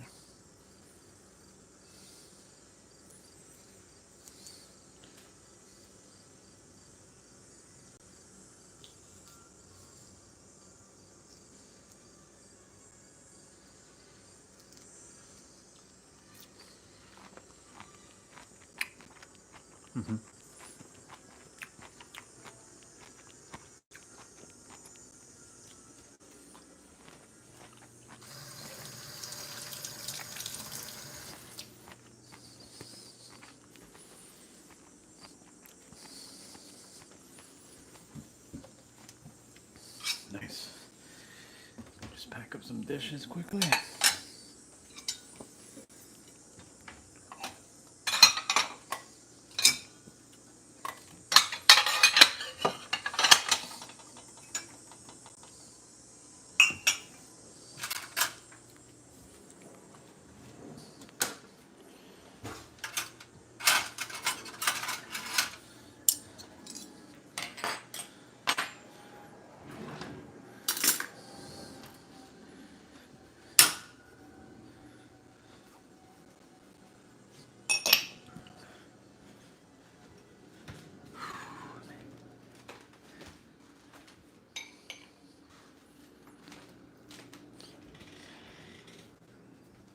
Is the door not closed?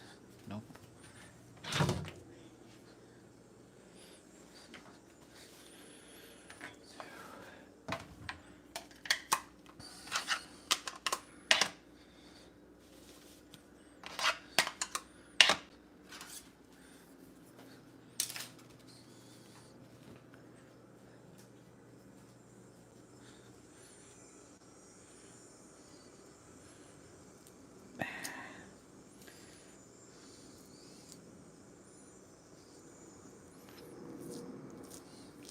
Hyperbolic time chamber music would be awesome to meditate to.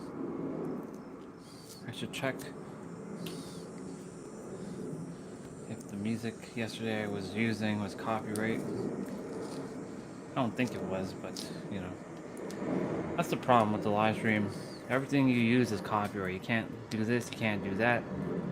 So much restrictions. Can't talk about this, can't say this, can't do this, can't do this. And the funny thing is, this stuff is on the platform. It's crazy.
Mm-hmm.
I'll take this apple.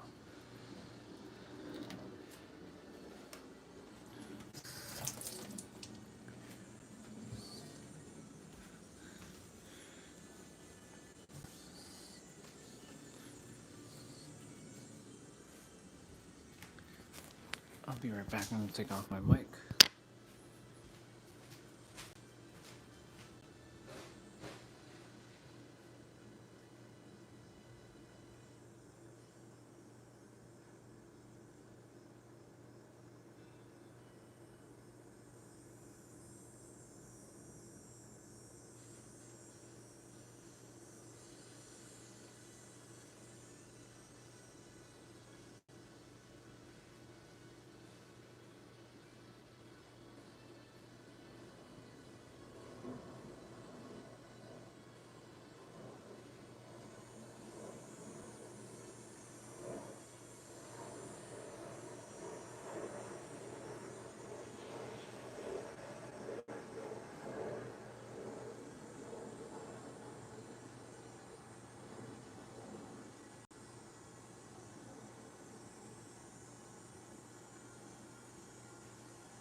Cool beans. Cool beans. Cool beans. Cool beans. Cool beans, cool beans.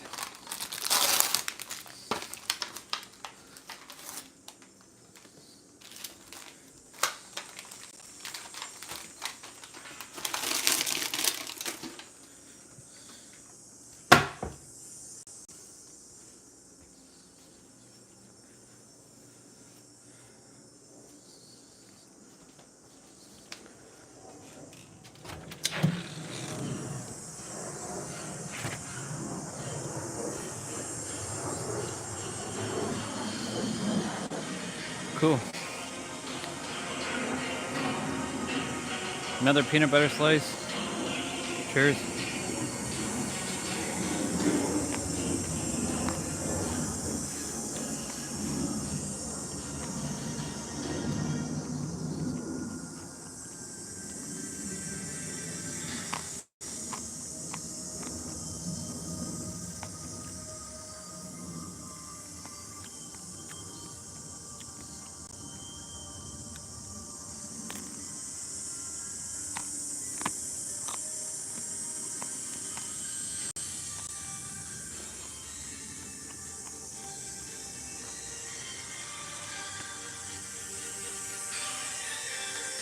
I declare that the weather like this stay like this until December.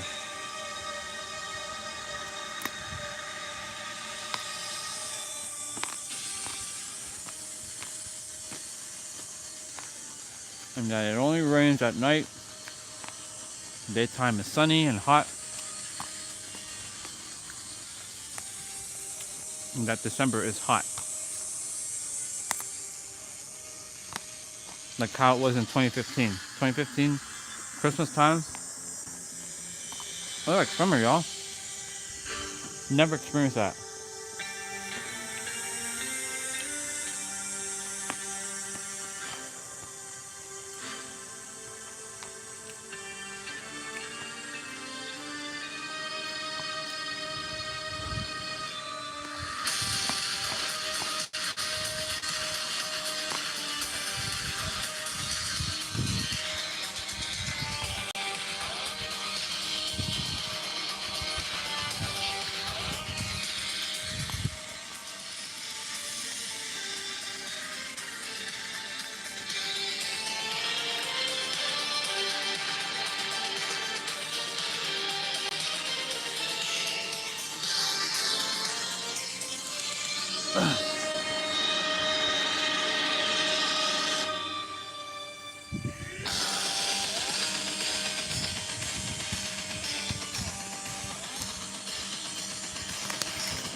Telling yourself the story that you have been traumatized will never serve you. Never. Yeah, it won't serve you. That's a story you're telling yourself. If the story doesn't serve your highest good, stop saying it to yourself. How did you feel years of PTSD? You're in and out of narcissistic abusive relationships. How did you feel all those years of PTSD? I stopped believing it was real. I stopped resurrecting it from the present moment. I stopped recreating it for the present moment. And that's how I healed it. Once you know who you are and your nervous system regulates, you feel safe. And the past is seen through as the illusion that it is. It falls away as an illusion of no relevance. You can't be traumatized if you don't believe that you had a past. You have to believe you're a person, number one, which you are not. And number two, you have to believe the past is real, which it is not. It is always only now. Mm-hmm. So we are always recreating our trauma in the present moment. We're believing in a past that we didn't want. We're resurrecting it, and we're bringing it into the present moment, and then poisoning the future with it. Yep. The moment you break through the illusion of time, that's when you become a master creator.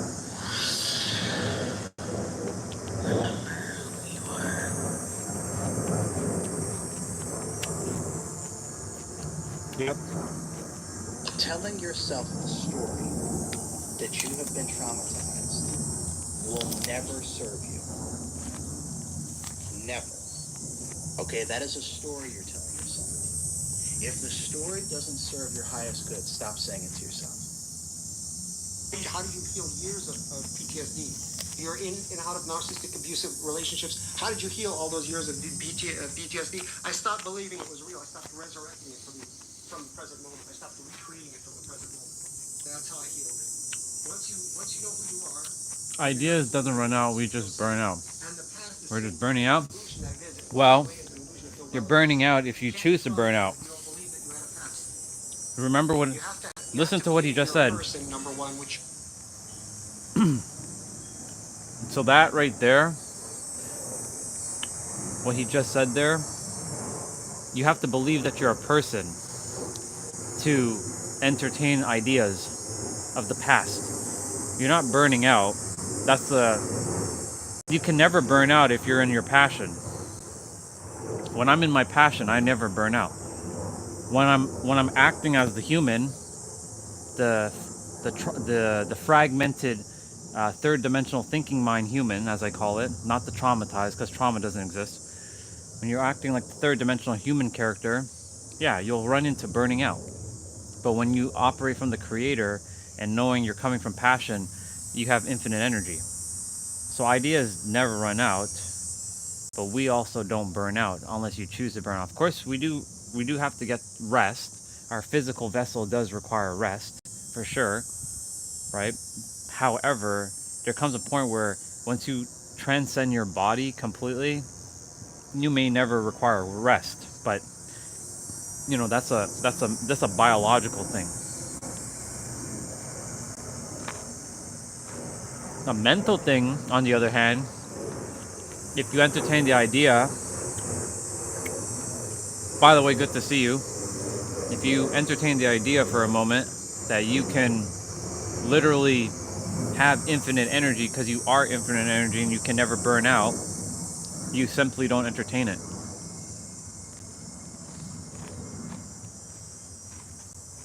When I identify as a human, yeah, I'll burn out. When you don't identify as a human, you don't burn out. But because we've been so conditioned to be the human based on our five senses tells us we're burning out. But it's a perspective. Not only is it a perspective, it's a choice to choose.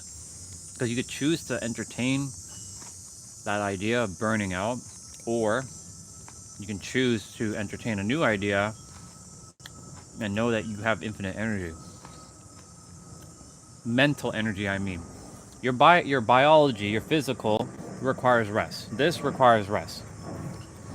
You, unfortunately, are governed by your body. You are going to have to go do stuff, like you're going to have to go poop, you're going to have to go pee, you'll eventually have to eat something, you'll eventually have to drink. Like, you're with this, but what you really are is beyond this.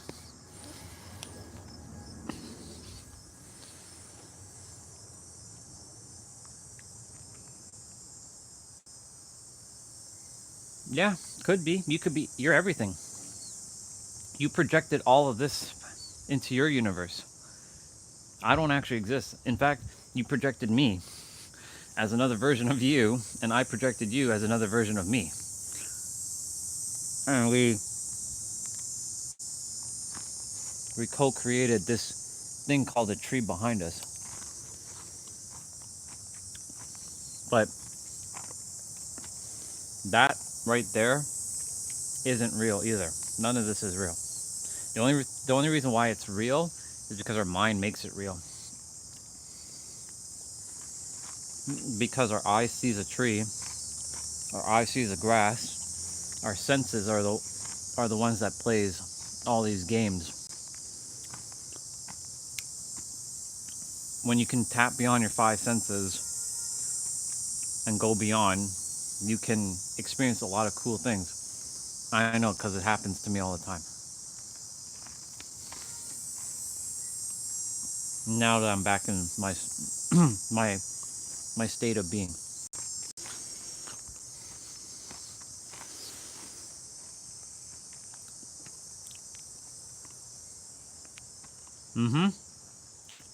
We share the same blueprint on different minds. The paradox is real. Yep, the only difference is the mind. We are consciousness permeating in a body. Let me rephrase that. We're consciousness residing with the body, not in a body, but with the body, having 8 billion different perspectives. That's all we're doing. You can literally flip the script right now and change anything about your life if you really wanted to, because all the games have been played. I'm going to sit and squat for a moment. I like sitting in my squat before I sit in a chair.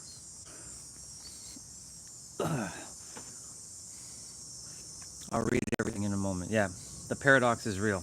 Everything about life is a paradox, and it's a good thing you came to realize that now and not wait another 20 years. Time is an illusion, of course, because everything's happening now. And when you were gone for a little bit during this week, I came up with another solution. I found another reason why the now is the only thing that matters. And the now is the only thing that ever existed. Because think about it like this. This morning you had breakfast, or you probably ate something, right? Maybe you did, maybe you didn't. But you definitely had a meal at some point.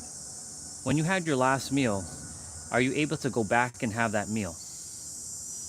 Are you able to physically take a ship and travel back to the past? No. You can imagine it, you can think about it, but you can't actually physically get your butt up and go to the past and have that meal. That meal happened in the now. And the now, there's only ever going to be one now, and it's ever present. But our mind has created something called perception, where we perceive time, past and future. The now actually isn't even in the middle, and I used to think that, but now the now for me is above past and future. Our mind creates time and space through perception. And the past, like what he was saying, unless you identify as that human character, you'll have your traumas and your triggers and all that bullshit. But when you identify as the infinite being that you are now, because the now is the only thing, and you can heal now, because everything is done now, and you live from the state of nowness, and that you're abundant now, and that you be it now, and that you have everything now, and that you are infinite in potential now. Every time you so-called write the past and the future, you're living from that state of now, and each now is recreating itself in every present moment, because ever present now. And your past is going to look like you've always been the creator now. Your now is always in a bubble on its own. Time and past and future are everlasting, but it's not ever present. Ever present is now. And in every present moment, you recreate yourself anew as whatever you desire to be. Let me run that one back one more time. In every present moment, you get to recreate yourself anew. You get to recreate or re-reveal yourself anew if you choose to. But what's going to get in your way is that thing that you mentioned. This whole thing. Not your 4D or fifth dimensional mind, but your third dimensional thinking mind is going to get in the way because it has to follow some logical and linearity. And that is where we run into all these problems on the earth. All of us. We're all guilty of it. I'm guilty of it. You're guilty of it. Every single one of us is guilty of it. Until you transcend time and have it now. But the problem is the mind and your senses are going to play games with you thinking, but I don't have it now. I'm not where I desire to be right now. But you can feel it now. Let's see.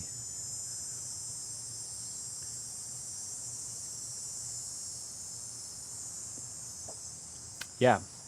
Time is not for God. That's why divine timing is not a real thing. So when people say divine timing, that's a paradoxical statement because divine implies above time, above third dimension, because divine is beyond, and time resides in the third dimension. Well, time they say is the fourth dimension, but really it resides in the third. But in the fifth dimension, time doesn't exist. That's why most people are talking about the fifth dimension, not the fourth dimension. 4D exists. 4D is what they talk about time, but fifth dimension is ever present. It's one. But of course, there's beyond that. Some are saying that there's 11 dimensions. Some are saying 25. I don't really care how many dimensions there are. All I know is the closer you get to the higher the number, the closer you are to source. The closer you get to being who you are, and you can feel it. And you know, a lot of people have been saying your superhero of love is a persona. It's a persona. It's a persona. It's not a persona. But technically speaking, your name is a persona. Because really, who are you? You're the I am. That's it. We're all a bunch of I ams walking around. That's it. You're I am. I'm I am. Everybody's I am. Hi, I am. Hi, I. Hi, I. Hello, I. That's who we are. The moment you slap a name after I am, that's where your limit begins. Your identity. We are the creator before anything. It's just that we've been slapped a label so that we can be called something. Imagine a bunch of us being called, hi, I am. Who are you talking to? I'm talking to you, I am. But I'm I am. Yeah, you are I am as well too, but I'm not speaking to you. I'm speaking to that I am right now. You see? It'd get very wacky. I can do that on stage. I'm like, hi, I am. Everyone's gonna look at me. Huh? I said, hi, I am. They're still gonna look at me. I'm like, did you know that you're I am? Most people know what that means, but they don't know what that feels like. They just conceptually know that I am is like God, but they don't think of themselves as a creator because it's actually very arrogant to say that you're the creator, you're God. But you know what? I heard another perspective 2 days ago, which was quite fascinating. It's actually arrogant to call ourselves human. That implies that you're separate from God. That implies that you are some sentient being on its own that created itself as a human. That's actually very arrogant to say that you're a human. It's actually more commonplace to say that you're God. You're the creator.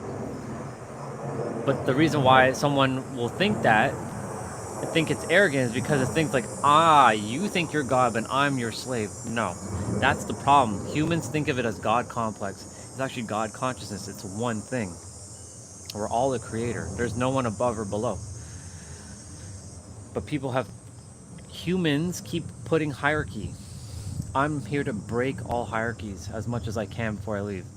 I'm here to smash all the hierarchies. That's one of my main missions. At the root of it all, I'm here to relieve people of their suffering and break hierarchy. At its fundamental thing, I'm here to break hierarchy. And what is it called? It's called synarchy. What is synarchy? Even. There's no one above or below. No one knows more. The only difference is awareness.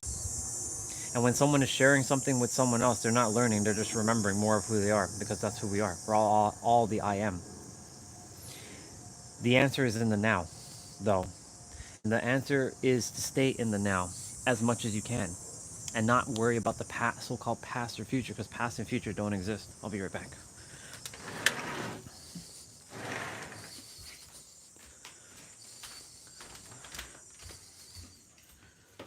Okay, Mom.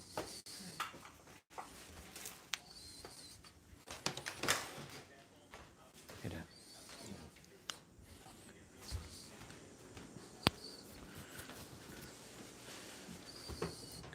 I'm going to read what you shared in a moment. I got to take this to the front. I wanted to nibble on something else as we're speaking. Keep sharing, though. I like what you shared, because the thing is, I entered back flow state. I'm on God mode, son.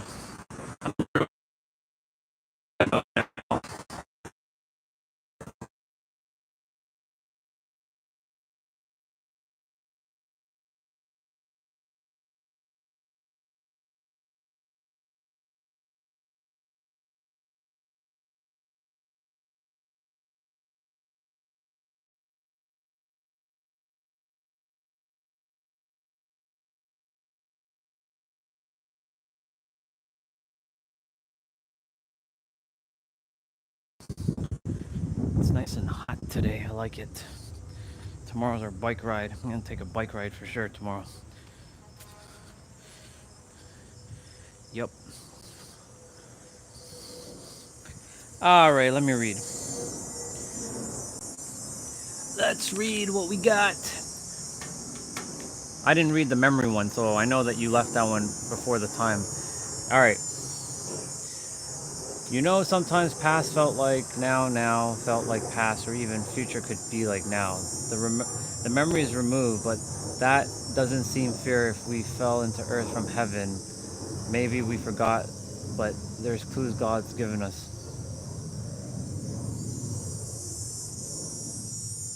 One sec.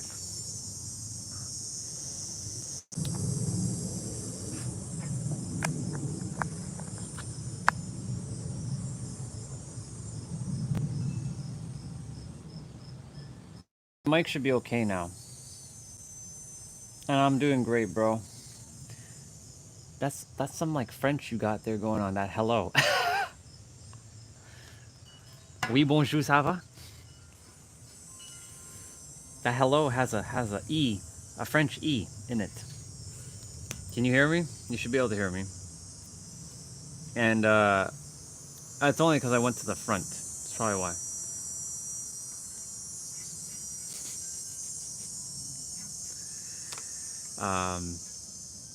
My now is going great. Get to hang out with brothers. As for Gentle Boy, regarding but we forgot there's clues God has given us. Exactly. That's why I keep saying you are not learning, you are remembering what you have forgotten. Because everything that you are becoming aware of, you just simply are remembering again from a whole new perspective. That's all it is. You're simply just remembering what has been forgotten.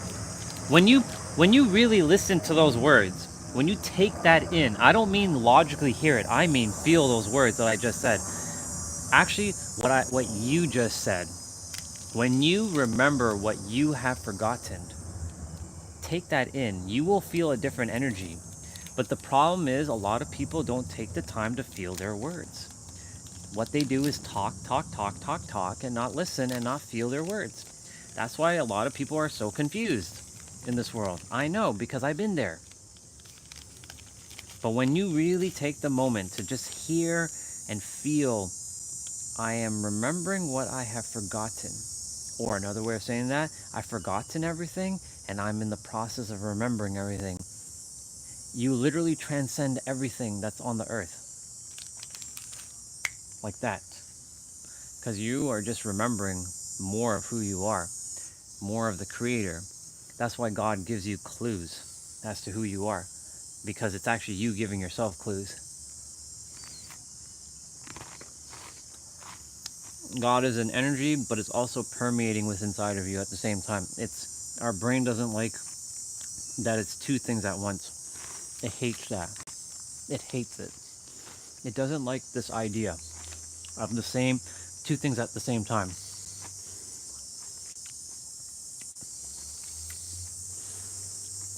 The thing is, it's hard if you say it's hard. It can be very easy. Again, if you tell yourself words, it's like yeah, there is distractions. I'm not saying, we're not gaslighting here. There are distractions, absolutely. There's a ton of distractions, but guess what? You can also undo all the distractions by saying, nope, I got this. And I've always got this because I'm the creator. There are no distractions. In fact, if something is distracting me, that means that I'm aware of it and I can undo the distraction.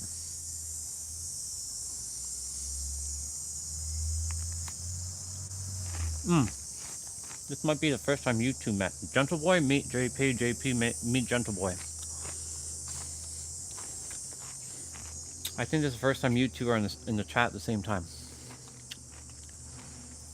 Yeah, you are. This is the first time you two have interacted.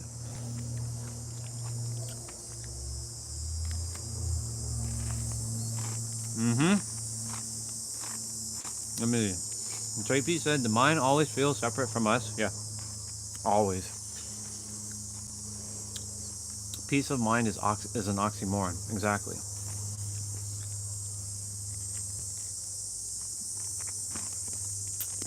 And then you mentioned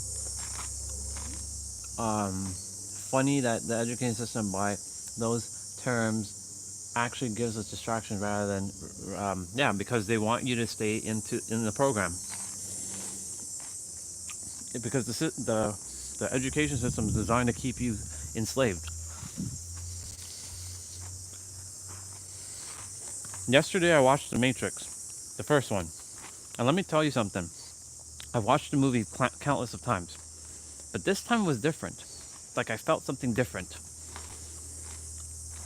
Like when I was paying attention to when Morpheus gave him the red pill, and then we're talking about the simulation. None of this is real. It's governed by our five senses. Humanity's trapped to keep you enslaved. And then the scene where I forget his name, he was eating the steak, and he's like, I know that the steak isn't real, but my brain is giving electrical signals that this steak is real, and I'm eating this thing, and it tastes delicious, just like this thing that I'm eating.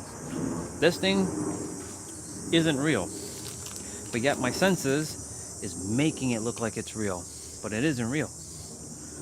Just like me kicking this soccer ball. I mean, I kicked the soccer ball. You all see that I kicked the soccer ball, but it's not real. But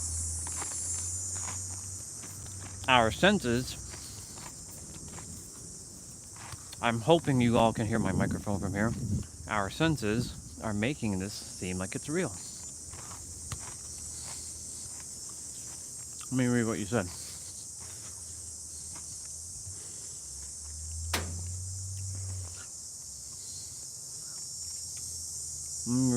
So here's my understanding in simplest term. The world aren't designed for us to thrive, but to survive. Yep. We are just here for a moment.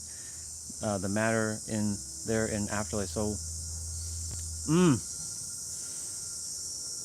okay. Let me answer Gentle Boy's question quickly.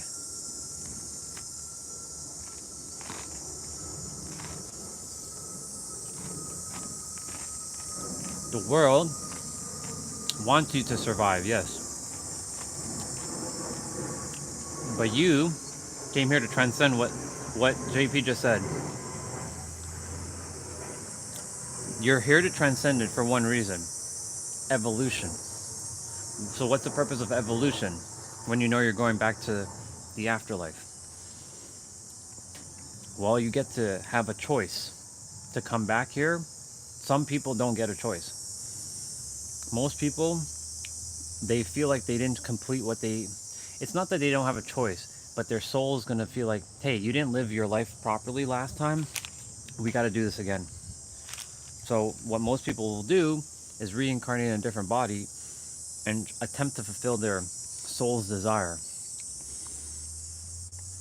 if they fulfill it, then they will either choose to come back as more evolved beings, like myself. I chose to be a more evolved being in this lifetime, but it didn't come with problems. It came with lots of problems. Because it knew that I came here in my last lifetime. I was meant to serve. I didn't serve. I failed. Actually, I didn't fail. I was too chicken to open my mouth and speak. This lifetime, I'm not chicken. Why do you think Goku and Naruto exist in this lifetime? Don't think it's for you all. It's for me. Who do you think created Naruto and Goku? This guy. I mean, we all created him. But why do you think Goku and Naruto are so... I had to throw that one in there. Why do you think it exists in this lifetime? It doesn't exist in the other lifetime. It exists in this lifetime because it was this lifetime that I was meant to use their energy to help me propel myself. Naruto and Goku technically don't exist in my previous incarnation, even though time is an illusion. They always existed. But like, if we're going back chronologically with human matrix years, my previous lifetime, Naruto and Goku do not exist. Journey to the West exists, but Journey to the West is not Goku. Technically speaking, it's not Super Saiyan Goku. And yes,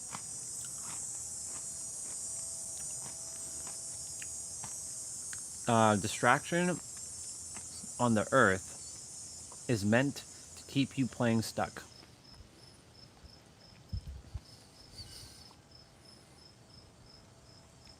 Yeah, and Goku, funny thing about Goku, he's always in the now. Vegeta is always thinking about the future. Goku doesn't think about the future.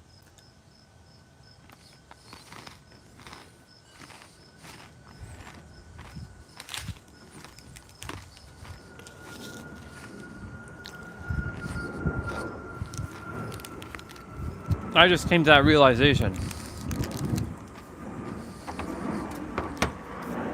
Goku never thinks about the future. He doesn't worry. But Vegeta, he's always thinking about the future. I need to get stronger. I need to get stronger. I need to get stronger. Goku doesn't focus on getting stronger. He just focuses on the now.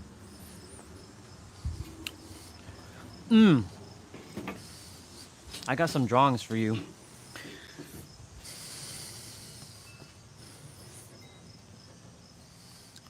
Or maybe let me read. Or maybe we're like SpongeBob in default setting, never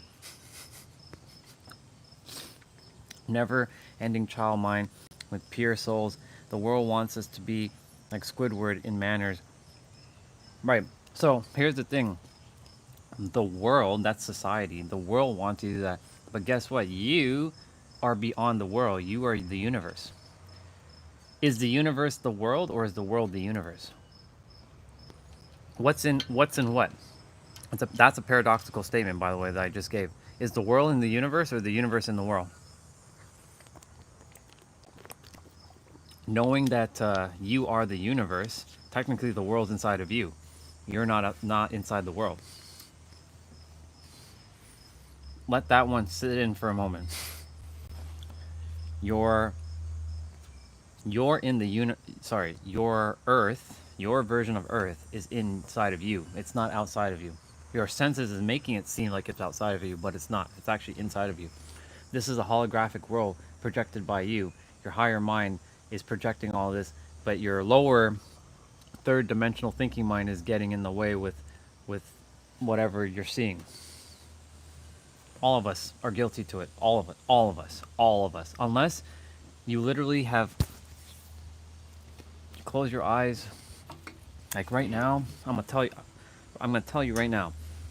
Me and Lindsay Sterling are making love. I'm kissing her up. We're in bed. I'm just making love to her passionately. And I'm serving the world. I see a bunch of people at my healing resort. I see amazing transformations happening live. I'm not doing it. They're doing it themselves. I'm driving my Toyota Supra. and I see a GTR next to me, and that guy is like, I'm gonna smoke your ass. I'm like, yeah, you wanna go? You wanna go? And then I hear Superstar, and like I gun it, and my Supra is much faster than that GTR because I mod the fuck out of it. That GTR gets bulldozed with my, because I'm like a pro driver. I can feel that. And then of course I'm sitting on the beach having my nice fancy ice cream with a wine glass.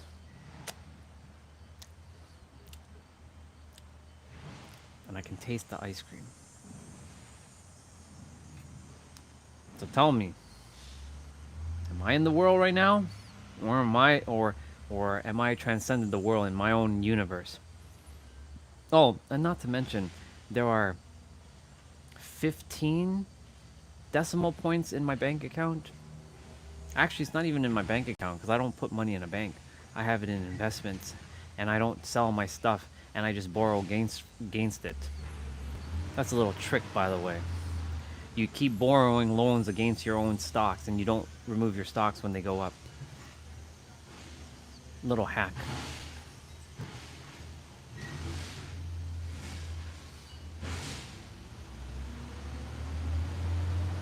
Sure, I can hear a garbage truck right now. I can hear a garbage truck going to pick up the garbage, but it's, no. I should really move the mic back down to my mouth, but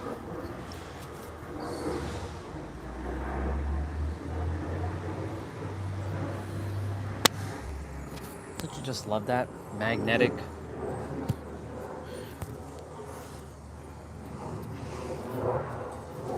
Oops-a-daisy.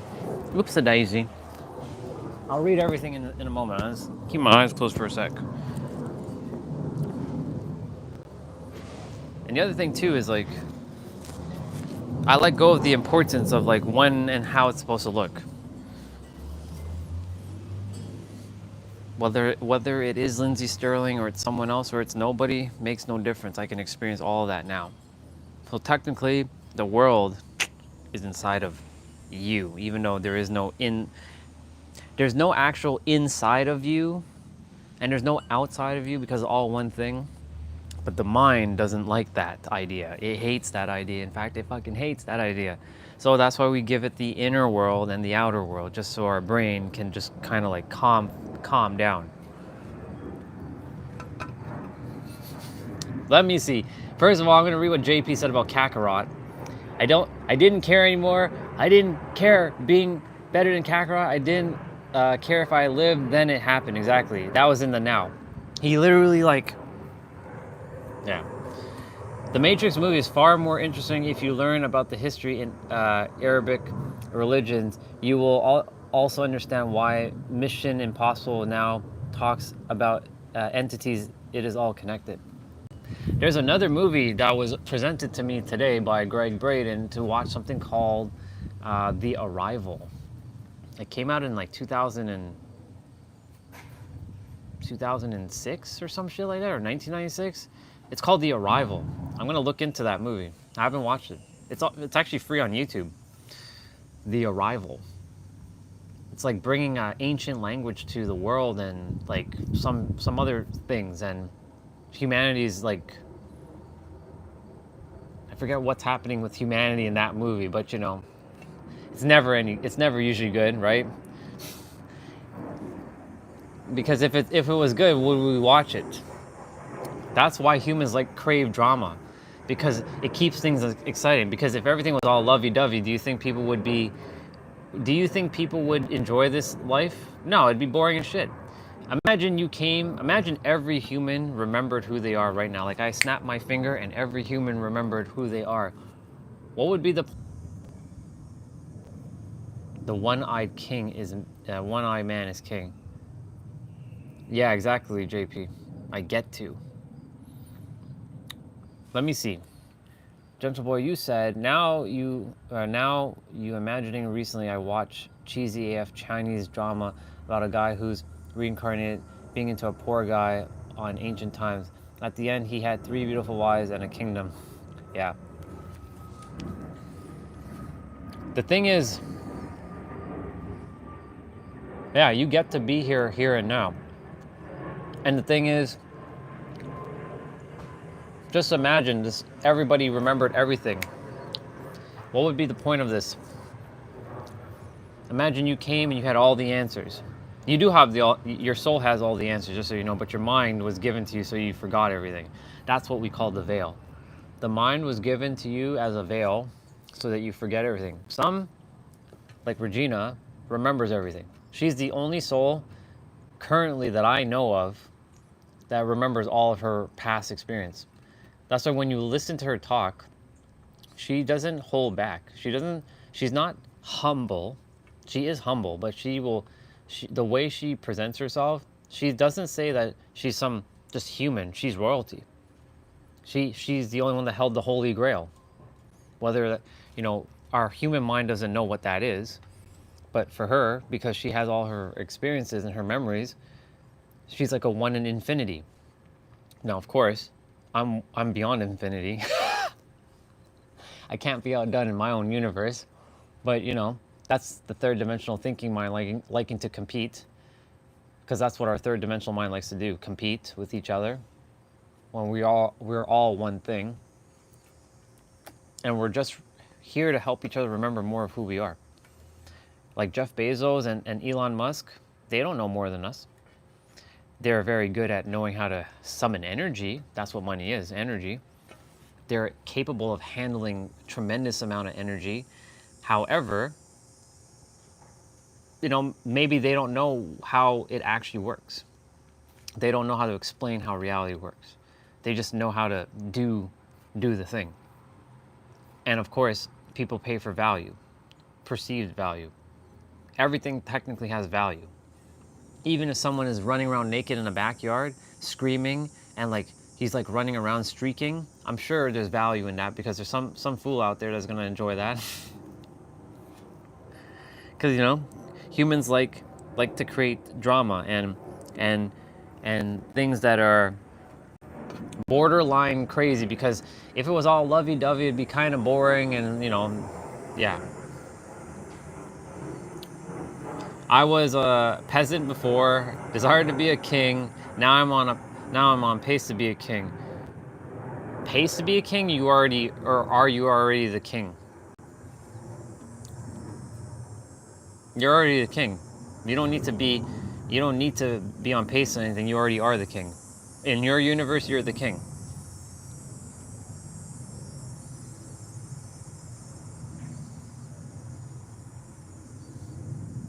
Exactly.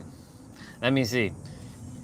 If people see illusion as values, then behold, the gates are wide open for us, the elites. You're welcome. I mean, I'm here to do that. You catch me when I'm in mine. This is the thing. When you're conscious of every word you're saying, it starts to shift something. Which part made sense, just out of curiosity, gentle boy? I said a lot of stuff. I don't know if it was me or JP, but what made sense to you there?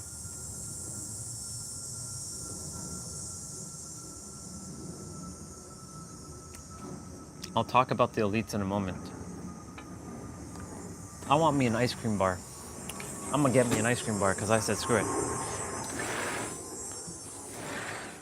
Filling my tummy, my imaginary tummy with imaginary stuff.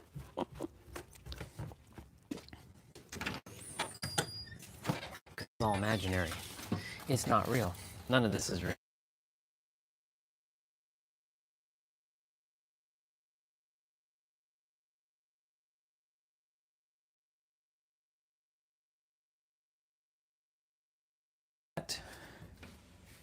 Your body will produce the protein for it because it's all energy. There's not a damn thing on this planet that isn't energy. Every food, everything you eat is atoms and molecules. Protons, neutrons, electrons. Just configured in certain ways.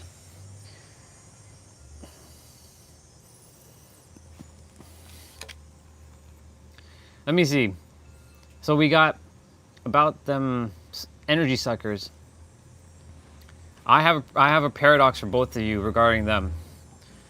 You know, they're actually great mirrors to all of us.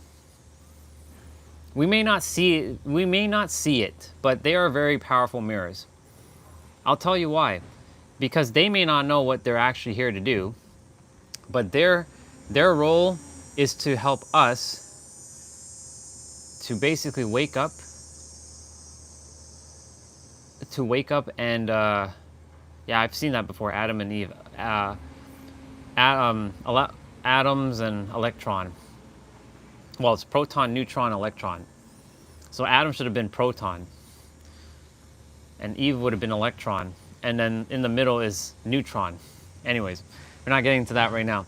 The elites, they're here for one role. They may not tell you the role, but the role is for all of us to transcend them by not buying into the third dimension. When you don't buy into the third dimension, you can't be governed. You're ungovernable because you just know. That's the reason why they fill you with all kinds of information to distract you so that you don't become aware.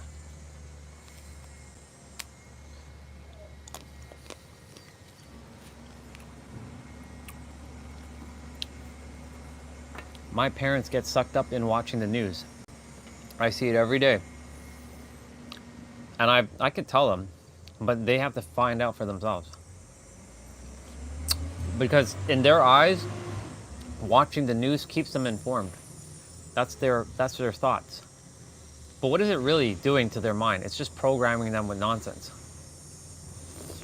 However, if someone like me were to come in and tell them, I'm the what we call the glitch in the matrix. And I'm like, no, you're wrong, and you're wrong, and you're wrong, and it keeps you informed, and blah, blah, blah, blah, blah. But the thing is, more people are starting to come to their senses. A lot more people are coming to their senses. It's just a matter of when. There's going to be a tipping point. This conflict will always happen on the planet. That's the only time it'll stop is when the Earth is no longer necessary. And humanity is no longer required to be here. By then, I trust that the Earth isn't damaged. We are causing so much chaos to this world. Or, what was it that they... Oh yes, we're like a virus. We like to spread like a virus. That's what we are. We're a plague to this Earth. To some degree, we're a plague. And the Earth doesn't like us. The Earth fucking hates what we're doing to it. Every day.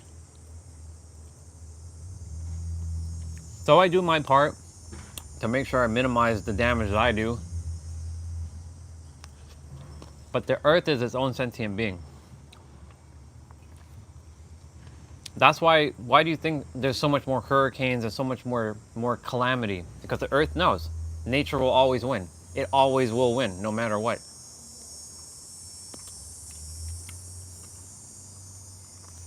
However, Earth is also an illusion. It's not real. To our third dimensional mind, it's real, but to the other side, it's not real. It's just a holographic projection. Think of it like this. The next time you come back, they say time moves forward. But who's to say you might go back? Who's to say you might not go back to ancient Egypt? Who's to say you might not go back to Atlantis the next time you come back?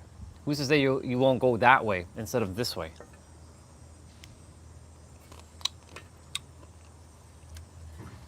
I know they keep saying time moves forward, but time is an illusion in the fifth dimension. It's all one thing. So technically, you could go back as if in another life, like cars don't even exist. Yeah, fixing the entire puzzle piece. You might be going back, technically back in time, the next time you come back. You might go back to a time where ooh, ooh, ah, ah, ah, ah, ah, ah. You have no language. You're just ooh, ooh, ah, ah, ah, ah, ah. Who knows? That's a possibility.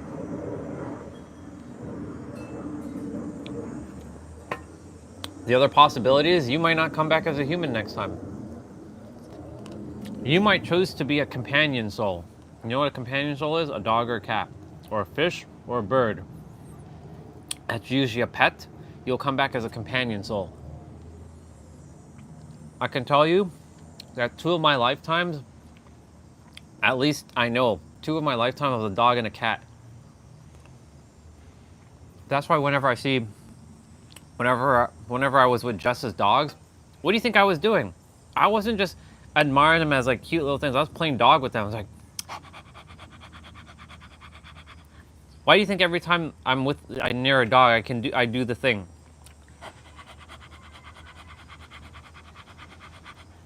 All dogs do that. They stick out their tongue. It's like my way of communicating with them. Now, I don't know if they actually understand what I'm doing, or I understand what they're doing, but I do know that I was a dog in one of my lifetimes. And I also was a cat. Purring and meowing everywhere. Meow, meow. I feel like the last animal soul I was a cat. That's why in this lifetime, I favor cats over dogs, even though I love dogs now. I hated dogs because I got bitten by one when I was younger, but I have to overcome that. I love them, but I keep my distance depending on the breed, like German Shepherds and stuff. Because I don't like aggressive dogs. I'm not about that. I like them cute dogs. But yeah, you can come back as a dolphin. You can come back as a falcon. If I'm coming back as an animal, I'm coming back as a falcon. The falcon can fly, it can run, it can walk. It doesn't really have like, it's the king of the, I mean a bald eagle is technically king, but like, you know, a falcon's much faster than an eagle. I'd take a falcon over an eagle any day.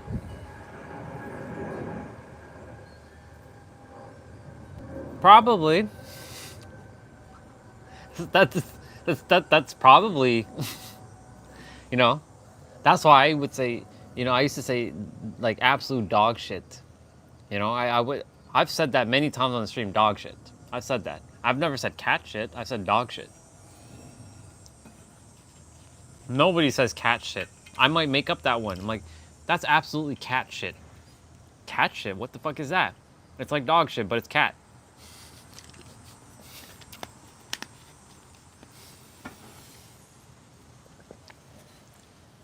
Yeah. We say bird poop, but we don't say bird shit. Actually, we do say bird shit, but it depends on the bird. Canary shit, parrot shit, parakeet shit. Yeah. Yeah.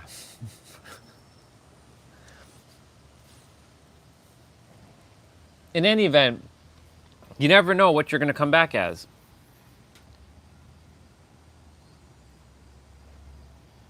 And your shit tastes sweet, yeah. That's a good one, for sure. Yeah.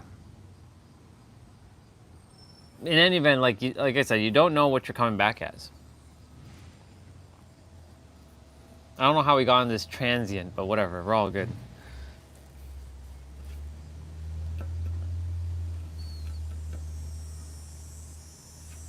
Yeah, day, night, moon, sun, we are just trace time by meaning. I actually have a bar for both of you. Actually, there's 3 of you. I wrote it down. It's part of one of my drawings too. I'm gonna blow your mind with the drawings in a moment. Okay, I'm gonna read this. This is part of the singularity.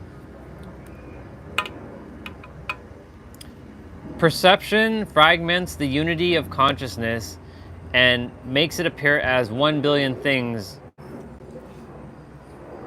Our perception fragments unity consciousness. So like, that's a tree, so that's separate. That fence is separate. This chair is separate. This pen is separate. You all are separate. That's separate. That plane in the air is separate. All the people in that plane are separate. So perception does that. Another way that it can be said is perception fragments the dimensionless presence of consciousness and makes it appear as space. Space, this. Thinking fragments the presence of consciousness and makes it appear as time. Let me run that one back one more time.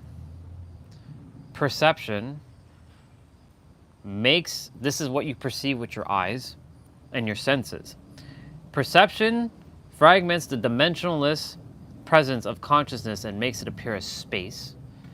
Thinking, third dimensional thinking, not fourth and not fifth, third dimensional thinking fragments this presence of consciousness and makes it appear as time. Time and space are not fundamental to reality.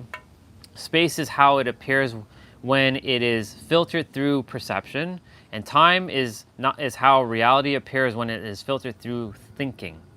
It is just God's infinite, indivisible, intimate, impersonal being vibrating within itself, appearing as all these things from each of our own localized perspective.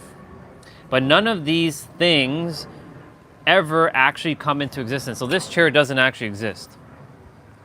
They never stand out from being with their own independent reality. So this chair is not independent. It doesn't have its own reality. There is just God's being vibrating within itself, appearing as those things. If you take that in for a moment, that's a verse. Let me see what you said. Let me read what you said. First, I'll read JP's thing at just above hilarious. Like it flew and pooped. Yeah, perfect. Okay. Why being aware feels like shit, or I'm gonna say sucks. Does more awareness suck or reality suck now?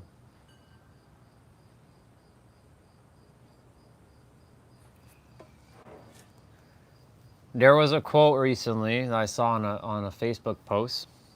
You're gonna love this one. And this goes along with what you just said there. I missed the way I used to see the world before I became aware of everything. Take that in for a moment. I missed the way I see the world before I became aware of everything. Me personally, I do miss the way I used to see the world. I was only into video games and anime. I didn't give a shit about any other human, and I could give fuck all about helping people. So I missed the way I used to see the world before I became aware of everything. Now that I'm aware of everything, now I have choices. I can still choose to be a piece of shit and act like a piece of shit and still hurt people and cause chaos. But I know my soul came here to help people and serve, and we're all part of the totality. It's actually disrespectful that we attempt to be separate from each other. Actually, how dare any of us attempt to even think that idea, that we're separate beings? That's actually very arrogant of us to think we're separate beings. However, the human third dimensional thinking mind has created that perspective based on our perception and our thinking. Hence what I just said. So to what you asked about reality, yeah. That's basically, here, this is the answer right here. You want to see all the drawings? Get ready, I'm about to show you all the drawings. I'm about to show you all the drawings. And whoever unliked my shit, you can go piss off. Somebody unliked the video or the live stream, you can go piss off. Straight up. I don't really care about that person, so they can go piss off. For the rest of you, amazing souls, who actually are here to evolve and transcend, let me show you something.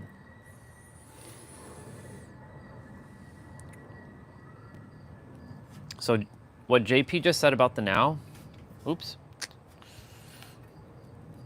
This is what you're supposed to be doing in the now. This is basically the now in a nutshell. That's it.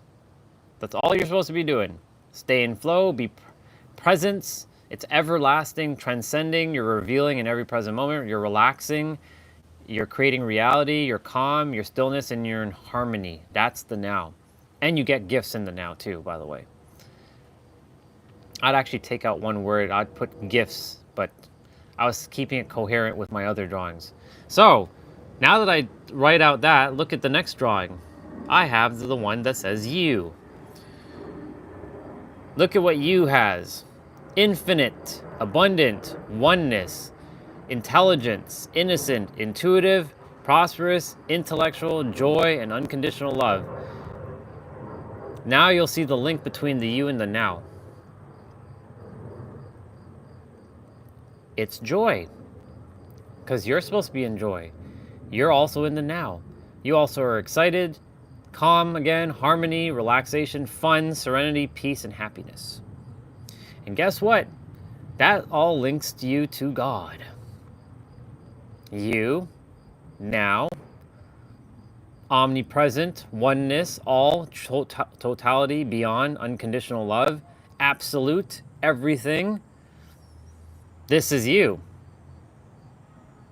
That's who you are. And guess what? That's where the synergy of Trinity comes into play. You're in the middle. God, now, and joy. It doesn't matter where I put those words. Notice that they all have the letter O in the middle, and O stands for oneness. And they're all three letters, and each letter, three represents Trinity. And each of these words has three letters. Three letters, has the letter O in the middle, all represents who you are.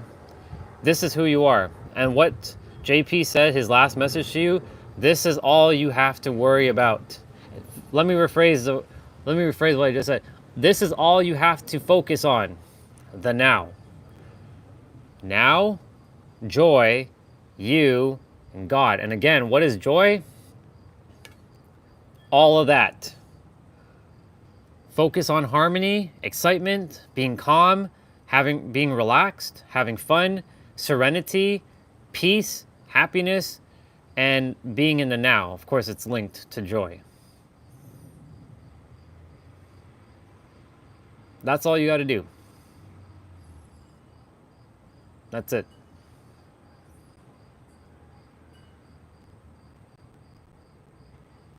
Does that make sense to you? If you're still here, I have even more complicated drawings, but I don't have to go into them, but I can show it to you. I'll show you exactly the drawings. Because this is also you. All of this. You're everything. That encompasses everything. Galaxies, stars, DNA, all religions, all gene keys and astrology, science, spirituality, cultures, like all the cultures of Earth, abundance, like this is all of it. Exactly. You see, you're catching on. It's a link. It's a ripple. One leads to the next. Check this one out.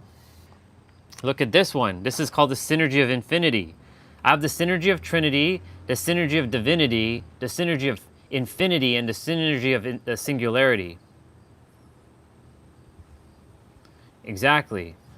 They all are intertwined, bro. This is why all of this is all interconnected. This is all of you. Oops. Sorry. It's a lot of reflection, but you get it. This is you. All of this. Infinite.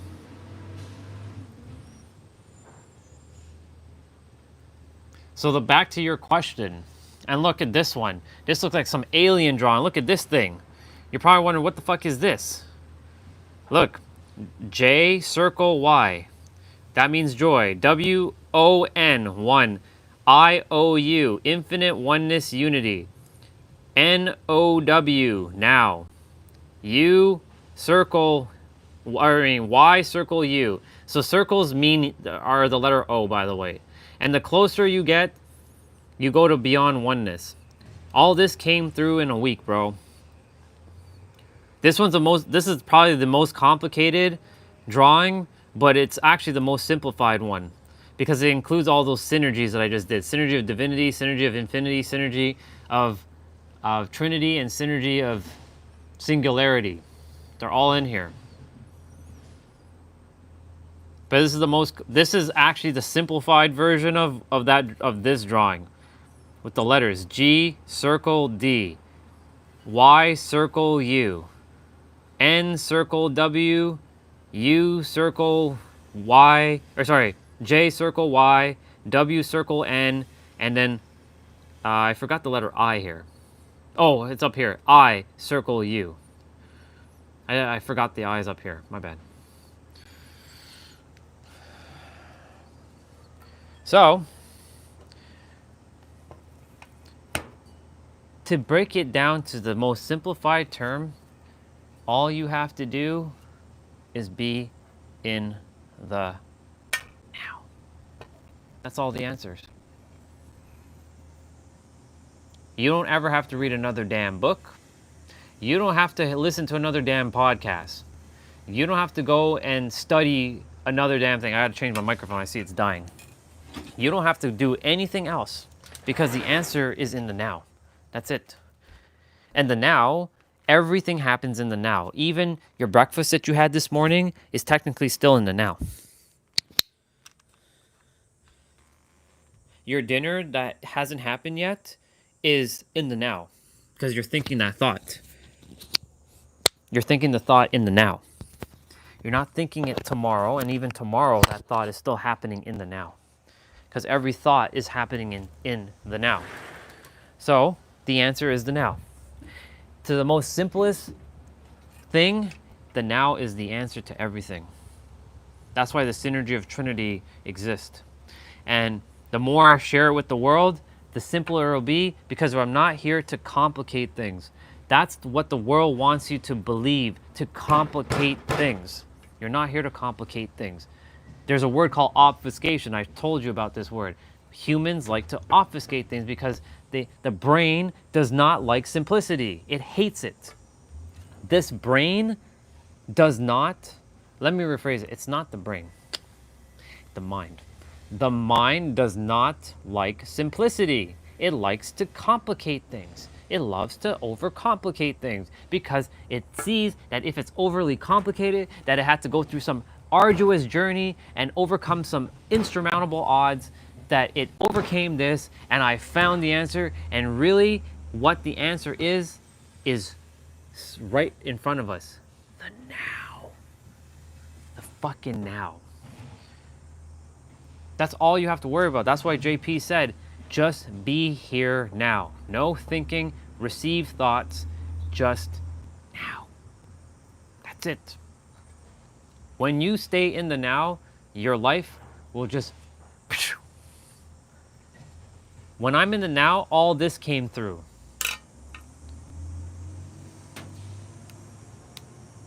Even if you did deny it, you're just lying to yourself because at the end of the day, all that's happening, guess what? In the now. Let me see. I'm still in the process to control the devil mind. My teenager is full of battles with those. Let's not call it the devil mind. Let's call it the third dimensional thinking mind because that's what that is. Third dimensional thinking. There is no devil. Even though people will say devil, devil, devil, there is no devil. I can tell you, I can rest assured there's no devil. Third dimensional thinking mind though, yes.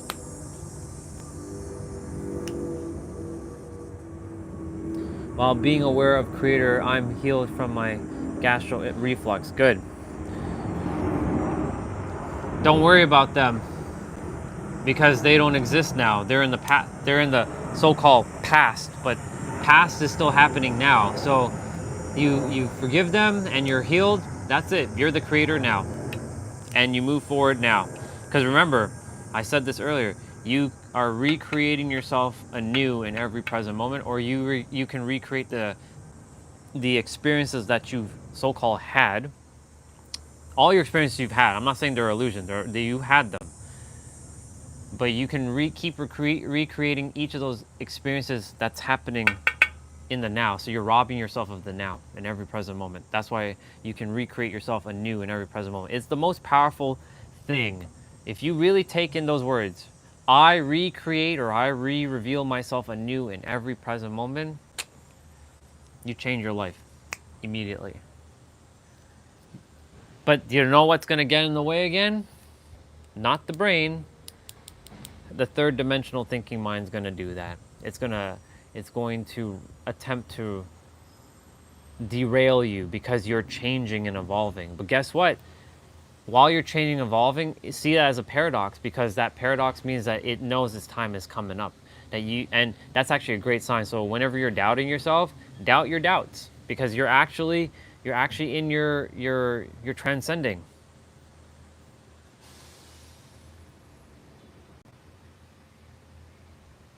Go for it. Don't make it off. Don't obfuscate it though. Basically, keep your life simple.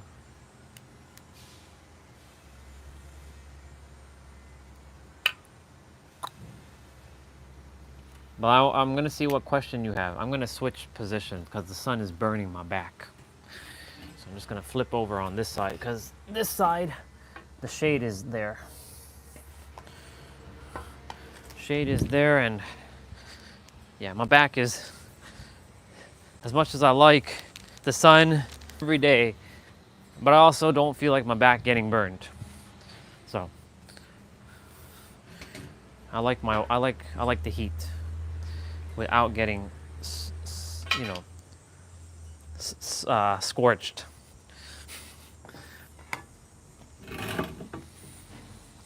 Now we flip over on this side.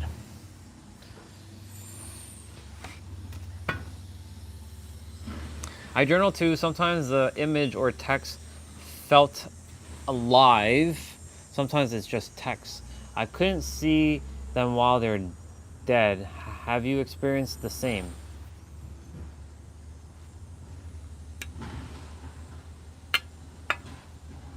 Anytime I'm writing something, now anyways, everything is through Creator working through me to bring something into the world. So I do feel it as alive. So like this synergy of Trinity, the triangle,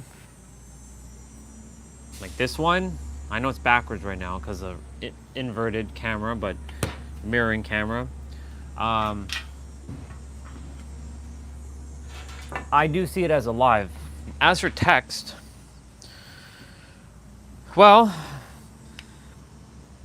I'm mindful of when I write text down, it's an interesting perspective, but I've never really seen them as alive or dead, to be honest. I've just seen them as it just exists. Words do hold power, though. Can't really say I've experienced something like that, per se. Like, I've written stuff, and I've seen my life change. Like, I've written stuff down, like, oh, shit. So you can say it is alive, because it sparked some sort of shift inside of me. But because you had that experience, that's a really cool experience. It was to make you aware of your words. Sometimes I understand what I wrote. Sometimes I just forget why it's there. It's just like encode and decode. Sometimes you forget the key to unlock it. It's like the symbols are there, but the meaning is lost. Yeah, that happens. That can happen but guess what? Whenever you're feeling like it's lost, take it as your mind is attempting to derail you because it knows that you're on the path of change and it doesn't want to stay, it wants to stay alive. Remember, your mind is its own entity. And if you're every belief and ideology that you have, if this symbol is if it's gonna so-called destroy it, it's going to do everything in its can to help you forget this, you know, the meaning. And that's why, like, you run into that. But knowing that okay, so let's say you have a symbol right now, and you're like, you forgot, the meaning feels lost at the moment. View that as a good sign, because it just means you're on the precipice of change. That it knows that its time is ticking. That you're evolving. Because, and this is a paradox. Because if you remembered, it wouldn't have seen it as a threat.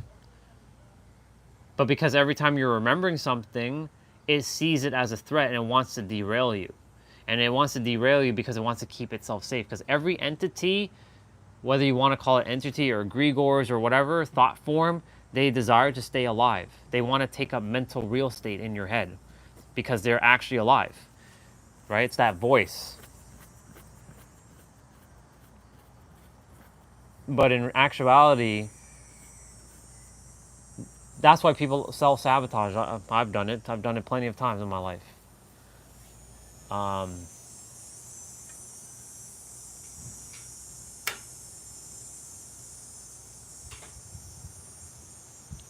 But just know you're on the right track. Let me read what you said. Then somehow it activates again, for example, like having combos like this or going out, the awareness restores. Maybe it's our job to make ideas alive and giving life to what you do. Yep, you just answered your own question.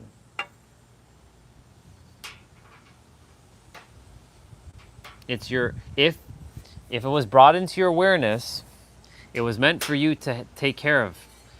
Nothing doesn't just come by accident. The universe desires for you, even though it's not separate from you, it's you doing it yourself.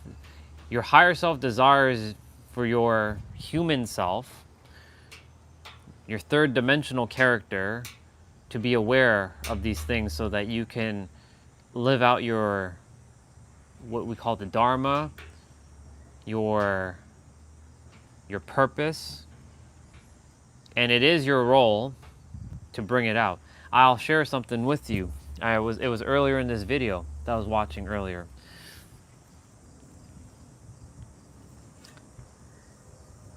So there was his name is Greg Braden. He had a friend who had a song. He played it on the piano, but the friend procrastinated. The awareness? Let me see. Previously you said the awareness has been scattered. The awareness is not getting, I wouldn't say it's getting scattered. Your awareness is getting distracted, and your mind is making sure that you're aware, you're not being aware of things. So it's going to derail you. It's going to do its best to self-sabotage you when you're on the path. I'm attempting to remember what I said. That's why I want to know what I said, because I said scattered, but I said a lot of things. Yeah, fragmented. Yes, that's the word, fragmented. Your mind fragments things from thoughts. So like everything is one thing. Like this bottle is one with me, this tablet's one with me. But the mind, based on thinking, fragments this thing, my pants, as different, the phone, you're typing, you, whoever else is here, as different things. But in actuality, it's all one thing. Like when you really take a moment to close your eyes, forget the mind for a moment, just close your eyes, you will, and you tap, and there's a method you can just like tap your heart. You'll feel something by just tapping your heart. You will feel this inner energy that's coming through. When you just keep tapping at it, you will feel something. The mind's gonna attempt to like, no, I can't have him tapping his heart. No, he's on the right path. I can't let this superhero love guy tell him what to do. So your mind's probably gonna attempt to derail you, like, no, that's not right. It's wrong, it's wrong, it's wrong. Like, no. And it's gonna tempt you to go on some other path. Your heart has the answer. Because your mind wants to stay alive, but it knows its time is ticking. The third dimensional thinking mind, its time is ticking. It's only a matter of when you stop entertaining the humanness of it, and you know that it's the God aspect. And then the way I've been tapping into that is by, whenever I have those thoughts, I'm like, look, you and I are one and the same. You either get on either you work with me, or you're gonna get your ass handed to you. And I'm gonna tell you right now, mind, I know you're attempting to derail me because you're on a higher plane of existence, and I know that you're my doppelganger, but listen carefully. We're safe, we're okay. What do you feel? Exactly. The voice says it's power play. It's funny that you said the voice. And that voice is an energy that's running through your body. Can you control the minds and restore the correct order? Well, here's a question. What is the correct order? And what needs to be restored? One can say that this is a perspective that you already have it in so-called correct order. You don't have to do anything because you already are it.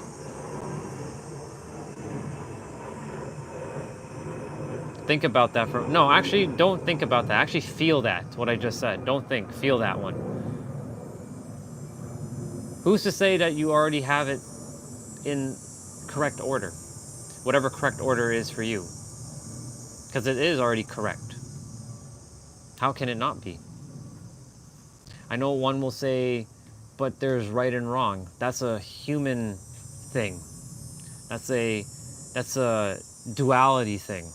But when it's oneness, there is no right or wrong, it just is. So if it just is, that means it's already in correct order. Yeah. You have to use your mind sight, not your eyesight. I have to make sure I don't jab myself in the eye.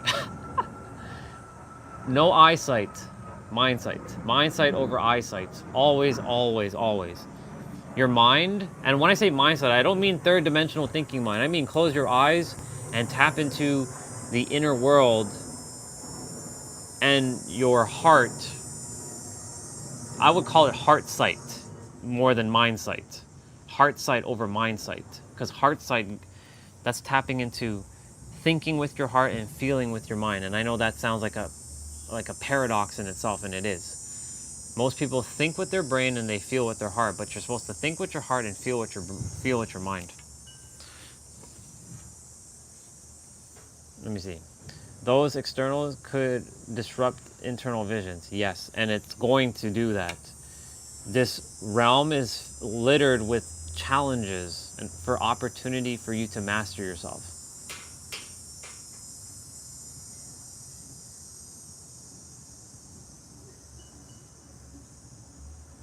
Exactly. The distraction in itself is a paradox to know that if you're distracted, then you can undo the distraction by not being distracted.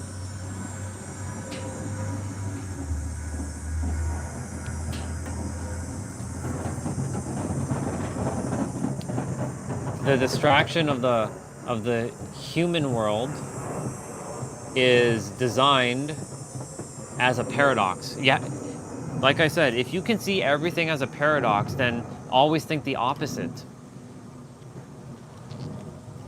So when you say you're distracted, you're actually on the precipice of growth. You're actually breaking distraction.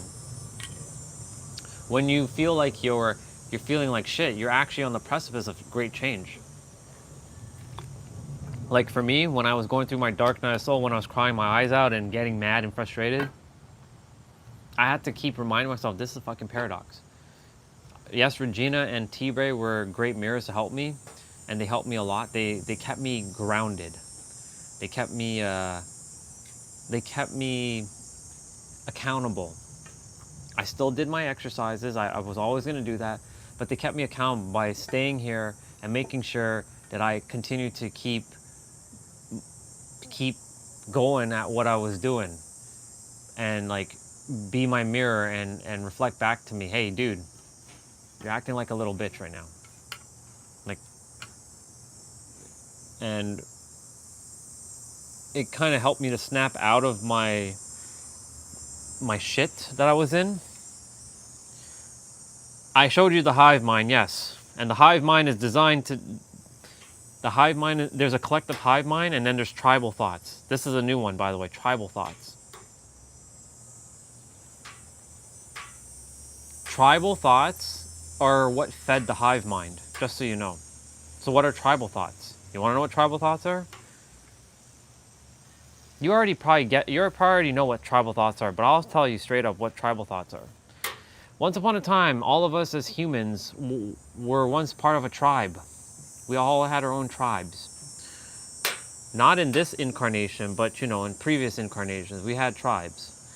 And if you went against the tribe and the thoughts of the tribe, the collective thoughts of that tribe, you were outcasted because your survival depended on being a part of a tribe. So you just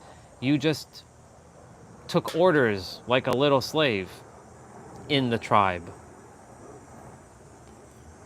But guess what? In 2025, we still have those tribal thoughts. They're still lingering to this day because they come from so-called previous incarnations or past or part of a bloodline. Because if you follow a certain religious dogma, and I have only love and respect for all the religions, I see it all as one thing, but religion puts you in a box, and if you don't follow that box, then you get outcasted and ostracized. Right? It's, if you don't follow that thing that your mom or dad told you to follow, they will depending on your mom and not your mom and dad specifically, but parents and people of a community, like a tribe.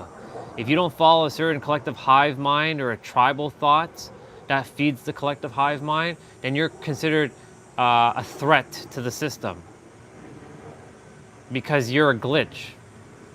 You're an outcast. That's what they call the black sheep. I'm a black sheep. I know that. I don't follow the collective hive mind of the people around me. I don't, and I never will. No matter what they entertain, and there's nothing wrong. They're not at fault, but I also have become aware, and because I'm aware, I make the choice, because I have the choice to change. But when you're not aware, you don't have a choice because you don't know. So you just follow along like a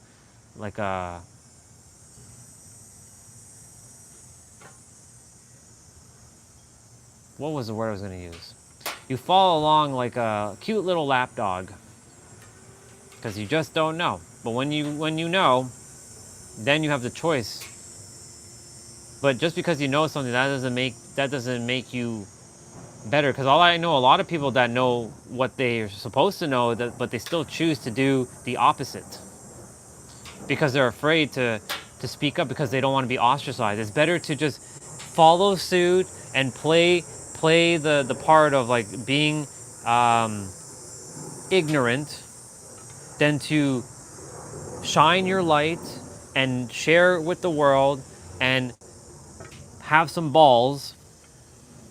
I don't know what for women, but have some courage, I guess, to speak up no matter if you're going to get ostracized or not. I don't have the fear of being ostracized. If the parents want to kick me out, then they'll kick me out. The universe will always help me and support me no matter what.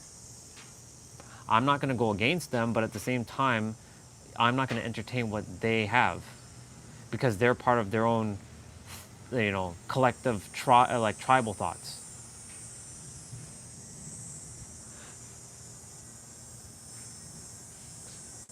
Nothing's wrong with tribal thought. Well, I'll tell you that there is things that are wrong with tribal thoughts.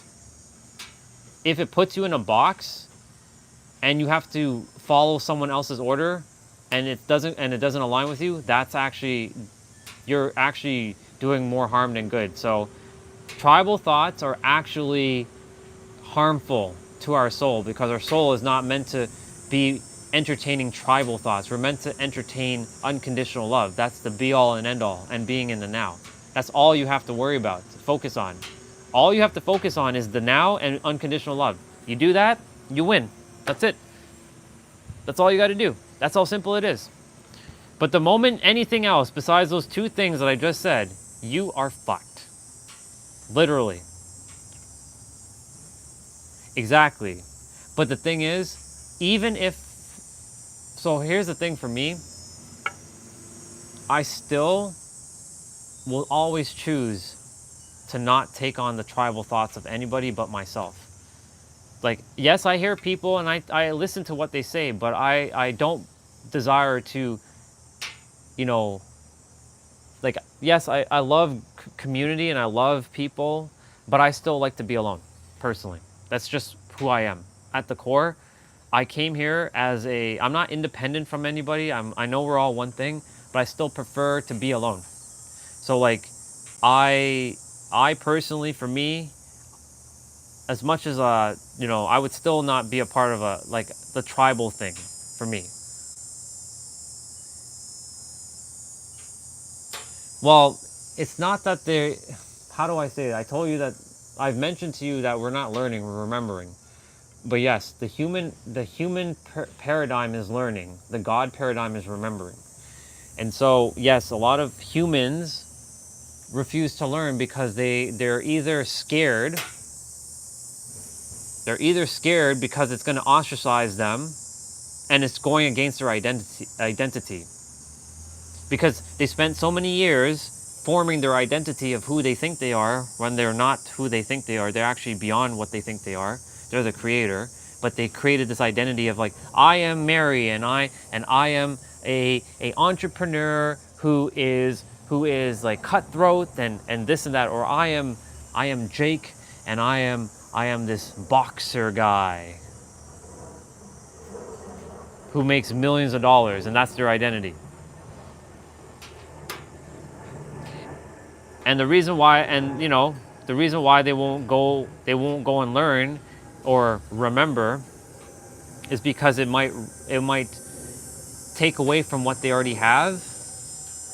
And sometimes doing that, actually not sometimes, all the time doing that, it's going to cause upheaval in your life. And people don't like upheaval. They like the peaceful and easy life. They don't want to learn. They just want to stay comfortable. Let me see what you said. For example, people back in the day would have unique ways to build their house and other buildings and their own unique approaches to be use the resources. Let's focus on this approach to be continued. Yeah, this is different. I'm not talking about this though. I'm talking about if you don't follow what I do, you are out. I don't care about all that other stuff. I'm talking about that tribal stuff. That if you don't follow the rules of this tribe, you are out. That's what I'm talking about. That stuff. Right? That's what I'm getting at. Because that's what I call tribal thought. I don't care about I appreciate what you shared and it makes sense and you're right. But I'm focusing on if you don't follow what I say, you are out kind of tribal thoughts. That's what I mean.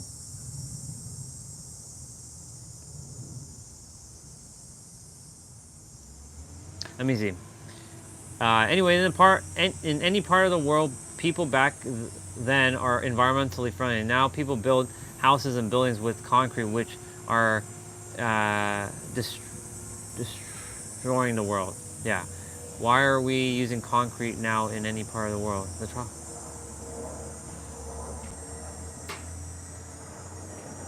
So,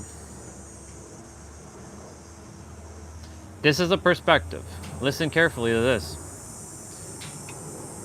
Is concrete part of the earth? Yes or no? Or is it unknown substance? I'll tell you right now that concrete, like using bricks and shit, yes, it blocks energy from getting into you, but that's if you entertain that idea. We are meant to be outside. You get more energy when you're outside than you are inside a house. This much is true. However, is concrete a part of the earth, yes or no? How is concrete made? Isn't it made by other substance that's also found on the earth?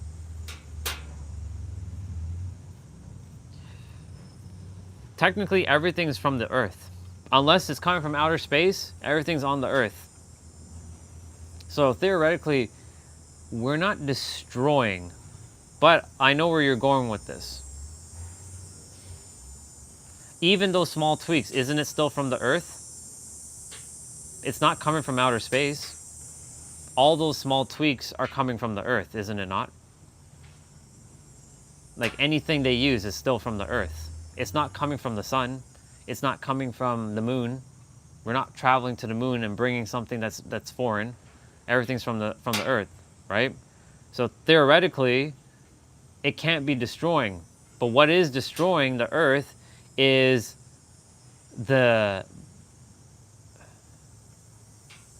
what's destroying the earth is, and this goes for anything,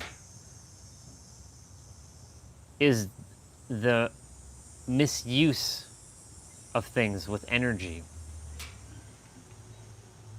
Just taking more than what the earth has enough to give, but the thing is, humans are greedy, and the earth is being depleted of a lot of things very quickly. And that's why the earth is fighting back. And that's why the earth is being destroyed. Because humans they're not satisfied with just this, because they desire to keep improving and changing things, because humans want to keep evolving. Why can't we just let it just be? Why do we have to keep doing things? Why do we have to keep building more things? More things and more things and more things and more things. That's what's really destroying the earth. That's why all this stuff is causing the earth to be... You can say the material of the earth a billion years from now is not as pure as it is now. Sorry, let me rephrase it. Is purer back then than it is now. Right now, it's in its most... It's like in a rotten state. Let's call it that. Earth has become rotten. So that's why all these things, they feel like shit. But if we were to go back a billion years ago, right? The singularity somehow creates more pollution. No, that's actually the duality. The singularity is actually pure and complete. It's duality that's creating the pollution, because we keep separating ourselves and we keep spreading and we keep creating and keep doing and keep doing and keep pulling shit from the earth. We don't need to do any more stuff. What we have to do is stop building and stop creating all this garbage. The duality is creating the chaos. The singularity is what, if we bring it all back to one thing, the earth goes back to the way it used to be. When earth was one, before humans, the earth was perfect. The earth is still perfect, but we've defiled it. That's why in the Matrix they said that humans are like a plague. They're like a virus. We spread like a virus. Humans are defiling the earth. That's why I always used to tell myself that humans are scum. Humans are filth and garbage. Because I never wanted to be a part of the human race. Even though I was going through my negative shit back in the days, I always used to say, fuck all these humans, because these humans are destroying my planet. This is my home. Now, of course, that was a third dimensional idea back then when I said, this is my planet, this belongs to all of us. But back then, I would be like, all you humans were fucking destroying my planet. You all need to be removed from this planet. Like complete genocide. Wipe out. But the thing is, like, That's not the way it is. What we have to do is remember who we truly are and make the choices not to do those things again. So if everyone can tap into their creator version of them, and more people are, a lot more people know who they are now, which is great. It's starting. We have a long way to go though. It may not happen in this lifetime, but we're getting there, but we have to undo a lot of stuff. There's going to be a lot of stuff. And it's funny how AI right now is taking over, and in the Matrix they were talking about AI as the new sentient being. So it's funny how the Matrix movie is predicting everything that's currently happening in our current world. That's what the world is heading to.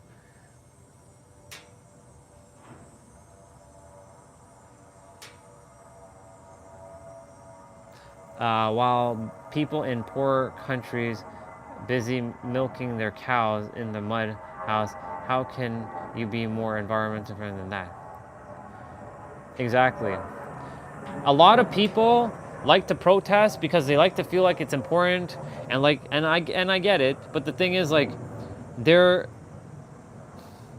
it's all about this, and it's all about too many humans are playing humans.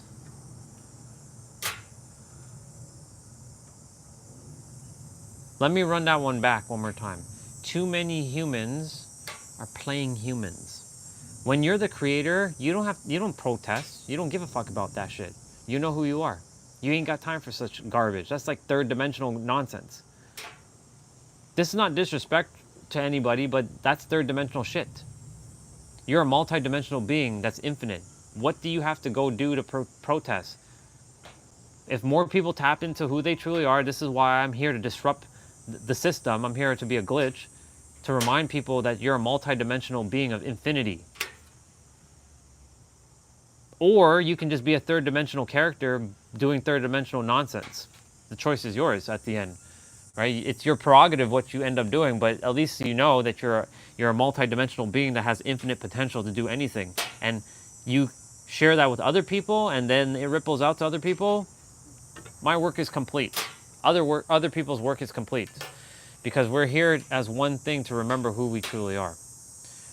At the root of everything of humans, why they come here, it's to remember who they are. That's it. That's the purpose of life, to remember who you are. At the be all and end all, it's just to remember who you are. You remember who you are, the universe will either take you out, or they will send you off to a different planet. And you'll either have another veil to deal with, or you go and help the people in that world, because there are other worlds. This is one of many, many, many different worlds. Only 8 billion souls. There are so many souls out there. It's limitless. You can't even comprehend how many souls are out there in different planets. In this lifetime for me, I remember who I am. All I'm doing now is evolving so I don't have to come back to this planet. And I can be an ascended master. Well, I'm already an ascended master. But to be a part of the council of elders, the one that kind of dictates how your life will end up being, and being one of the ones like gets to be a guide in your journey and not being the human. I get to be like, yes, I finally get to be the guide this time. I don't have to play human again. Let me put it to you this way. A lot of people wanted to come. This is going to blow your mind. A lot of people wanted to come in this time frame because they knew that they were going to get the greatest evolution that humans will have ever experienced, ever in any time era. This is the greatest time to be on the planet, the greatest evolution, the greatest journey of remembering who you are. So people like souls also like people didn't want to have the fear of missing out. So we all jumped on board and were like, yeah, I'm going to go down to Earth too. I'm going to have that experience. And your soul is like, I'm going to come down to Earth too. Exactly. Many secrets are unveiled in this lifetime as well. Plenty. This is the greatest time era on human history. This is the one that's going to start off this whole transient in like 2050. The world's going to be a lot different. Think about that. 30 years from now. Wait, hold on. 25 years from now. 2050. The world's going to look a hell of a lot different in 25 years. More people will have awakened. More people will have strived for world peace. More people will have tapped back into who they truly are. And a lot of things are going to collapse. A lot of things are going to collapse. Like currency might collapse. Like the money system will break because it will eventually get back to how it used to be, where we are able to give and take from one another, like serve like bread and milk and all that stuff without having to pay for things, because money is an illusion. It's not real. It only was brought into what, the 17 or 1800 through the past the bartering system. There's a lot of things that are going to be dismantled by that time. 2050.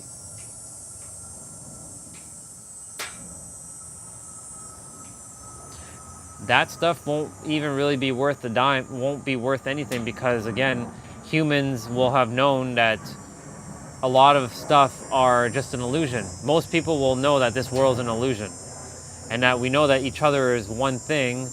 We're going to start to create peace and harmony between each other and make it one thing, where we can find a way it's sustainable for all of us to thrive, not survive, but thrive and coexist, and have enough resources for all of us to do whatever it is that we desire to do.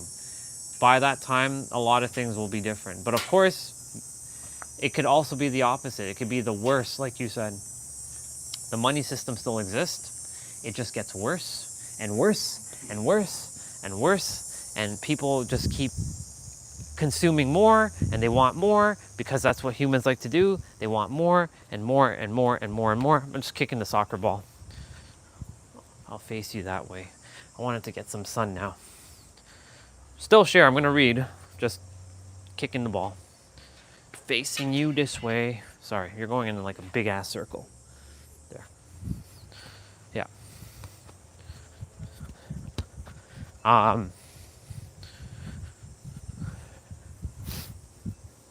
Yeah, it could be worse and worse and worse and worse and worse and worse in 2050.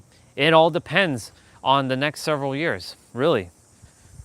If you didn't know, in the next 4 years, like right now, we're about to make contact with ETs, extraterrestrials. By the way, you're looking at one. I'm an extraterrestrial. I just haven't fully revealed myself as an extraterrestrial yet.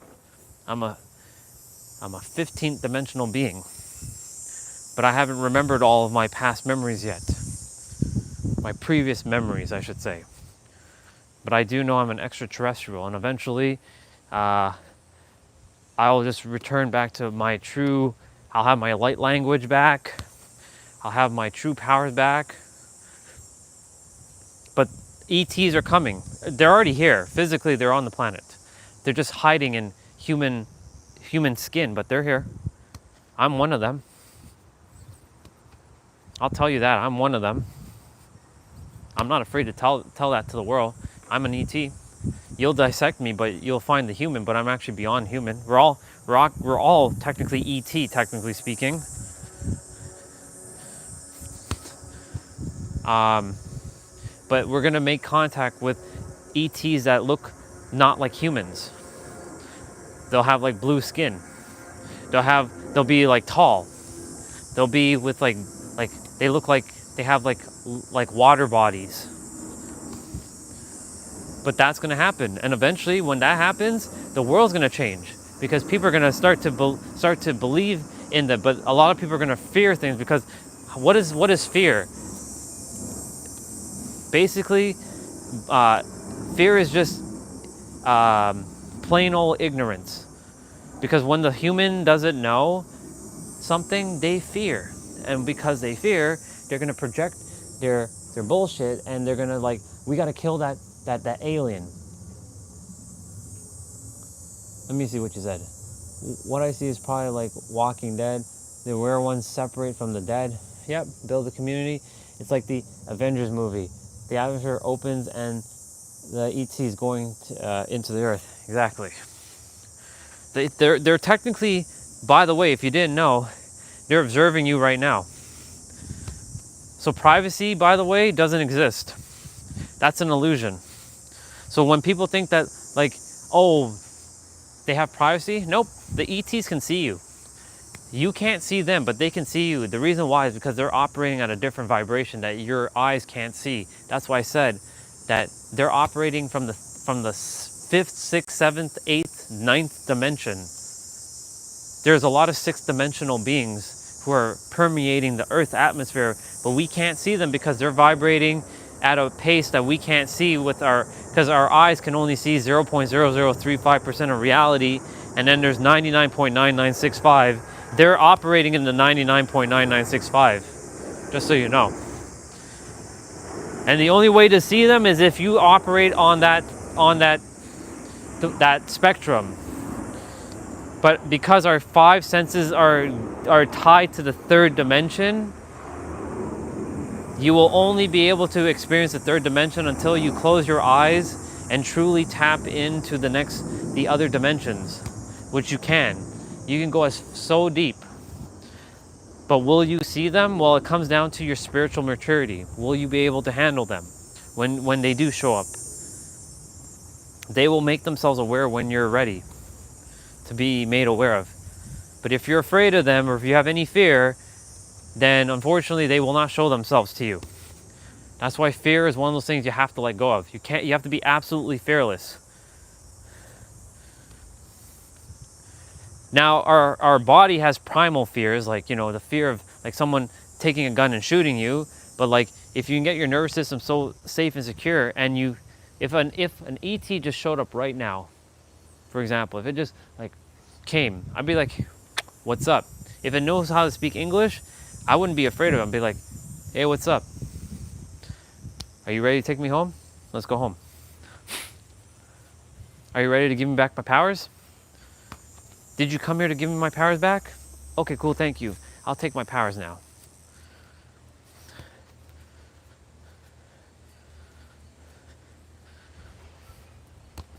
They're watching me right now.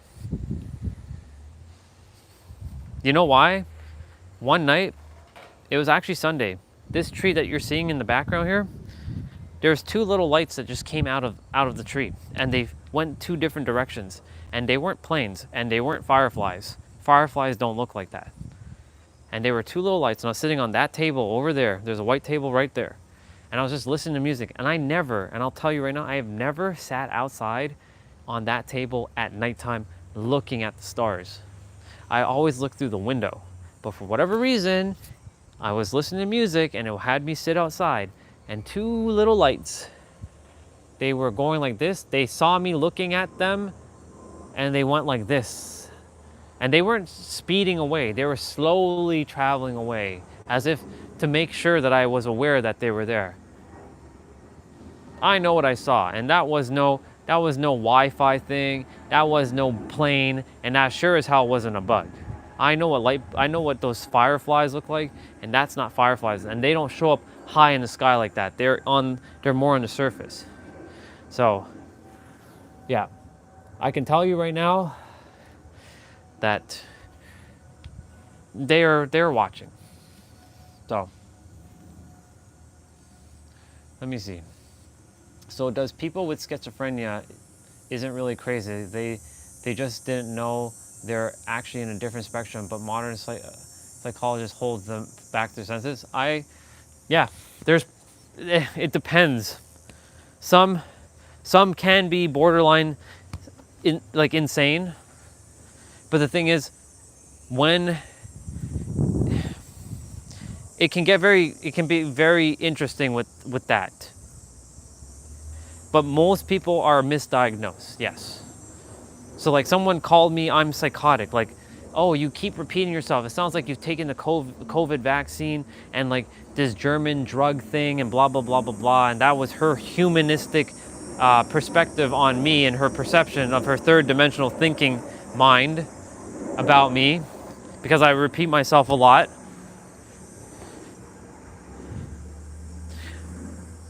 But I'm not psychotic though. I'm not crazy. You're supposed to be here, you came here to be human. Yes, but you also came here to know that you're the creator. It goes both ways. So back to the schizophrenia people. There was a guy when I was younger, I'll tell you a story right now. When I was a kid, there was this Jamaican dude. I used to see him all the time, and he was always carrying books. Now, I was never into books. I was a kid. I hated anything to do with books, except for like coloring books. I didn't like reading. I hated it. Yes, I used to read books like the Berenstain Bears and all that stuff. I'm not talking about that. I'm talking about like novels. This dude, probably was in his teens or his 20s. The dude was reading books all the time. So one day, he started walking funny. And I asked Mom, why is he like, I'm a kid, like I'm curious, right? I ask questions. When you're a kid, you ask all kinds of questions because you want to know. Mom, why is he walking weird? He had this limp thing. He's like kind of like walking like that.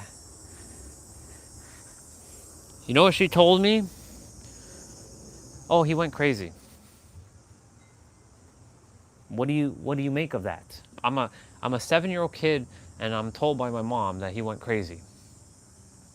So for years I saw him and I judged him because I was a kid, right? I didn't know any better. I'm a fucking kid. I didn't have discernment. I didn't have awareness. I had only what tribal thoughts of others telling me what I should entertain, right?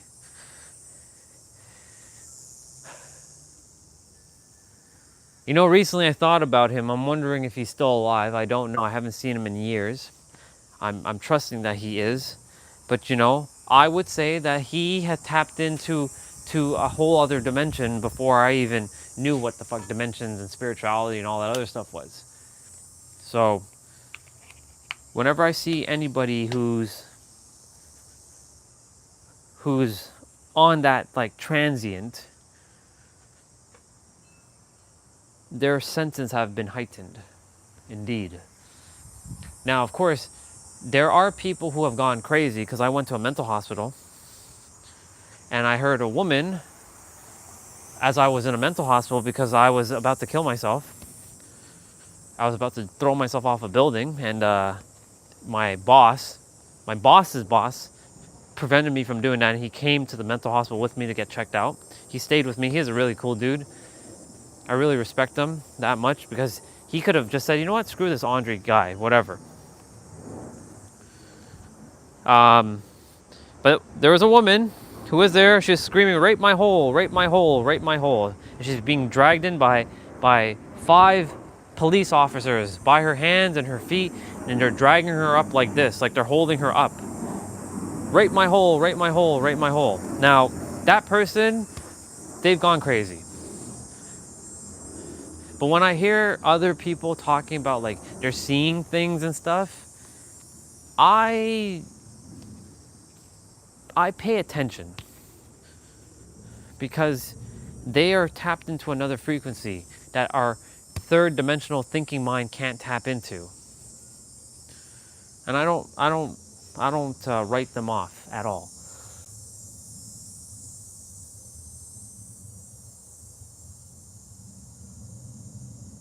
Exactly. What you just said there at the bottom, it's exactly what I was just getting to. What they're seeing goes beyond what our third dimensional mind can even comprehend.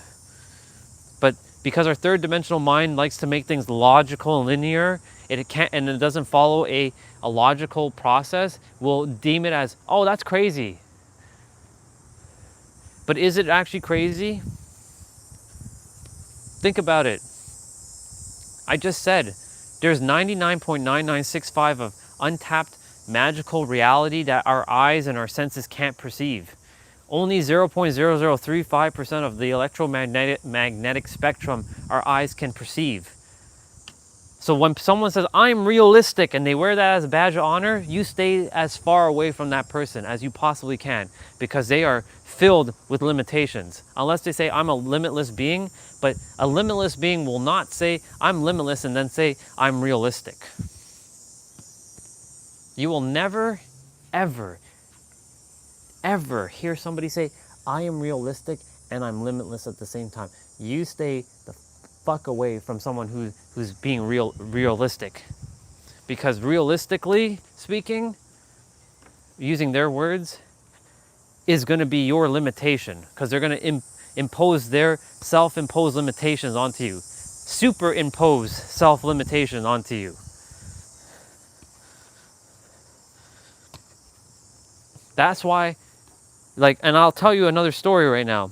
So Cassidy, a girl that I love a lot. First she was a sister, then I saw her romantic, now she's a sister, but I don't know if it's romantic with her or not. I have no idea. Anyway, she has a brother named CJ. CJ has autism. For years, and this happened in a Zoom call. For years, her and her parents couldn't understand what CJ was saying. They thought he was going, because he has autism, so he has a hard time to express himself. But here's the thing.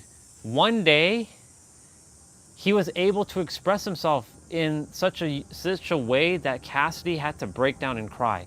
Because for years, what he said to Cassidy was, Cassidy, I understood everything you and mom and dad were saying to me the entire time, but you all couldn't understand what I was attempting to say because I just didn't have the motor functions to express myself with the how autistic people are they have. So whenever you see somebody autistic, they know, they're very aware, they're actually extremely aware of shit. And CJ had to give her a lesson that was to give to me specifically, because that lesson was really for myself, not really for Cassidy. It was really for me. Actually, it was for Cassidy, but it was technically for me to not judge anybody, because when someone is with the spectrum of that, they're on a whole other transient. They're on a whole other level. And because he just didn't have the motor functions, yeah, they are very fucking intelligent. Because that's their gift. But they chose that path. Everyone chose their own path. You chose your path, just so you know. We're all fucking intelligent, just so you know. No one's more smarter than anybody. Everyone's actually equal. The difference is awareness. That's what it comes down to.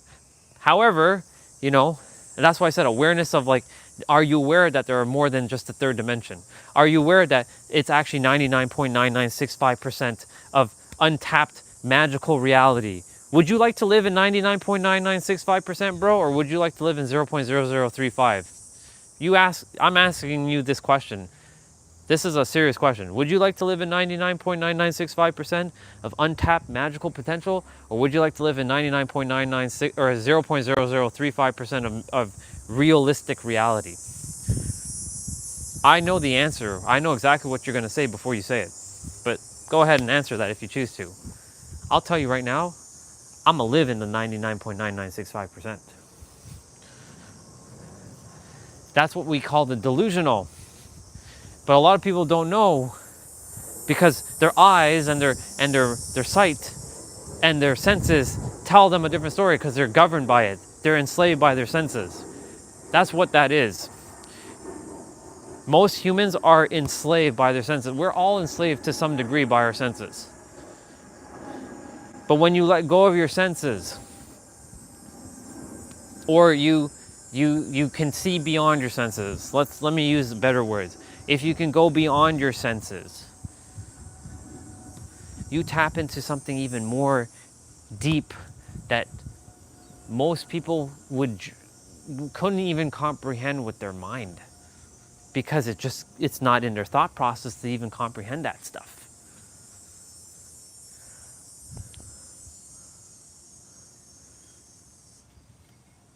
Remember in the Matrix? So this sounds like Neo and me. So it's like I'm Morpheus right now and you're Neo. Remember what Morpheus said about, you know, when they were fighting each other? Don't try to break free. You already are free. Remember when Morpheus said, come on, hit me. I know you can go faster than that. He was breaking the mind of Neo because the mind was getting in the way. You already are free. You just have to realize that you're free. You've been free the entire time. You just have to tap into that perspective and know that you're free. That's it. You've been free the entire time. I'm like Morpheus and you're Neo right now. And I'm telling you you're free. And you've been free. But your mind's going to tell you, no, I'm not free. I'm not free. Remember when they were jumping off the roof? There's a reason why I was supposed to watch The Matrix. This is so fucking powerful right now.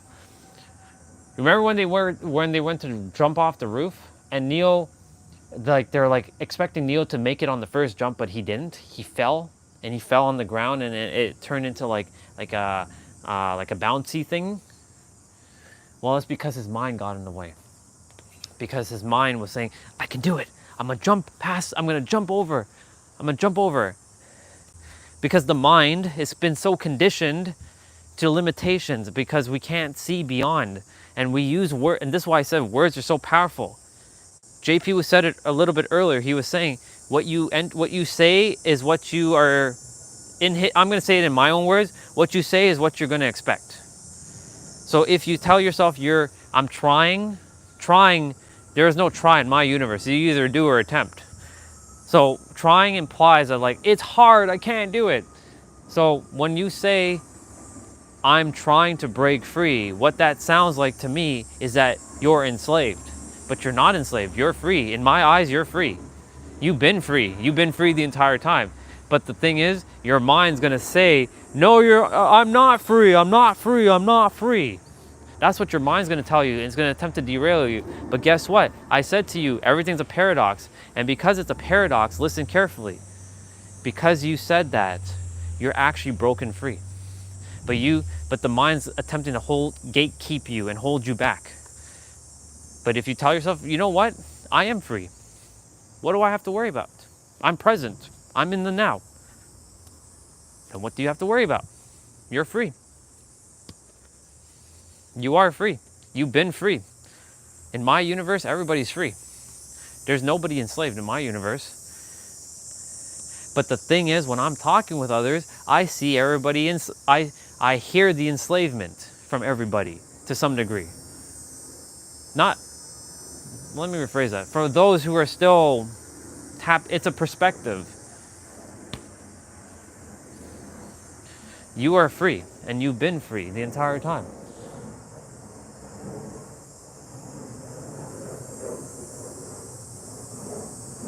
You're infinite, bro. And you've been infinite. Exactly. Look, now that you bring up abundance, listen carefully. I'm gonna tell you something. I only have technically $54 in my account. 54, that's it. That's the lowest I've ever had in my life, bro. But guess what? Abundance is in all kinds of forms. I have abundance in health. I have abundance in relationships like yourself. Like I have a really great connection with you. That's abundance right there. I have abundance in health. If I didn't say that already. I did say that, but it's okay. I'll say it again. I have abundance in health. I have a...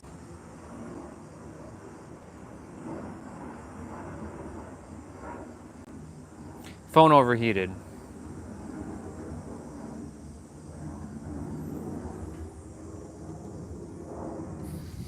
Let's not do that again.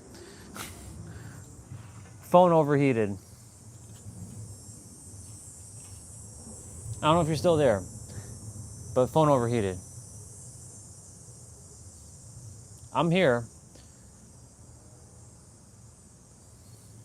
but phone overheated. It got too hot. The screen had to turn off. I didn't realize the phone overheated. All good though. Let me know if you're still here.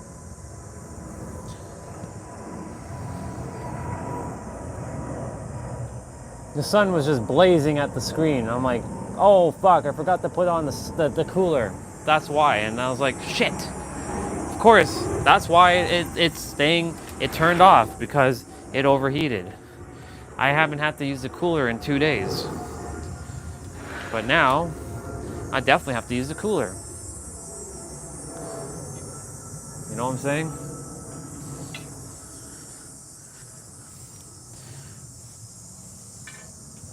I don't know if you're here. I don't think you are. Anyways, if you are, cool. If you're not, no big deal. I'm good either. I'm good either way. I shared what I have to share. You are free. You've been free. You've been free. You are free, and you always will be free, forever and ever.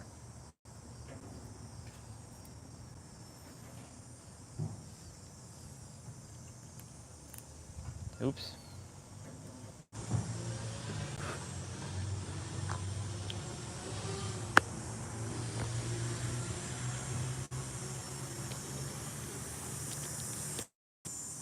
There we go. Yeah, phone doesn't like that. Phone didn't like that I was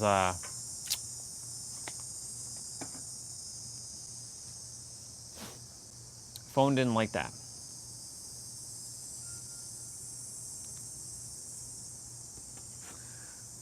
Anyways, if you're still here, I don't know if you are, because, you know, let me check my live stream. Let me see if it's still. Oh shit. Gamescon. Let me see this.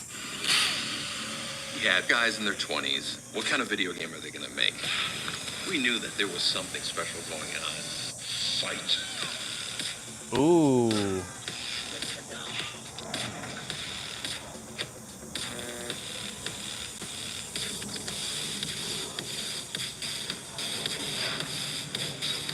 Three. Ultimate. Fatality. Trilogy. 4. MKA. Deadly Alliance.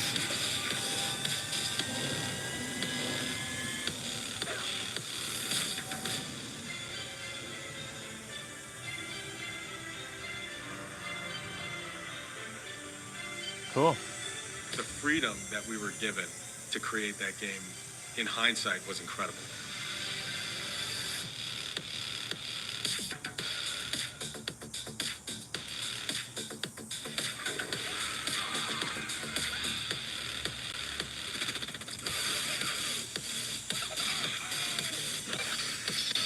Not bad.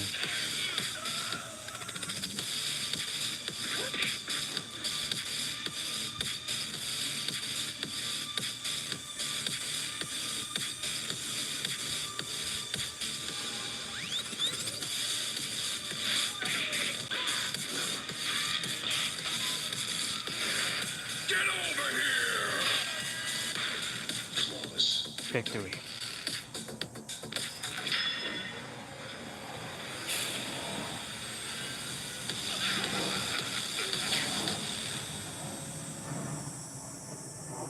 Cool. That's pretty badass. All right.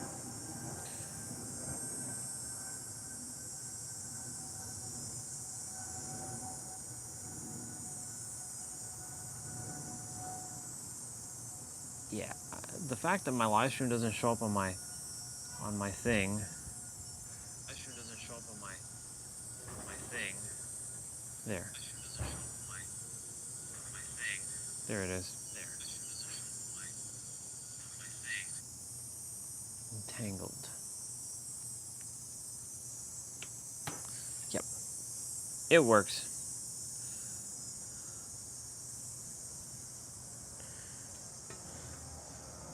I wasn't thinking my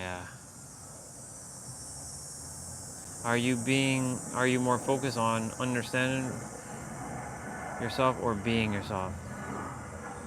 This is the hardest progression thus far. Let's see if I can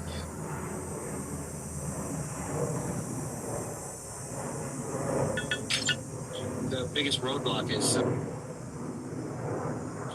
biggest roadblock is, or the biggest block in general is the perception, and I stress the word perception, that it is outside of us, or that is something that we need to chase, acquire, or become, and that is an inaccurate perception.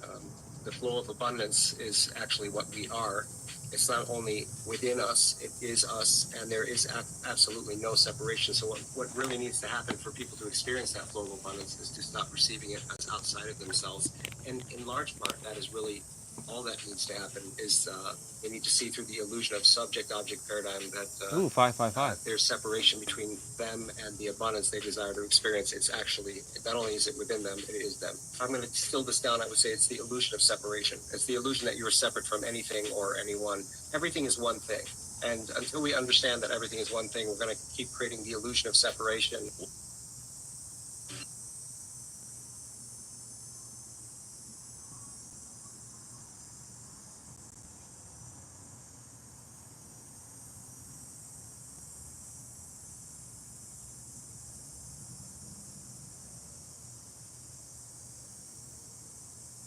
Sand art? Yeah.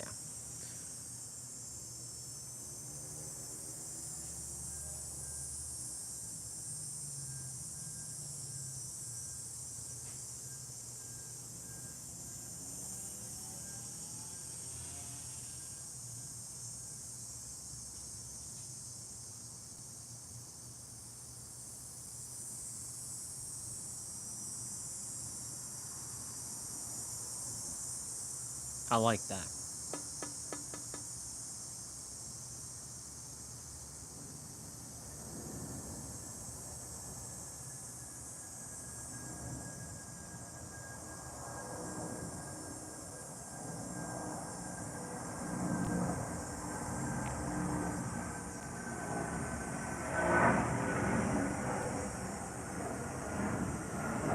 Cool.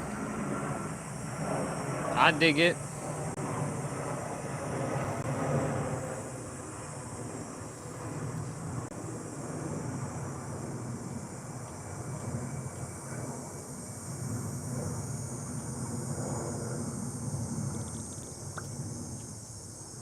Are they back?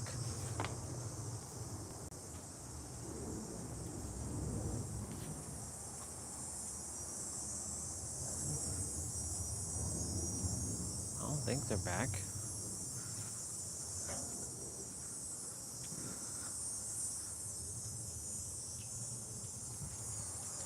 Uno momento. No, they're not back yet. Thought they were back. Oh, man.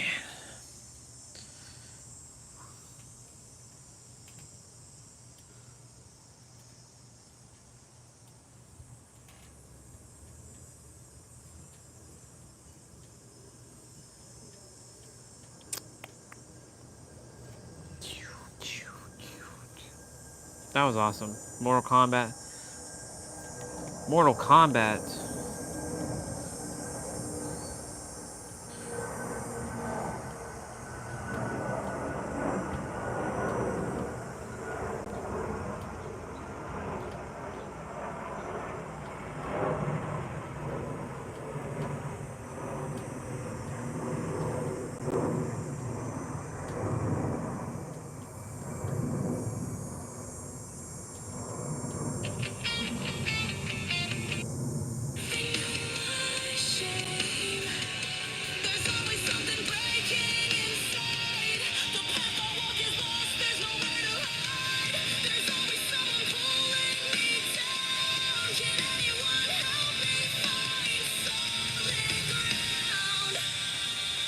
I like that.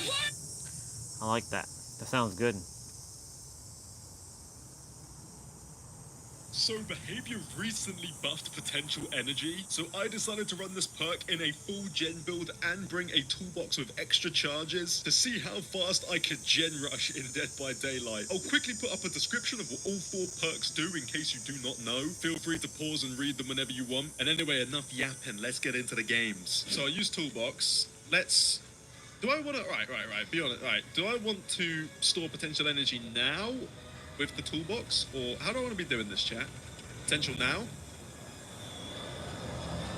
Is this better with a toolbox, or am I just wasting the toolbox here? Oh, it actually does the gen while... Ah! Okay. Do I want to release it? I probably want to save this for another gen, right? Release this on another gen. I thought for some reason that I was still doing the gen. I didn't realise... I don't know how I didn't realise there was someone else on the gen. And shut up. Shut up. Anyway. Just shut up. I get my toolbox back. So let's see how quick I can do this gen. Interesting. Wait, maybe I'll do the deja vu one, actually. If we all do this one, this is... Oh, yeah, this should be insane, right? So release... Yeah, what's this? Like a 15-second gen, maybe? 20-second gen? It should be, right? 20 second? 15, probably? I'll probably time it in the video, but please don't tunnel. Please don't tunnel. I think he's gonna tunnel. Can I try and get him on me? I'm dead here, bro, but it stops the tunnel. Yeah, I did see a pallet off in the distance I probably could have made, but it's too late. Yeah, it's too late. I just didn't want him to tunnel the Claire. Oh wait, we're gonna live, so I'm fine. Nice. Make that. No. You're on the pallet, right? If he goes for the slug, I'm just gonna hold W to the corner. So if he downs me, you...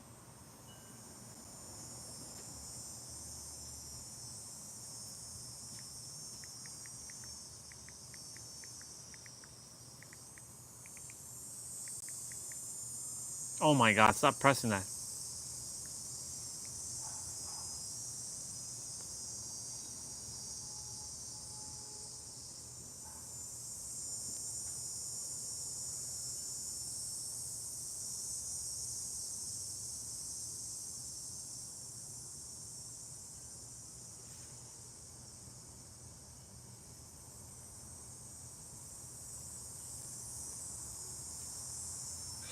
So if he downs me, you guys can at least get everyone else up, right? Have 3 up instead of... Get grabbed? Nah, that's fine. You should be able to get him up though. Oh, we all reset and we... As soon as he whips this one, I'm dead. Yep. I suppose it's always there for you. Oh shit, I was gonna try and take a hit if you made it around the corner. I do have the pallet. Drop. Haze. She's on me, I'm dead. She's on me. Swing. Oh, yeah, that was nice from her. She actually played that really, really well. I don't really know what you guys can do here, to be honest. I don't think there's much you can...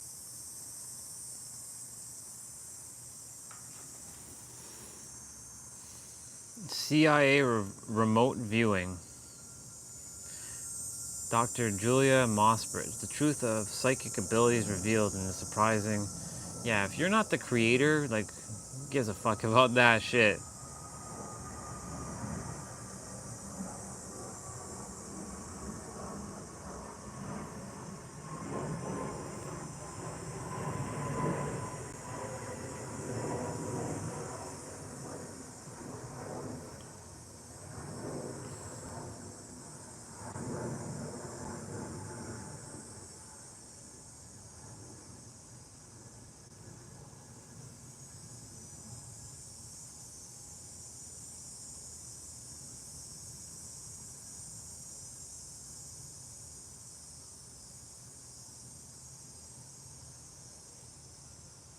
One of the most exciting elements of being a wrestling fan is seeing a former WWE wrestler return to the company. If this return is known about in advance, then the build and anticipation of the return should receive a ton of buzz, and the subsequent arrival of the returning wrestler should receive a huge reaction. If the return is a complete surprise, WWE will usually... I'll be right back.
I'm having chips, guys, so screw it.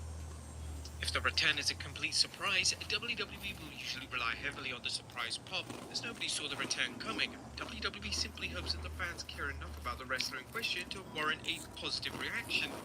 But unfortunately, there are those occasions where a former WWE star's return to the company and receive little to no reaction from the audience.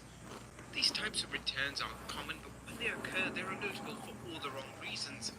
Join us now as WrestleMania looks at 10 wrestlers who returned to WWE, but nobody cared. Be sure to subscribe and hit that notification bell for daily wrestling videos, and follow us on Facebook for exclusive lists. Also check out WrestleMania.co.uk and our non-wrestling channel, Incredible.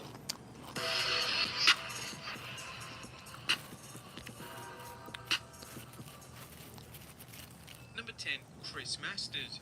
Now, at one point in time during the ruthless aggression era in WWE, Chris Masters was on course to be WWE's next big thing.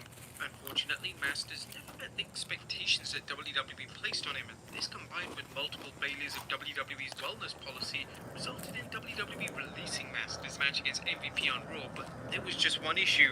Nobody cared.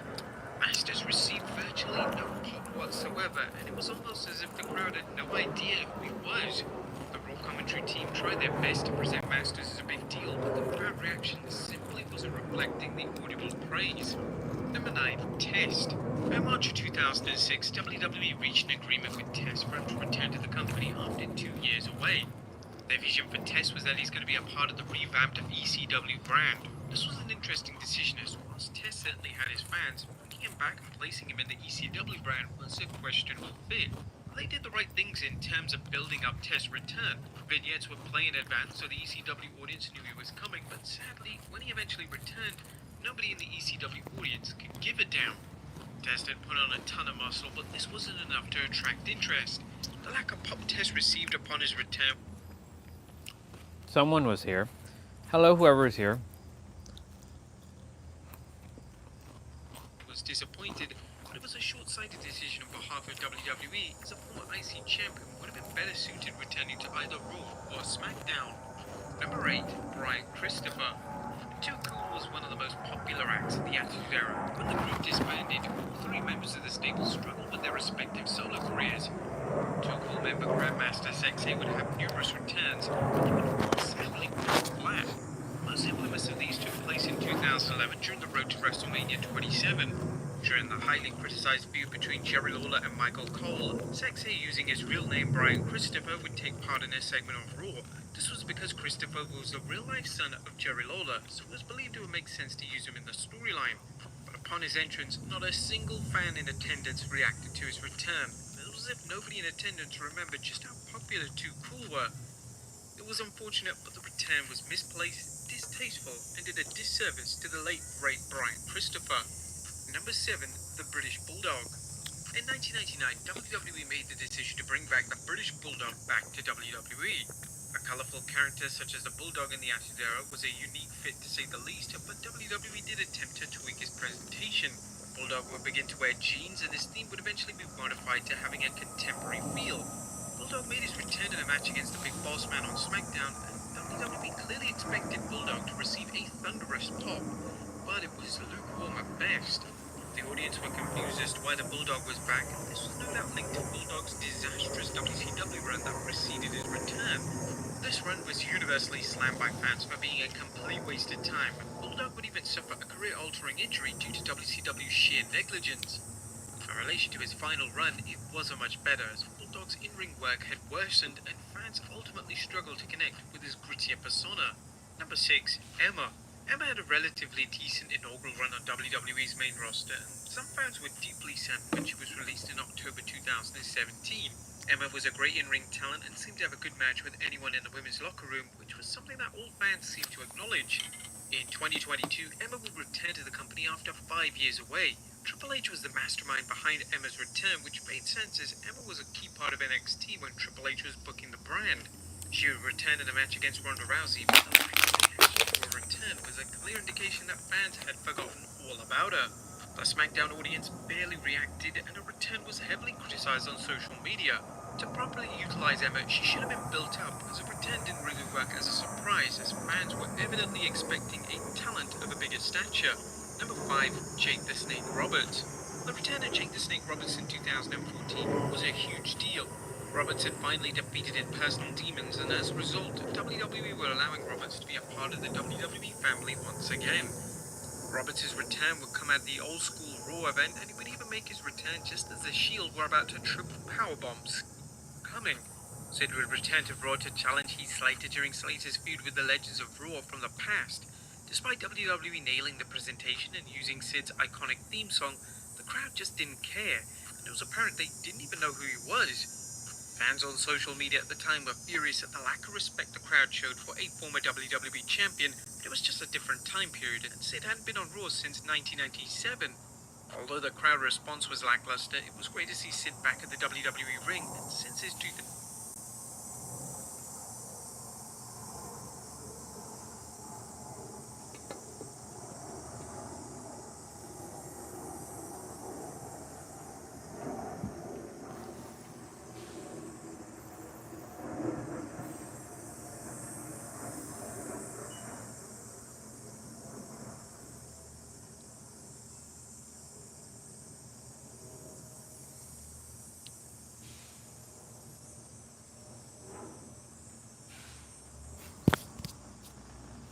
Bubba, you can't be on me.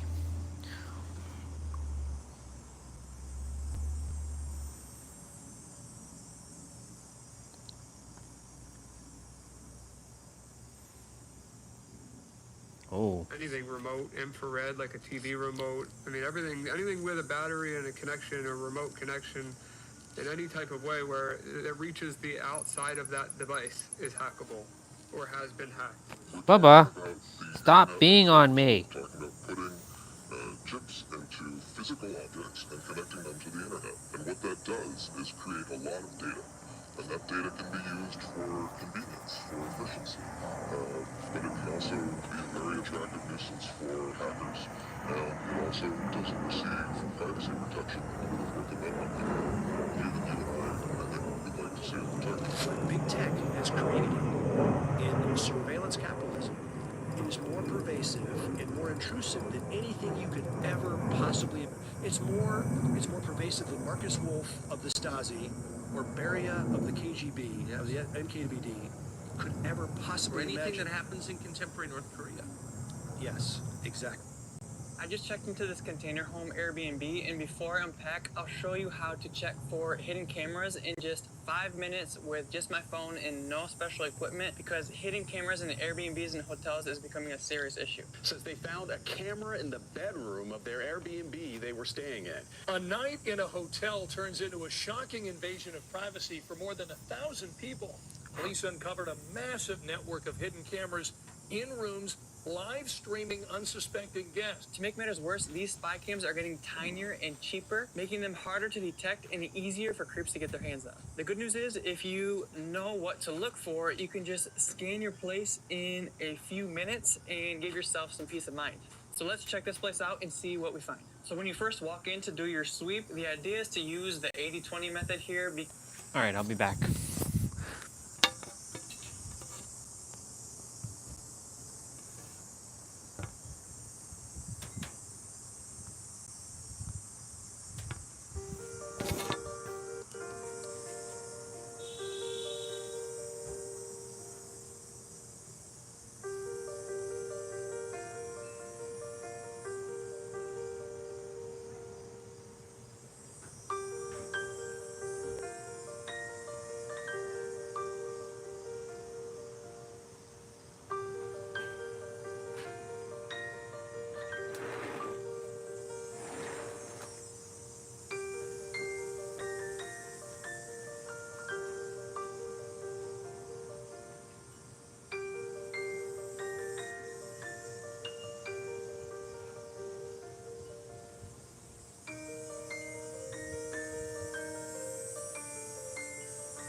Waiting for my pizza. I always have to be mindful of this area because there's like a little bunny rabbit that comes and like eats the grass here, which is fine. It's just, I'm like, oh, it's a Bubba.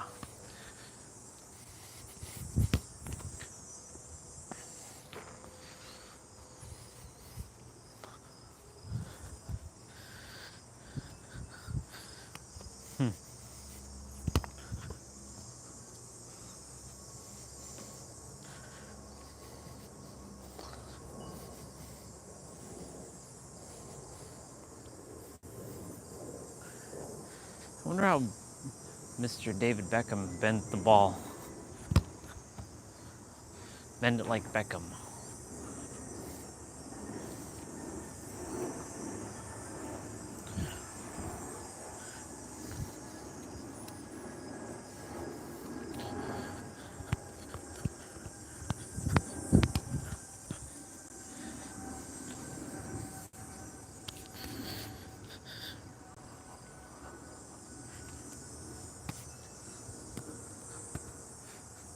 Oop.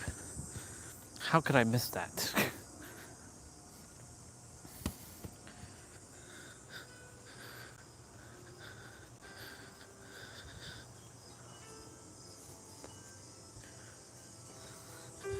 That's interesting about Airbnbs. I wonder why that video popped up on my feed.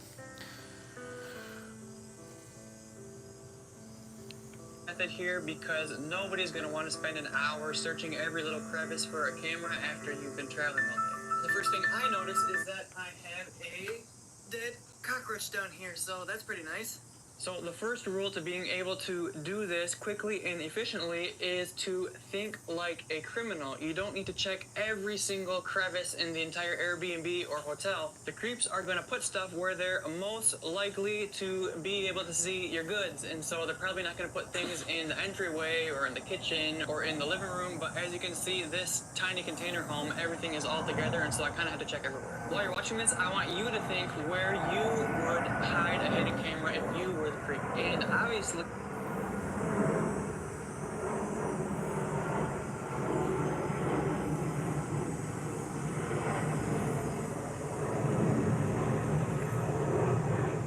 Ten shady WWE that's out of the Unreal. Welcome to Ms. Mojo. And today, we're looking at elements of the WWE product that Unreal skipped over. Probably because they didn't exactly scream good PR. Guys, please make sure everybody knows this was a work. Let them know that I'm not actually mad. I love it here. I'm just doing my job. I'll be back. Miss Mojo, huh?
Let's see what they have for the WWE. Look at my chest is just shiny. My job. Number 10, inflated audience numbers. I love the surprise. And that's the end goal, whether your audience is none, 1, or 100,000. It was hard to believe when WWE claimed that WrestleMania 32 drew a record-breaking 101,763 fans. That's because there weren't actually that many people in attendance. WrestleMania is this weekend, and the event's promoters are predicting it will break records. In reality, a significant portion was made up of staff, crew, and non-paying attendees that WWE conveniently lumped together. The company has a history of inflating attendance figures to amplify its success. One man, one mic, 100,000 strong. Go. Go. Go. Go. Go. Go. Get. During an earnings conference, Vince McMahon admitted that WrestleMania 32's attendance wasn't 101,000 paid, explaining the tally included ushers and ticket takers and all of that. Independent outlets disputing WWE's figures after every WrestleMania has become its own tradition, releasing verified numbers that contradict WWE's more lofty claims. Records are made to be broken. Number 9, planted crowd members. Be careful. We're swinging a chair near that back. Oi. Get out of there. Be careful. Oh, in. Do not push man. Right to the gun. Right to the back. To the back again. To the shoulder action. If you watched Unreal, you might have noticed Triple H sounding relieved when a fan caught in a brawl turned out to be a plant. This goes back to a long-standing tactic of planting people in the crowd and having wrestlers engage with them to make the story feel real. What's up?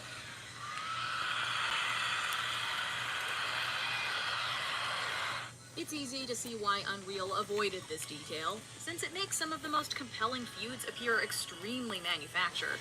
While certain interactions are genuine, wilder and dramatic cases are usually an inside job.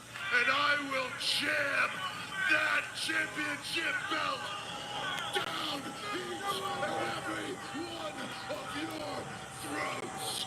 So the next time you feel bad seeing a fan getting roughed up or humiliated, just remember, if they were planted, there's a good chance they went home with some money in their pocket. Number 8, blading. I think I have a little bit more trepidation than usual just because of the violent nature of the ladder match. What that means, it can get bloody, it can get messy. The most high-profile WWE feuds once ended with both competitors drenched in the wounds of war. And while that's rare today, crimson masks are still seen when rivalries turn into blood feuds. Unreal likely avoided this age-old industry practice to steer clear of the bad press that surrounds it. To WWE's credit, they've tried working around this in several ways. Once you got your color, once you're bleeding, you still have these. What do you do with them? Where do you put them? If you're down ringside by the apron, obviously the best thing, the easiest thing, the safest thing to do is to toss them under the apron. One of the safer alternatives is capsules made with non-toxic powder, which simulate the impression of internal injuries when bitten. Of course, admitting that wrestlers simply chew on capsules seeps away the theatricality of it all. Other attempts, like red paint, have produced laughable results, so you can bet WWE likely won't ever openly address them.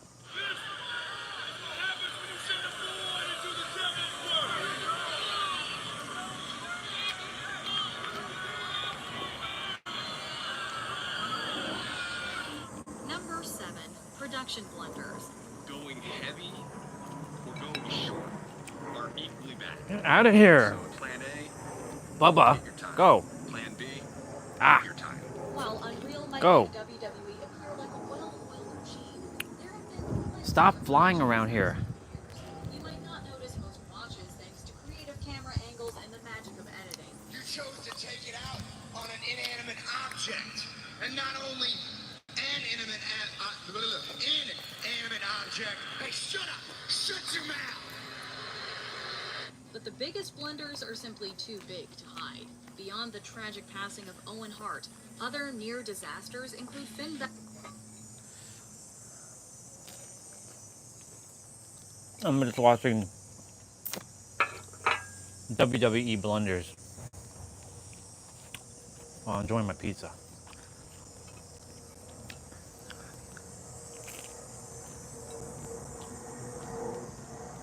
I'm gonna play Dead by Daylight shortly.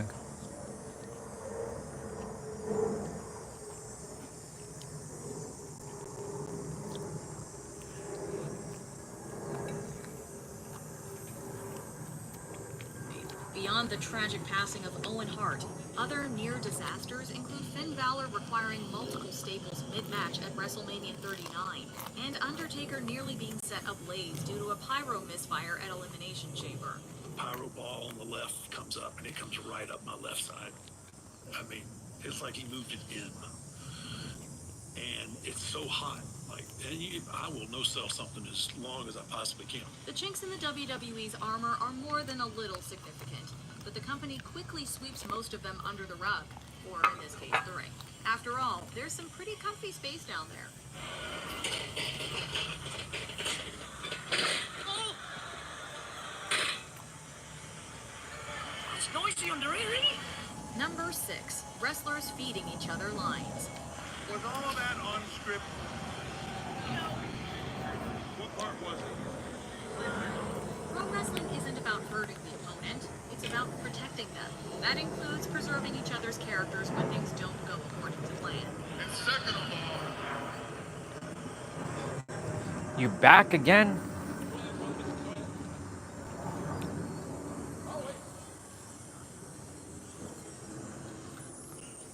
I'll be back.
Ugh.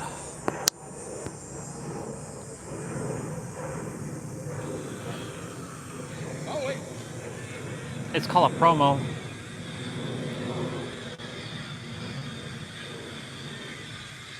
it's called a promo, kid, and if you want to be the big dog. Although Unreal highlights WWE's streamlined process from the writer's room to the producers and the ring, it glosses over moments when the system fails. One promo between Sheamus and Randy Orton made this glaringly clear. Orton, visibly forgetting his line, asks Sheamus off mic for help, who cues him in.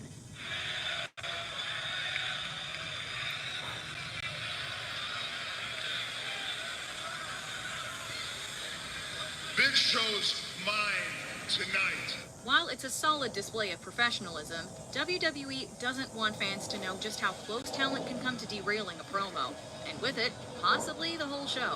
It also gives away the secret that off-mic moments are when wrestlers coordinate promos in real time. And there was something that I hadn't said, so he kept dragging it out. And I wasn't sure what it was. So I had to keep escalating, because once I went there, I couldn't go back. So that's why he kept screaming it louder and louder. I'm like waiting for his cue, he's waiting for my cue. Number 5, fan invasions. We're gonna hope fans capture it, and of course, they did. Unreal consistently highlights the connection between WWE superstars and the fans, but not all of it is positive, and some cross the line entirely. The show ignores rowdier What's examples up? like a fan invading the ring in Shield gear or What's up? Something's always going to go wrong. Welcome to Ms. Mojo. And today we're looking.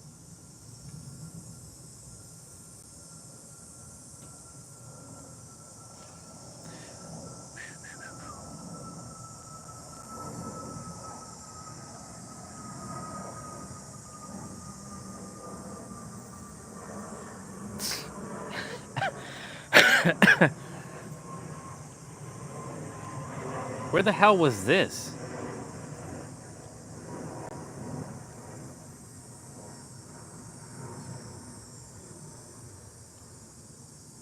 Is that Kyrie?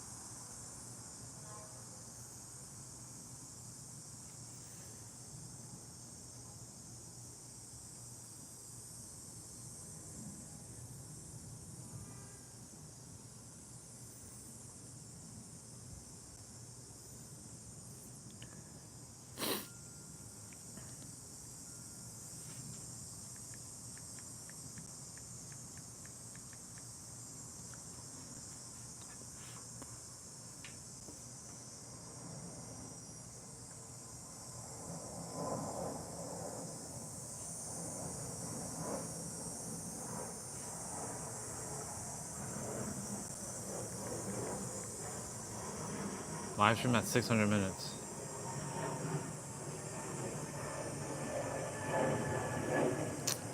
Every time I do that.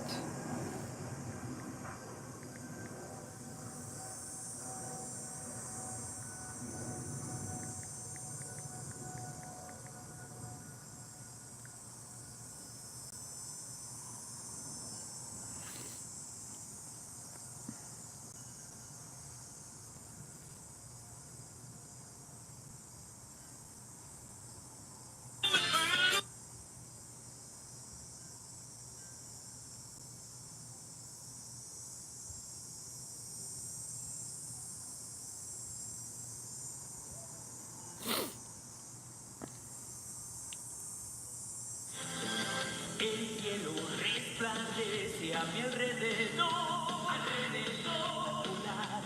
Destellos brillan en las nubes sin fin. The hell? Real life Dragon Ball? Is this actually coming out?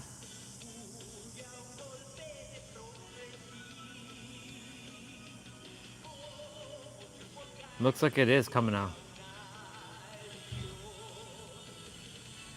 It looks actually pretty good.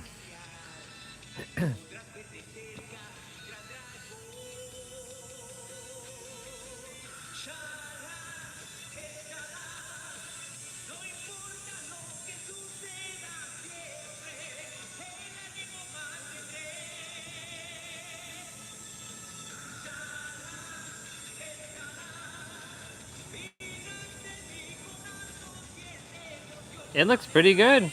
Gotta give credit to where credit is due. Let's go.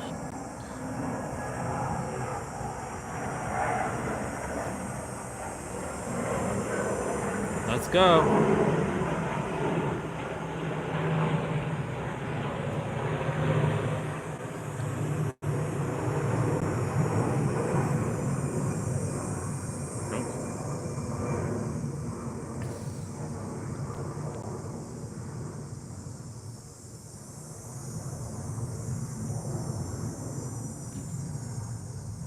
Do this pose daily. Relieves back pain, improves posture.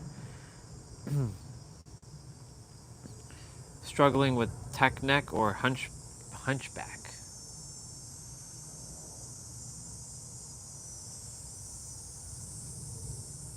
Because you do the molar squeeze 100 times every day, you should not have hunches. Because you do shoulder external rotation 100 times every day, your shoulders should be beautiful. Because you do the lat pull down 100 times every day, your back should be straight. Because you do the arm draw back 100 times every day, you should not have hunchback. Because you do the molar squeeze 100 times. So 100 of these. Because you do shoulder external rotation 100 times every day, your shoulders should be beautiful. Because you do the lat pull down 100 times every day, your back should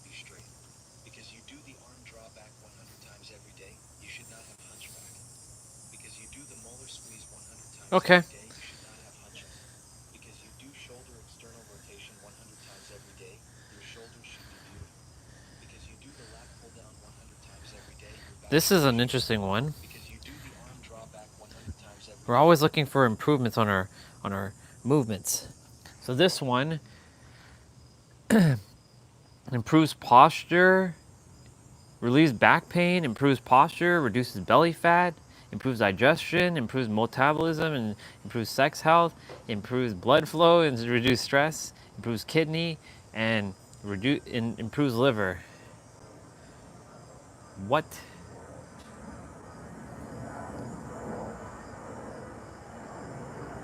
That's it. That's basically interesting. Okay. So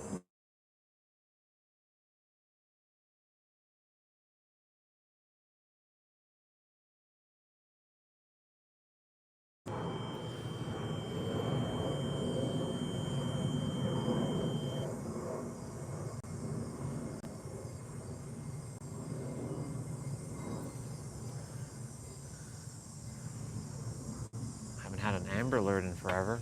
Here. It's different. All right. So basically the pose that they they have me doing is we already done this pose. So there was this one. So this apparently improves. Do this 100 times.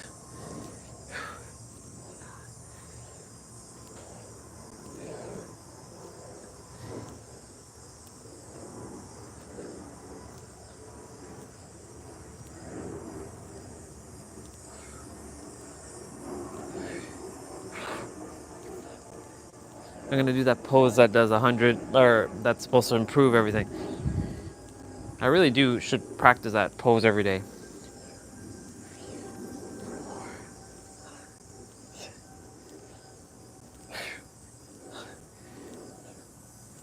Oh my god. So then there's that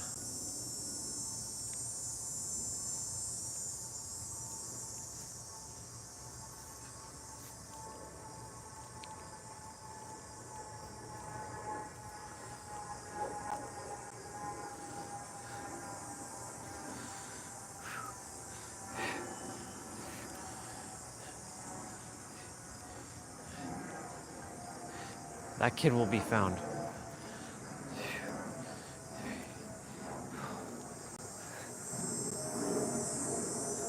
All right. So what was the next one? Oh, lat pull down.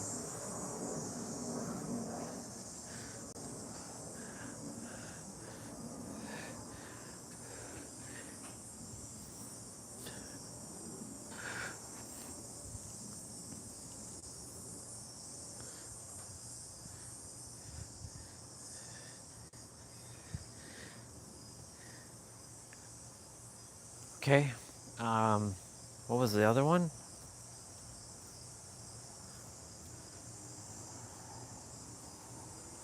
Hold on.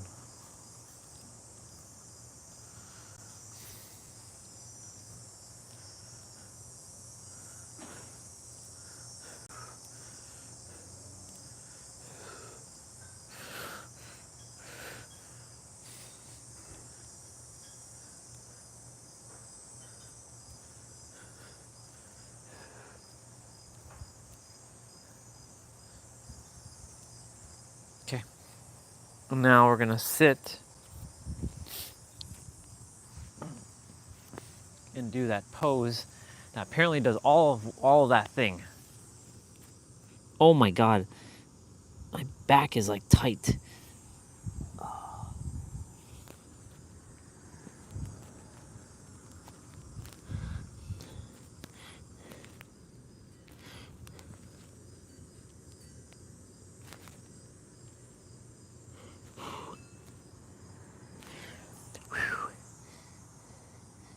Yeah, this right here is a very interesting pose indeed.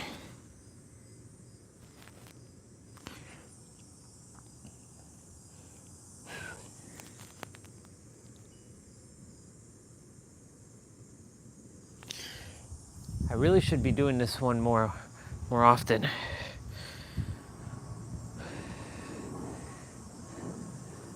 If it claims to do all that stuff, then for the next 21 days, I'm going to attempt something. Well, I'm just gonna just do this.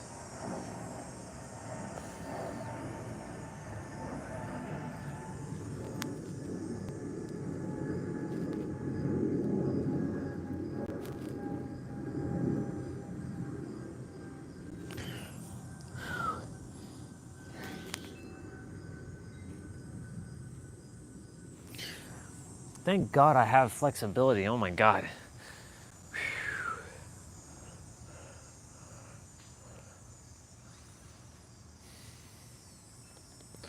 Chala, hit chala. Bing bing bing bing bing bing bing bing bing. Chala, hit chala. Do do do do do do do do do.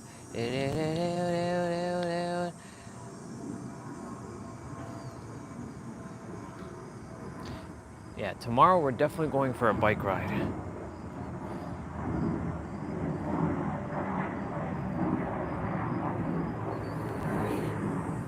We got to get rid of this tummy universe.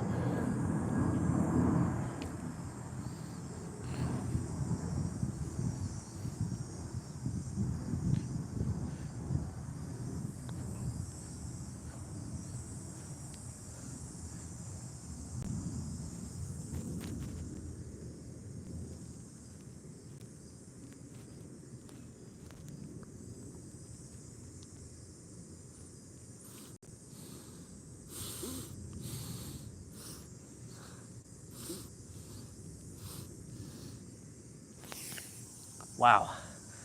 Whew. Wow. That's really, oh.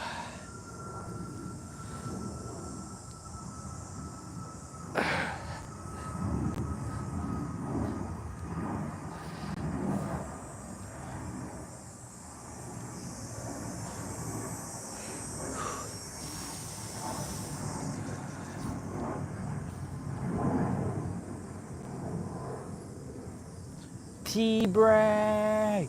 T-Bray! We gonna play! I wonder if he's actually there. T-Bray! Get your ass over here, T-Bray!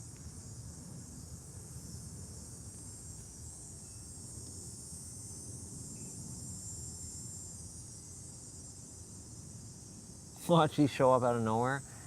He's like, why are you calling me, boy? Get off of me, Bubbas. Damn Bubbas. Should go take a shower.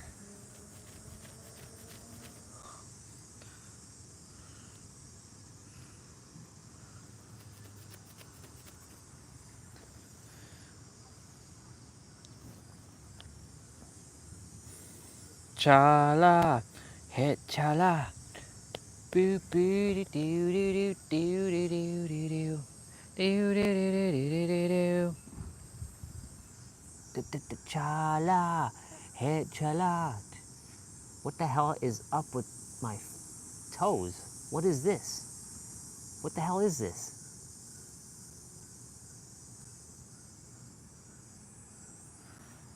Chala, hit chala. Do do do do do do do do.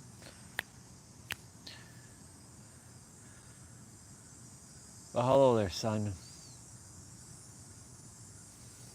I can see you. I can see you, son.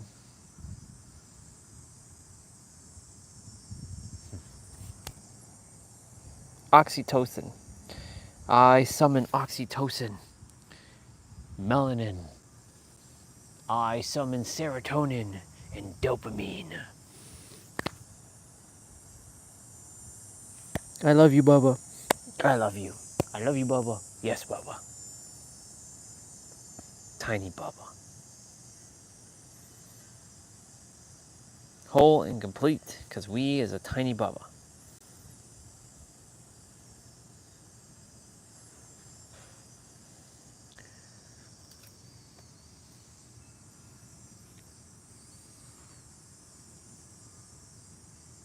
I declare that I return back with my full powers, and I return with my light language.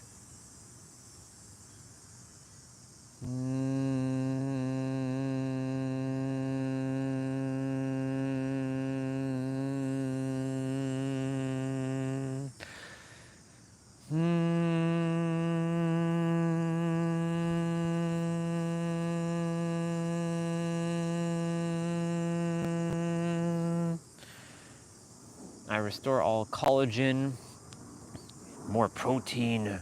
I take in more copper and selenium, and I have rosemary oil, and I have a lot more vitamin E and magnesium.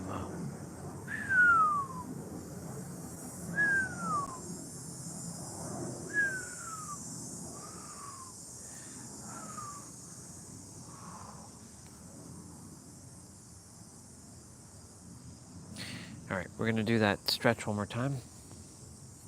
It's a really good, I really just keep doing that stretch.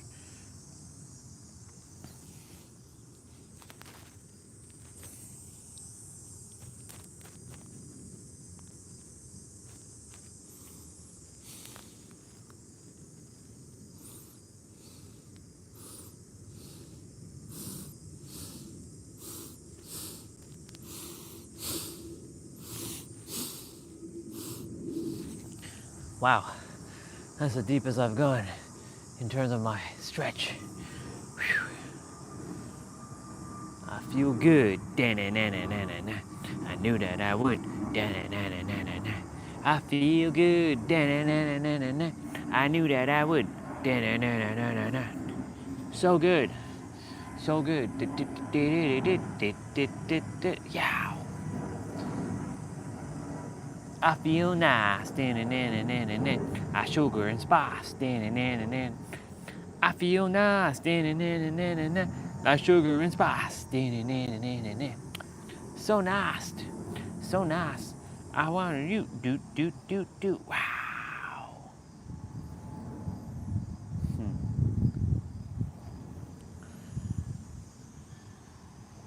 How many steps are we at today? 18,678 steps. Damn. We almost at 20,000 again. Not too bad. Not too shabby. If I do say so myself. Well, Creator, show me how I can bring forth that answer to everyone, to keep it simple and not obfuscated, and help everyone who is currently struggling to stay in the now, to help them stay in the now, mastering the now.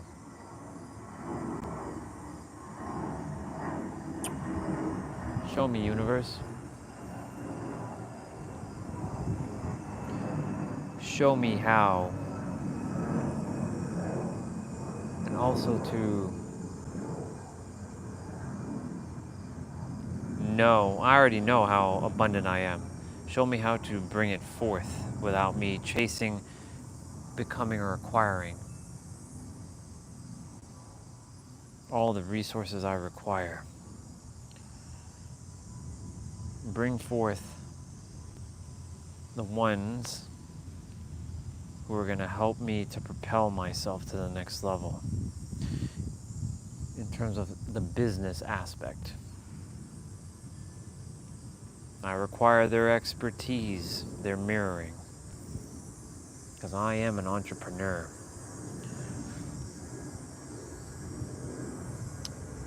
If I were to have a what they call a master class, which I won't, I don't have to do a master class. My live streams are a master class all into itself. Everything has been said on the live streams. If I were to do that, though,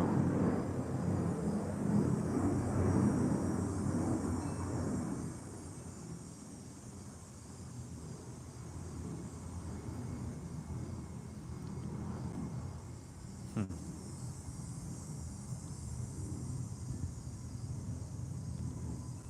9 principles, 7 principles, 5 principles, 3 principles.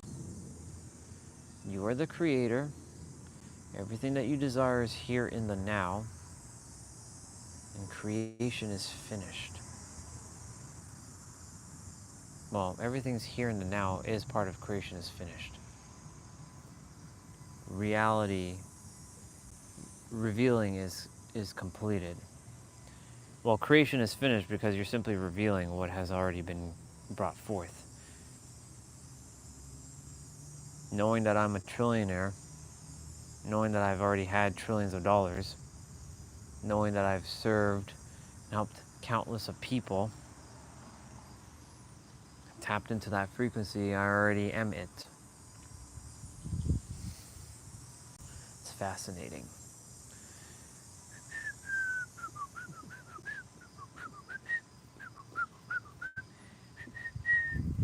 I'm gonna do that stretch one more time. I really like that stretch. I mean, I've done it before, but like, I've gone even deeper than I realized I can go. That's pretty powerful.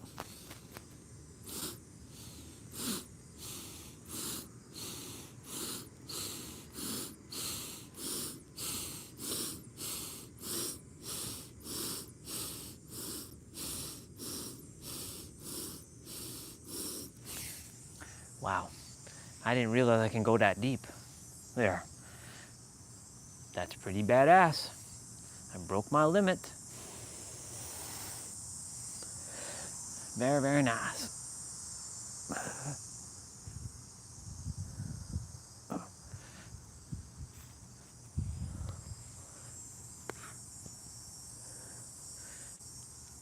Movement is life. Movement is medicine. Movement is magic.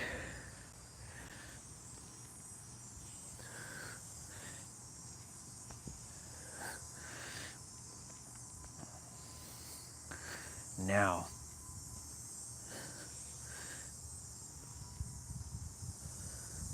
synergy of Trinity is exercise, mobility, training, and stretching. Exercise encompasses cardio, resistant training, and HIIT.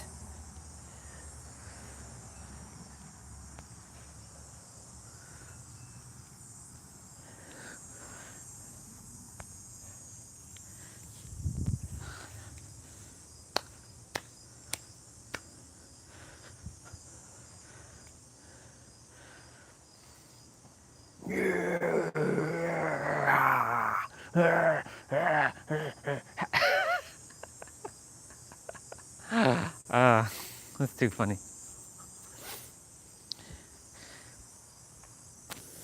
I can put away my shoes.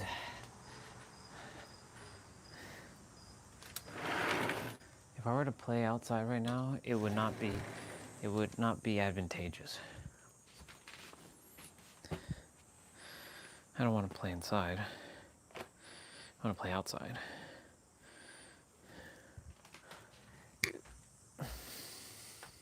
Excuse me.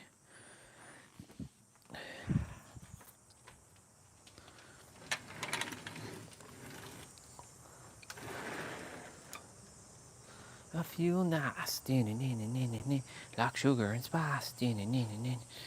I feel nice. I miss 619, but it's okay. I've seen it many, many times. Improves. Yep, that's a good posture indeed.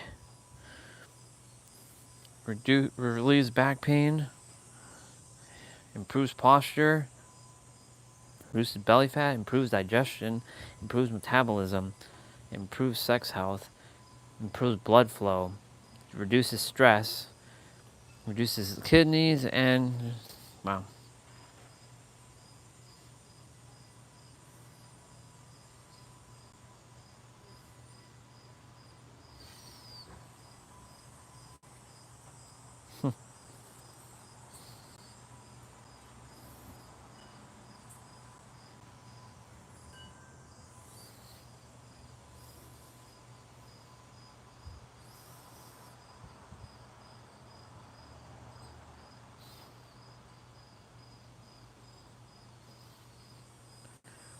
I did not know that.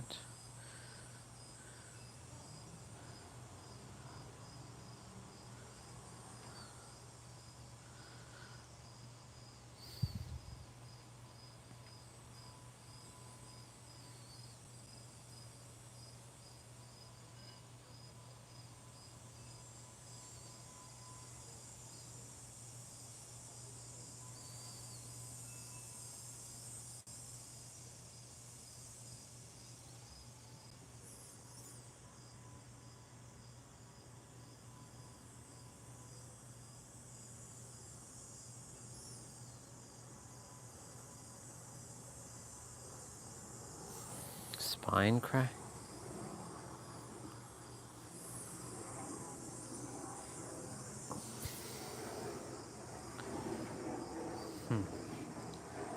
Let's have a quick peek, shall we?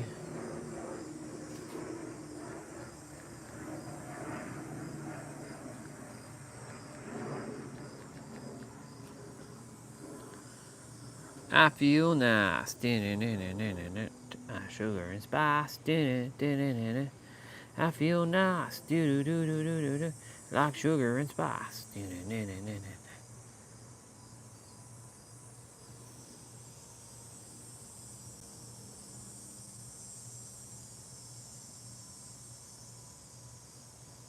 I feel nice. Like sugar and spice. I feel nice.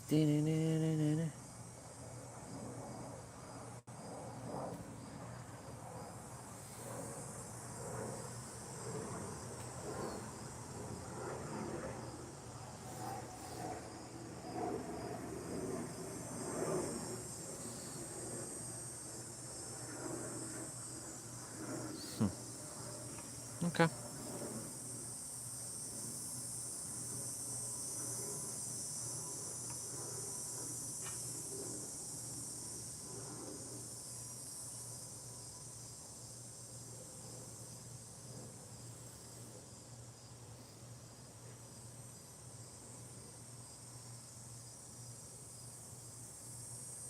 Cool.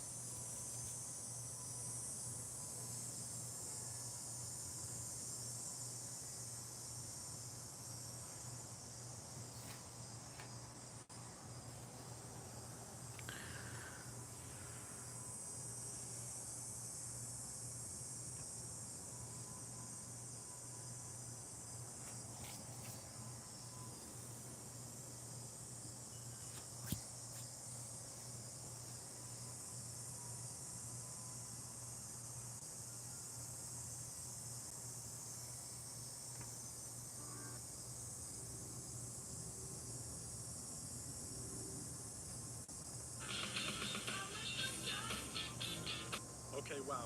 This thing's the real deal. I'll be honest with you, I thought... Stop paying $100. Okay, alright, alright, alright, alright, alright, alright.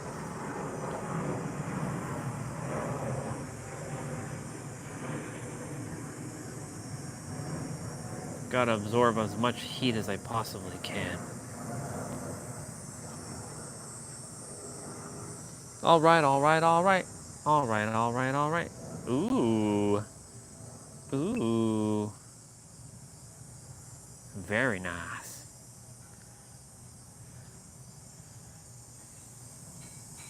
I like it. I like it a lot.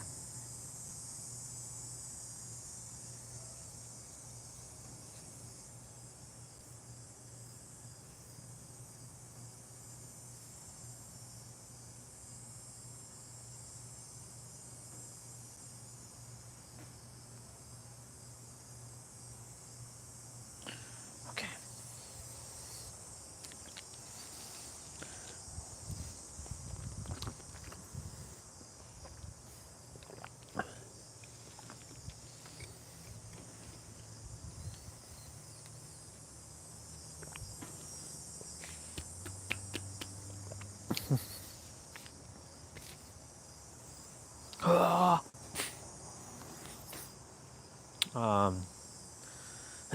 Yeah. I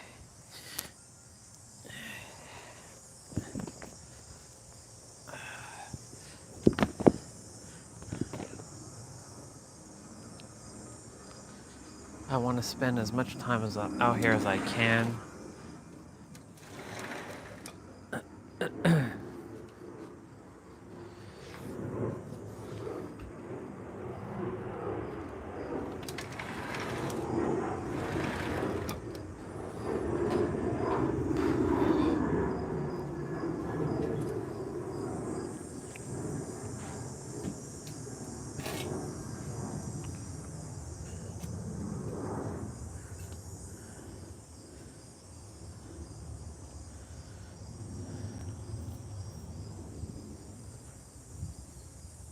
It's a little hard to see.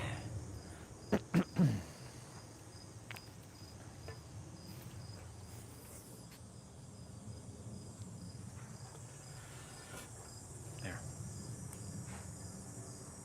There.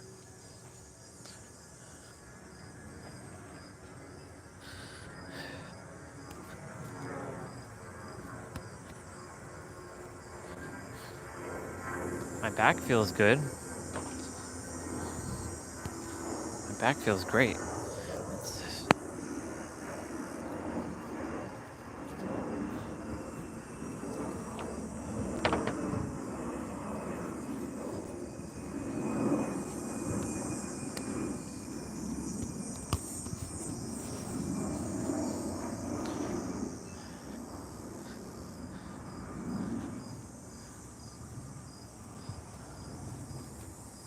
Can we get 20,000 steps?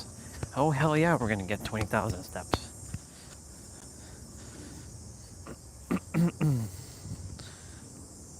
Just by me kicking the ball around in the field. It's easy peasy lemon squeezy.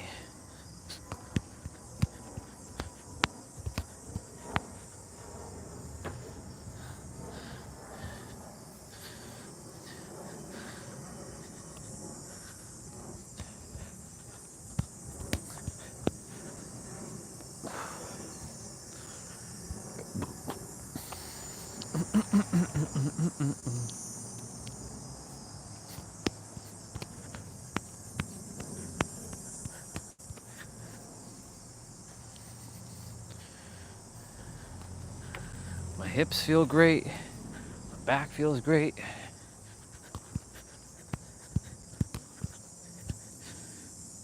Yep, burp, burp, burp.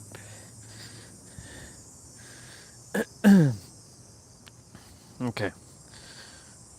What else do you have for me, universe? Any other thing? I mean, I already have all the answers to reality. Now, it's just a matter of showing me how to how to concentrate properly. Concentrate, focus, and attention. That's a synergy of Trinity as well. Concentration, focus, and attention.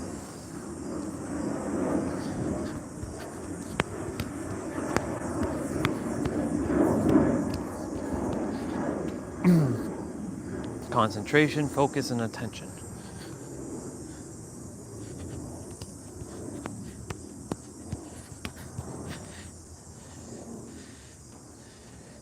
I have concentration. Because if I tell myself I don't have concentration, then I don't. So I have concentration and I know how to focus.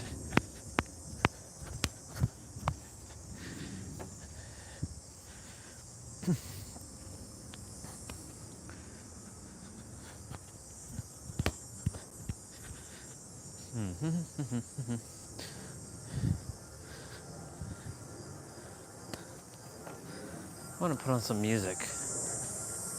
Actually, no. Let's not put on music. Let's just hear the cicadas. Tomorrow we'll be out here as well, but we're going to be taking a bike ride. So if I got to,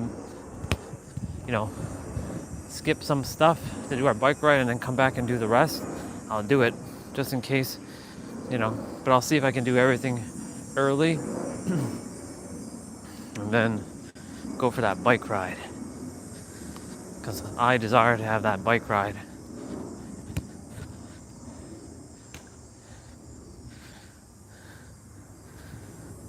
tomorrow is our brother Jason's birthday.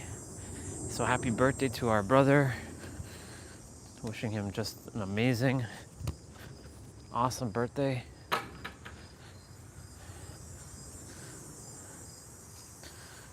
Hopefully he does something for himself.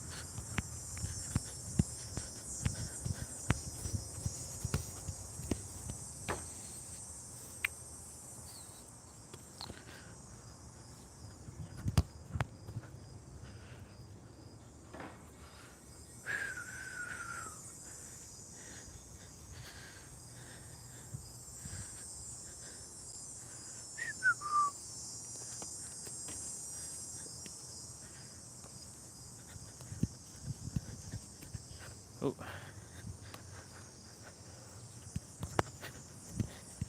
We definitely got to play basketball soon, though. It'll probably be like maybe the week after, because that's when it'll be easier. So I'm not like having to like fight for like the basketball court. Also got to get my hair cut. Steve's gonna be like, "What the hell happened to your hair, boy?"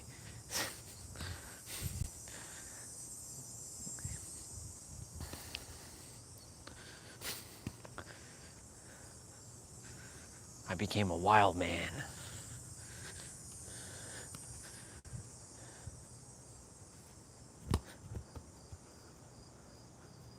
I became a wild man. I became a wild man. A wild, wild man.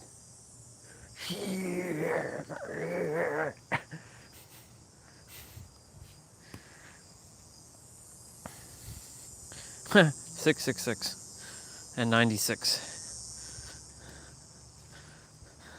That's on my watch. 666 calories. And it's 636, which actually is 6 sixes. Damn. Would love to take a screenshot of that. Too late now. But I got to see it. 36 is actually 6 sixes. Because 6 times 6. And that's 6. That's a lot of sixes. Jeez. I was meant to look at my watch at that time. Now, where are we at? 20,000? 19,384. So 700 more steps. 700 more steps.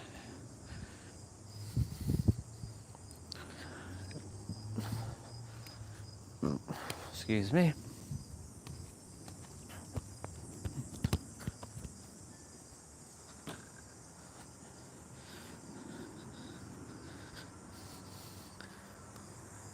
Thank God I didn't damage the grass. I mean, we did it at the beginning of the season with the line, but then we fixed it. The grass fixed itself, thankfully. Thank God. Thank you, nature, for fixing yourself. But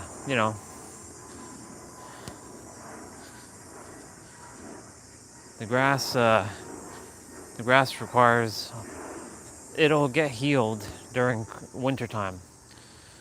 Now, universe, I desire to physically be out from here so that I can be in the warmth and continue to enjoy.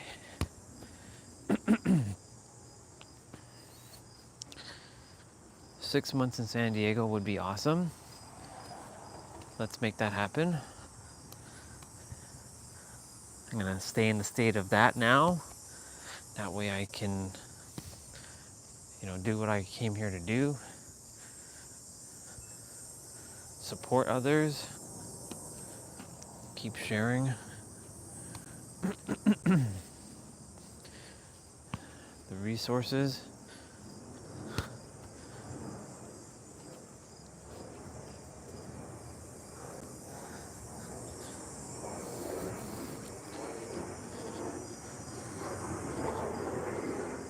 $19,537 steps.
We'll be at 20,000 shortly. 20,000 steps. And then tomorrow, we're gonna take a bike ride.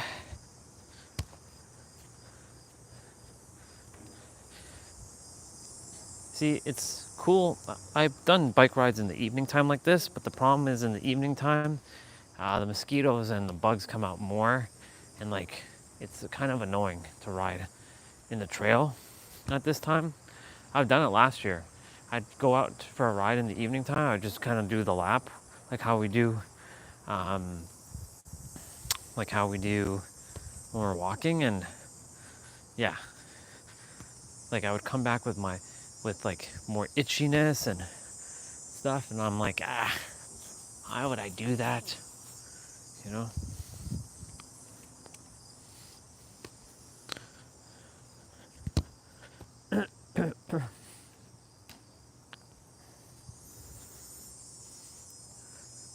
Copper, selenium, collagen, protein, magnesium, protein, all vitamins, all nutrients, fully back to peak heal.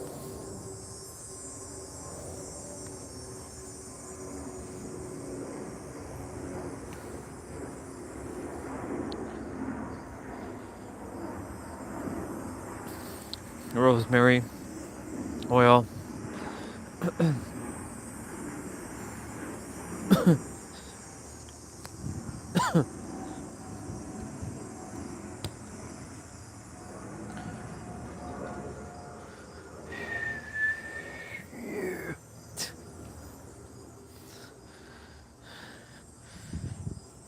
$19,898. So basically 102 more steps, and I'll hit 20,000. 20,000 dollars.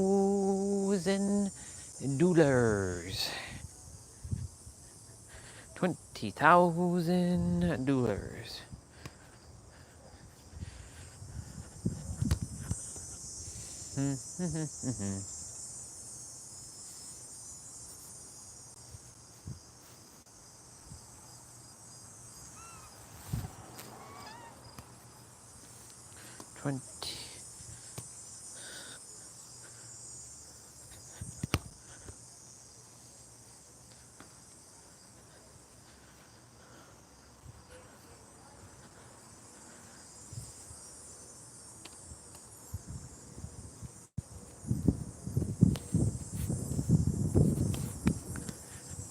It's important to do side to side running.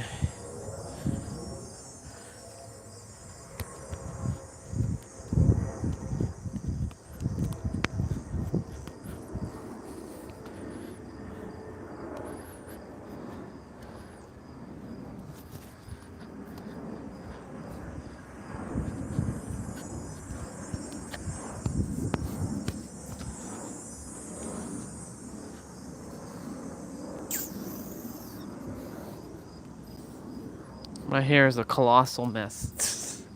It's a colossal mess. But it's all good.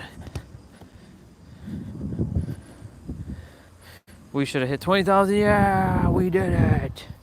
We did 20,000. Hooray. We did the damn thing. Yeah.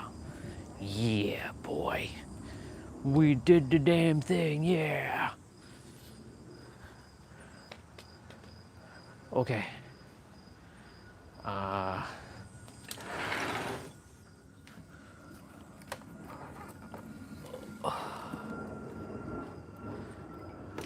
We did the damn thing. Yeah, boy, yeah.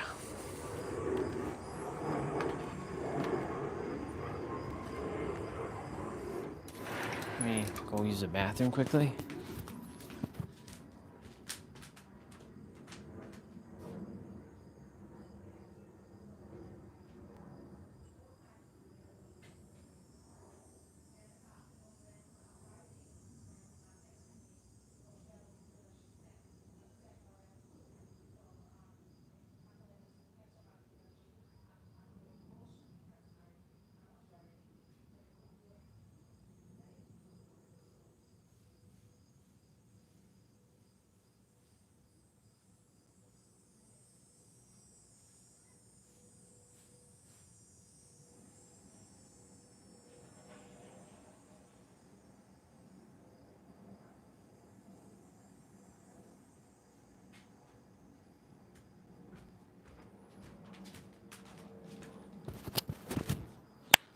right.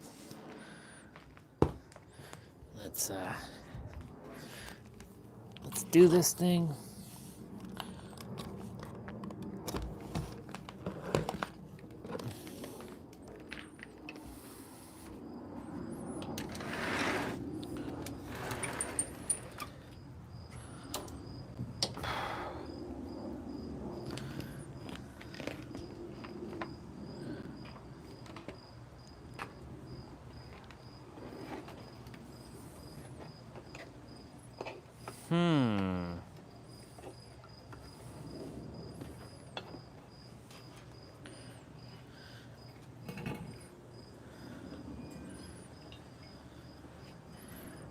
Take it easy, slow it down, slow it down, slow it down.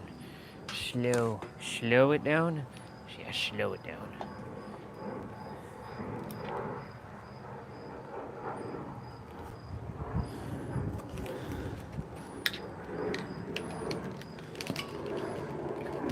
You know, I gotta say, I know you all, I'm just setting up the laptop. You know, I gotta say that, you know, this red laptop, for being 11 years old, for going through what it has gone through, the punishment, the abuse that I've given it, I am really grateful for this thing. Like, I am super duper grateful for it. Like, I can't even begin to express my gratitude for, you know, this thing that has served me for so long. You know, there was a couple years where I abandoned the red laptop for another laptop that I actually bought off of Brian, but then I wasn't expecting I was gonna leave to go to New York and have to sell it to get my Mac. And that was like part of the reason why I had to sell, because I'm like, I'm never gonna play video games ever again. Lo and behold, here we are in 2025 playing video games.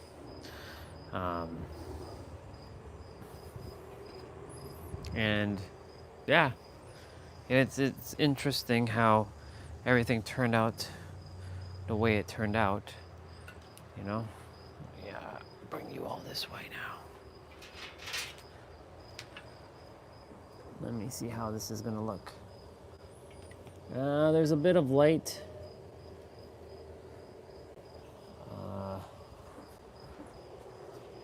Damn, did it update?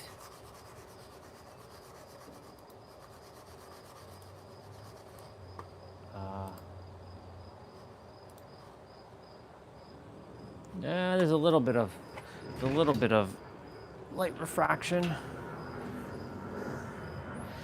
Just a smidge. Whoop.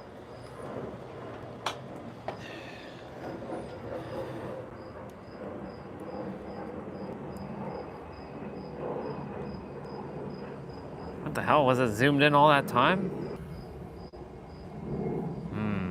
Hold on. I'm seeing what would be the best optimal way for this, because the phone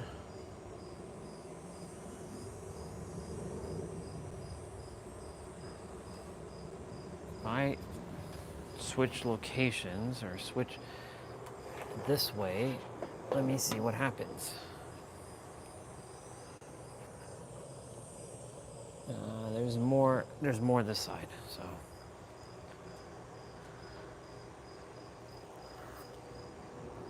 What if I switch the other direction? What happens?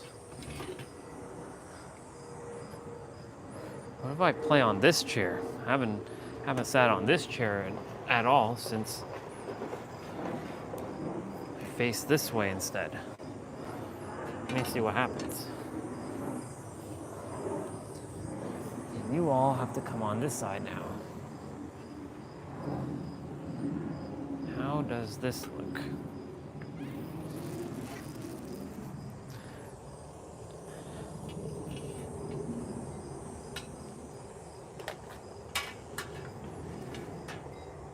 Of course, like a tablet. Let me see what happens on this side now. Oop. So this side, you definitely can see better. Yeah, you definitely can see better. So, we'll be playing on this side.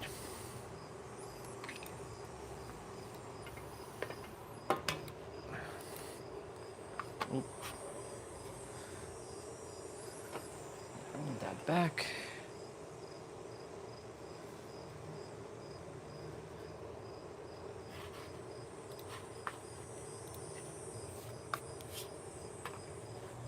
Grab this thing.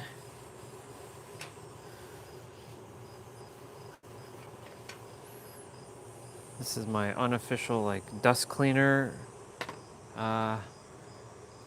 rag.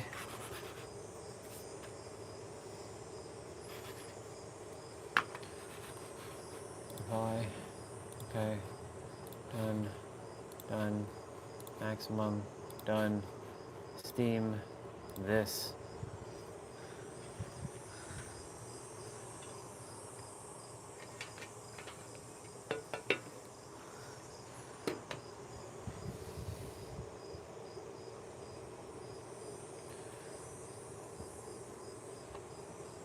Apologies for the cables in the way.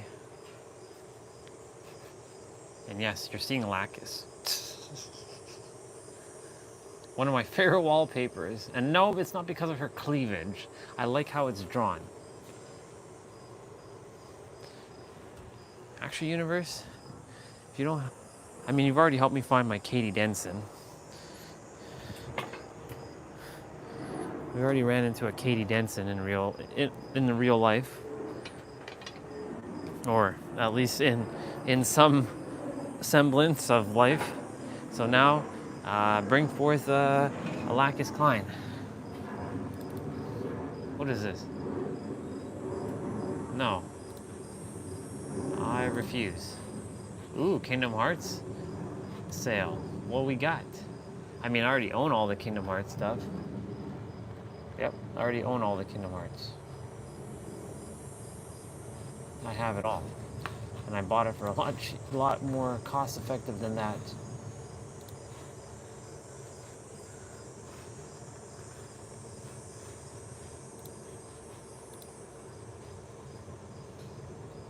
Hell yeah.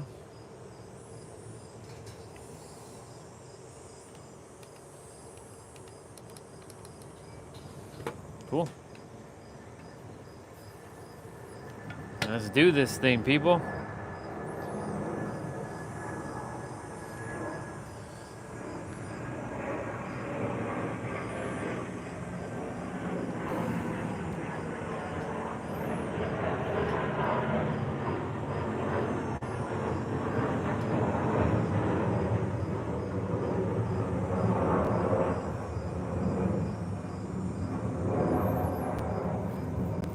Swiss tracks.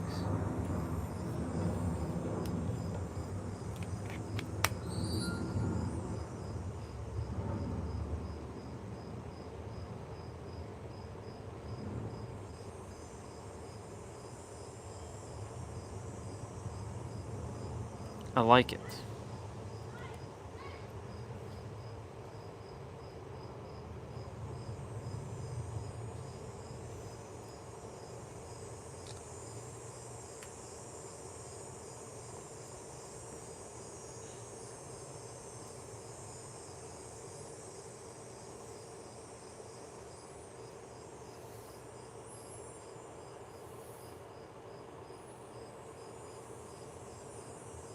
Oh, he did the one exhaust, huh?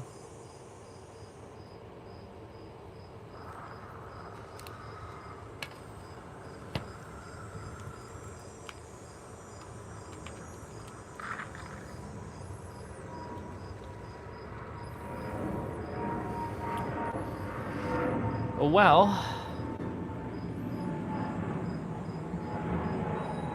this would be the optimal way to play for right now. On this chair, only because the light I mean, it most likely might come this direction, but we'll see what happens.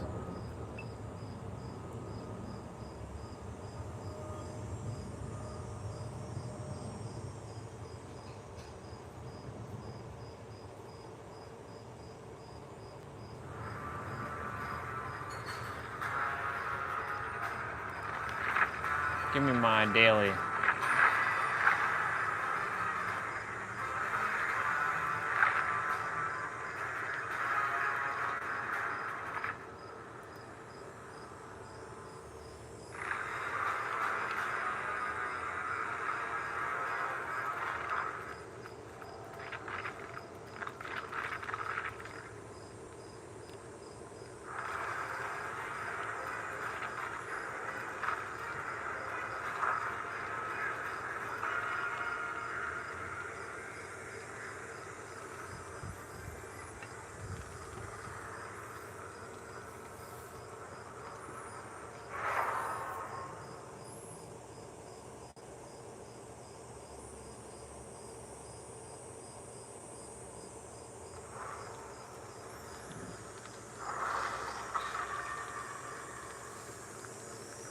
I'm so glad my game actually friggin' works properly.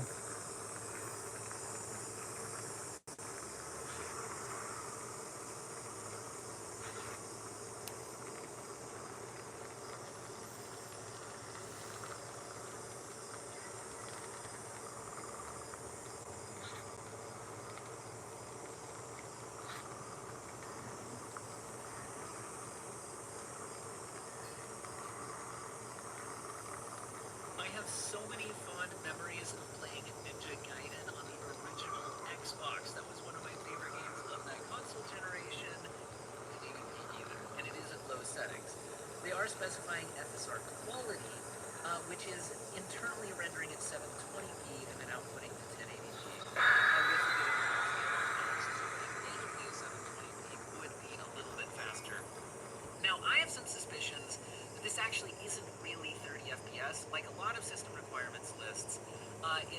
The scriptures openly declare that you are God operating in human form. 2,000 years of conventional religious interpretation have convinced billions otherwise. When Moses asked for the divine name, the answer was, I am. Exactly the same consciousness that you experience right now, not symbolically, literally. Jesus stated, before Abraham was, I am, and I and the Father are one, revealing that you and the creative power of the universe are identical. The very scriptures they read every Sunday scream the truth. The kingdom of heaven is within you. You don't need a connection with God because you are the divine consciousness itself, pretending to be limited. That constant fear of failure you cultivate, it's shaping your future right now. Do you accept the feeling of scarcity as programming your bank account? You were trained from childhood to look for God outside, to pray to something external, to ask permission to exist fully. But you need to understand the exact mechanism by which your feelings become your reality. Ooh, Super Saiyan 3 here. Without ever discovering that they always had the power to create any life they desire.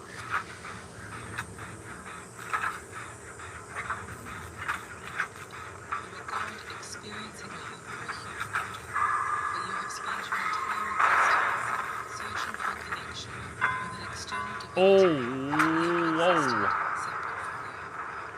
The scriptures themselves declare this truth openly, although 2,000 years of biased translation and dogmatic interpretation have obscured the obvious.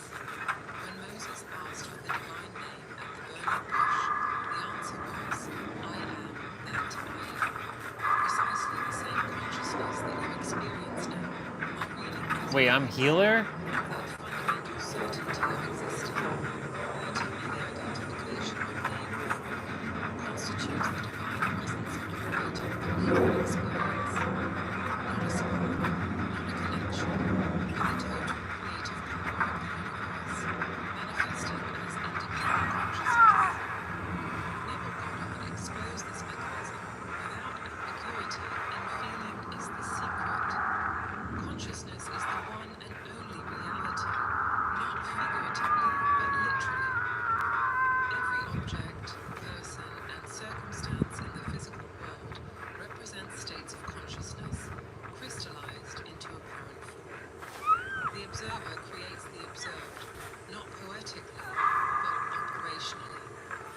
Jesus Christ stated, "The kingdom of heaven is within you, and I and the Father are one," revealing not a special condition of his own, but the nature of all human consciousness. When understood literally, these declarations destroy the religious power structure built upon the promise of separation. If each individual recognized their divine identity, all external spiritual authority would evaporate instantly.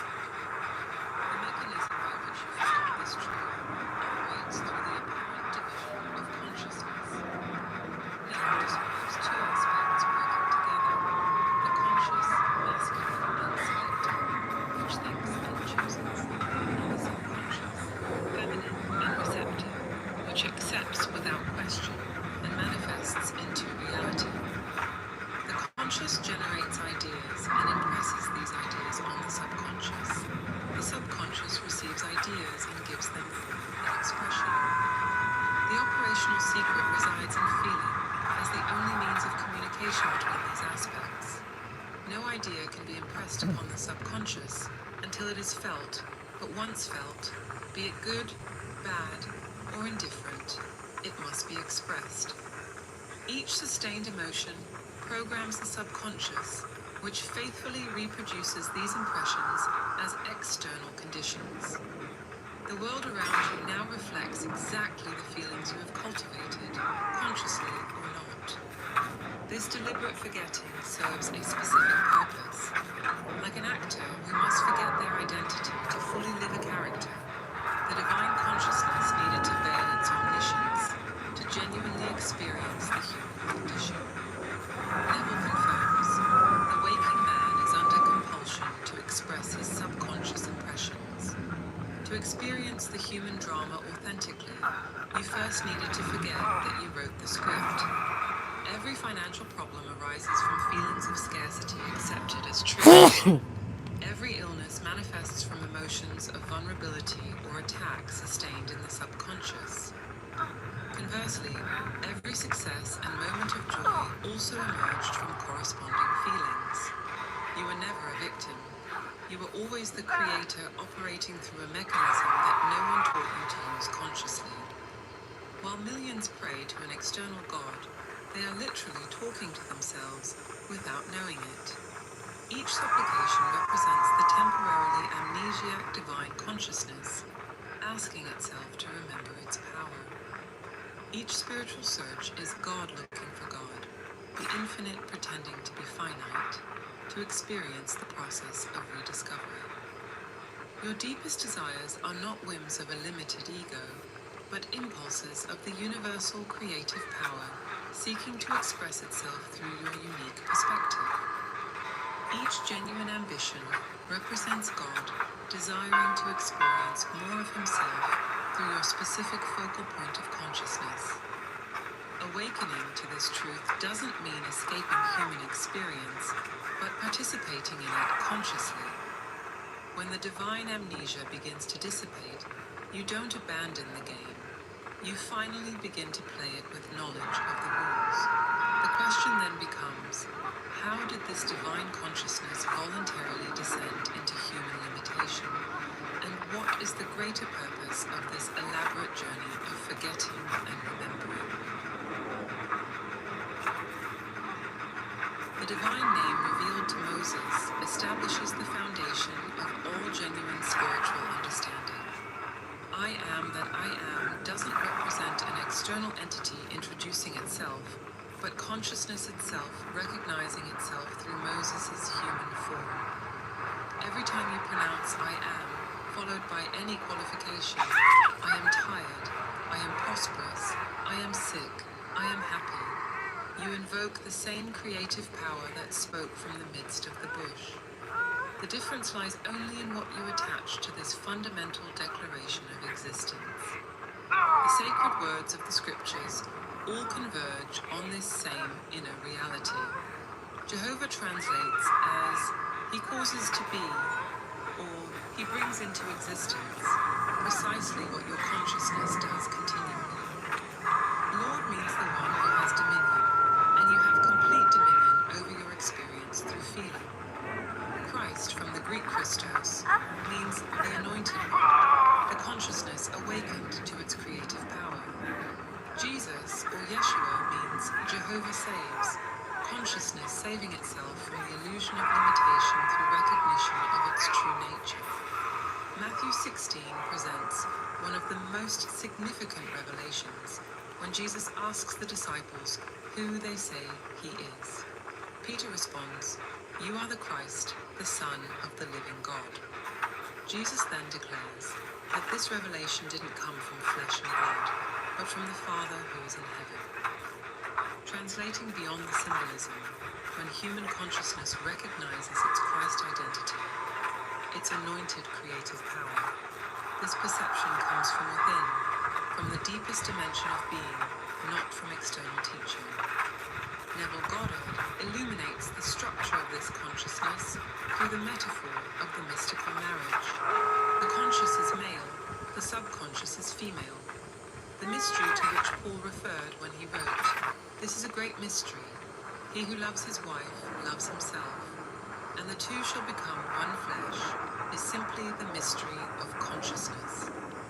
This union between the aspects of consciousness appears poetically in the Song of Songs. "By night on my bed I sought him whom my soul loves. I found him whom my soul loves. I held him and would not let him go until I had brought him into my mother's house and into the chamber of her who conceived me." The text describes the nocturnal process where the conscious mind seeks the subconscious to plant the seeds of desire. The mother's house, the chamber of her who conceives, represents the subconscious that gives form to all impressions. Neville explains, "Preparing to sleep, you feel yourself in the state of the wish fulfilled, and then relax into unconsciousness. Your realized wish is that which you seek." The spiritual structure revealed by Paul in 1 Corinthians establishes a precise hierarchy. Apostles first, prophets second, then teachers, workers of miracles, healers, helpers, administrators, and speakers in tongues. This order doesn't confer moral or spiritual superiority, but indicates specific functions in the cosmic drama. Romans 11 clarifies definitively, "Even so then, at this present time also, there is a remnant according to the election of grace. And if by grace, then it is no longer of works. Otherwise, grace is no longer grace." The selection occurs before birth, before any conscious action or choice. Some are predestined to awaken first and assist others in the process, not through personal merit, but through the necessity of the divine plan of progressive self-revelation. Each role was distributed before the descent into human form. This descent represents the most extraordinary movement of consciousness. No one has ascended to heaven but he who descended from heaven. You cannot ascend to a state you didn't previously occupy.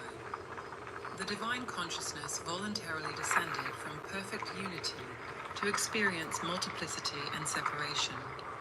It wasn't a fall or an error, but a deliberate choice of temporary self-limitation. Neville describes the purpose. Wait, I had "You are an the eternal hell? dreamer, dreaming non-eternal dreams." The infinite chose to experience finitude. The immortal Finitude. chose to taste mortality. I never And even heard that. omniscience Finitude. chose to know ignorance. Through this journey, consciousness acquires something impossible in its original state of perfection. The genuine experience so much of dust. overcoming, discovery, and transformation. Holy The smokes. serpentine energy mentioned in ancient scriptures, the kundalini of Eastern traditions, represents this same consciousness asleep at the base of the spine, destined to eventually rise through the energy centers until it explodes in the skull, revealing the glorified form, human in face and hands, but transcendent in power and wisdom. This is not esoteric symbolism, but a technical description of the awakening process predetermined for all incarnated consciousness. Human imagination doesn't constitute a tool that you possess or a mental faculty that you developed through evolution.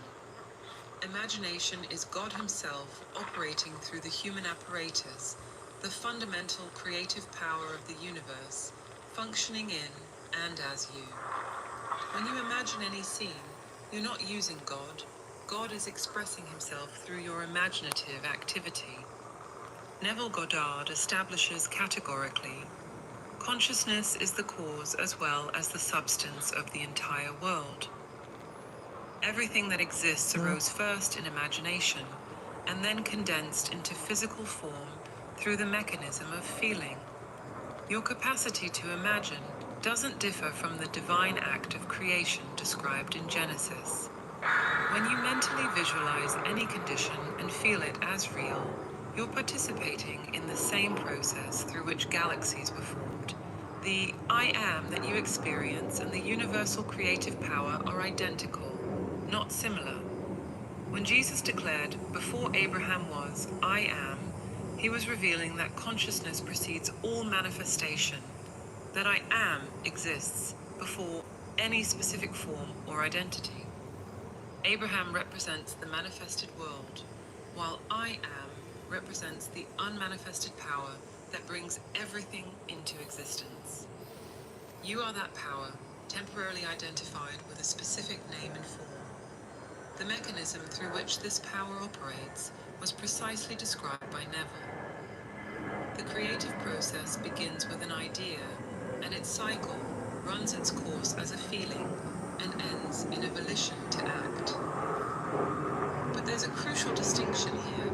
It's not the intellectual idea that creates, but the feeling that the idea generates. Feeling is the one medium through which ideas are conveyed to the subconscious. Therefore, the man who does not control his feelings may easily impress the subconscious with undesirable states. The subconscious doesn't distinguish between what society considers real or imaginary. To it, what you feel deeply is an absolute fact that must be expressed in the physical world.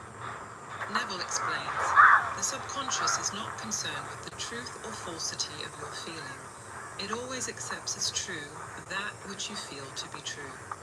Feeling Aw, is the shit, assent I'm of the healer again. I forgot to subconscious to the switch my truth of class. that which is declared to be true.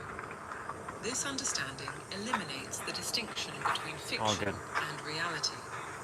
Every imaginative act possesses real creative substance. A scene imagined with sufficient emotional intensity will inevitably manifest, not through magic or supernatural intervention, but through the very nature of consciousness. Because of this quality of the subconscious, nothing is impossible to man. Whatever the human mind can conceive and feel is true, the subconscious can and must objectify. The spiritual hierarchy described by Paul now reveals its true meaning. Apostles are consciousnesses designated to awaken first and assist others in the process. Prophets are those who perceive and declare truths before they become evident to the majority. Teachers are those who can articulate the process in a comprehensible way. But all operate with the same fundamental power. The difference lies only in the timing of awakening and the specific function within the greater plan. The grace that Paul mentions repeatedly doesn't represent arbitrary divine favor granted by an external God. Grace is the sudden, unearned recognition of your true divine identity. You cannot force this awakening through practices, disciplines, or good works. Romans makes it explicit. What? He got me? What? That it is no How? longer of works. Otherwise, grace Damn. is no longer grace. The awakening occurs at the predetermined moment. Oh, look who's here, Mr. Bubba. What's up, bro? Some were Yeah. selected to Jump awaken on. at I this have specific historical time. moment, not I through mean, even if the live stream ends, I'm not ending it until, like, yeah. awakening serves the unfolding Get of on. the divine plan. I didn't die, bro. I got caught. Consciousness is equally God, equally powerful, equally sacred. I was listening to a video while playing. Damn.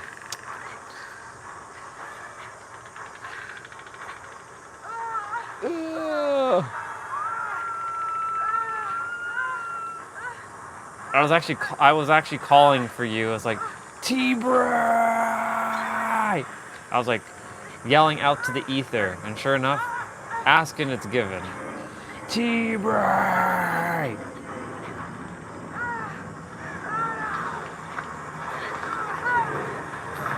Oh shit. Oh, we're healed. I don't know why I forgot to switch my class. I don't like the healer class.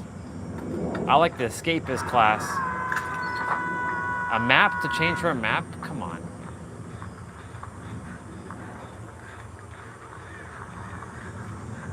What? Oops. Whoa. That was weird. Hi, Laura Croft.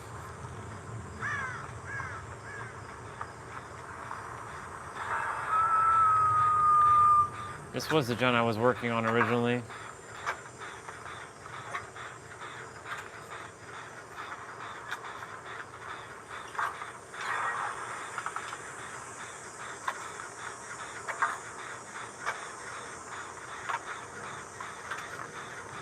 Tomorrow we're gonna go for a bike ride to the big park.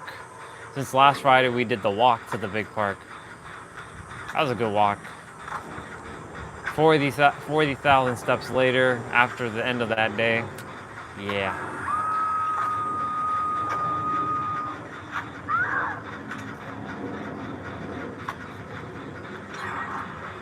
Yo, if they don't come this way, do not come this way. Oh my god, don't come this way. No! Oh my god, are you kidding me? Shit. Don't come this way. Oh my lord. No! Son of a bitch, you had to...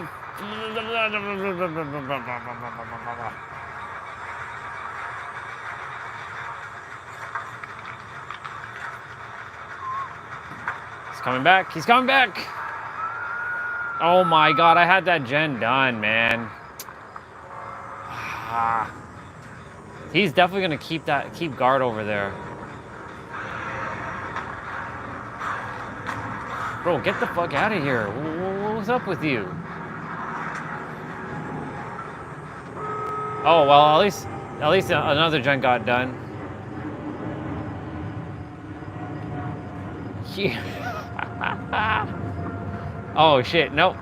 He knows. He's keeping guard on that door. I mean, you can keep guarding that door, but I'm gonna head to another door.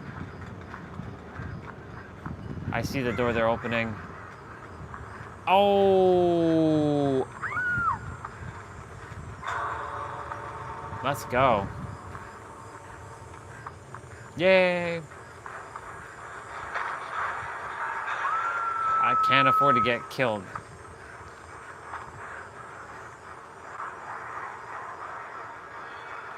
Oh, no, Wesker, no Wesker.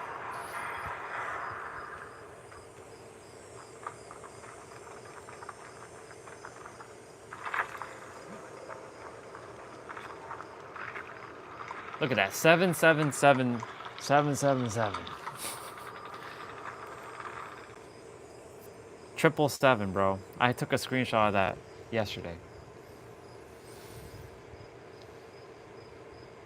It's awesome.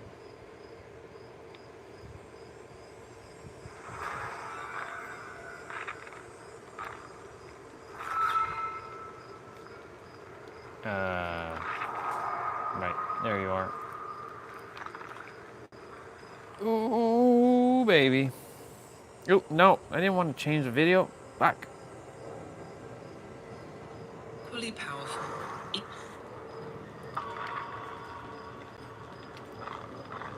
7777.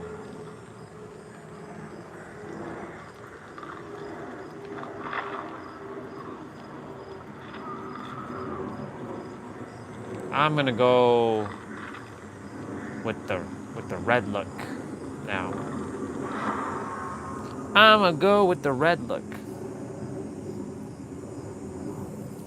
I saw that Lexus is potentially going to release the LFA, but someone called it the Super Supra.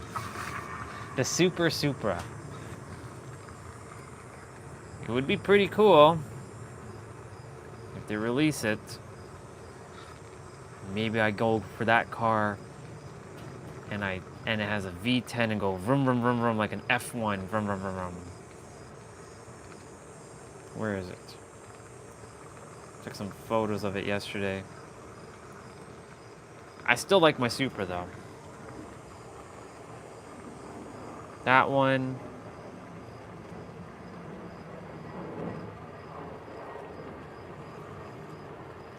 It's nice.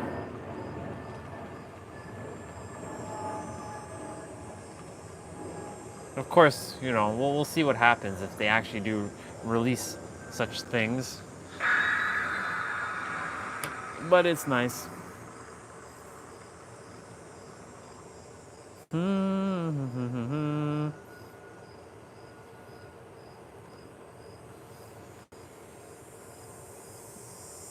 How was your day, sir?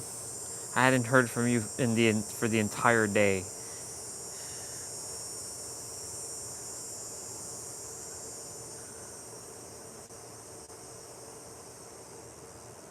Well, what is that?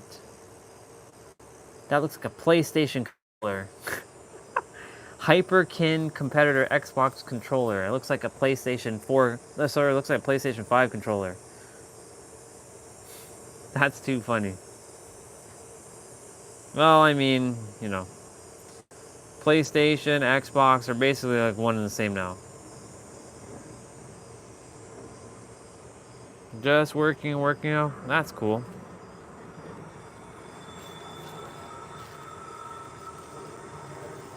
No generator where I'm at. But there's a generator here. Ooh. Those two people over there are having bad internet. They got them red bars. They probably are playing together or something. Hey, we got the man. Shit. The man is here. Oh, well, hello.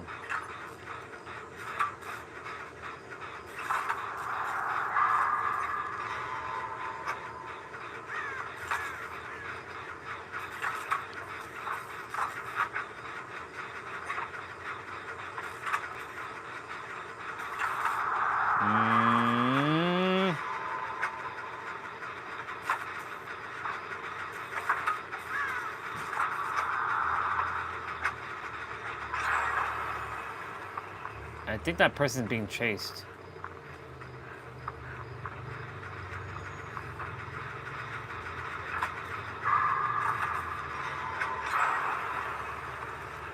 Shit. I didn't change my healing class. Ah, man, I'm still a healer. Oh, he got picked. Yeah, he got picked.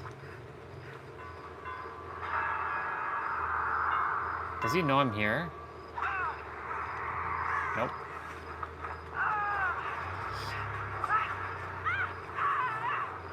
Oh my god.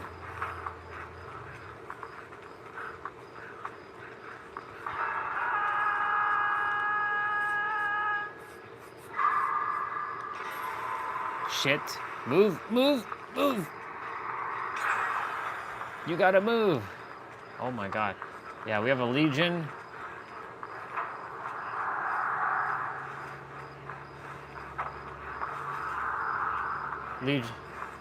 Legion be coming this way for me.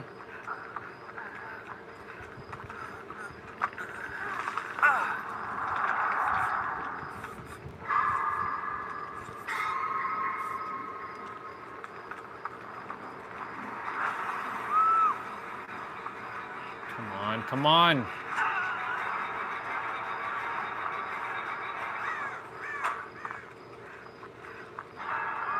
Wow.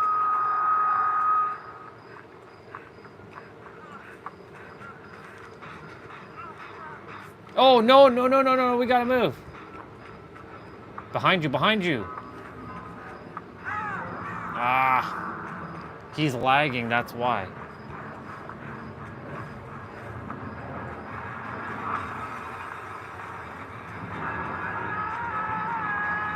Oh my god, she's coming after me now! No! Yo, whoa, whoa, whoa, whoa, whoa, whoa, whoa, whoa! Oh shit, oh my god! Oh, whoa, whoa, whoa, whoa, whoa, whoa, whoa, whoa, whoa, whoa, whoa, whoa, whoa, whoa, whoa. Bro! Yo, yo, yo! Oh my god. I was tag teamed by them. That's crazy.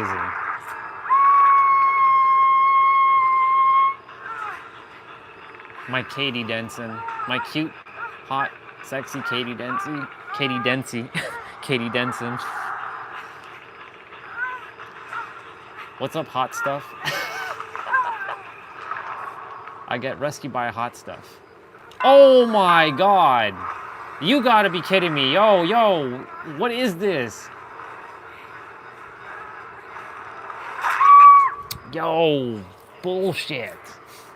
I go from no hooks to 2 hooks already? That's bullshit. You suck, person, for doing that. Oh my god, if he comes back this way... Bro.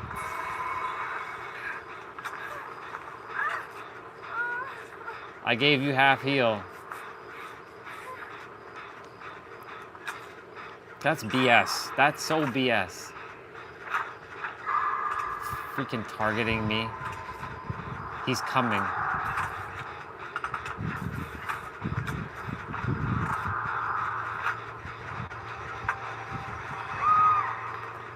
Gotta move. Gotta move.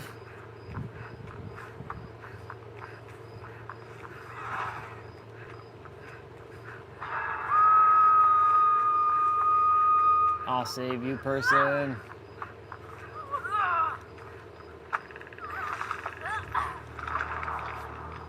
There's a gen over, yeah, there's a gen over this way. It's a 4-person gen.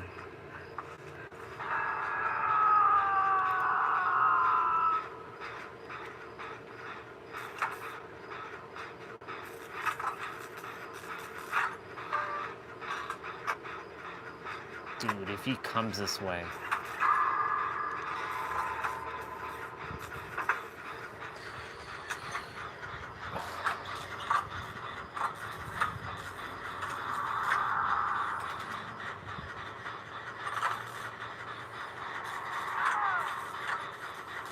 No, don't run away. Get your ass over here and stay here.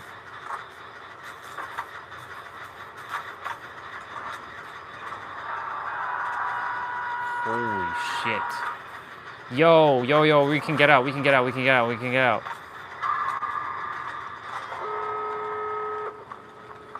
Go. Laura Croft, go. Move. Move, girl, move. Let's go. Chop, let's go. Open the damn door.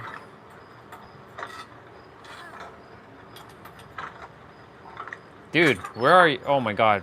I hope you get sent over here. Are they not picking you up? Shit. They're not picking you up. Hold on, I'll be there in a moment. You actually can pick yourself up, bro. Yo, pick yourself up. You can pick yourself up. Press the... I forget what button, but you gotta press a button to pick yourself up. You can pick your... Yeah, let's go! Come over here. I see you, bro. I see you. Head to that door. I'm gonna distract the killer. I'm distracting the killer. Go.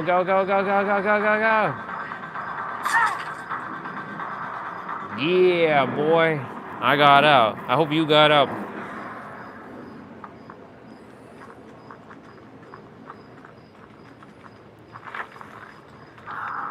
Did you get out? Yeah, you did get out. Nice. Well, at least I got out. After that bullshit. That was so bullshit. That was so bullshit.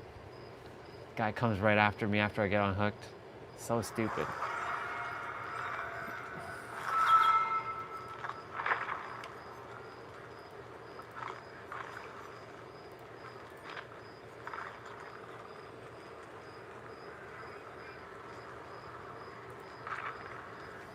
Oh, yeah, I'm gonna change my class. I forgot to change my.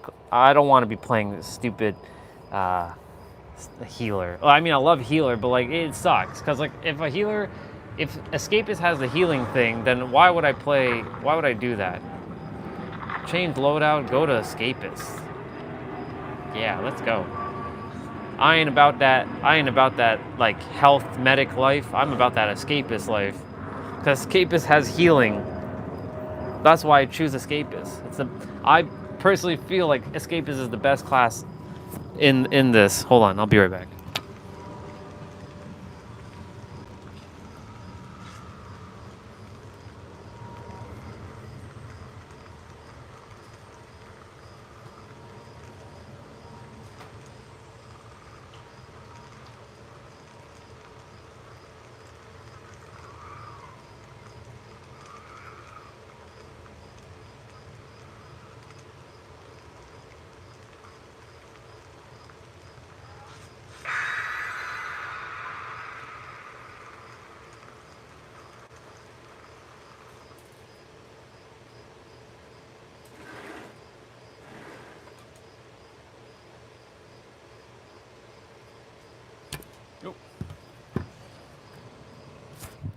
I went to get me a snack, which I got clementine and banana, and I went to go put on my shirt because it's starting to get a little nippy.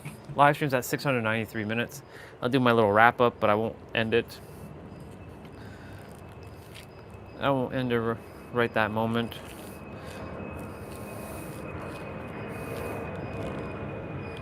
It was fun watching The Matrix last night. Got so much insight after watching The Matrix. I was like, hell yeah.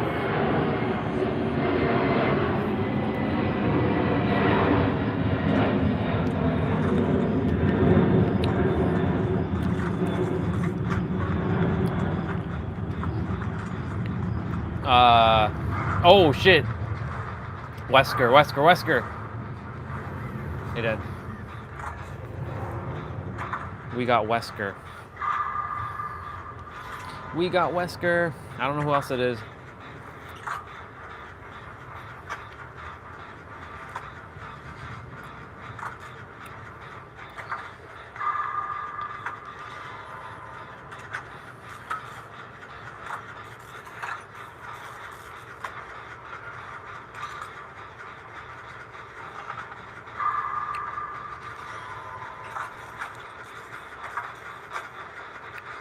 I see Wesker.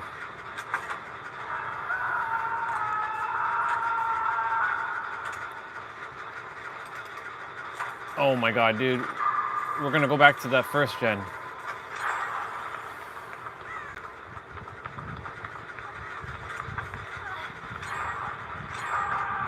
Yo, let's go. Gens be poppin'. She's coming. How did I get hit from that?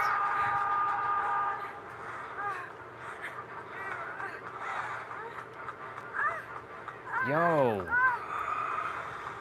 How the hell did I get hit from that bullshit?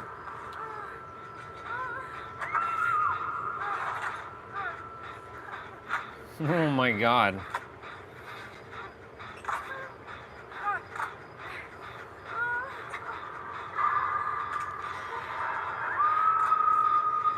It's funny because she aimed for someone else, but she clipped me instead.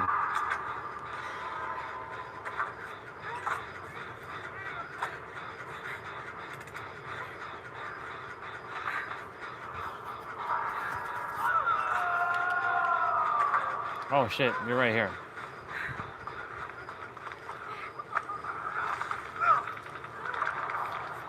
We all need to be healed.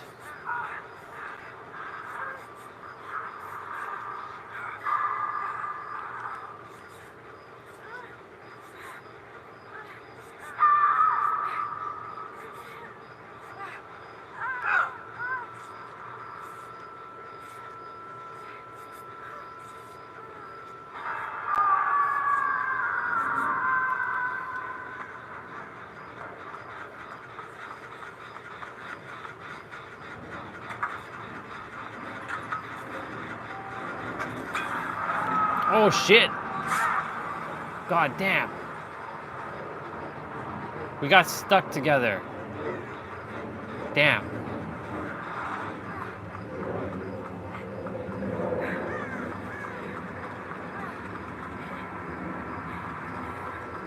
I'm gonna die, dude. Yo, what? Yo, that's so stupid. I pulled down that pallet. That's bullshit. And killers complain. They complain that, oh, survivors have it easy. That's bullshit. All those hit boxes that y'all all have, that's so dumb. People complaining about killer being hard to play or miserable playing as killers. Get out of here.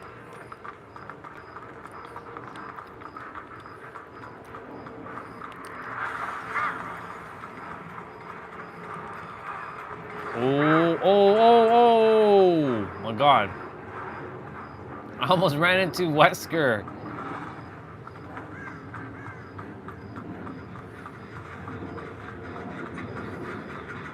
Hi, Michaela. Hi, other Michaela.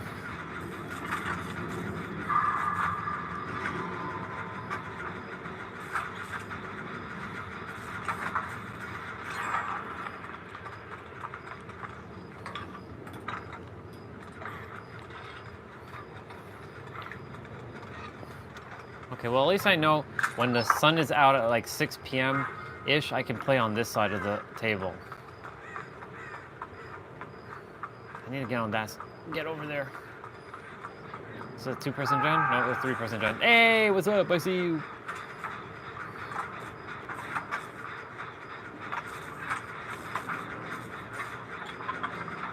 She might be coming here.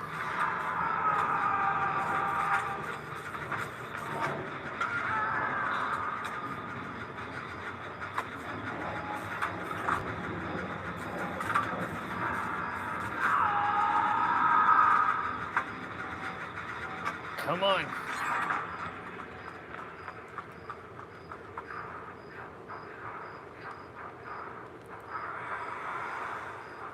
Oh my god.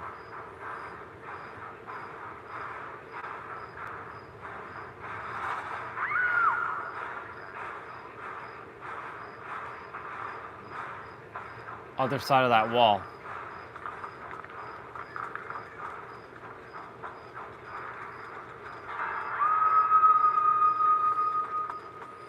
Shit, nobody's on a generator now. I see one.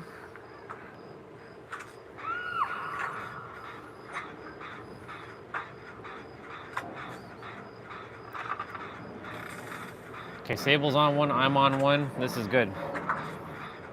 Live stream's at 700 minutes.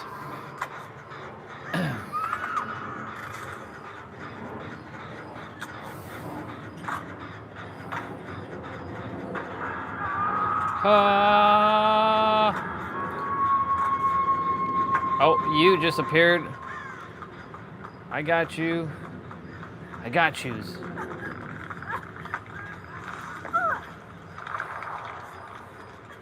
Come with me, dude. Come with me.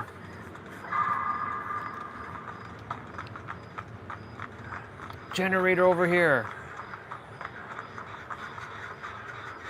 This is the generator I was doing. Nice.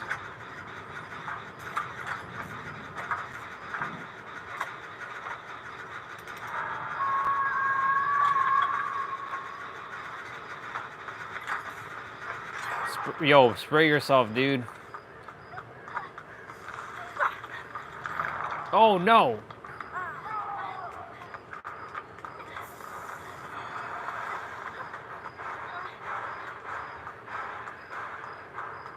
I ran into the friggin' killer.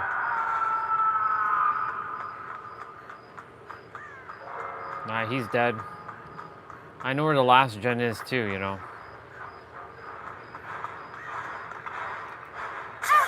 Bro, what the fuck?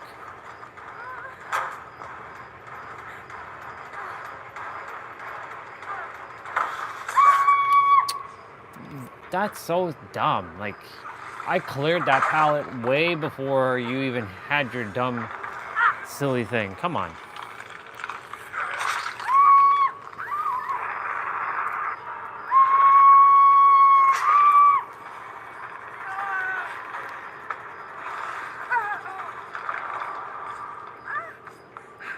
Is there a gen nearby?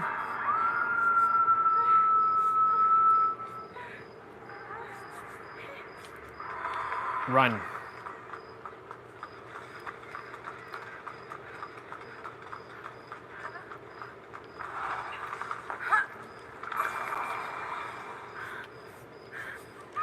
I see the gen. Okay, you're gonna be sent somewhere far. I'm gonna like kind of teleport or like see where you're gonna end up. Shit, you're on the opposite fucking end of the map, dude.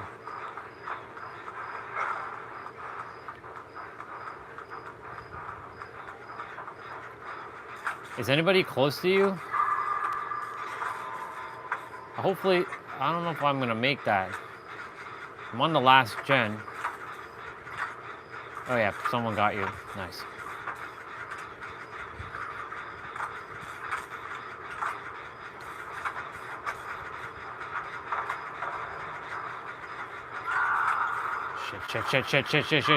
Shit. Oh my god, oh my god, oh my god. We're almost done, we're almost done. Let's go!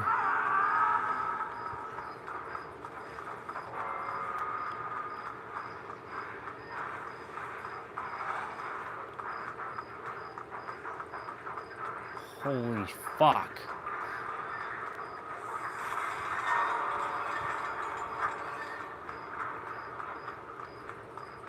Who or what opened what door? I don't even know which door it is.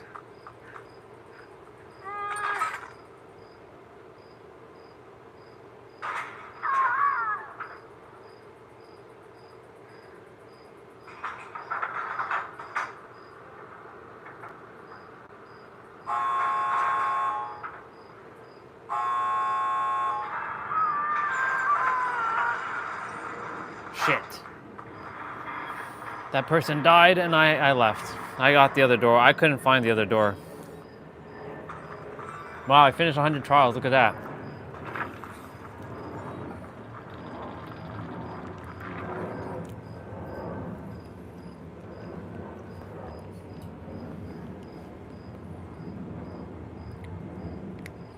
That's crazy.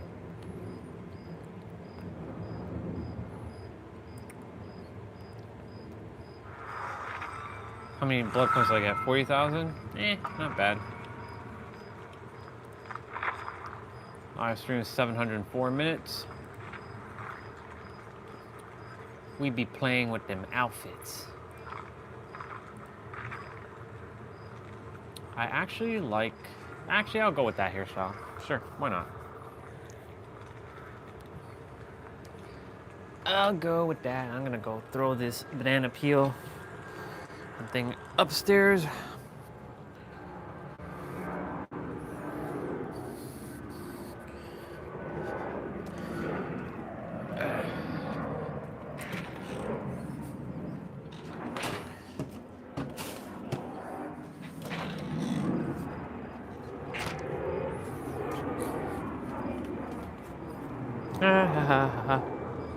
Did I not? Oh, I did ready up.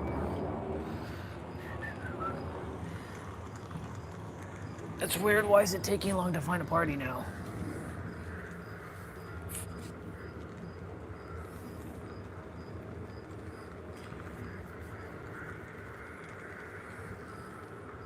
Well,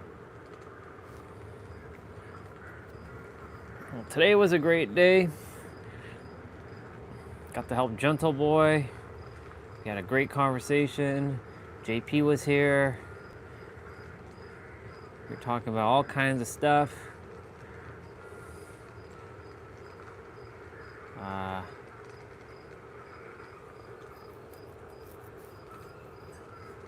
Live stream stayed on the entire day like it normally does. Wait, the fuck?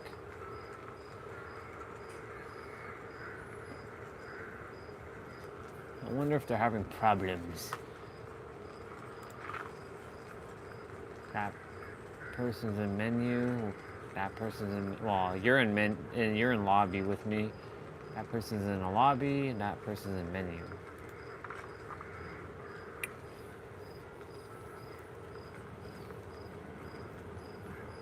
Hey yo, Tuesday, what you doing? The fuck? I wonder if it's broken. I don't think it is.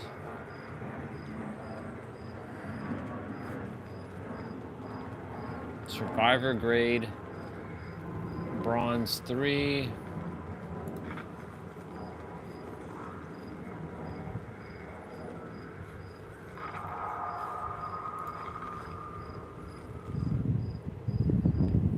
We'll see what happens.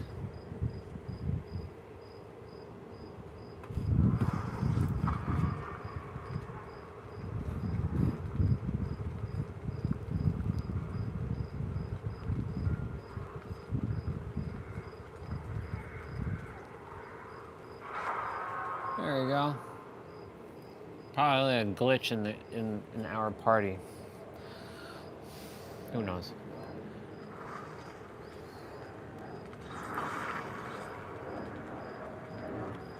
I'll do my wrap up in like 5 minutes. Wait. 7 minutes. Technically 6 minutes. As long as I don't forget. If I'm in like mid-chase, I'll be like, screw it.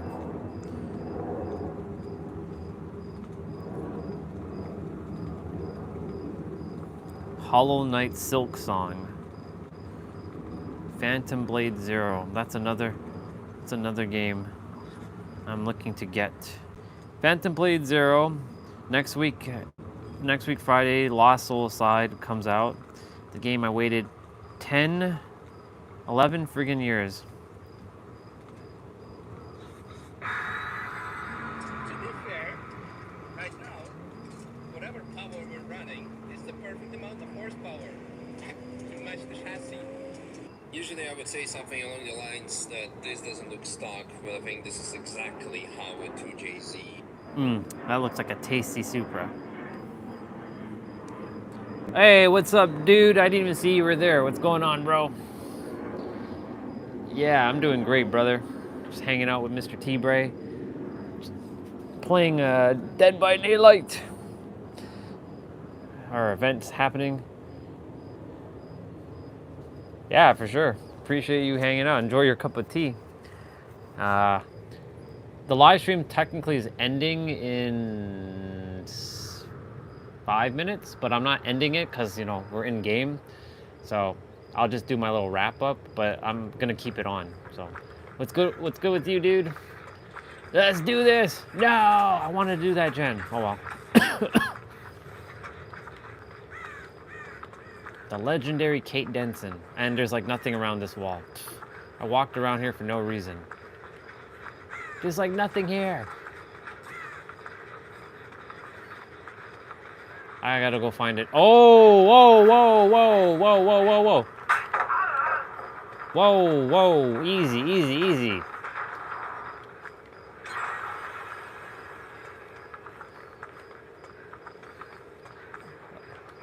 I was like gonna run into a killer there. So this gen being touched? Nope. Yo. Oh my god, you're coming after me! Bro, easy, easy, easy, easy. Ah, son of a gun. Let me see what she said. I had a wonderful day, everything when I was planned, waking up early and doing my routine. That's good, dude. I gotta heal this person. It's fun. It's just lately the developers have been dropping the ball and they've been lots of problems with the game. But I still enjoy it. Just, you know, a lot of people in the community are complaining the developers are slipping and they're not making the game like they're doing all kinds of stuff. So, I mean, I still enjoy the game for what it is.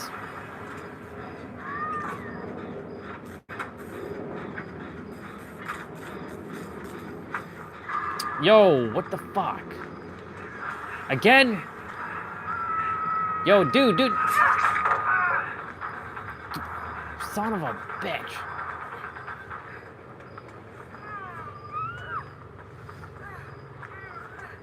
It can get frustrating at times, though. Not gonna lie. Okay, we got 2 minutes and a half until I do my. Well, thank you all for coming on and then Dubai, but I won't actually end the stream because YouTube doesn't like to have anything past 11 hours and 55 minutes. You can't stream past 11 hours and 55 minutes. It doesn't get recorded. No, again? Bro, leave me alone, dude. Get out of here.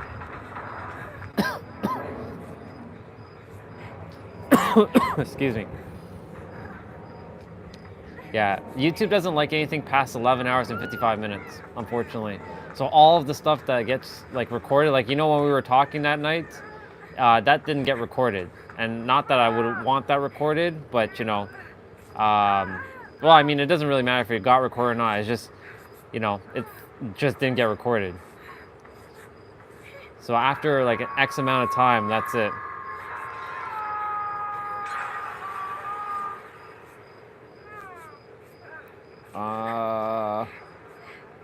Is he coming after me again?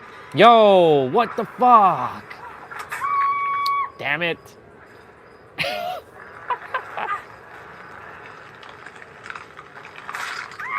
This guy's been on my ass the entire game. Okay, I've been hooked. All right, we got 1 minute, so I'm gonna switch the camera to me. I'm gonna look very, yeah.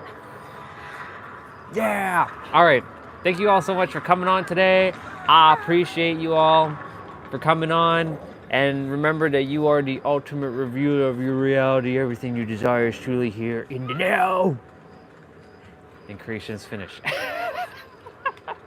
Tomorrow's Full Body Friday, and we'll be taking a bike ride.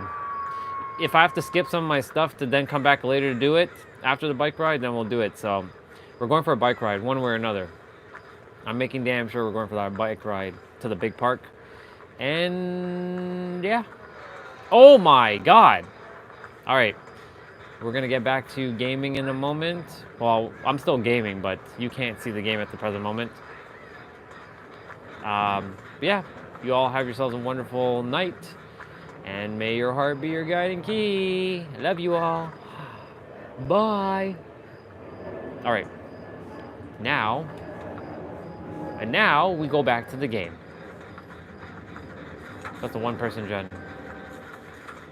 All right, now I can actually focus properly.